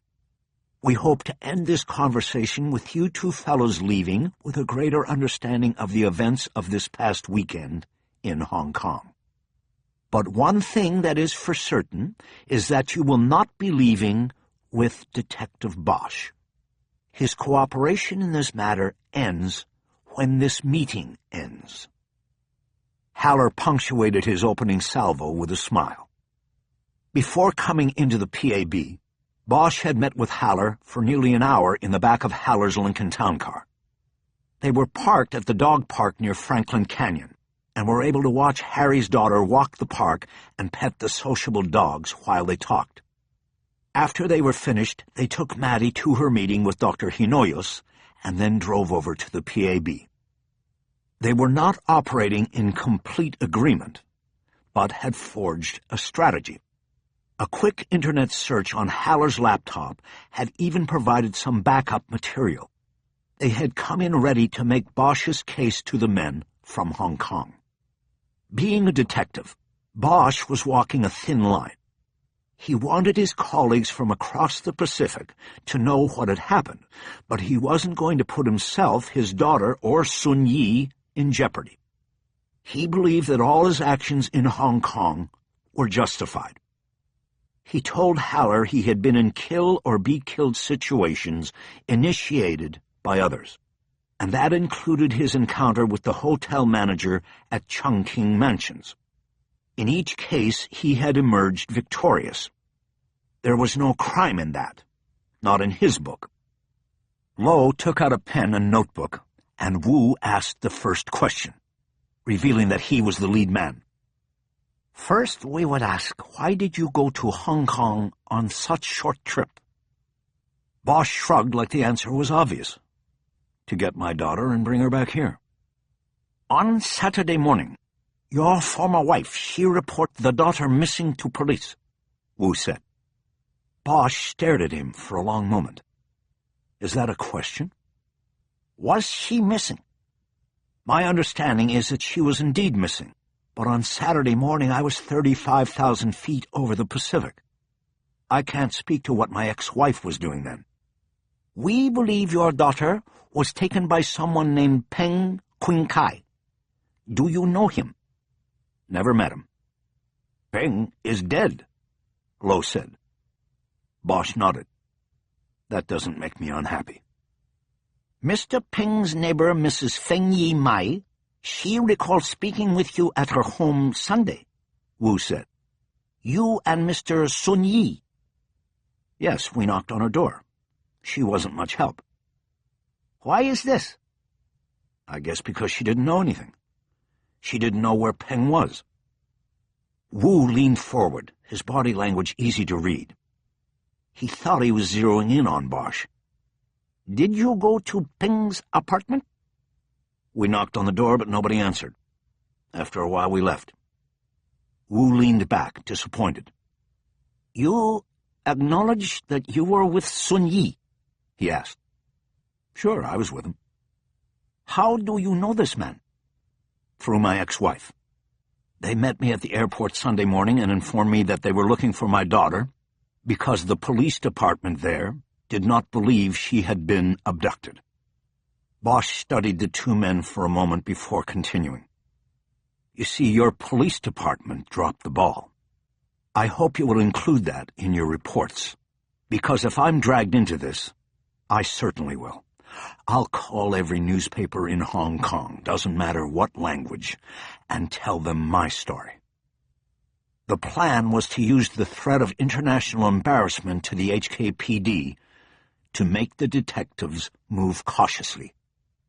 "Are you aware," Wu said, "that your ex-wife Eleanor Wish died of gunshot wound to the head on 15th floor of Chongqing Mansions, Kowloon?" "Yes, I am aware of that." "Were you present when this happened?"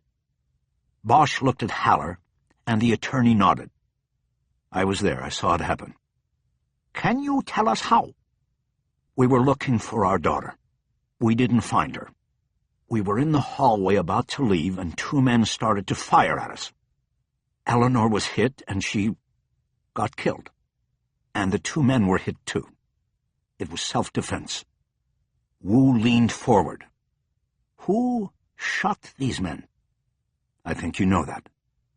"You tell us, please." Bosch thought of the gun he put into Eleanor's dead hand. He was about to tell the lie when Haller leaned forward. "I don't think I'm going to allow Detective Bosch to get into who shot who theories," he said. "I am sure your fine police department has tremendous forensic capabilities and has already been able to determine through firearm and ballistic analysis the answer to that question." Wu moved on. "Was Sun Yi on the 15th floor?" "Not at that time." "Can you give us more detail?" "About the shooting? No. But I can tell you something about the room where they had held my daughter. We found tissue with blood on it.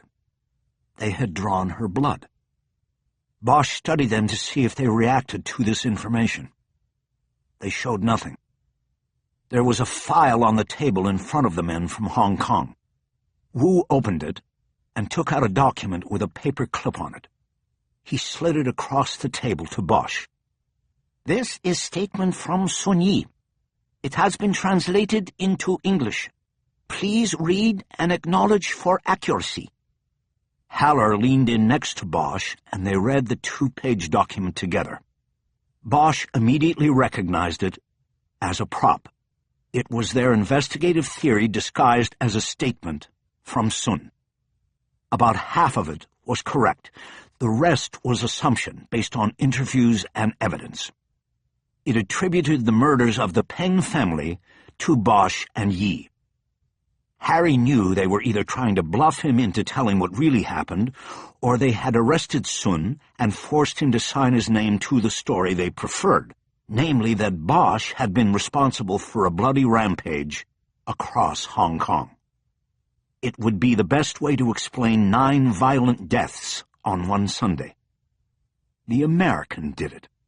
But Bosch remembered what Sun had said to him at the airport. "I will handle these things and make no mention of you. This is my promise.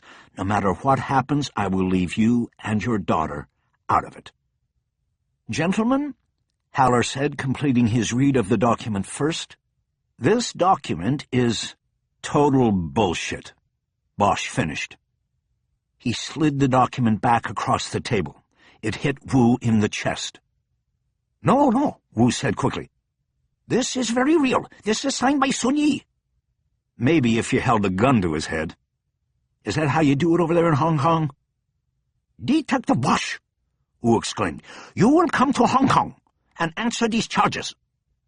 "I'm not going anywhere near Hong Kong ever again." "You have killed many people. You have used firearms. You placed your daughter above all Chinese citizens, and—" "They were blood-typing her," Bosch said angrily. "They took her blood. You know when they do that? When they're trying to match organs." He paused and watched the growing discomfort on Wu's face. He didn't care about Lo. Wu was the power, and if Bosch got to him, he would be safe. Haller had been right. In the back of the Lincoln, he had set the subtle strategy for the interview.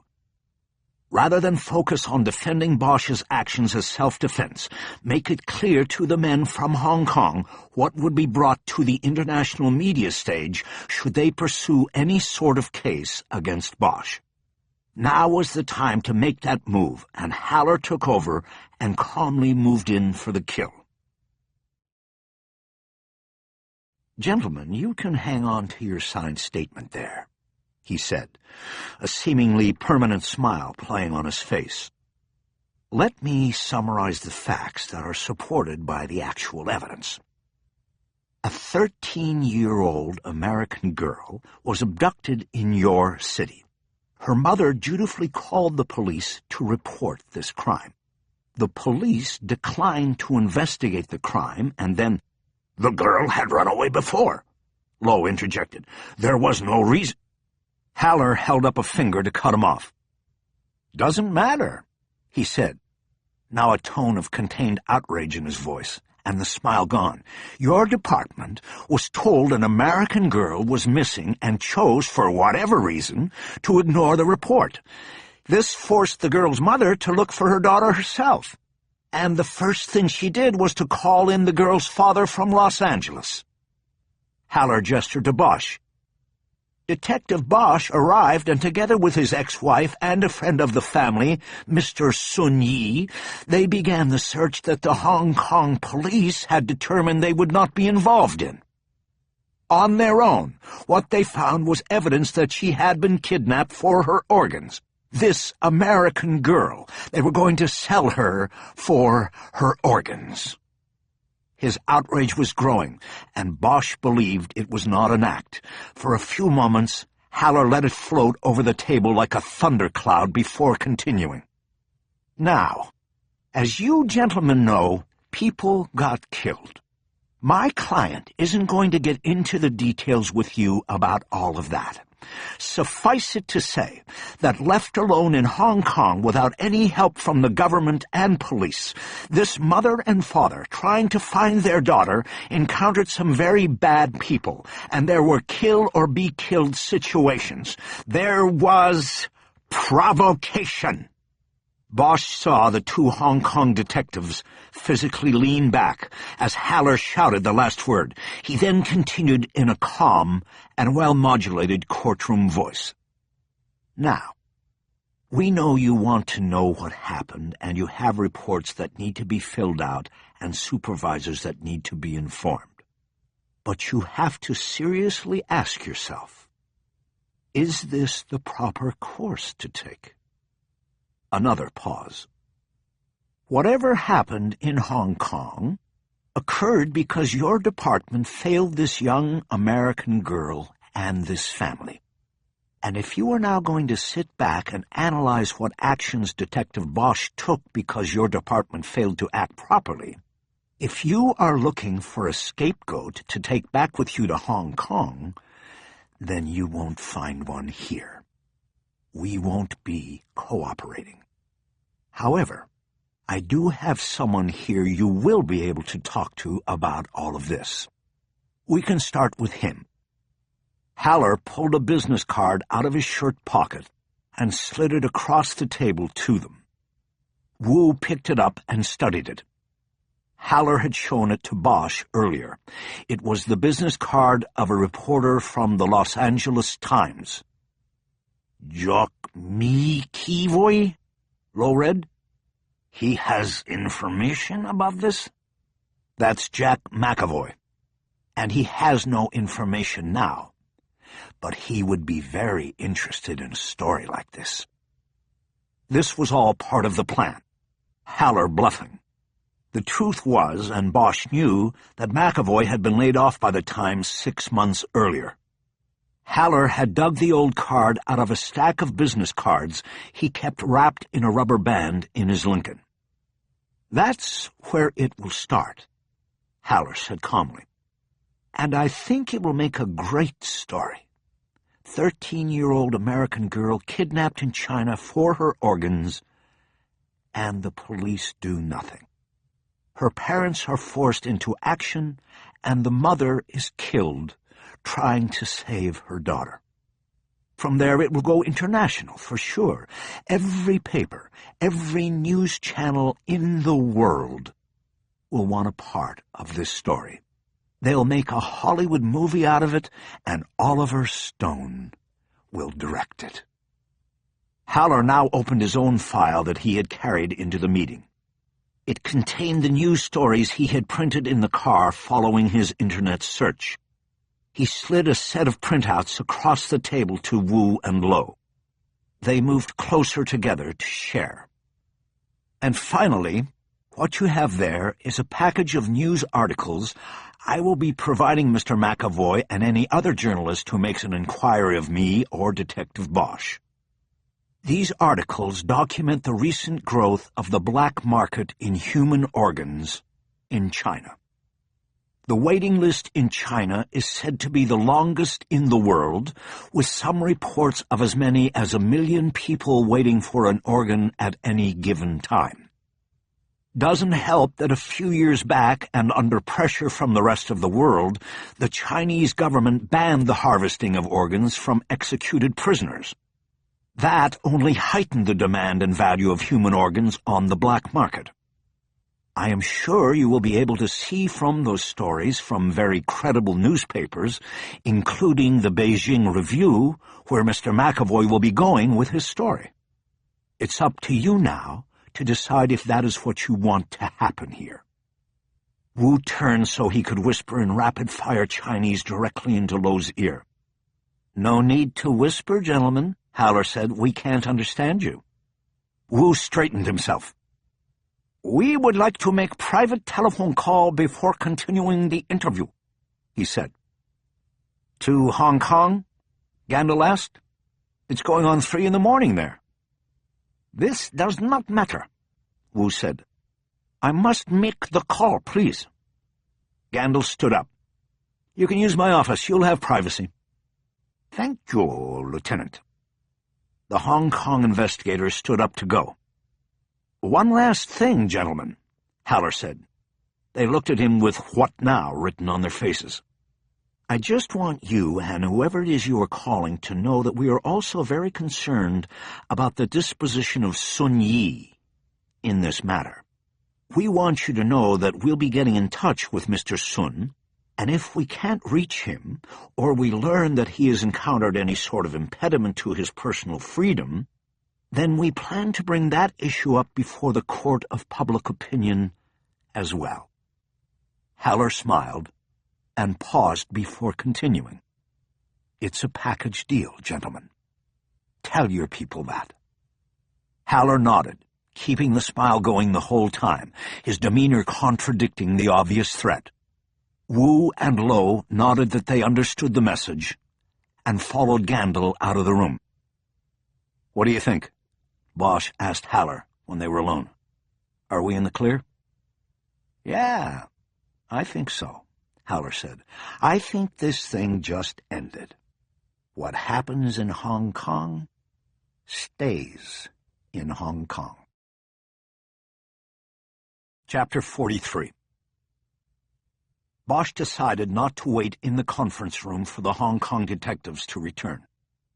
He remained bothered by the verbal altercation he'd had with his partner the day before, and went into the squad room to try to find Ferris.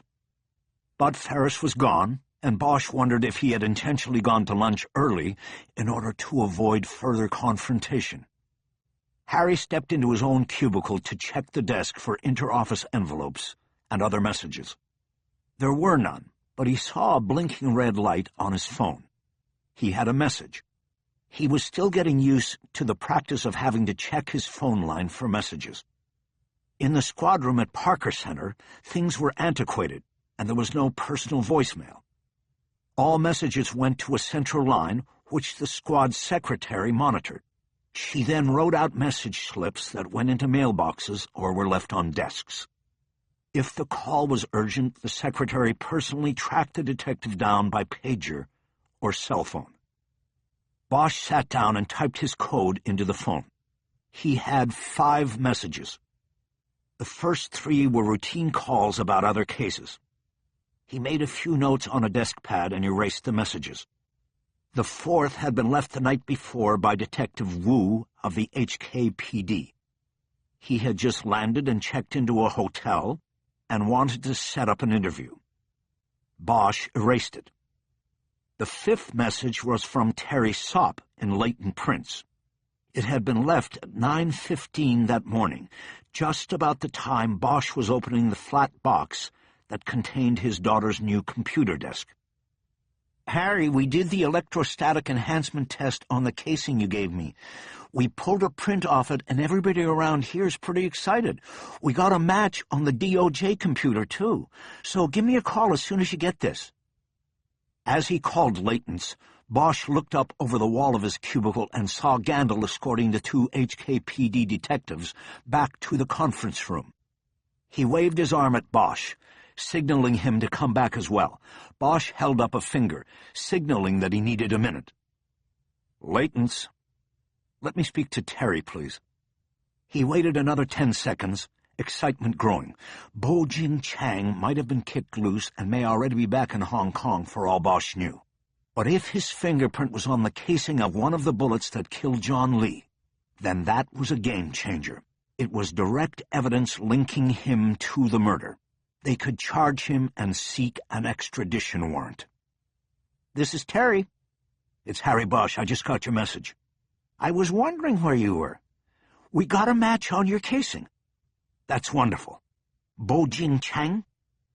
"I'm in the lab. Let me go to my desk. It was a Chinese name, but not the one on the print card you gave me. Let me put you on hold." She was gone, and Bosch felt a fissure suddenly form in his assumptions of the case. "Harry, are you coming?" He looked up and out of the cubicle. Gandil had called from the door of the conference room. Bosch pointed to the phone and shook his head. Not satisfied, Gandil stepped out of the conference room and came over to Bosch's cubicle. "Look, they're folding on this," he said urgently. "You need to get in there and finish it off." "My lawyer can handle it. I just got the call." "What call?" "The one that changes." "Harry?" It was Sopp back on the line. Bosch covered the mouthpiece. "I have to take this," he said to Gandil. Then, dropping his hand and speaking into the phone, he said, "Terry, give me the name." Gandil shook his head and went back toward the conference room. "Okay, it's not the name you mentioned. It's Henry Lau, L-A-U. DOB is 9982. What's he in the computer for?" "He was pulled over on a deuce 2 years ago in Venice." "That's all he's got?" "Yeah. Other than that, he's clean." "What about an address?" "The address on his DL is 18 Quarterdeck in Venice, Unit 11. Bosch copied the information into his pocket notebook. "Okay, and this print you pulled, it's solid, right?" "No doubt, Harry. It came up glowing like Christmas. This technology is amazing. It's going to change things." "And they want to use this as the test case for California?" "I wouldn't jump the gun on that just yet. My supervisor wants to first see how this plays in your case. You know, whether this guy is your shooter and what other evidence there is. We're looking for a case where the technology is an integral piece in the prosecution." "Well, you'll know it when I know it, Terry. Thanks for this. We're going to move on it right now." "Good luck, Harry." Bosch hung up. He first looked over the cubicle wall at the conference room. The blinds were down, but open. He could see Haller gesturing toward the 2 men from Hong Kong. Bosch checked his partner's cubicle once more, but it was still empty. He made a decision and picked up the phone again. David Chu was in the AGU office and took Bosch's call. Harry updated him on the latest piece of information to come out of Leighton Prince and told him to run Henry Lau's name through the triad files. In the meantime, Bosch said, he was heading over to pick Chu up. "Where are we going?" Chu asked. "To go find this guy." Bosch hung up and headed to the conference room, not to take part in whatever was being discussed, but to inform Gandil of what appeared to be a major breakthrough in the case. When he opened the door, Gandil put his it's-about-time look on his face. Bosch signaled him to step out again. "Harry, these men still have questions for you," Gandil said. "They'll have to wait. We've caught a break on the Lee case, and I need to move on it, now." Gandil got up and started toward the door. "Harry, I think I can handle this," Haller said from his seat. "But there's one question you need to answer." Bosch looked at him, and Haller nodded, meaning the remaining question was a safe one. "What?" "Do you want your ex-wife's body transported to Los Angeles?" The question gave Bosch pause. The immediate answer was yes, but the hesitation was in measuring the consequences for his daughter. "Yes," he finally said. "Send her to me." He let Gandil step out and then closed the door. "What happened?" Gandil asked. Chu was waiting out front of the AGU building when Bosch pulled up. He was holding a briefcase, which made Bosch think that he had found some information on Henry Lau. He hopped in, and Bosch took off. "We're starting in Venice?" Chu asked. "That's right. What did you find on Lau?" "Nothing." Bosch looked over at him. "Nothing?" "As far as we know, he's clean. I could not find his name anywhere in our intelligence files. I also talked to some people and made some calls. Nothing. By the way, I did print out his DL photo." He leaned down and opened his briefcase and pulled out the color printout of Lau's driver's license photo. He handed it to Bosch, who stole quick glances of it as he drove. They got on the Broadway entrance to the 101 and took it up to the 110. The freeways were congested downtown. Lau had smiled at the camera. He had a fresh face and a stylish cut to his hair. It was hard to connect the face with triad work, particularly the cold-blooded murder of a liquor store owner. The address in Venice didn't fit well either. "I also checked with ATF. Henry Lau is the registered owner of a 9mm Glock Model 19. Not only did he load it, he owns it." "When did he buy it?" 6 years ago, the day after he turned 21. To Bosch, that meant they were getting warm. Lau owned the right gun, and his purchase of the weapon as soon as he was of legal age indicated he most likely had a long-term desire to acquire a weapon. That made him a traveler in the world Bosch knew. His connection to John Lee and Bojing Chang would become apparent once they had him in custody and started taking apart his life. They connected to the 10 and headed west toward the Pacific. Bosch's phone buzzed, and he answered without looking, expecting the caller to be Haller with news about the meeting with the Hong Kong detectives being over. "Harry, it's Dr. Hinoyos. We're waiting for you." Bosch had forgotten. For more than 30 years, he had simply moved with an investigation when it was time to move. He had never had to think about anybody else. "Oh, Doctor, I'm sorry, I'm on my way to pick up a suspect." "What do you mean?" "We got a break and I had to... Is there any way that Maddie could stay with you a little while longer?" "Well, I suppose she could stay here. I really just have administrative work the rest of the day. Are you sure this is what you want to do?" "Look, I know this is bad. It looks bad. She just got here and I left her with you and forgot. But this case is the reason she's here. I have to ride it out. I'm going to grab this guy if he's home and come back downtown. I'll call you then. I'll come get her then." "Okay, Harry. I could use the extra time with her. You and I are also going to need to find time to talk. About Maddie and then about you." "Okay, we will. Is she there? Can I speak to her?" "Hold on." After a few moments, Maddie got on the line. "Dad?" With one word, she imparted all of the messages: surprise, disappointment, disbelief, terrible letdown. I know, baby, I'm sorry. Something's come up, and I need to go with it. Go with Dr. Hinoyos, and I will be there as fast as I can. All right.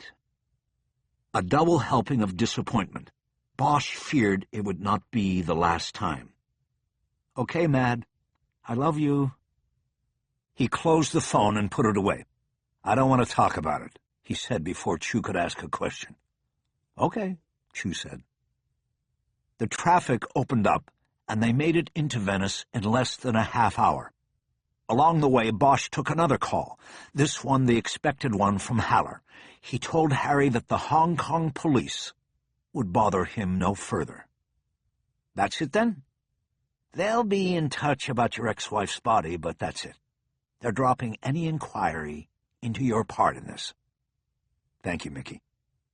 All in a day's work. Send me the bill. No, we're even, Harry. Instead of billing you, why don't you let my daughter meet your daughter? They're almost the same age, you know. Bosch hesitated. He knew that Haller was asking for more than a visit between the two girls. Haller was Bosch's half-brother, though they had never met as adults until they crossed paths on a case just a year before. Hooking up the daughters meant hooking up the fathers, and Bosch wasn't sure he was ready for that. When the time is right, we'll do it, he said. Right now, she's supposed to start school tomorrow, and I've got to get her settled in here. Sounds good. You be safe, Harry. Bosch closed the phone and concentrated on finding Henry Lau's residence. The streets that comprised the neighborhoods at the south end of Venice were gridded in alphabetical order, and Quarterdeck was one of the last before the Inlet and Marina del Rey. Venice was a bohemian community with uptown prices.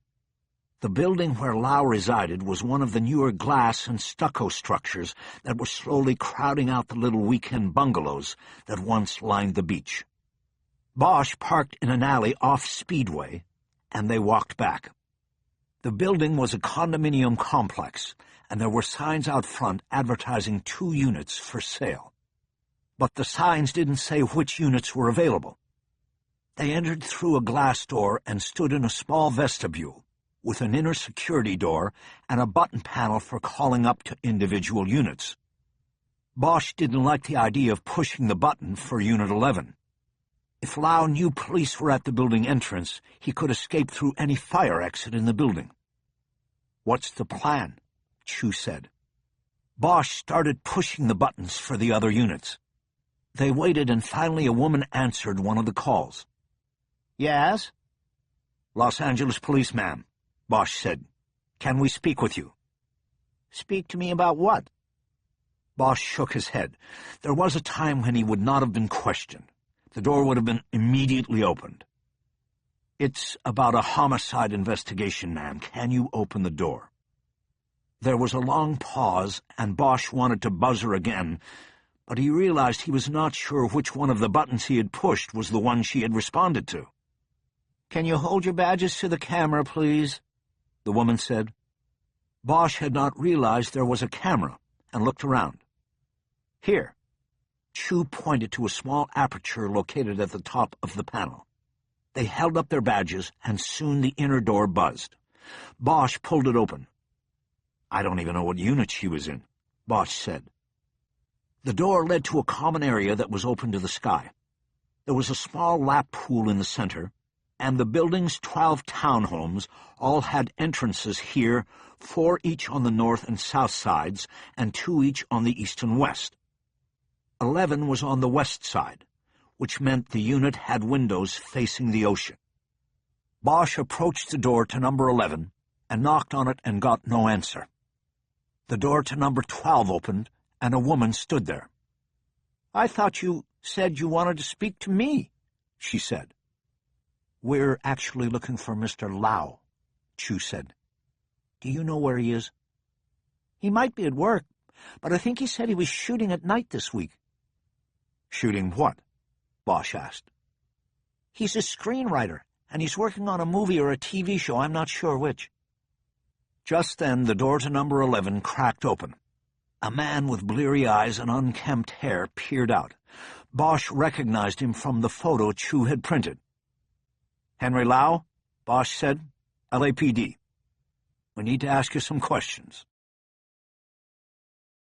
Chapter 44. Henry Lau had a spacious home with a back deck that was 10 feet over the boardwalk and had a view of the Pacific across the widest stretch of Venice Beach. He invited Bosch and Chu in and asked them to sit down in the living room. Chu sat down, but Bosch remained standing, positioning his back to the view so that he would not be distracted during the interview. He was getting the vibe he was expecting. Lau seemed to take their knocking on his door as routine and expected. Harry hadn't counted on that.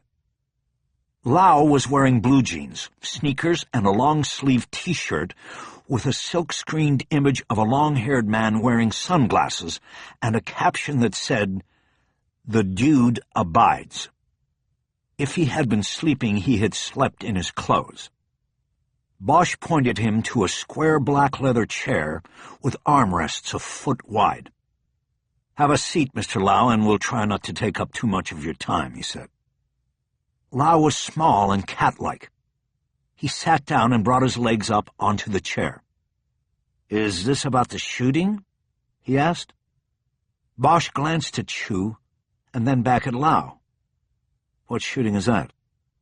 "The one out there on the beach, the robbery." "When was this?" "I don't know, a couple of weeks back. But I guess that's not why you're here if you don't even know when it was." "That's correct, Mr. Lau. We are investigating a shooting, but not that one. Do you mind talking to us?" Lau hiked his shoulders up. I don't know about any other shootings, officers. We're detectives." "Detectives. What shooting?" "Do you know a man named Bo-Jing Chang?" "Bo-Jing Chang?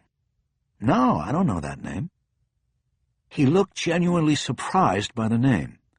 Bosch signaled Chu, and he pulled a print of Chang's booking photo out of his briefcase. He showed it to Lau. While he studied it, Bosch moved to another spot in the room to get another angle on him.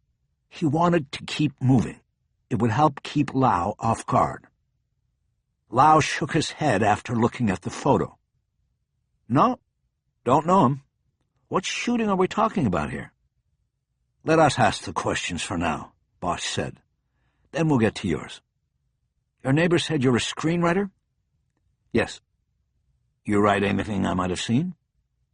"Nope." "How do you know?" "Because I've never had anything that actually got made until right now. So there's nothing out there you could have seen." "Well then, who pays for this nice pad on the beach?" "I pay for it. I get paid to write. I just haven't had anything hit the screen yet. Takes time, you know." Bosch moved behind Lau, and the young man had to turn in his comfortable seat to track him. "Where did you grow up, Henry?" "San Francisco. Came down here to go to school and stayed."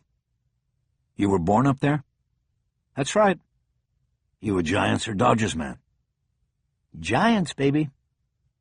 "That's too bad. When was the last time you were in South L.A.? The question came from left field, and Lau had to think before answering. He shook his head.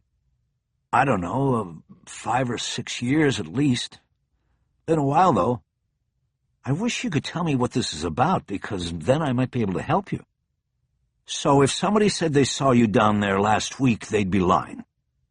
Lau smirked, like they were playing a game. "Either that or they were just mistaken. You know what they say." "No, what do they say?" "That we all look alike." Lau smiled brightly and looked at Chu for confirmation. Chu held his ground and just returned a dead-eyed stare. "What about Monterey Park?" Bosch asked. "You mean, have I been there?" "Yes, that's what I mean." I went there a couple of times for dinner, but it's really not worth the drive." "So you don't know anyone in Monterey Park?" "No, not really."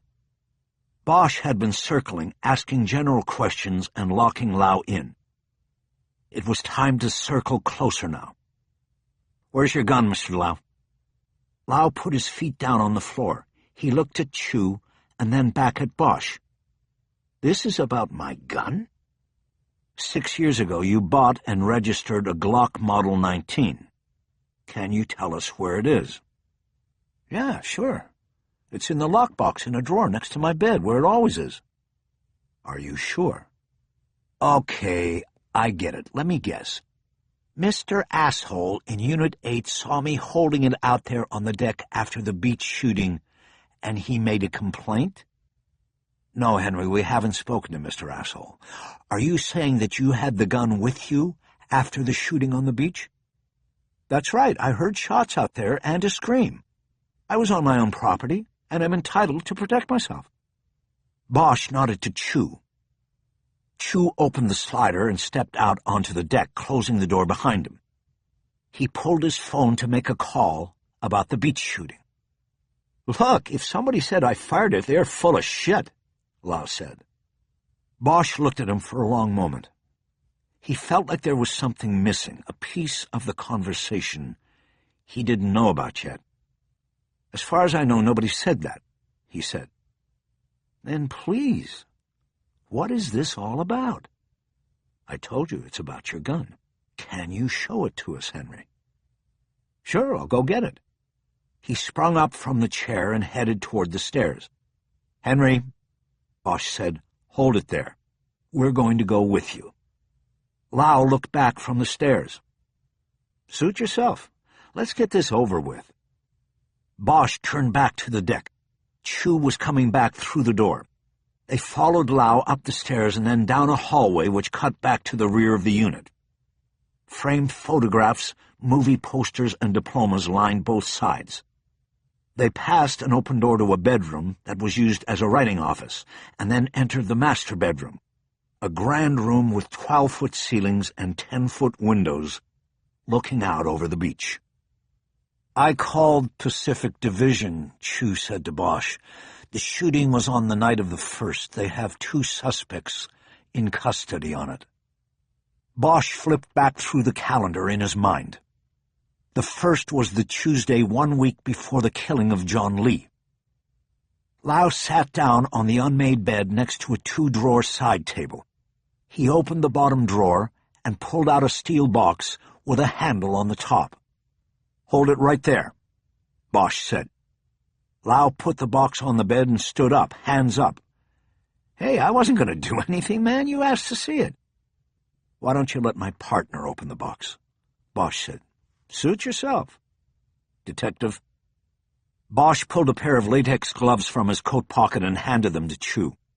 He then stepped over to Lau so that he was within an arm's reach if necessary. Why'd you buy the gun, Henry? Because I was living in a complete shithole at the time, and the bangers were all over the place. But it's funny, I paid $1 million fucking for this place, and they're still right out there on the beach shooting the place up. Chu snapped the second glove on and looked at Lau. Do you give us permission to open this box? He asked. Sure, go ahead. I don't know what this is about, but why the hell not? Just open it. The key is on a little hook on the back side of the table. Chu reached behind the bed table and found the key. He then used it to open the box. A black felt gun bag sat on some folded papers and envelopes. There was a passport and a box of bullets as well. Chu carefully lifted the bag out and opened it, producing a black steel semi-automatic pistol. He turned it and examined it. 1 box of Corbon 9mm bullets, 1 Glock Model 19. I think this is it, Harry. He popped the gun's magazine and studied the bullets through the slot. He then ejected the round from the chamber. Fully loaded and ready to go. Lau took a step toward the door, but Bosch immediately put his hand on his chest to stop him, and then backed him against the wall. Look, Lau said. I don't know what this is about, but you people are freaking me out here. What the fuck is going on? Bosch kept his hand on his chest. Just tell me about the gun, Henry. You had it the night of the 1st. Has it been out of your possession at any time since then? No, Right there is where I keep it. Where were you last Tuesday? 3 o'clock in the afternoon. Last week I was here. I think I was here working. We didn't start shooting until Thursday. You work here alone?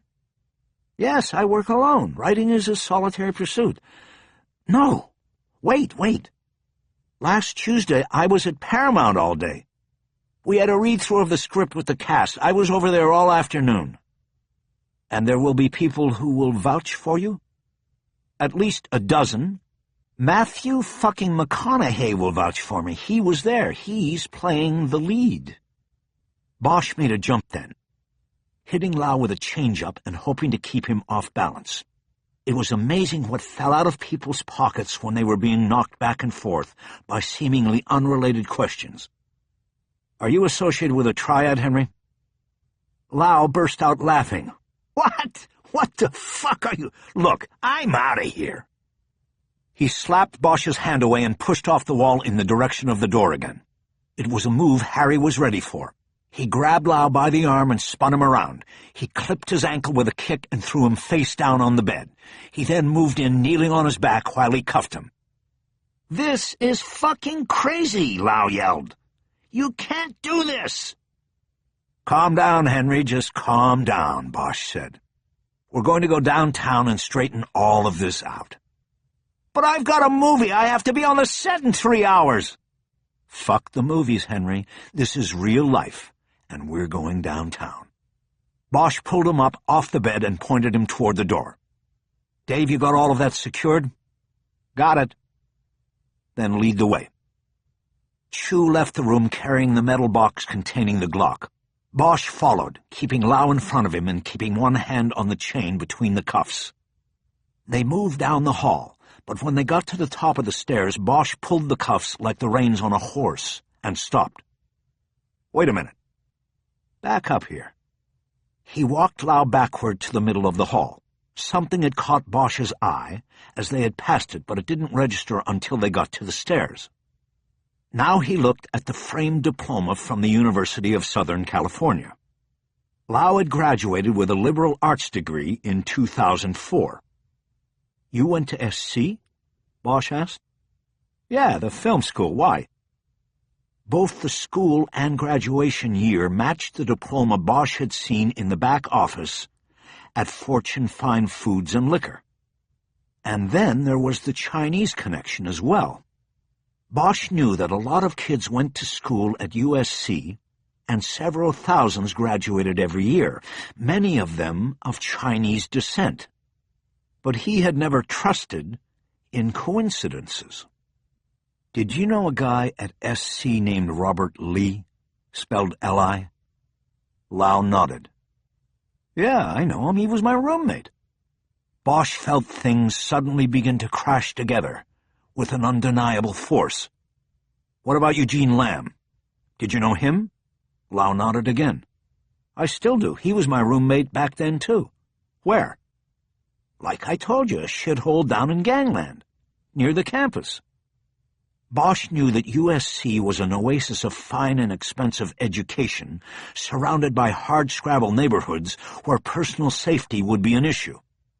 A few years back, a football player on the practice field had even been hit with a stray round from a nearby gang shooting. Is that why you bought the gun? For protection down there? Exactly. Chu had realized he had lost them and came hurrying back up the stairs and down the hallway. Harry, what's up? Bosch held up his free hand to signal Chu to hang back and be quiet. He spoke to Lau again. And those guys knew you bought the gun 6 years ago? We went together. They helped me pick it out. Why are you... You said you're still friends. You stay in touch? Yeah, but what's this got to do with... When was the last time you saw one of them? I saw them both last week. We play poker almost every week. Bosch glanced over at Chu. The case had just broken wide open. Where, Henry? Where do you play? Most of the time right here. Robert still lives with his parents, and Huge has a tiny place in the valley. I mean, come on, I've got the beach here. What day did you play last week? It was Wednesday. You sure? Yeah, because I remember it was the night before my shoot was going to start, and I didn't really want to play, but they showed up, and we played for a little bit. It was a short night. And the time before that, when was that? The week before, Wednesday or Thursday, I can't remember. But it was after the shooting on the beach. Lau shrugged. Yeah, pretty sure. Why? What about the key to the box? Would one of them have known where the key was? What did they do? Just answer the question, Henry. Yeah, they knew. They used to like to get the gun out sometimes and play around with it. Bosch pulled his keys out and uncuffed Lau. The screenwriter turned and started to massage his wrists. I always wondered what that felt like, he said, so I could write about it. The last time I was too drunk to remember. He finally looked up and saw Bosch's intense stare. What's going on? Bosch put a hand on his shoulder and turned him toward the stairs. Let's go back down to the living room and talk, Henry. I think there is a lot you can tell us. Chapter 45. They waited for Eugene Lamb in the alley behind Fortune Fine Foods and Liquor. There was a small employee lot squeezed between a row of trash bins and the stacks of baled cardboard. It was Thursday, 2 days after they had visited Henry Lau, and the case had come together. They had used the time to work on evidence gathering and testing, and to prepare a strategy. Bosch had also used the time to enroll his daughter in the school at the bottom of the hill. She had started classes that morning. They believed Eugene Lamb was the shooter, but was also the weaker of the two suspects. They would bring him in first, then Robert Lee second. They were locked and loaded, and as Bosch watched the parking lot, he felt certain that the killing of John Lee would be understood and resolved by the end of the day. Here we go, Chu said. He pointed to the mouth of the alley. Lamb's car had just turned in. They put Lamb in the first interview room and let him cook for a while. Time always favored the interviewer, never the suspect. In RHD they called it seasoning the roast. You let the suspect marinate in time. It always made him more tender. Bojing Chang had been the exception to this rule. He hadn't said a word and had held up like a rock. Innocence gave you that resolve. And that was something Lamb didn't have. An hour later, after conferring with a prosecutor from the district attorney's office, Bosch entered the room carrying a cardboard box containing the case evidence and sat down across the table from Lamb. The suspect looked up with scared eyes. They always did after a period of isolation. What was just an hour on the outside was an eternity inside. Bosch put the box down on the floor, then folded his arms on the table. Eugene, I am here to explain the facts of life to you, he said, so listen closely to what I tell you. You have a big choice to make here. The fact of the matter is that you are going to prison. There is no doubt about that. But what you are going to decide here in the next few minutes is how long you go for. It can be until you are a very old man, or until they stick the needle in your arm and put you down like a dog. Or you can leave yourself a chance at getting your freedom back one day. You're a very young man, Eugene. I hope you make the right choice. He paused and waited, but Lamb didn't react. It's sort of funny. I've been doing this a long time, and I've sat across a table like this with a lot of men who have killed. I can't say they were all bad or evil men. Some had reasons, and some were manipulated. They got led down the path. Lamb shook his head in a show of bravado. I told you people, I want a lawyer. I know my rights. You can't ask me any questions once I ask for a lawyer. Bosch nodded in agreement. Yeah, you're right about that, Eugene. Absolutely right. Once you've invoked your rights, we can't question you. Not allowed. But see, that's why I'm not asking you anything here. I'm just telling you how it is going to be. I'm telling you that you have a choice to make here. Silence is certainly a choice. But if you choose silence, you'll never see the outside world again. Lamb shook his head and looked down at the table. Please, Leave me alone. Maybe it would help you if I summarized things and gave you a clearer picture of where you're at here. You see, I am perfectly willing to share with you, man. I'll show you my whole hand, because you know what? It's a royal flush. You play poker, right? You know that's the hand that can't be beat. And that's what I've got here. A royal fucking flush. Bosch paused. He could see curiosity in Lamb's eyes. He couldn't help but wonder what they had on him. We know you did the dirty work on this thing, Eugene. You went into that store and you shot Mr. Lee dead in cold blood. But we're pretty sure it wasn't your idea. It was Robert who sent you in there to kill his father. And he's the one we want. I've got a deputy district attorney sitting in the other room, and he's ready to make you a deal. 15 to life if you give us Robert. You'll do the 15 for sure, but after that you get a shot at freedom. You convince a parole board you were just a victim, that you got manipulated by a master, and you walk free. It could happen. But if you go the other way, you roll the dice. If you lose, you're done. You're talking about dying in prison in 50 years, if the jury doesn't decide to stick the needle in your arm first. Lamb quietly said, I want a lawyer.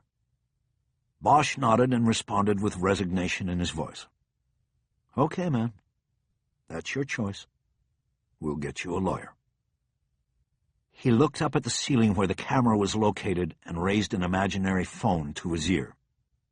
He then looked back at Lamb and knew he wasn't going to be convinced by words alone. It was show and tell time. All right, they're making the call. If you don't mind, while we're waiting here, I'm going to tell you a few things. You can share them with your lawyer when he gets here. Whatever, Lamb said. I don't care what you say, as long as I get the attorney. Okay, then let's start with the crime scene. You know, there were a few things about it that bothered me from the beginning. One is that Mr. Lee had the gun right there under the counter and never got the chance to pull it. Another was that there were no head wounds. Mr. Lee was shot 3 times in the chest, and that was it. No shot to the face. Very interesting, Lamb said sarcastically. Bosch ignored it. And you know what all of that told me? That said that Lee probably knew his killer and hadn't felt threatened, and that this was a piece of business. This wasn't revenge. This wasn't personal. This was purely a piece of business. Bosch reached down to the box and removed the lid. He reached in for the plastic evidence bag that held the bullet casing taken from the victim's throat. He tossed it on the table in front of Lamb. There it is, Eugene. You remember looking for that?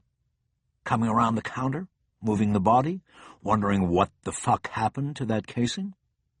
Well, there it is. There's the one mistake that brought it all down on you.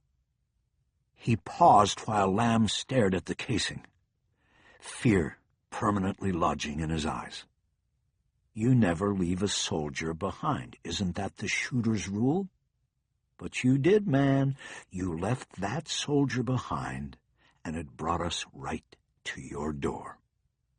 Bosch picked up the bag and held it up between them. There was a fingerprint on the casing, Eugene. We raised it with something called electrostatic enhancement. EE for short. It's a new science for us. And the print we got belonged to your old roommate, Henry Lau.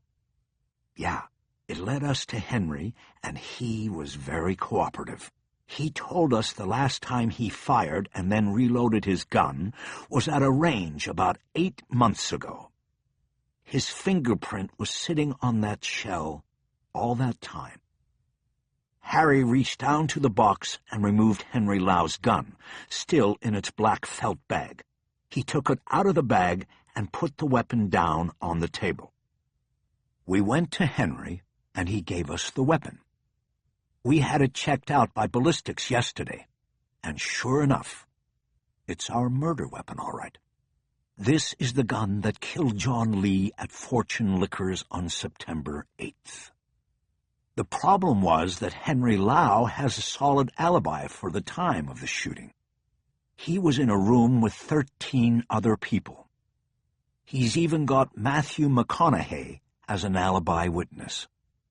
And then on top of that, he told us he hadn't given his gun out to anybody to borrow. Bosch leaned back and scratched his chin with his hand, as if he was still trying to figure out how the gun ended up being used to kill John Lee. Damn, this was a big problem, Eugene. But then, of course, we got lucky. The good guys often get lucky. You made us lucky, Eugene. He paused for effect, and then brought down the hammer.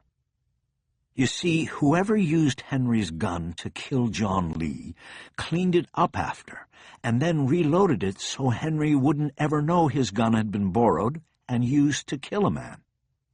It was a pretty good plan, but he made one mistake. Bosch leaned forward across the table and looked at Lamb eye to eye. He turned the gun on the table so that its barrel was pointing at the suspect's chest. One of the bullets that were replaced in the magazine had a nice, readable thumbprint on it. Your thumbprint, Eugene. We matched it to the print they took when you traded in your New York driver's license for a California DL.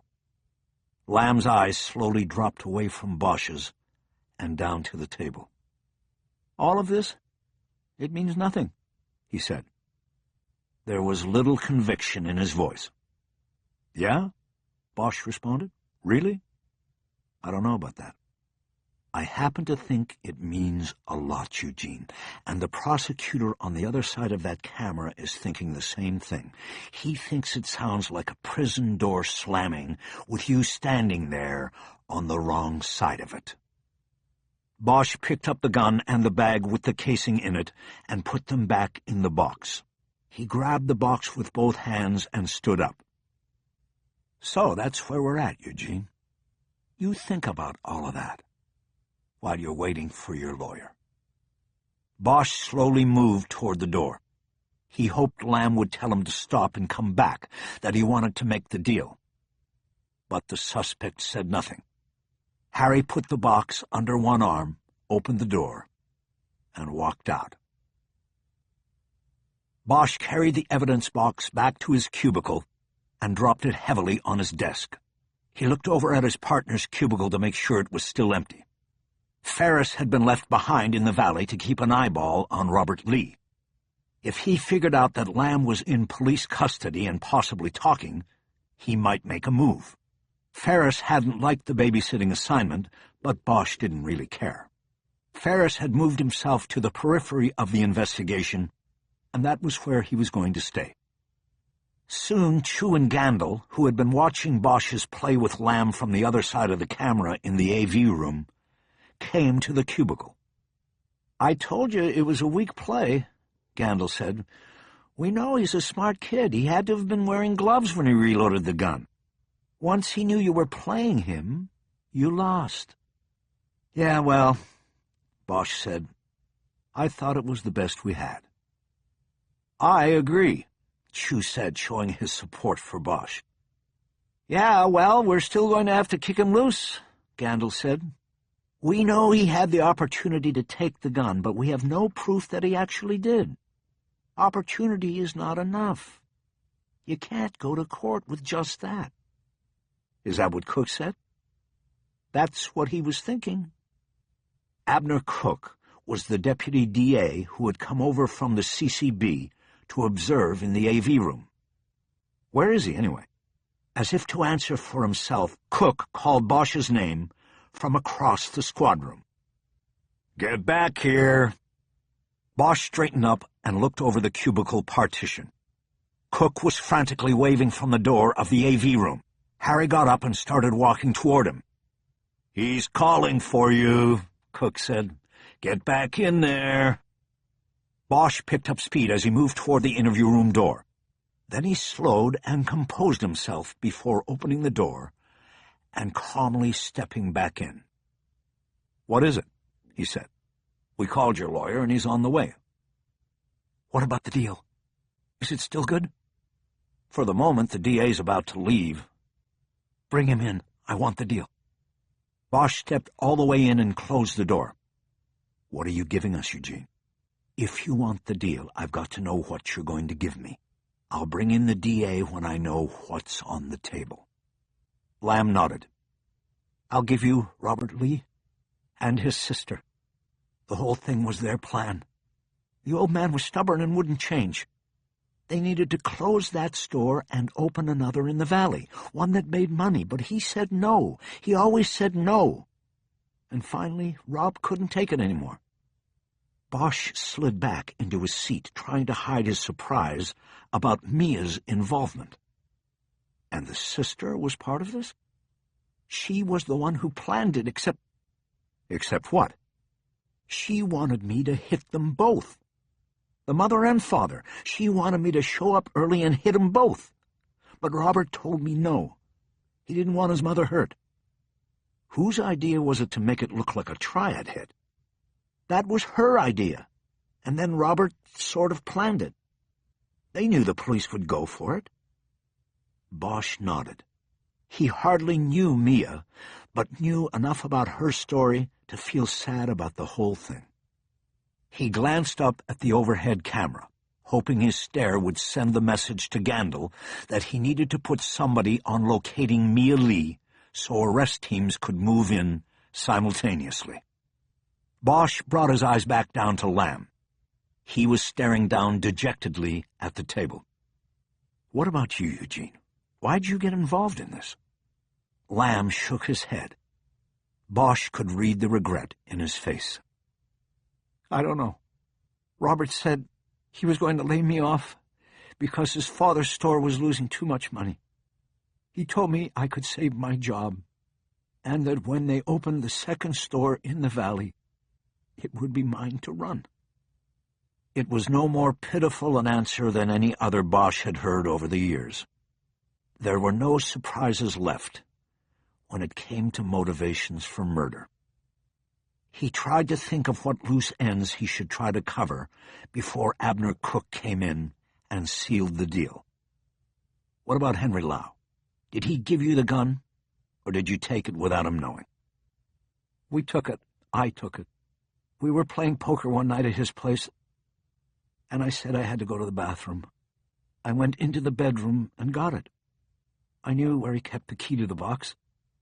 I took it, and then I put it back afterward, the next time we played. It was part of the plan. We didn't think he'd ever know." That seemed entirely plausible to Bosch, but Harry knew that once the deal was formally struck and signed off on by Cook and Lamb, he would be able to question Lamb in more detail about all things pertaining to the case. He just had one last aspect to cover before bringing Cook in. "What about Hong Kong?" he asked. Lamb looked confused by the question. "Hong Kong?" he asked. "What about it? Which one of you had the connection over there?" Lamb shook his head in bewilderment. It seemed real to Bosch. "I don't know what you mean. My family is in New York, not Hong Kong. I have no connection there, and as far as I know, neither does Robert or Mia. Hong Kong wasn't mentioned." Bosch thought about this. Now he was confused. Something didn't connect here. "You're saying that as far as you know, neither Robert or Mia made any calls to anyone over there about the case or any of the investigators involved?" "Not as far as I know. I really don't think they know anybody." "What about Monterey Park? The triad Mr. Lee was paying off." "We knew about them, and Robert knew when Chang came to collect every week. That's how he planned it. I waited, and when I saw Chang leave the store, I went in. Robert told me to take the disc out of the machine, but to leave the other discs there.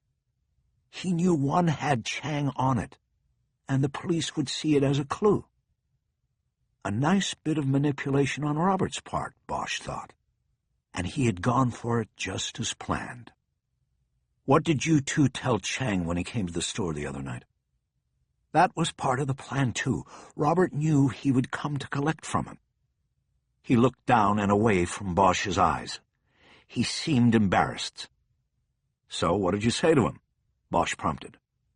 Robert told him that the police had shown us his photo, and that they told us that he committed the murder. He told him the police were looking for him and would arrest him. We thought that it would make him run. He would leave town and it would look like he had done the crime. If he went back to China and disappeared, it would help us. Bosch stared at Lamb as the meaning and ramification of the statement slowly sank into the dark blood in his heart. He had been totally manipulated every step of the way. "Who called me?" he asked. "Who called and told me to back off the case?" Lamb slowly nodded. "That was me," he said. "Robert wrote a script for me, and I made that call from a payphone downtown. I'm sorry, Detective Bosch. I didn't want to scare you, but I had to do what Robert told me to do." Bosch nodded. He was sorry, too, but not for the same reasons. Chapter 46. An hour later, Bosch and Cook emerged from the interview room with a full confession and agreement of cooperation from Eugene Lamb. Cook said he would be filing charges immediately against the young killer, as well as Robert and Mia Lee. Cook said there was more than enough evidence to proceed with arrests of the sister and brother.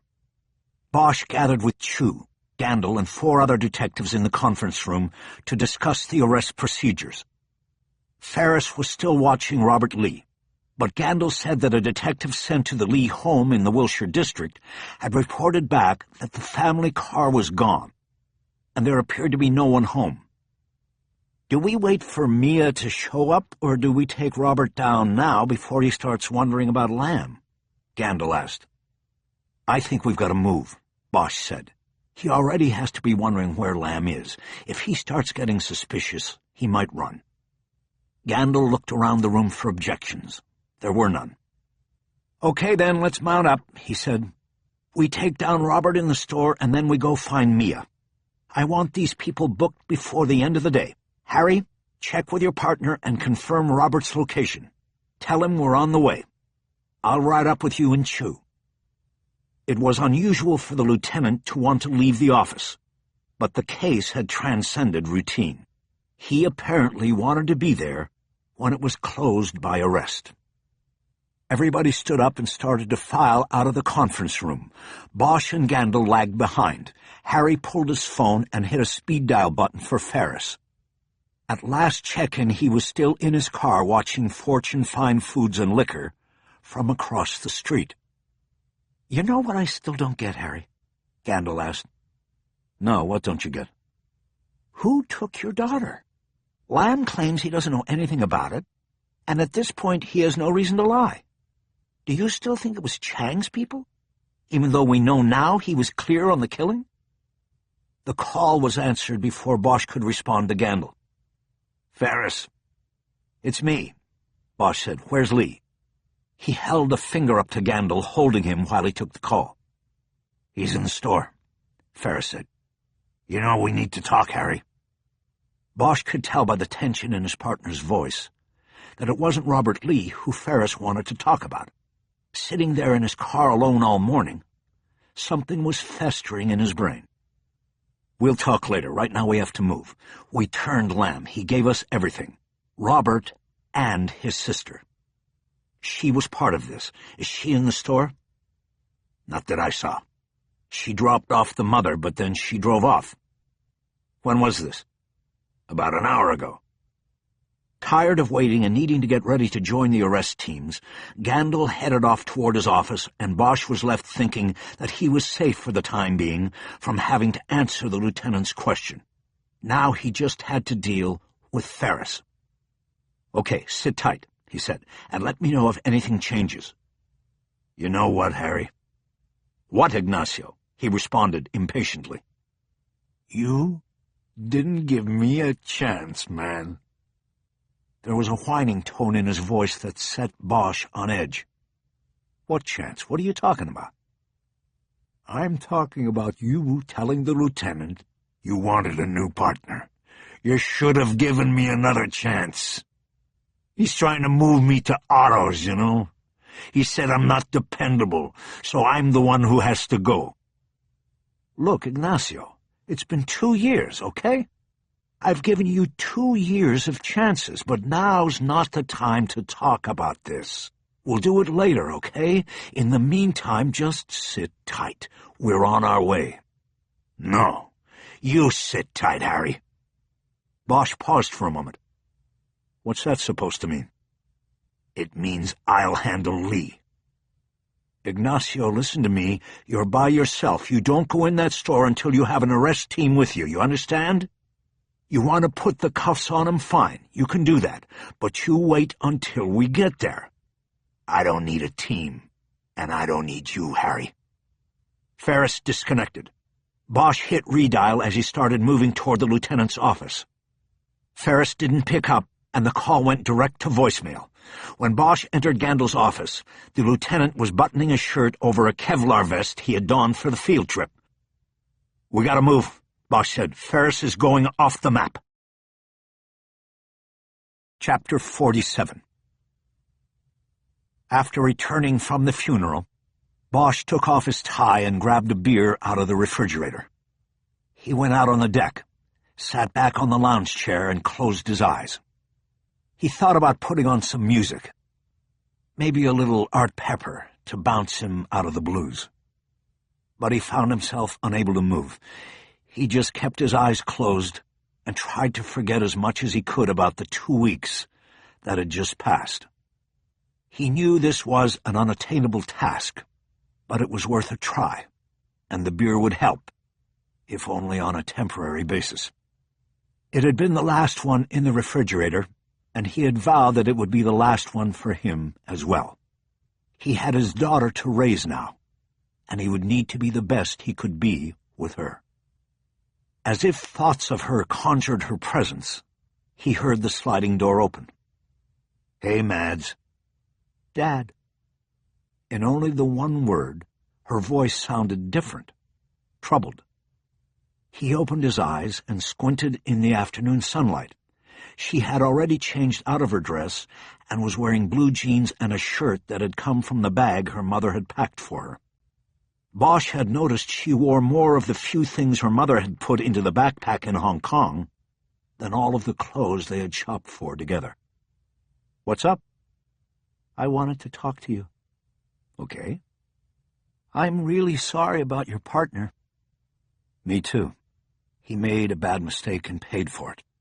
But I don't know, it just doesn't seem like the punishment fit the crime, you know?" Bosch's mind momentarily shifted to the ghastly scene he'd encountered inside the manager's office of Fortune Fine Foods and Liquor. Ferris, face down on the floor, shot 4 times in the back.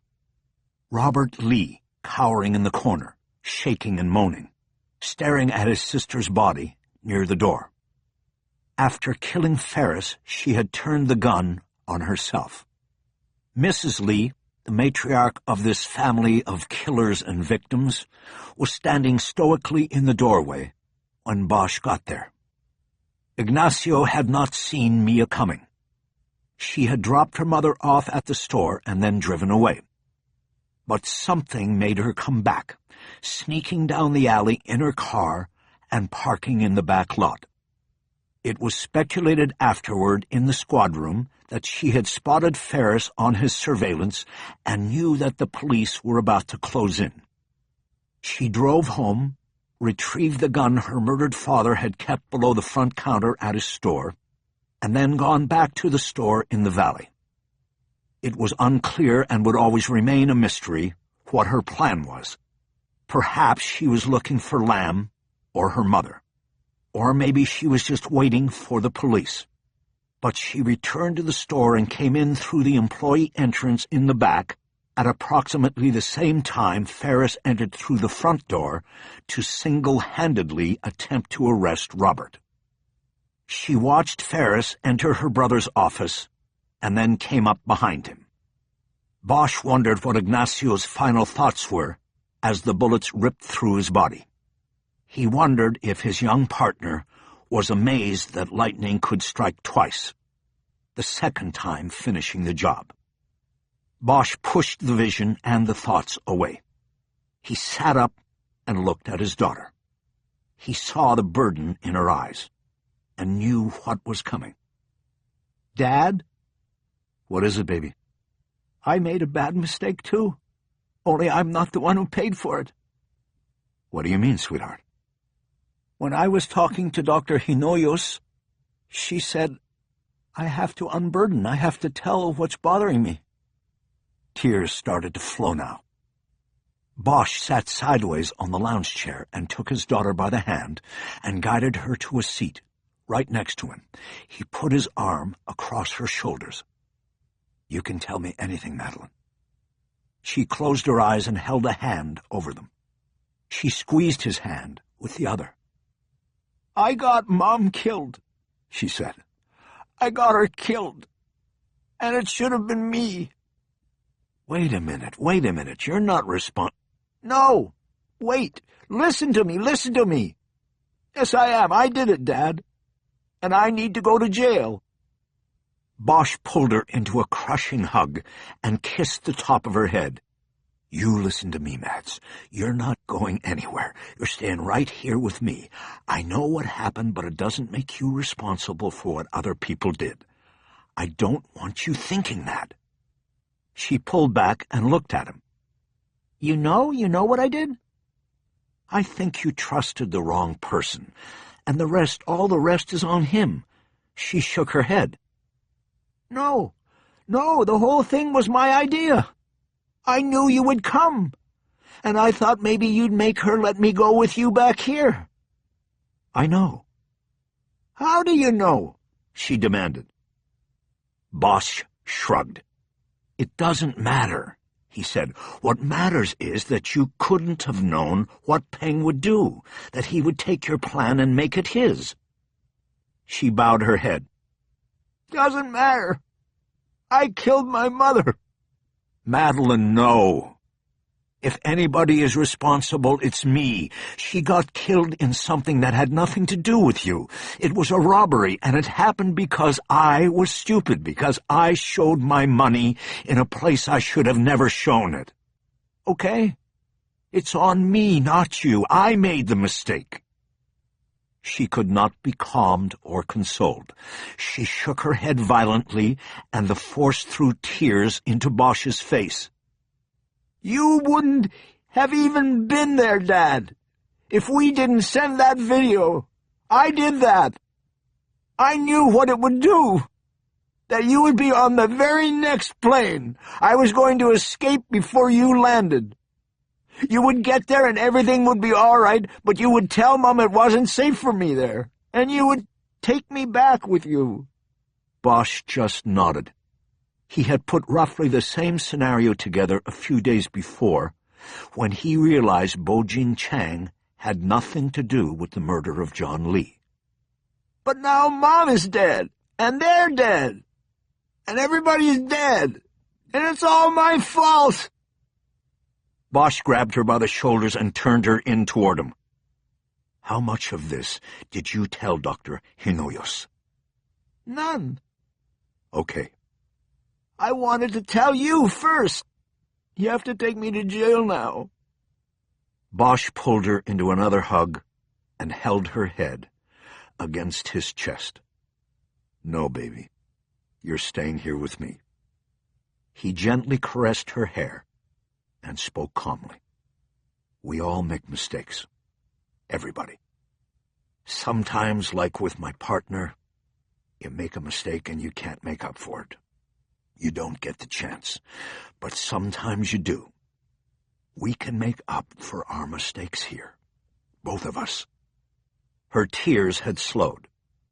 He heard her sniffle.